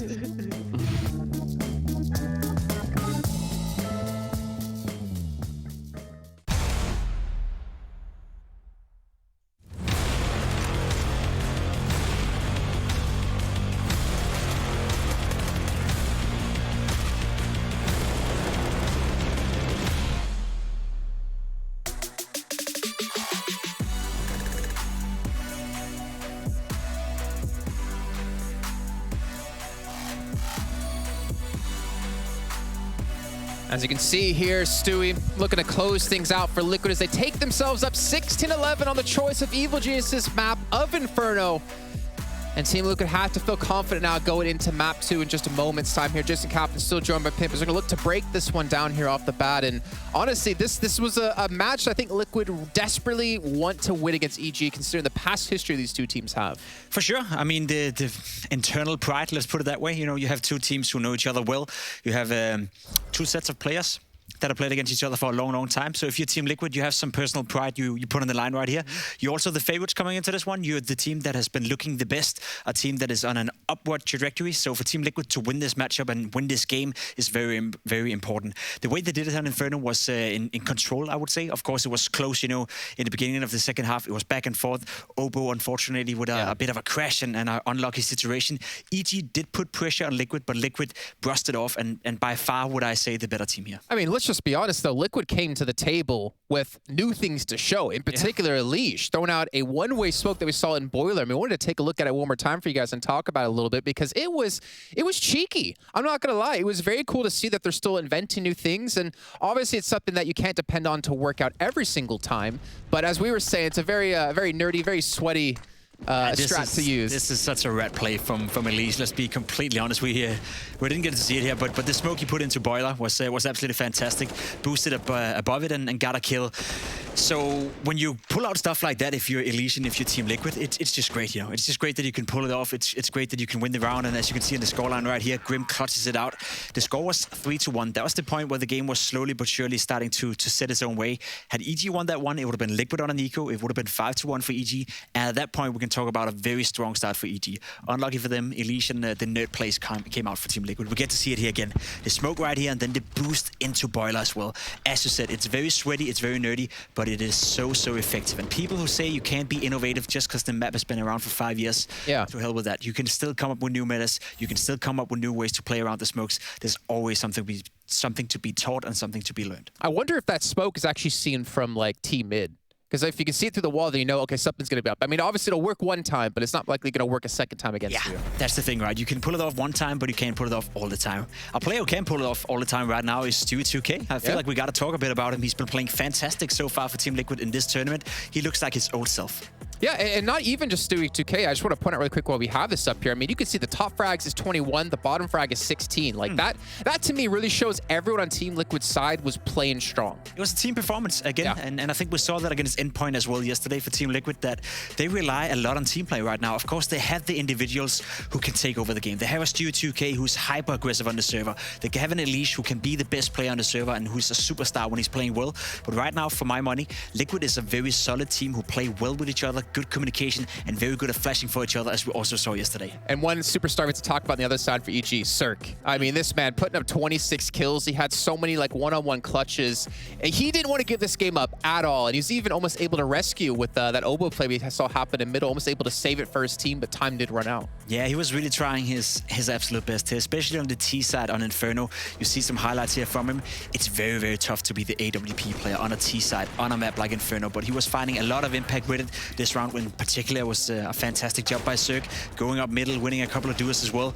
Without him, this would have been even easier for Team Liquid, let's be honest. It's good to see Cirque back at this level, and a player that is sometimes mistaken for the fact that he can only AWP. I think we've got to see some rifle skills from him as well.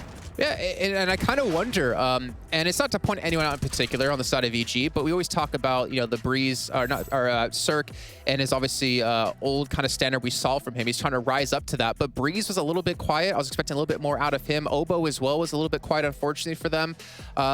But then to look to the other side for Team Liquid, you know, I'm thinking back to yesterday on Inferno, and we talked about the green room a little bit. We saw this flash come out of Fallen when it came to the B site when they were playing yesterday, and he flashed perfectly for Naf, past the smoke, and Naf peeks around the corner, playing from dark, and gets 3 kills. And we know that Liquid seemed to have this like kind of really good level of communication between each other, considering Fallen hasn't been the roster too long. And we actually saw another instance of it here, actually, in this game. So let's take a look real quick. Push me too.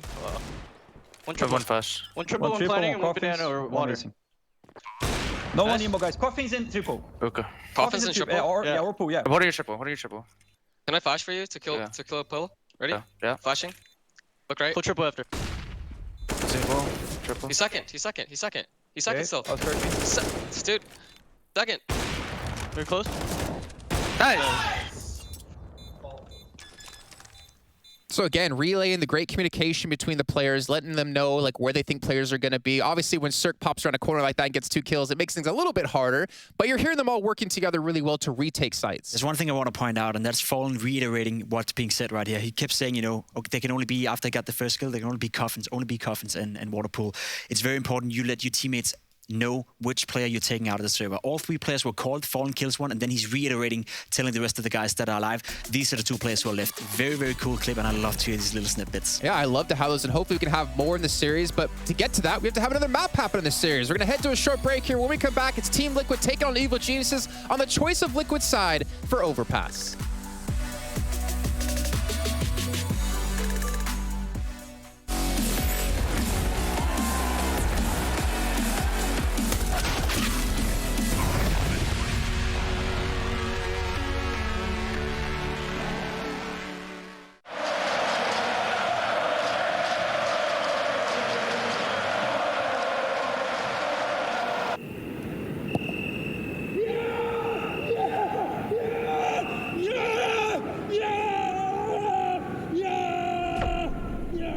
Start your esports career now at play.eslgaming.com.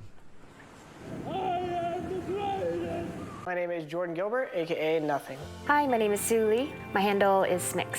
I think it's important for these initiatives to happen. Empathy really, really goes a long way, and it always means so much to us, and I think that's where initiatives like this really help. I encourage everyone in the community, anytime they see bullying, anytime they see someone getting called names, I encourage you to step up and say something. Good luck, have fun. Good luck, have fun.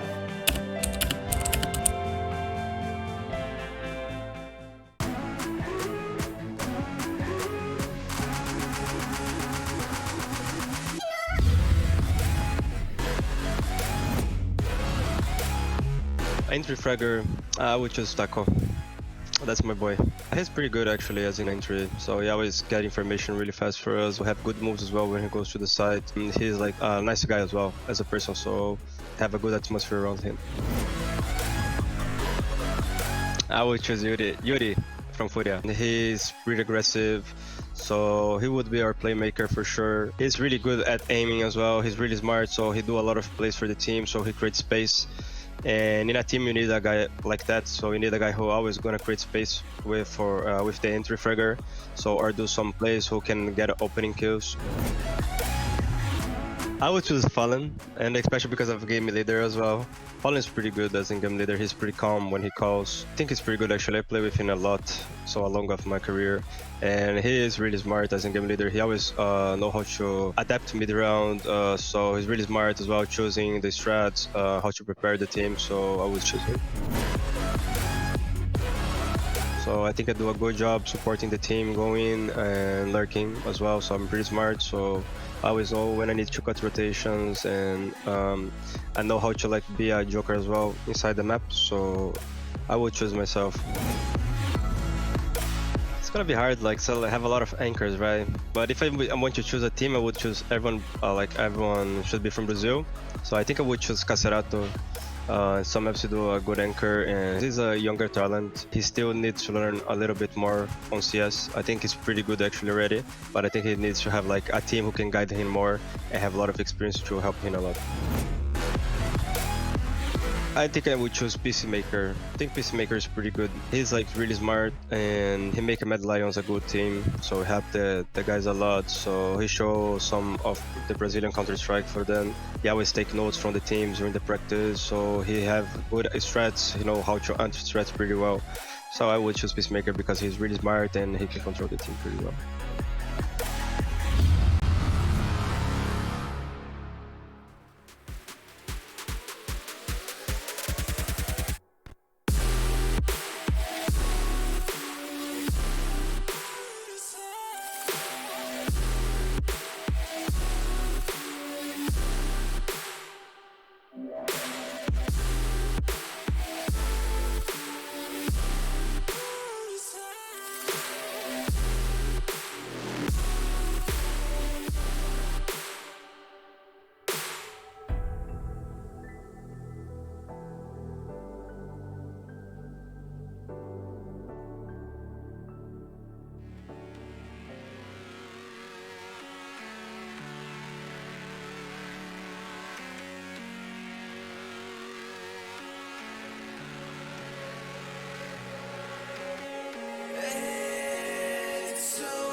ESL Pro League is brought to you by Gaming Malta, Intel, US Air Force, 1xBet, and DHL.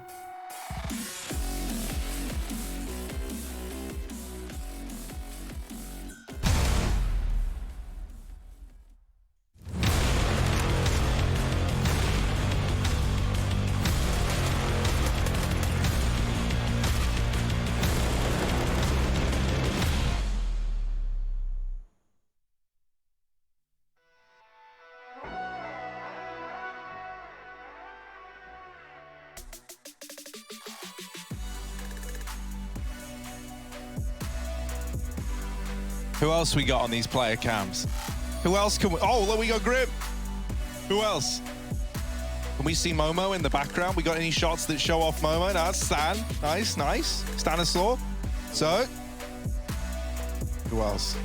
Moses will be walking to the background. He will. We'll catch him at some point, Breezy. Nice. Up and down, man. He's AD in behind. We had a little delay, by the way. That's why we're here looking at beautiful faces all damn day. There's Moses strolling by in the background, trying to stay as far away from the camera as he can.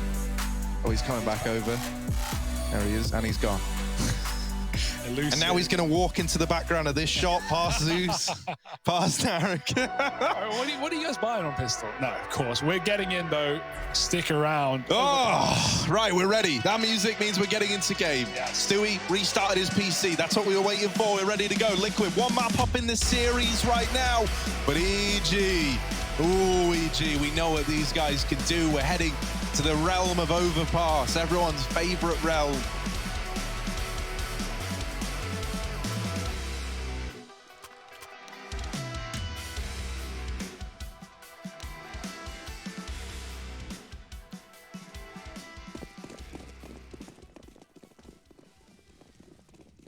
Bunch of util for Liquid. Going up mid. One man outside of the B site. And yeah, we're seeing this as commonplace nowadays. The heavy con side stack. This is a pistol that Liquid run on the CT side. Often Stewie playing in place of Stan in the CT spawn with the kit for the bomb. But he's also lining up flashes for top mid. So while con is clear, if Liquid were mid, they would be flashed out and peeked from the connector, from the divider. But Liquid have actually called the perfect round to avoid this setup. Still looking for a retake, that being EG, so it doesn't really matter that Liquid will plant, but if they just walked into A right now and got that bomb down, EG would be scratching their head for a second, but they're starting to realize, we've seen nothing, and we have a lot of map control, so where are Liquid going? The nades will give it right away, and Liquid need to care about short as they get into the site. Oh, it's very, very weird, though. Because of this big con setup from EG, Liquid, if they plant CT side, they could take CT away. Naf is even holding over towards Party, and he's just missed the timing on players getting out, but now he's ready to wrap them at long, giving up his position, but not getting the kill. Naf, oh, might need some help here. Not going to be able to get any. Fights going on back in the site while Naf is still drawing the attention in, and even though he only gets 2 out of 3, he has wasted so much time in this round for Cirque and Tarek. They're kind of coming to terms with the fact that this one is unwinnable. The bomb planted on truck is planted for that CT side as well, so that's a pretty rough retake to be thrown into if you're EG. Okay, so there's one thing I don't like about this pistol round, that now every time I've seen it, 3 times in Pro League, it has happened the exact same, no matter what the T's do. Firstly, the T's always seem to avoid this con setup. If you're walking connector and then there are 3 CTs there, you're getting mauled. But often we either see B rushes or long plays, which avoid it, right? That kit is on Stan. It's in CT spawn. He dies first. That kit is lost immediately. When Liquid ran that pistol the other day, they had Stewie in CT. They were dealing with a B player. I think it was Fnatic. Fnatic took B. Stewie died in CT. The kit was lost. Liquid got all the kills, but they couldn't get the kit because it was too far away. That's the same case. EG don't get the kills, so it didn't matter. But even if they did, the bomb would have won the round for Liquid. The kit was dropped down the stairs. So yeah, that's the one danger of that pistol round. It feels like the kit's always in no man's land. But it has to be on that player to run that way, right? To get those flashbangs in, to set up the mid peaks, the B peaks. You're playing with fire, running a triple con setup, right? You lose a lot of real estate, and there is the result of it. Liquid find their first, a really good T-side on Inferno, and they're looking to repeat that here on Overpass.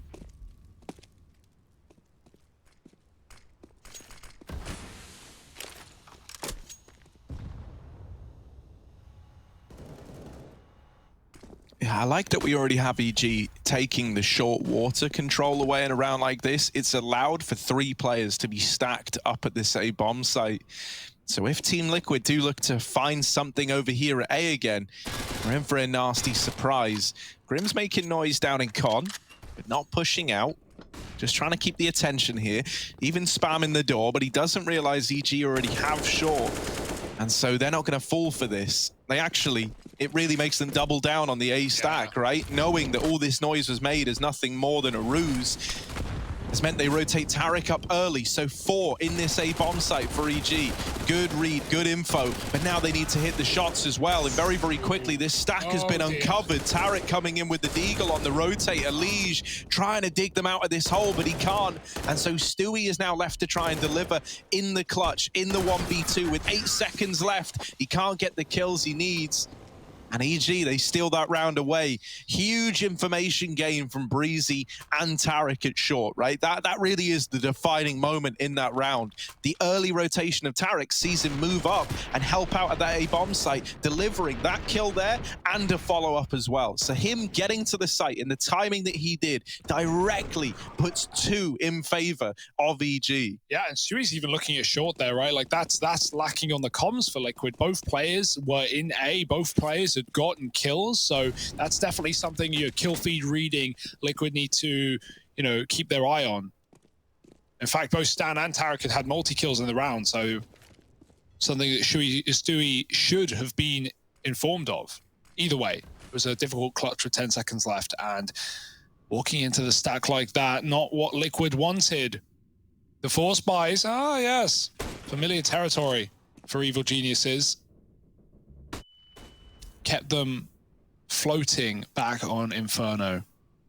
But eventually that ship did sink. Stan aggressing.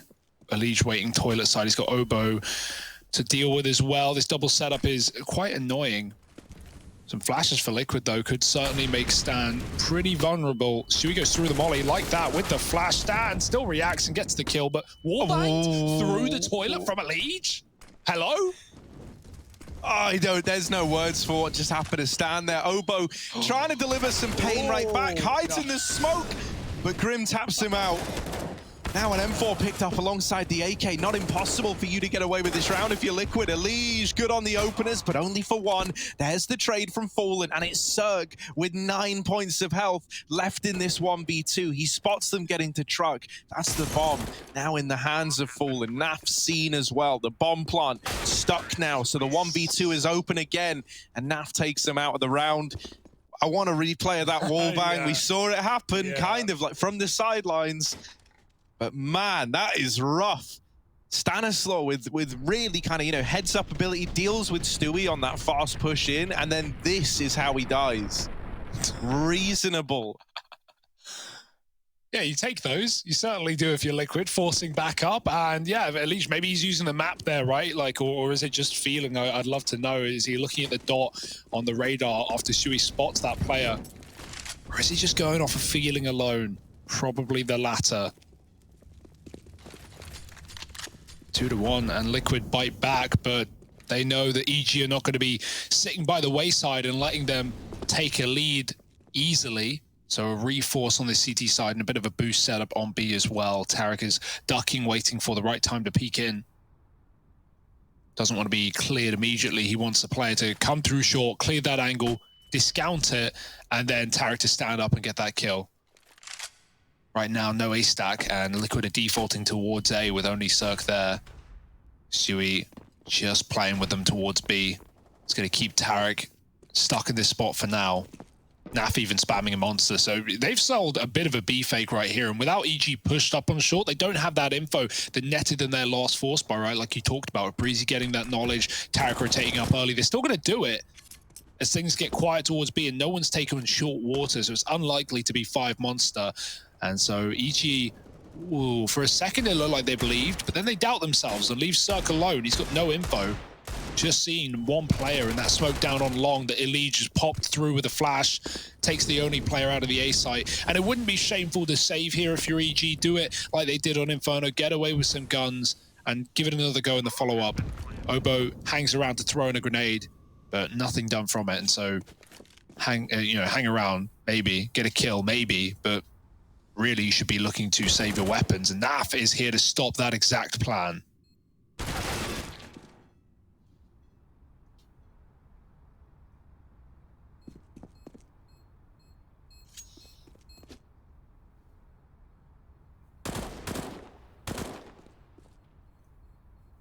No. NAF knows they're hungry. They want it more than he needs it. But even Stan won't swing the corner with a CZ. And they go, fine, but you want the Mac? Take it, grab it. He doesn't. It's not even worth it. 3-1, Liquid deal with a 4, some saving for EG, and one more eco.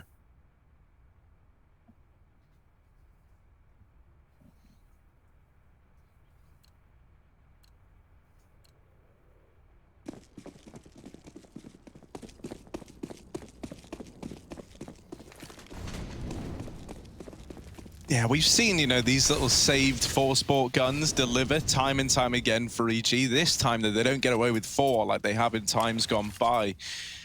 Just 3 hero pistol armor players in this round, hoping that they can get away with something. Nice and slow from Liquid out of the gate here, knowing that this is a round where there's only, threats presented by a few players on EG. You're not too worried about these USPs. You just want to locate some of these saved players, and they found one, but not in the way they wanted. An AK now retrieved for Stanislaw. The go button's been pressed for Liquid. They send NAF into B. The bomb's going to join him, but tucked at the barrels, hiding himself, is little Tariq, shrinking himself down to the size of a ball.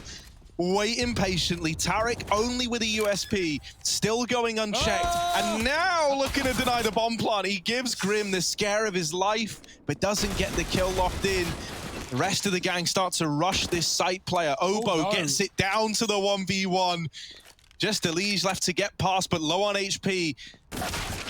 Out with the swing, and Elige nails the shot. Team Liquid up to 4. They get that one in, but quite heavy casualties, all things considered, just down to one man surviving. Speedy stuff for Elige. Obo was trying to get behind Pillar, and so Elige wouldn't have known his new position, but he gets spotted, and then Elige knows he has him trapped and plays for the fight. He plays instantly, as Obo can't really go anywhere else but, into his crosshair. Nice stuff from Elige. Really good try from Obo. Gets 2 out of 3 in the round, and Tariq, that's got to hurt, man. Grim just jumps out of there after getting hit a couple of times with a pistol. Okay, now it's a full buy. Man, it's a shame that EG got their money and their feathers ruffled so early in this map, because I really want to see the AWP on Cirque. He was the hero of last map for EG. He was monstrous. He was clutching. He was swapping out the rifles. He was finding opening kills where Liquid would let him. So Ham having the AWP, him having the AWP on a map like Overpass could be very exciting. The Ham man. Instead, it's fallen for now, so unrivaled for the time being. No kit, limited util, Liquid grouping on that A site. And again, Liquid love these contact plays. They've completely outmaneuvered EG. Double long setup, EG have no idea. And Liquid are about to clear A. The penny might drop when they get onto the truck. The wait, no one's here. Where are EG? Surely it's not a B stack. They're going to call to watch for long. And Leech mollies it off. And you still got to be scared of spawn because EG are rotating up. Yeah, you are like trapped in between all of EG, so they're looking to take real estate. They're looking to get something for this. Elige doesn't want to throw the man advantage away, so he narrowly escapes, but not the second time around. Fallen now holding for this push out through long, has the read. Naf all the way down on B. Naf is a long way away, coming in on a late flank to play into this round in the final few seconds. He now needs Grim and Fallen to stay alive to deny this defuse. It's the 10-second stick. They are still on it in the smoke. Fallen can't get them off this bomb. And the 10-second stick is in. Cirque just gets on it. And they can't get him off. Hey, free AWP. There you go, Cirque. Ticket to Ride. And yeah, no kit, no problem for EG. That was awkward for Liquid. They definitely needed like the kills to go their way in CT, right? Or to try and isolate those long fights faster. But Elige, even though he escapes, at what cost? He dies seconds later. And then EG just flood the bomb site right there. Naf on the late lurk that never gets there in time. You don't want to run it. It's just obvious at that point. And the bomb wasn't even for him, so not a pretty position for Liquid to be in, despite getting a great timing into A.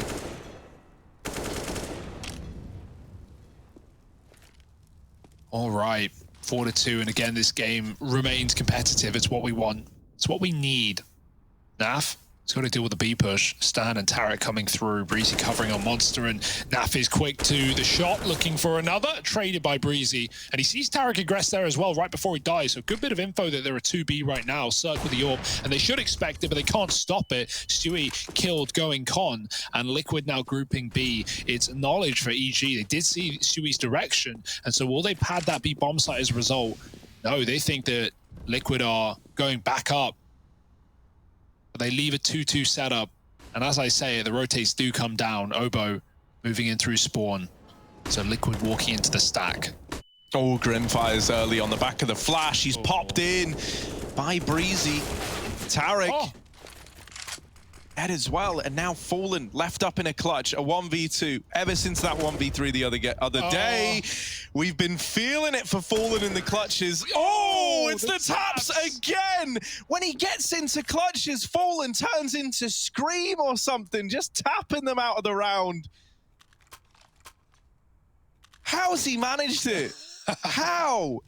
Oh, it's so exciting that the promise that we can have Fallen performing like this with the AK of gets all me weapons. so excited. So look at the smile in that profile picture, man. You just, you just love it. Yeah, man. Liquid can't believe it either. He's done it again. Man. Moses is laughing to himself, thinking this is the best pickup we've ever done. This is it. What were the odds that we bring Fallen in? And this is where he starts to step it back up and return to the Fallen that we all used to know and love. Give him the AK back, Liquid. Don't you make him play Galil after a round like that. This guy's full of taps. And yeah, he got out through Monster. They didn't catch him, right, with that smoke coming down. They were just in, you know, he was deeper than they imagined. He catches Surg and he even finds the perfect headshot angle to Obo. 5-2, and Fallen's back, baby. Better than ever indeed, Harry. Maybe. Yeah, we're just getting some great games, some great rounds out of Fallen, and Liquid look reinvigorated, right? They're winning series. They've got Fallen leading. Stewie's recovered as well. Like, there's so many good reasons to love what we're getting here from Liquid. Stewie straight into the B bomb site. Liquid seem to have all the reads, right? Avoiding the stacks, getting the contact plays in the B rush when it's a con setup, and Fallen's on the back line to deal with these rotations. They're going to come from the connector, 4 strong, running through. Fallen's late to this one. He can spam them, but he's probably not setting up for that right now. EG making noise on short and even boosting up for a kill, but nothing's being given over. Yeah, they've even boosted Elige into heaven. Just as like a real fail-safe. It's a save call for EG, keeping 5 alive. Once again, another go at these 4 spies. You lose one of the SMGs. Not the end of the world, right? We've seen EG win it with 4 surviving before. But regardless, this is a blinding T-side start out of Liquid. Very, very exciting that we're getting them look so good, especially, you know, you look at the group that they've been put in. This is a horrible group to find yourself in. We titled it the group of death. Yeah, and the fact that, you know, they've been looking so convincing throughout it, the only team to challenge them, you know, being Astralis, is a pretty exciting sign. And even then, Liquid, like, they could have won that map, or a map there, they could have won the series. They were super competitive against Astralis, which is a good sign. Things are turning out as we hoped.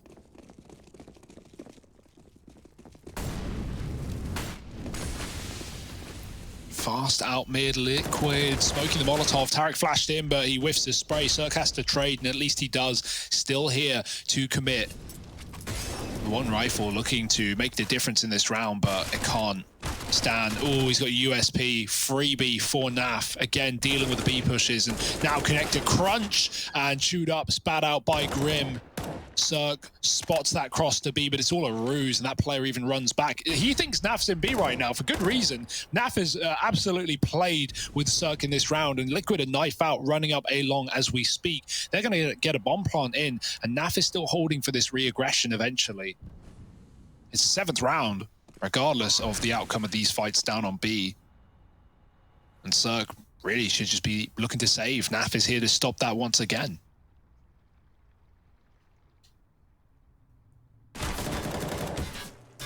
Oh, yeah, it's not a free save. So low, Cirque. Yeah, dead to the MAC-10. Naf maybe even on his way to an upgrade. Has managed to retrieve the M4 as well. So that saved weaponry swept aside by Team Liquid on their path to dominance in the series. Money's there for EG to get another buy back on the cards at the very, very least. Calling a timeout as well, trying to figure out how to stop this from getting out of hand any more than it already has. You could see Cirque glass cannon here.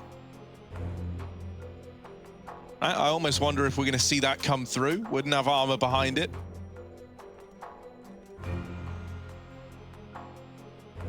Yeah, he's going to decide against the AWP.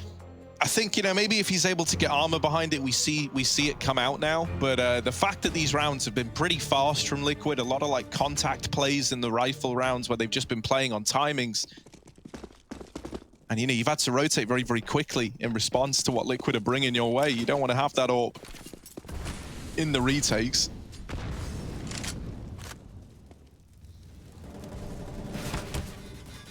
Ooh, some spam, but nothing significant. If you want to get good damage off of it, you got to grenade the door open. They've at least shot a gap through. And they're going to use that to jump spot, try and get info. They can see legs, and Liquid don't know they're being ascertained right now. So spam comes through, but nothing again. Grim gets out of dodge. Naf's B lurks have been really, really good. Even though there's that one round where Cirque sticks the bomb and Naf is like a little late on the flank. Otherwise, he's been dealing with aggression. He's been killing, saving players. And he's not been giving them guns while he does it. 7-2. And Liquid just chilling. Just having a grand old time. Bit of a boost up. Elige, what's he got for us? Just jump spotting, right? You need typically the triple boost to actually get a shot off. Or you can boost up on the bench and an orb can wallbang. But it's more just for info rather than anything. Trying to gain whether Cirque is on long with the orb with that information. He is on long, not with the orb, and he's re-aggressing on a nice timing. But despite this, Liquid are about to execute into B. Double Monster setup, and EG are ready. Yeah, oh, but there's no accounting for that. Through the smoke, Naf gonna remove Tarek, Elige with the entry. Stanislaw is able to drop the bomb, and that there could be a real turning point, right? Suddenly, becomes a recovery mission for the package. Fallen in another clutch. Surely this one is asking too much, and yeah, Obo just chases him down. After he got the first, I was getting worried, but Obo correctly doesn't give him the respect nor the room in that clutch. And they were never aware of that second man in the B bomb site to begin with. Not information that Liquid had to work with.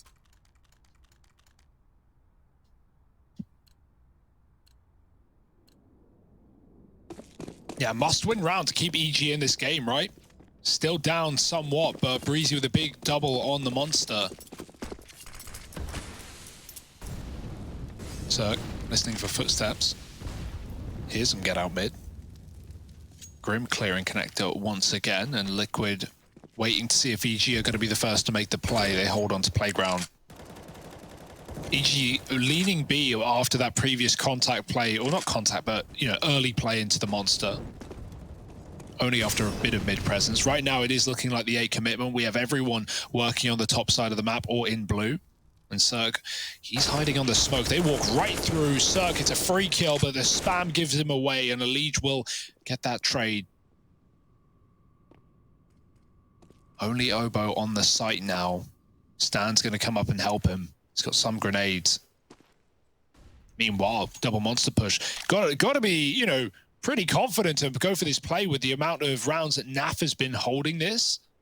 EG waiting the fade. With 2 players there, it's very difficult for anyone to like line up both kills. You'd like to think that they would trade it at a worst case scenario, but instead they get all this info that reinforces his A stack. Stan is late. He doubled back to check the short side. Now they've cleared everything. Now they know what's coming, but you got to put a stop to it. The info's there. Stan flashes high. Obo needs to dodge it, and he peeks out wide. Gets that info. Still dead to Naf, though. Stan trying to gain position. The nade misses from Naf, and Stan gets behind the truck in front of the smoke and in with the double. Bomb drop. Naf trades, and Breezy so far away. Still winnable, but no kit right now. And he's going for the long route. He's going all the way around. Yeah, now Liquid aren't considering this. Naf did have his back turned to long, and he still does. So that's 1 freebie for Breezy. Now just Fallen left to get past, but on his way into the clutch, he's going to retrieve this kit from the bathrooms and an AK to boot. Breezy moving up the short side. Fallen lying in wait, so often good in the clutches, waiting at the bank side. Breezy's got a cross, and he nails the shot. 1 clutch too far for Fallen, and Breezy coming in with the 1v2. It's heartbreaking that they never consider a wrap like that, right? Naf just open to long, shot in the back, removed from the round. Yeah, and Breezy, really nice play. Like, he figures out where Fallen is off of the bomb plant. He looks at it, he sees it's in the middle of truck, and he makes that split-second decision. Like, okay, well, if he's not on truck, he's got to be playing to watch the cross. He has to be in that bank angle. And so Breezy bangs him out, and EG win another. Okay, EG. Not rolling over and dying just yet. Finding a 4th and forcing a timeout from Liquid, who are lacking in the money department. Might be tempting just to half buy. They had a similar situation here on Inferno after some forced buys, and they decided to call it and just go for Deeks and buy up in the next. This would, or could be one of those rounds. Unless they want to go fast, they can buy up 4 AKs, assuming no utility. And so, you know, there's a temptation there. It's all about what you want to call, what you want to do with it. And so Liquid put money in to buy grenades, only leaving them with 1 AK-47. Could have been 4. But as said, HEs, mollies, smokes, flashes, you name it. Not HEs. And everything else, though. So Liquid, they're just going to go back to their default right now. Naf supported outside of B with Stewie. And Connector controlled by EG for a change. That's been a position Liquid have had for free in so many of these rounds, with Grim clearing it out. But Liquid don't hold B or Con for long. They group back up in middle. Yeah, this really is feeling like a tipping point in this game, right? EG are picking up momentum, starting to take away from Liquid. And this buy really encapsulates the last push of Liquid towards the end of this half. If they don't find success here, EG can start to build back into this in a big way. Breezy so blind from Fallen's flashbang. There's more where that came from, though. In the molly, Tariq dies to Elige. And the force buy looking like it's prevailed here. EG, they're nearby. They're in this 2-on-4. They've got a kit, but they're not going to attempt the round. They give it up. Looking to hold on to these M4s. Liquid, an important round to win where they'd put everything on the line and they find success in it, largely in part to Elige with those big double entries alongside Stewie. 8 now up on the board for Liquid. Both teams were coming into this round with their money on the edge, and it's EG getting broken. So this is how Liquid look to really extend this lead, right? To really drive it home. They've at the bare minimum won out the half 8-7, but it should be greater than that. Yeah, I mean, Liquid put their car keys on the poker table right there for that round, and they've come out with 8 wheels, so not just 8 rounds, feeling pretty feisty right now. And yeah. They want a car and 2 bikes. Not motorbikes, just... No, just push bikes. Yeah, it was really unfair. They have stabilizers and everything. You think, like, why were EG... And if they had stabilizers, that would just be 1 bike, Hugo. Because that's 2 more wheels than the stabilizers. Oh, God, I never thought about that. Wow. Sorry, I didn't use stabilizers. I was pretty cool, man. What, you just got on and started riding? Yeah, it's just like riding a bike, man. You never forget. You never forget. Yeah. It's the age-old saying, man. Once you ride...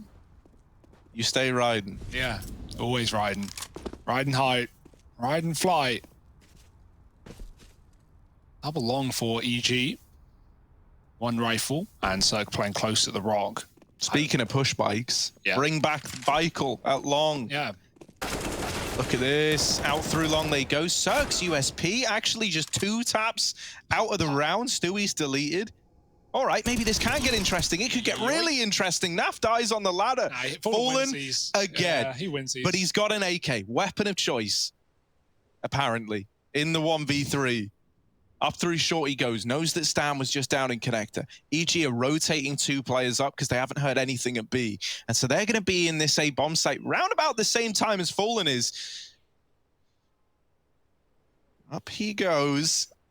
And EG have decided to slow it down, giving up the A bomb site. Fallen now with a chance to get this bomb planted and a little bit of time to set himself up in the post plant. He smokes bank.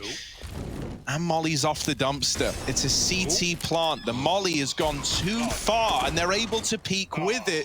Breezy swinging above the Molotov. That's a bit of an ugly Molly, and it leads to that round just slipping by. EG's Force finds it. I say Force, it was actually like an eco around the saved weapons again that finds success for EG. Oh, that is ugly, isn't it? That's a shame, right? One missed molly costs everything. Good to take the space there, to notice you've got an opportunity and just to pounce through on the stairs. And yeah, if the molly lands, hey, who knows where that would have gone? I'm not even going to imagine. I mean, imagine if that molly had landed. I'm not going to imagine, Harry. I said I'm not going to imagine. But I think that may have been the easiest round of Fallen's career otherwise, surely. Although probably not. Cirque with the AWP now. Liquid, man, they love making us really sweat in these games, don't they? They love making themselves work for it. Falling to pistols yet again. Elige, he's had a great game here, though. He's going to look to fight Tarek. Finding him on shore, but not with a kill. Tarek gets away. Lives to tell the tale. A tail between his legs. Bullets too. Spam coming in from the Galil, but he gets out relatively unscathed. Liquid now have to group in a 4-on-5. And quite the predicament to be in. EG, I like the setup. They backed out of B, very safe. They're playing an extremely passive one, giving up Monster. Still getting that info on short stand and even re-aggressing back in. Trying to regain the position that they once had, the double Monster setup that has dealt some heavy blows to Liquid in the past. Stan still gaining info, sees Stewie out con. It does feel like Liquid might even want to end B in this one, right? Like show some face up in toilets and then with Naf's position come down connector. But as I say that, he rotates out. And so A will be the answer for Liquid, or so they think. Oh dear.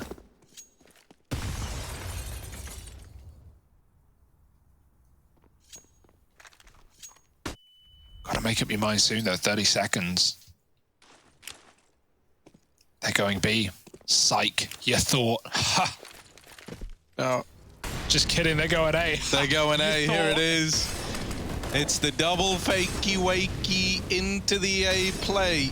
Cirque with the AWP, a big obstacle to try and get past, does land the tag, but that's the extent of it. Obo's dead as well, and with a second to spare, the bomb plant comes in for Liquid. Now in a 4-on-3, the boost snatching a player from the ranks of Liquid. Fallen back in with a response. Oh, the double tap onto Breezy. Oh, now finishing things off. And that's the thing, right? Like, don't get me wrong, the scoreboard doesn't look very pretty for Team Liquid. Like, you know, you'd look at it and you'd think, well, Naf and Elige are clearly doing a lot. Well, that round there, Elige is the first man to die. It's the rest of the gang that pick up the pieces. Fallen with 2 key entries. I say entries, more like, you know, denying the retake, but still, look at this second tap. Oh, last bullet. I think even Fallen must be a bit surprised that he's just looking so crisp with the AK. Like, we haven't even seen him really bring out an AWP yet. He did in the beginning. Then he gets that little, you know, tap clutch, and suddenly just been AKs for Fallen. He's feeling it right now. Yeah, we're getting back in, though. There was a nosebleed situation. A nosebleed? On the Liquid side. And who was it? It wasn't clear. I think Elige. But we're good. I can relate to that. Yeah, I get nosebleeds all the time, man, while casting. Yeah. Big bleeder, what's up? Got any bleeders in chat? Yikes. Oh. Now, the doctor says my bleeding's all internal, which is, you know, that's fine. That's where it's supposed to be, right? Right? You stole it from me, Harry. You stole it. So, nice start. Elijah getting dead early, but despite his great game here, Liquid, they bailed them out in the last round and then won that 4-on-5. Is this one going to be similar? Stewie finding Obo, Cirque trying to trade, unable to do so, but the second shot connects and Stewie is dead. Stan's time to give it a go. Grim not ready for a re-aggression. It was an AWP they just saw here. Stan's now armed with an AK. He is upgraded, but the door is shut in his face. He's waiting for a flash. He's not got one, so he just goes for it. Stan, I like the play, getting the bomb, and Fallen will trade, but that's so much info. They just saw both players of Liquid in the short tunnel, plus the bomb. No question what Liquid wanted to do, but now the mind games begin. Do Liquid do what they wanted, or do they double back knowing EG know what they wanted to do, Harry? It's quite the convoluted sentence. Hang on. I'm trying to, yeah, you mind game me. Yeah. I'm trying to unpack, so. See, now, Liquid know that EG know that Liquid will beat. Okay. So, yeah, Liquid in knowing that EG know that they are here. So the right play would be Liquid to leave the site. So that's where they go in, because that's the last thing that EG would expect. Although I say that, double setup here, it doesn't matter what you know, it matters where you go. And the B site is going to be the answer for Liquid. 20 seconds. Plant coming in, Breezy can't stop it. He's all at stands. He gets a headshot off the plant. Now Fallen needs to fight. 15 seconds on top of the site. Or the head gets spotted. Does Breezy? No, Fallen falls, and he still wins the round. The Clutch King from Brazil. Team Liquid find 10, and they're looking damn good right now.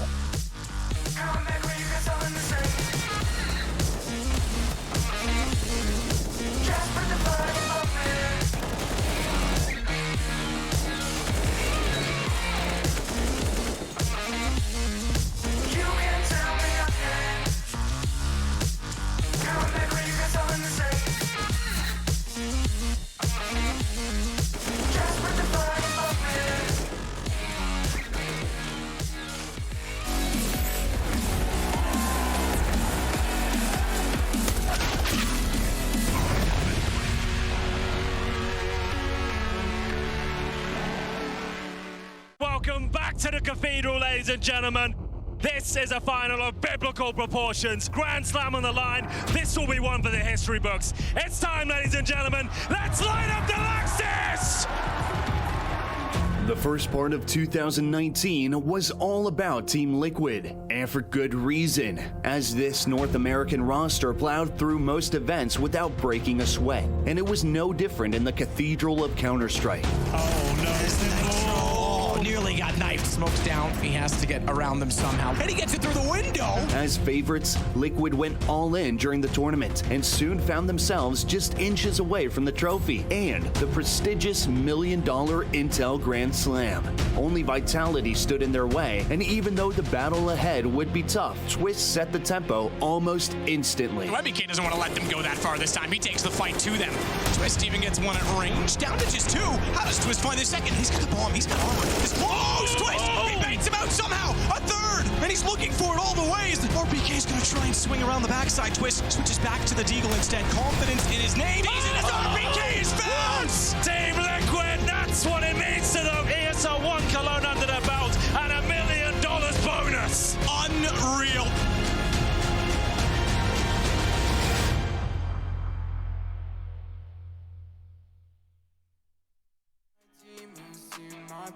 I still want something that can last. You make me feel like I'm okay. We both know that you feel the same. Ooh, baby, I got nothing else to prove. You're talking about your bad side. Remember that you always get to choose. Talk to me. I just want a little bit of company. You're acting like you really wanna fall for me. But baby, can you tell me who you wanna be? Talk to me. I just want a little bit of company. You're acting like you really wanna fall for me. But baby, can you tell me who you wanna be? Yeah. I don't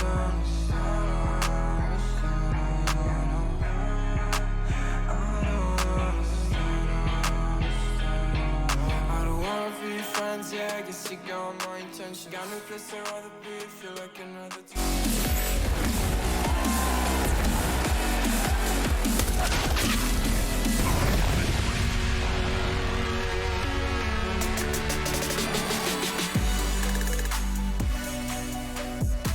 Team Liquid leading the way in this bout. EG with only 5 rounds to their name, and we're getting a very good look at Team Liquid. Elige topping the charts, Naf close behind, and then right behind them two is Fallen, 12-6.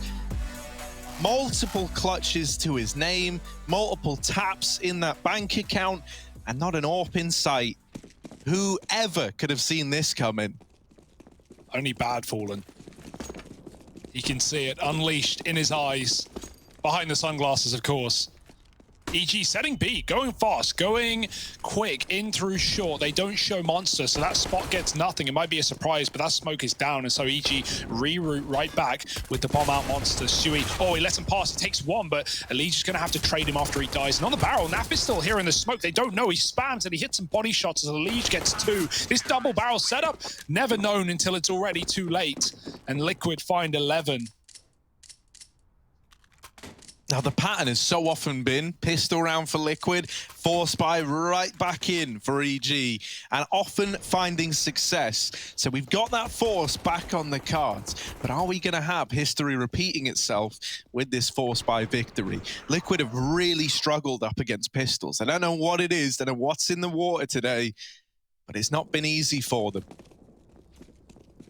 A lot of MP9s and 1 AUG on Elige.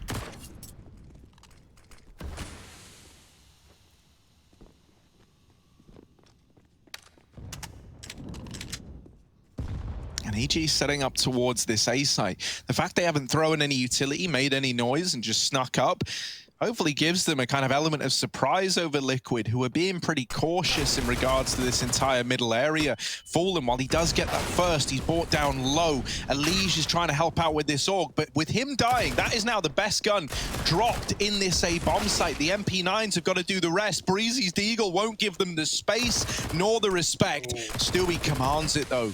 He demands it, and now Grim alongside him, left in the 2-on-2. Is it another force buy victory for EG, or are Liquid finally able to get it back over the line? Oboe playing the smoke, but the spam misses, and the defuse is found. Liquid, they finally do it. They put 12 up on the board. They beat a pistol buy. They saved the AUG as well.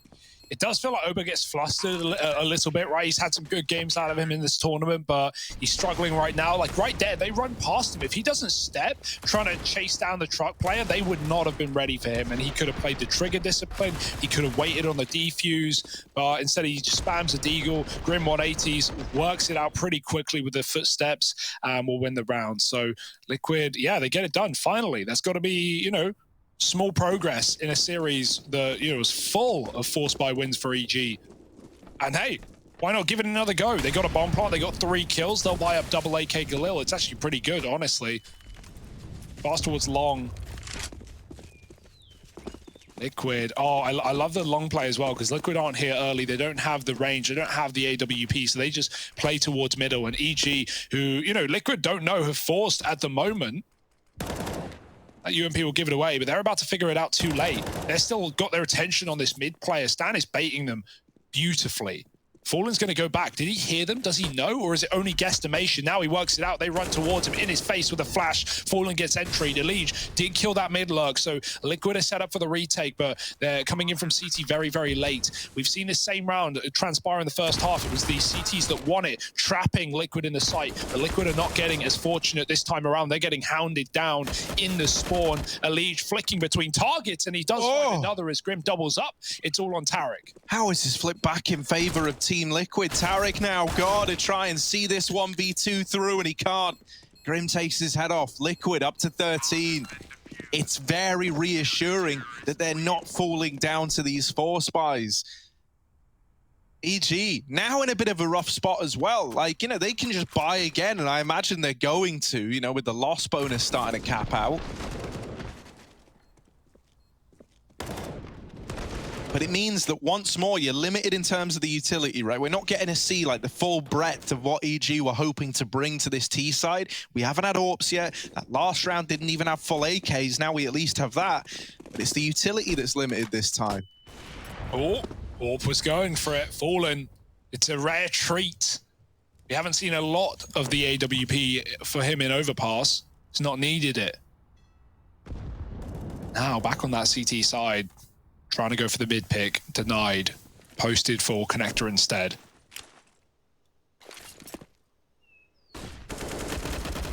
Oh, the flash! The flash to set up a Liege. The leaning tower of EG knocked out from below. Grim. Oh, he just dropped. Did he see Obo? I thought they were going to see each other. You know, like with how he dropped, it looked like that was what was about to happen. Now he's lost Stewie. Now Grim is all alone. They've taken short. He's trying to hold Monster side. They're spilling out into the B site as we are talking. Naf helps take it back into Liquid control. And Obo playing around this smoke while Cirque is taking short. Oh, the timing's everything, and Grim gets the better of him. Cirque left up in the clutch. Fallen and Grim left to get past. He reroutes back towards Monster. Can he succeed where Obo failed? Grim's just not giving him the fight. Good patience on this man, knowing, right, with 25 seconds, Cirque is pressed for time. He's pressed for solutions.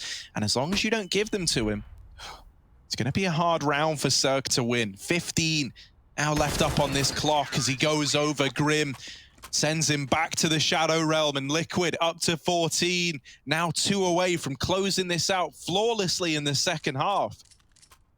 Yeah, we're getting a great game out of Liquid right now, right? Inferno was so I say so close. It was 16-11. There were some competitive rounds. Yeah, it was back and forth like in the middle, but then towards the end, Liquid just ran away with it. It did feel like, you know, if EG didn't win those 2 very similar force buy rounds that they saved from previous, like that could have been a stomp for Liquid. And now we're getting it. EG, they don't win their forces. They delay their first rifle, and even this buy is pretty weak, but they've got to go for it. And so Liquid have been given, you know, ample opportunity to close this map in style with, you know, no way back in for EG. Yeah, that's the problem. Like once you forced all the way to 14-5, like you're just forcing, you know, like that's all you're able to bring to the table. But the B players worked wonders, and they get all 3 kills seconds apart. Fallen and Elige, they will rotate down, and there's a lot of damage done to Breezy and Cirque. With a nade still on Fallen, that could have been a chance at a kill, but instead it's just more damage being applied.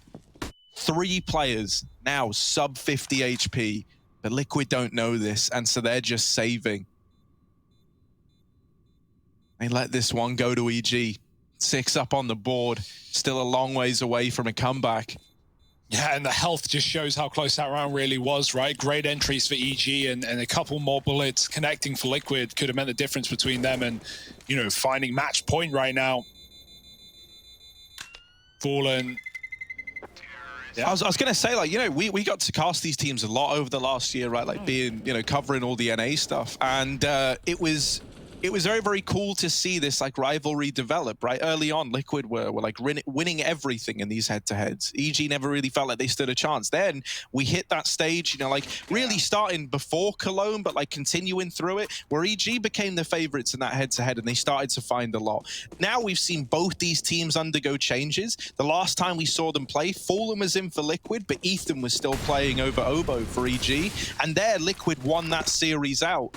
So maybe this is an indication that with Fallen in the server, Liquid are back reigning above EG again. Yeah, talking about that last year, I think one thing that really elevated the level of everyone, and it always has in Counter-Strike, is Brazil, right? Like Furia came into the mix, they came in swinging, and it was no longer about NA's best, Liquid v EG at the top. It was about getting through Furia, and that made everyone play better. That made everyone had to raise up a level in order to compete, in order to win domestically, right? And hey, it's so great to see, you know, Brazil again on top, and now Fallen over on Liquid. Like, the storylines are awesome.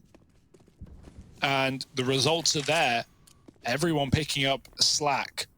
But right now, EG can't afford to be let loose, because down a man and almost against match point. Grim flashed in, he gets so much info, he sees the bomb. Stewie here with that AWP. Oh, they're gonna smoke it, he's getting caught from short as well, Stewie. The flash actually stalls him out, and he gets caught by Cirque with the AK. Naf going through, whiffed spray on the FAMAS, and Tarek does take him down. Still winnable for Liquid, throwing everything into the round, and Fallen looking for the clutch of the game.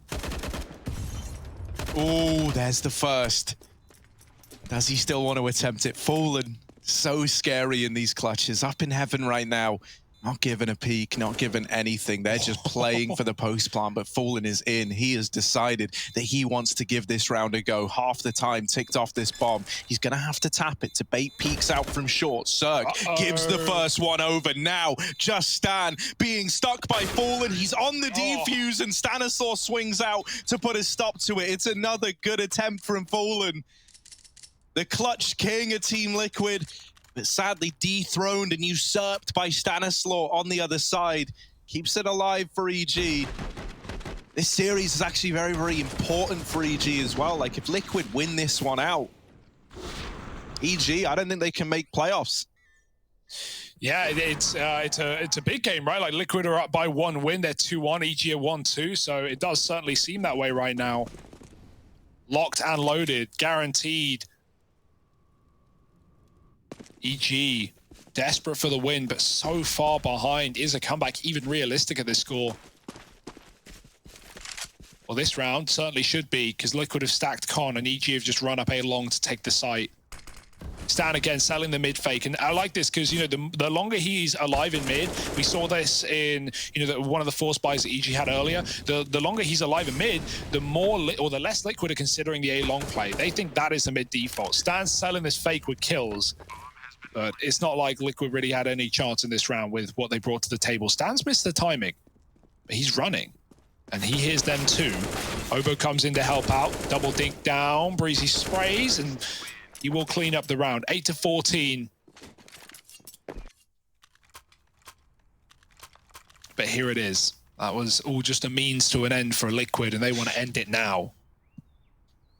Yeah, you want to stop EG before they start believing too much, right? Like, you are still having a good performance out of key individuals here, right? We talk about Breezy as like that pillar of consistency, always stepping up. Well, here he is delivering again. We're getting good mileage out of Stanislaw and Zerg. And this buy for Liquid, like, it's not all that. You know, 3 Famises. The AWP is like the real big ticket item here. So Fallen, if he can put this to good use early on, that's really going to help Team Liquid in the long run. Now, if this comes down to like you losing a man early, you're going to be hard pressed trying to reclaim man advantages with limited utility. Pretty terrible weaponry in terms of, you know, 3 Famises. And so we're looking at Fallen. We're asking him to deliver. The flash gets him off of mid. The Molotov denies him the divider position. EG faking out at the A bomb site, and it's drawing a rotation of Naf up from B. The real intention of this round was the B play. That's a good swing from Stewie. The opener found. Maybe EG changed their mind now. They're looking to double down. They're looking to recommit into B, and now they get the opener to go. This is where we see them pick up the pace, try to get into the B site. Stewie, only man here. Naf, who was trying to rotate in, is dead up in heaven, and so Stewie has got to do it all. Only good for 2 in the round. He's given it his best chance. Elysian Fallen, and now just Fallen, left in another one of these clutches, this time with the AWP. And while he has dealt with the first, kills aren't being given his way, and he's a long way from the B site, so he will just save. Yeah, definitely the right call there, right? Like, I'm all for the clutch storyline, but gotta save the AWP sometimes. Don't want to give EG too much of a breath back into this game. And, you know, you can single-handedly win a round with Fallen in the right place in the follow-up. Breezy, massive round from him as well. 3 kills. EG really giving this a run as well. Like, considering it would have been easy to just go down at 14-5 and just accept defeat. But the constant force buys back in have kept EG in this game. 9 rounds now.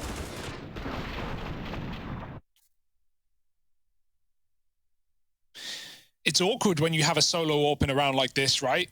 Because for Liquid, they're not going to buy round it. So it's like, do you want to put Fallen in a position to win the round and potentially lose the AWP? Or do you want to have him save again, considering it's the only way or one of the only ways you're going to get him on this AWP armor in the follow-up round? Obviously, you don't know where EG are going, but Fallen through the smoke like that. Right out Monster. Oh no, Grips with the pistol. He could end this right now. He's done one in. Stewie finishes the job with a nade, and Fallen is in the right place. Forget saving. It's about closing the map here. Fallen's going through the smoke. They don't spam it, but they might realize soon it's fading. The flash is good. They have no idea. Fallen is darting between different smokes, finding cover somehow, some way, somewhere. Fallen jumps up to drop the bomb. They need to hound him down. They need to find him in the water, and Fallen missed no scope. They're climbing on top of the boxes. Knives are out. Fallen gets hunted down, and Stewie's got an AWP at his feet. Yeah, in his dying breath, Fallen has almost passed this AWP over to Stewie 2K. EG, they can't locate Stewie. He got a kill earlier on, but they don't know where he's gone now. They don't know where he is. This round isn't plain sailing by any stretch of the imagination. Stewie blindsides with the USP, but the aim punch wrecks him. Cirque turning on a dime, saves the day. Woo. It's a good try from Liquid, right? They only really have the AWP in that round. Rest of the gang are like vanilla pistols, 5.7s here and there, and they still get it down to a 2v2. EG, regardless, reaching double digits, closing this gap, building back into this game. We keep saying it, Liquid, they need to put a stop to this because you can feel EG picking up the momentum. Yeah, clammy hands round your neck right now. Ew. Esophagus suffocated for Liquid. Sweaty. What I'm saying is, Harry, no, I don't even want to say it because then it will happen. Then it will be real. I'll just imply it. Don't make it real. Don't make it real. I'll just imply it heavily. 14-10, and EG never giving up, never going down. Liquid, can they close at least one round, right? Lock in that OT. Side relief can come of that. Fallen's AWP, yet again, back in the toilets. A famed position for him. Here come EG through long into toilet. They're going to clear up on Fallen. He's got his teammate by his side. Flash is good. Fallen takes a shot, has to bound back. EG making a space, and that molly is so good because Elige was tucked to play bait and switch with Fallen, but now Fallen's got to give it up, and Elige is in a bit more of an awkward spot, right? He's open to both sides of short, toilet, and the banana. Maybe he can re-aggress in, right? Maybe he can find a timing into that corner once again, but it's a very dangerous move. Cirque holding for a jump spot. If Naf goes for it, you know Cirque's hitting this. Oh no, Naf, he couldn't resist temptation. Cirque just waiting for that exact peak, and he gets the kill delivered. Now the A plane is looking to come through. Elige still up close. Fallen taking a swing, has dealt with Breezy. Now they learn about Elige, but he drops the bomb and goes on a tear. Fallen, another, and the A side's closed. Fallen, the hat trick in the round, puts Team Liquid up to 15. And it's so poetic that it's Fallen to get them there, isn't it? 3 in the sight hold, Elige with a big double kill as well. These two topping the charts for Team Liquid. Yeah, it's actually very fortunate Elige doesn't re-aggress and get back into that corner. They double mollied it, man. They go back in, and still Elige, who I think at that point, they probably think the molly spread to his position. He just mows him down, buys a lot of room, buys a lot of time for Fallen. Elige just keeping it up, man. 5-man stack. This is very delayed. This has taken a few seconds here for EG to build. And so Cirque, can he find the results from it? The train in the way.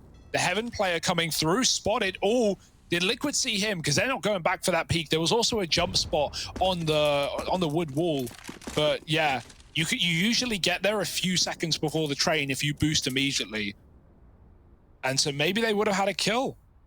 But time is the biggest factor, and they don't want to waste too much of it setting up a boost to find nothing.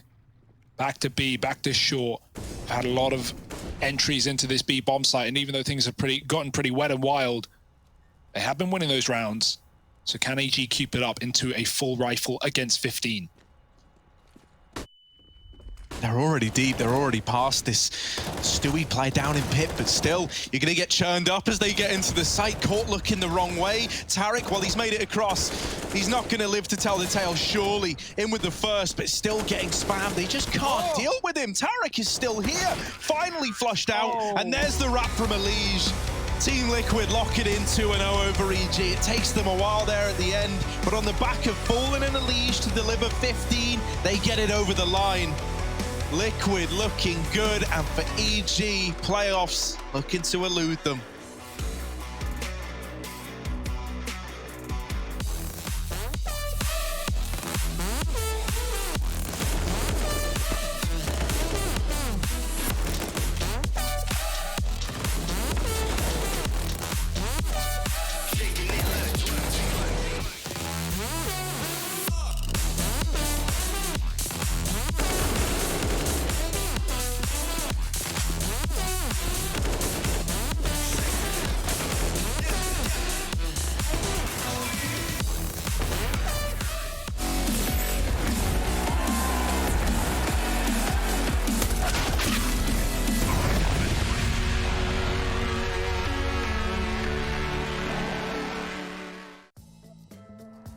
You're gonna do a hard turn to the right side when I say, with the mice.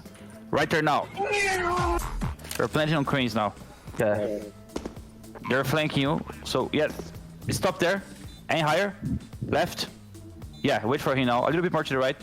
Shoot. Woo! That's how you do it. Let's go. Let's go, bro. Okay, mice to the right a little bit. Yeah, a little bit less to the left. Good, good, good. Let's go forward only now. Go, go, go, go, go. Hard turn to the right side. Press A. Oh, okay, right. D. You're stuck. So back a little bit and D. Yeah, go forward. We're in B house. Default plan.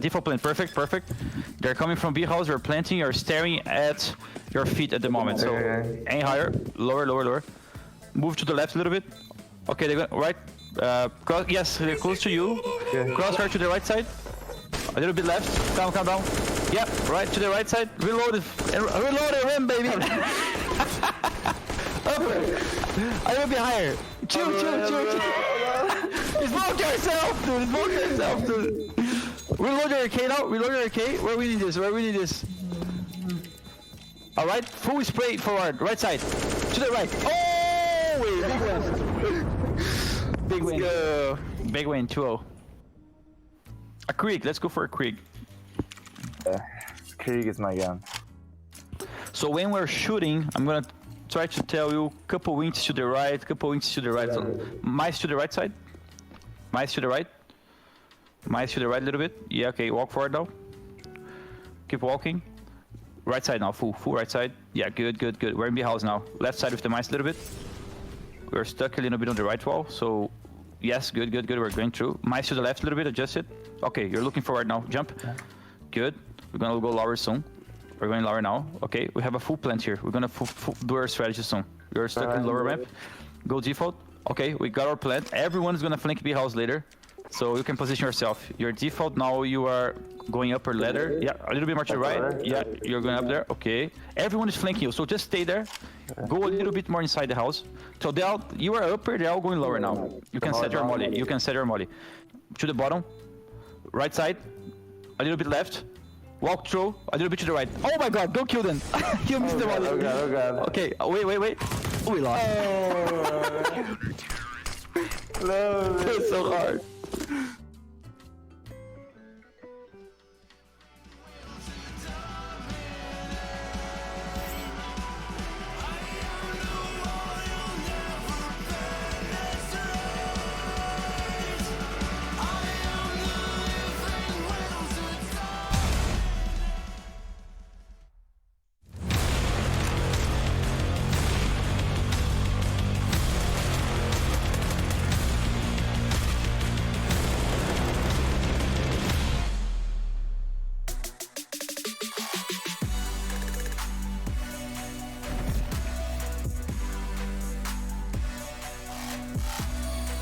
All right, well, with that victory here for Team Liquid, not only have they guaranteed themselves a spot in the playoffs, but they've guaranteed that Virtus Pro have done it as well, and they've also officially knocked out Evil Geniuses from playoff contention. So Team Liquid have to be so happy. We talked to Moses yesterday talking about the hard matches they had ahead of them, but hey, with this match done right here, they've already gotten through the playoffs, and now they can focus on potentially getting first place. But we'll discuss that a little bit later on in the show. We have to break down what all happened here on Overpass, and Team Liquid, even though the scoreline did show what it did at the end, it still felt way more one-sided to them. As we saw, was it like 14-6 at some point? It was insanely one-sided towards them. When you look at this matchup, you feel like Liquid by far were the better team. I think the way they played Counter-Strike here showcased one of the best versions of Liquid I feel we've seen in a while. You know, very in control, good at controlling the pace. The CT side, sure, they gave a couple of rounds away here later stages in the game, but that's more of a cosmetic comeback for EG. Right. Liquid maybe losing a bit of that killer instinct, a bit of that focus, knowing that they most likely have already won the game. Overall, very impressive. They win the map pick of EG on Inferno in a very convincing way. They go into Overpass, they control the pace. All the players I feel had a good showing today. All the players chimed in. Stewie had a good showing. Fallen had a good showing. Elise had a good showing. Grim, for that matter, as well, and Netfly. So you can mention every single player and say that was a well-rounded performance for Team Liquid. Well, we could mention every player, but we're going to focus on these two in particular right now with Elise and Fallen. Elise, again, just pretty much being that dominating force that we talk about within Team Liquid. But I also want to give credit to Fallen because he had, again, like the 1v2 clutch like we saw yesterday on Inferno with the 1v3. Both these two players are really bringing the best out of each other. Yeah, Fallen on the T side in particular with the rifles as well. I feel like we saw that yesterday as well. He was the one closing out the map on Inferno with 3 very crisp and cool headshots with the AK-47. And I don't know what he's been doing. Maybe he's been hitting the deathmatch server. Maybe he's been working a bit on his rifling, but it's definitely getting better. And Fallen is finding more impact. And as you said, Elise, we always see him play well. He is the star player of Team Liquid. He is still one of the best players in the world, and he's showing it time and time again. It's really great to see. You know, we talked about Fallen in the old days as being one of the best, if not the best oppers. But now to see him pick up a rifle and still be like this effective and still have this kind of like star power behind him, I think makes him so deadly on the server. Of course, obviously his calling as well has been doing wonders here for Team Liquid. I feel he's been maybe a bit misunderstood. I always think Fallen have had a rifling ability. Of course, he's known for his AWP, especially the close quarter combats, but he's always been a decent rifler. Okay, well, we do have someone join us here on the show. It's someone more handsome than we ever have seen, possibly on the ESL Pro League. It's Stewie coming in. First of all, Stewie, can you hear me? Are you there? Yeah, can you guys hear me? Yes, Appreciate we can. the compliment. I mean, you know, you got to respect it. So let's talk about this match really quickly here. You guys took the victory, and I'm not sure if you knew the outcome going into it or what potentially could happen, but now that you know you're through to the playoffs, how does that feel for you guys, obviously with bringing Fallen into the team? I think it feels great, especially making to the playoffs in the first tournament, coming to our boot camp. Going back home in North America, I think we look at it as some downtime and some time to cool down, you know, hang out with your friends, family.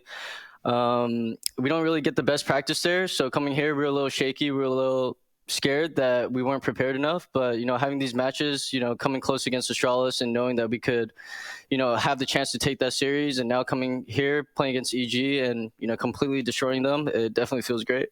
So far, it's been looking very solid for you guys. I want to pick up on one of the points you brought up here, because it was a big talking point in the later stages of 2020, the environment within North American Counter-Strike and the practice abilities. You've been home now. Is it still as bad as it were in later stages of 2020?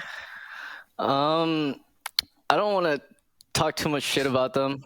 I know it's still in a rebuilding phase, and I think it's hard for us to learn there. I think for us, it's more about helping the other teams learn. I don't think we really get the quality practices that we want to get, and we don't really learn too much from there. So we just try to play scrims and practice a little bit at home just so we can stay in shape, stay in form, and making sure that we're coming here a little more prepared than usual. Very polite way of saying yes, I appreciate that. For you personally, Stu, it seems like you've been playing some solid Counter-Strike lately. I see you streaming, you're putting in some hours into the game. Do you feel more confident now than you've done in quite some time? I definitely feel more confident, especially now with Fallen calling. It, you know, for me, being the second person to call, it's natural for me. So, you know, just being in my natural position, my natural role, it makes me feel a lot more comfortable. I feel like me running in first, you know, I'm doubting for some of the best players in the world. We have Mike, he's a great aimer. We have John, the best player in North America. Keith's one of the best players in North America. I got a lot of good players surrounding me, and they set me up for success. So, you know, I try to set them back up with the other way around. Yeah, it's been a joy to watch you play lately. For Liquid as a whole, as we discussed already, you guys are looking good. You guys are looking like the best version I feel Liquid have looked in a while. Are you close to a peak, you feel, or is there still way more to add for you guys? I think we got way more to add. We still make a lot of mistakes. We have some stuff to iron out. I think the one thing that makes us play so good right now is just that we're having fun with the game. And, you know, personally for me, we're having fun with the game. Win or lose, you know, we try to stay in it. We know it's a match. It's going to get competitive and intense. Even on the Inferno game against EG, I threw the Eek around. We were dying silly. We threw a lot of rounds. So, you know, just having that resilience and that mentality where we can reset and come back. No, even when we're up, like usually that's a game where Liquid might throw, you know, so just closing that out just kind of solidifies us as, you know, our mentality is good. You know, it's straight. Nothing else to say about it. Looks good in the zero. Yeah, and Stu, I got one last question for you before we let you go here. I've been seeing on like Twitter and Instagram, there's this thing out there called the Stewie store. Can you kind of tell us what that's about? Yeah, I can't really tell too much about it, but that's just my way of giving back to the fans because I don't really personally keep in touch with them or really interact with them too much. And I think it's about time I start giving back to my fans. So, this one is powered by the Stewie store. I just want you guys to know that. Follow that on Instagram. Had to shout it out. I'm sorry, ESL. Thank you guys. Hey, I set you up for it, so we'd love to have you do that for us. But Stewie, thank you very much for joining us here, and go celebrate the team, and can't wait to see you guys play tomorrow. Thank you guys for having me, and hope you guys enjoy your night. Yeah, definitely enjoy it. I'm going to follow the Stewie store. Yeah, of course. I already follow the Stewie store. And I think he actually DM'd me earlier. He's like, hey, Jason, if you give me a shout out about that, I'll send you some free stuff. So, I'll give you my address a little bit later. Corruption or something? I don't like to call it corruption. I like to call it, being in a position of power, which is, I guess, the same thing. Anyways, moving on ahead into what we're going to wrap up the show with. We mentioned before about how we're going to be having some matches tomorrow, right? It's the last day of the group, and there's 3 matches played simultaneously. But what we should be saying is, we're going to take a look at the group standings here, is that we have 3 teams already through to the playoffs, right? We have Astralis, Virtus Pro, Team Liquid, which means Endpoint, EG, and Fnatic are now all out. However, we don't know who's going to be first place just yet. No, but we do know Astralis is in the prime position to do so. They have a matchup against Fnatic, and if Astralis is winning that game, no matter what happens between Virtus Pro and Team Liquid, Astralis will finish first as they've beaten both Virtus Pro and Team Liquid at this point. We also do know that Endpoint taking on Evil Geniuses, well, that's going to be a game for who's going to finish second or last in this group, so there's not really a lot on stake outside of the pride. And then, of course, we have at least to my understanding, the big game between Virtus Pro and Team Liquid. Not only are we getting a lot of quality Counter-Strike on the server between 2 teams who so far has looked very, very impressive, but that's also a potential game for the first place. Let's say that Astralis were to fall to Fnatic, then those 2 are actually battling out to finish first in this group. So there's still plenty at stake for tomorrow. Yeah, I mean, if you're Virtus Pro and Team Liquid, again, to keep the fate in your own hands, it's a must-win for you. And then obviously depends on what happens, like you said, with the Astralis Fnatic match, which I'm really curious to see what's going to happen as well. But it's been a pretty exciting day, actually. It's been another day of great games. We've actually rounded out the show pretty early today, which is kind of funny considering how we deserve that. We've had some long nights. Yeah, the Virtus Pro Astralis match was at 4.5 hours. That was a very long game indeed. But I do want to close out at least here with a positive note about Evil Geniuses. It was good to see them come into this tournament. It was good to see them take a win against Astralis. I think Obo has shown some promise within the team, though in this series alone, I know he definitely struggled on his side. But we are seeing an EG that I think can compete against some of the top teams. I'd say give them a couple months, and they could easily be up there. I mean, we can't make any conclusions. We can't make any final conclusions whatsoever, as you're also alluding to. Obo coming in, he needs some time to readjust. He needs some time to get back into it. One thing that I do feel a little bit disappointed on behalf of EG, because they were looking so good against Astralis, right? You look at this group, and Astralis are most likely going to win this group, and the only loss they record is against EG, who played a fantastic series. The game against Fnatic was the big problem for me. If EG would have won that game, I would stand here and say, sure, you may not make it to the playoff, who knows, but you've still been playing some decent Counter-Strike, and you beat the teams you're supposed to. But unfortunately for EG, it's been a little bit too much hit or miss. So early start, sure, too early to make any final conclusions. Still plenty of potential, but a little bit disappointed by EG. I would have hoped for them to still be in the race by tomorrow. Yeah, hindsight's always 20/20. Again, things could have always changed if they were able to win those matches. But I'm still excited to see how EG can do later on down the line, as well as Endpoint, just to talk about them really quickly, as well as we can see our games coming up tomorrow with Astralis versus Fnatic, Team Liquid up against Virtus Pro, and Endpoint against EG. It was good to see Endpoint come in here and show that they can compete against the best, right? They do have a chance to beat some of these teams. They pushed quite a few teams extremely far in the series. It's just unfortunate they couldn't close them out. Yeah, I mean, they got one win against Fnatic, and I guess that was, I wouldn't say it was expected, but that's a good win for Endpoint to come in and at least get a win. Apart from that, again, it's been a bit hit or miss. Against Astralis today, there was no real matchup in it, right? It wasn't really close. Against VP, they had a single map where they did well, but overall, a positive impression by Endpoint, I'd say. Still plenty of stuff to iron out for the future, but a very interesting team, and a team coming out of a region, the UK, that has been struggling a little bit, the last 5, 10, 15, 20 years in Counter-Strike. I was surprised to not see Hare and Hugo wearing their Union Jack shirts. I was happy I didn't see that. Well, yeah, I'm very happy when I don't have to see them on camera. But that's going to round out our day here on the Pro League. Now, remember, tomorrow, we're going to be having 3 matches at the exact same time, which means you have 3 different streams to tune into for what you want. It's all going to be happening at 7 p.m. CEST, since we finally had Daylight Savings kickoff over here in Germany. We'll see you guys tomorrow for the final day of the group stage. We'll see you then.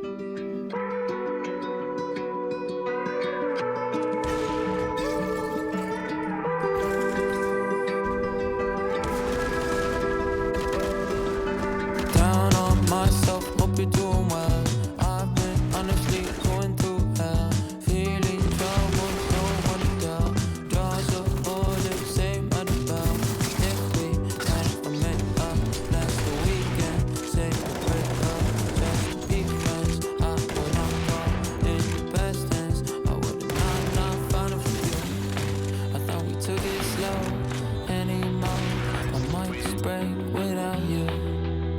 can't stop thinking about you. She can't help herself at all. She's falling deep in love. Can't give you what you want. My bad, I messed this up. Can't barely help myself. I'm falling out of love. Can't give you what you want. My bad, I messed this up. My heart, she broke it to pieces. She said I'm married. I picked up the pieces. She left the third time. She had her reasons. I took her back. I had my reasons. Oh no, I can make time. Hope you're doing fine. Hurt me when you lie. Can you take signs? I can fix that. I won't hurt you. It's saying that. Yeah, I do this all for you. I thought we took it slow. Anymore.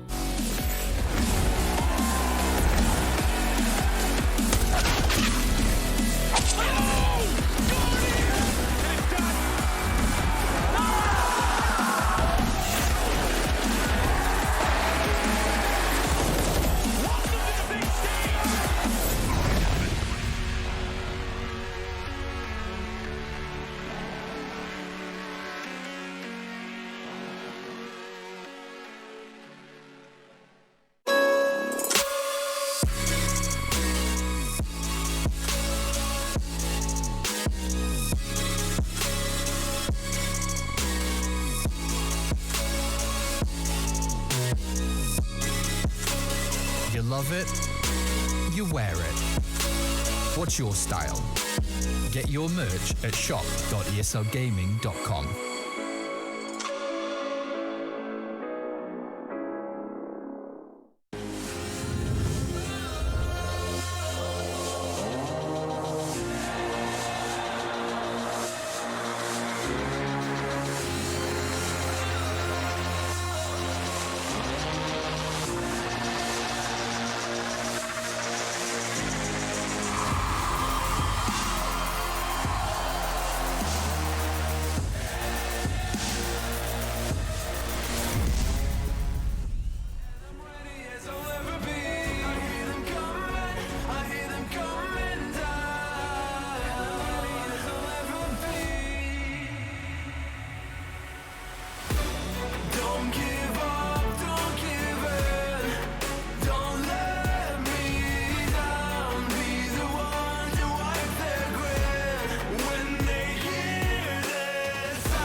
This is it, this is not a drill. Hold nothing back, this shoot to kill. In this leap of faith that you read me to.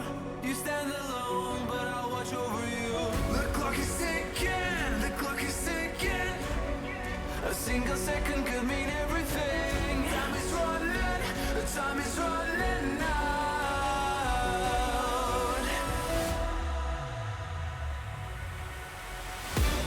Don't give up, don't give in. Don't let me down. Be the one to wipe their grin. When they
erase your destiny, slay your enemy, raise a legacy.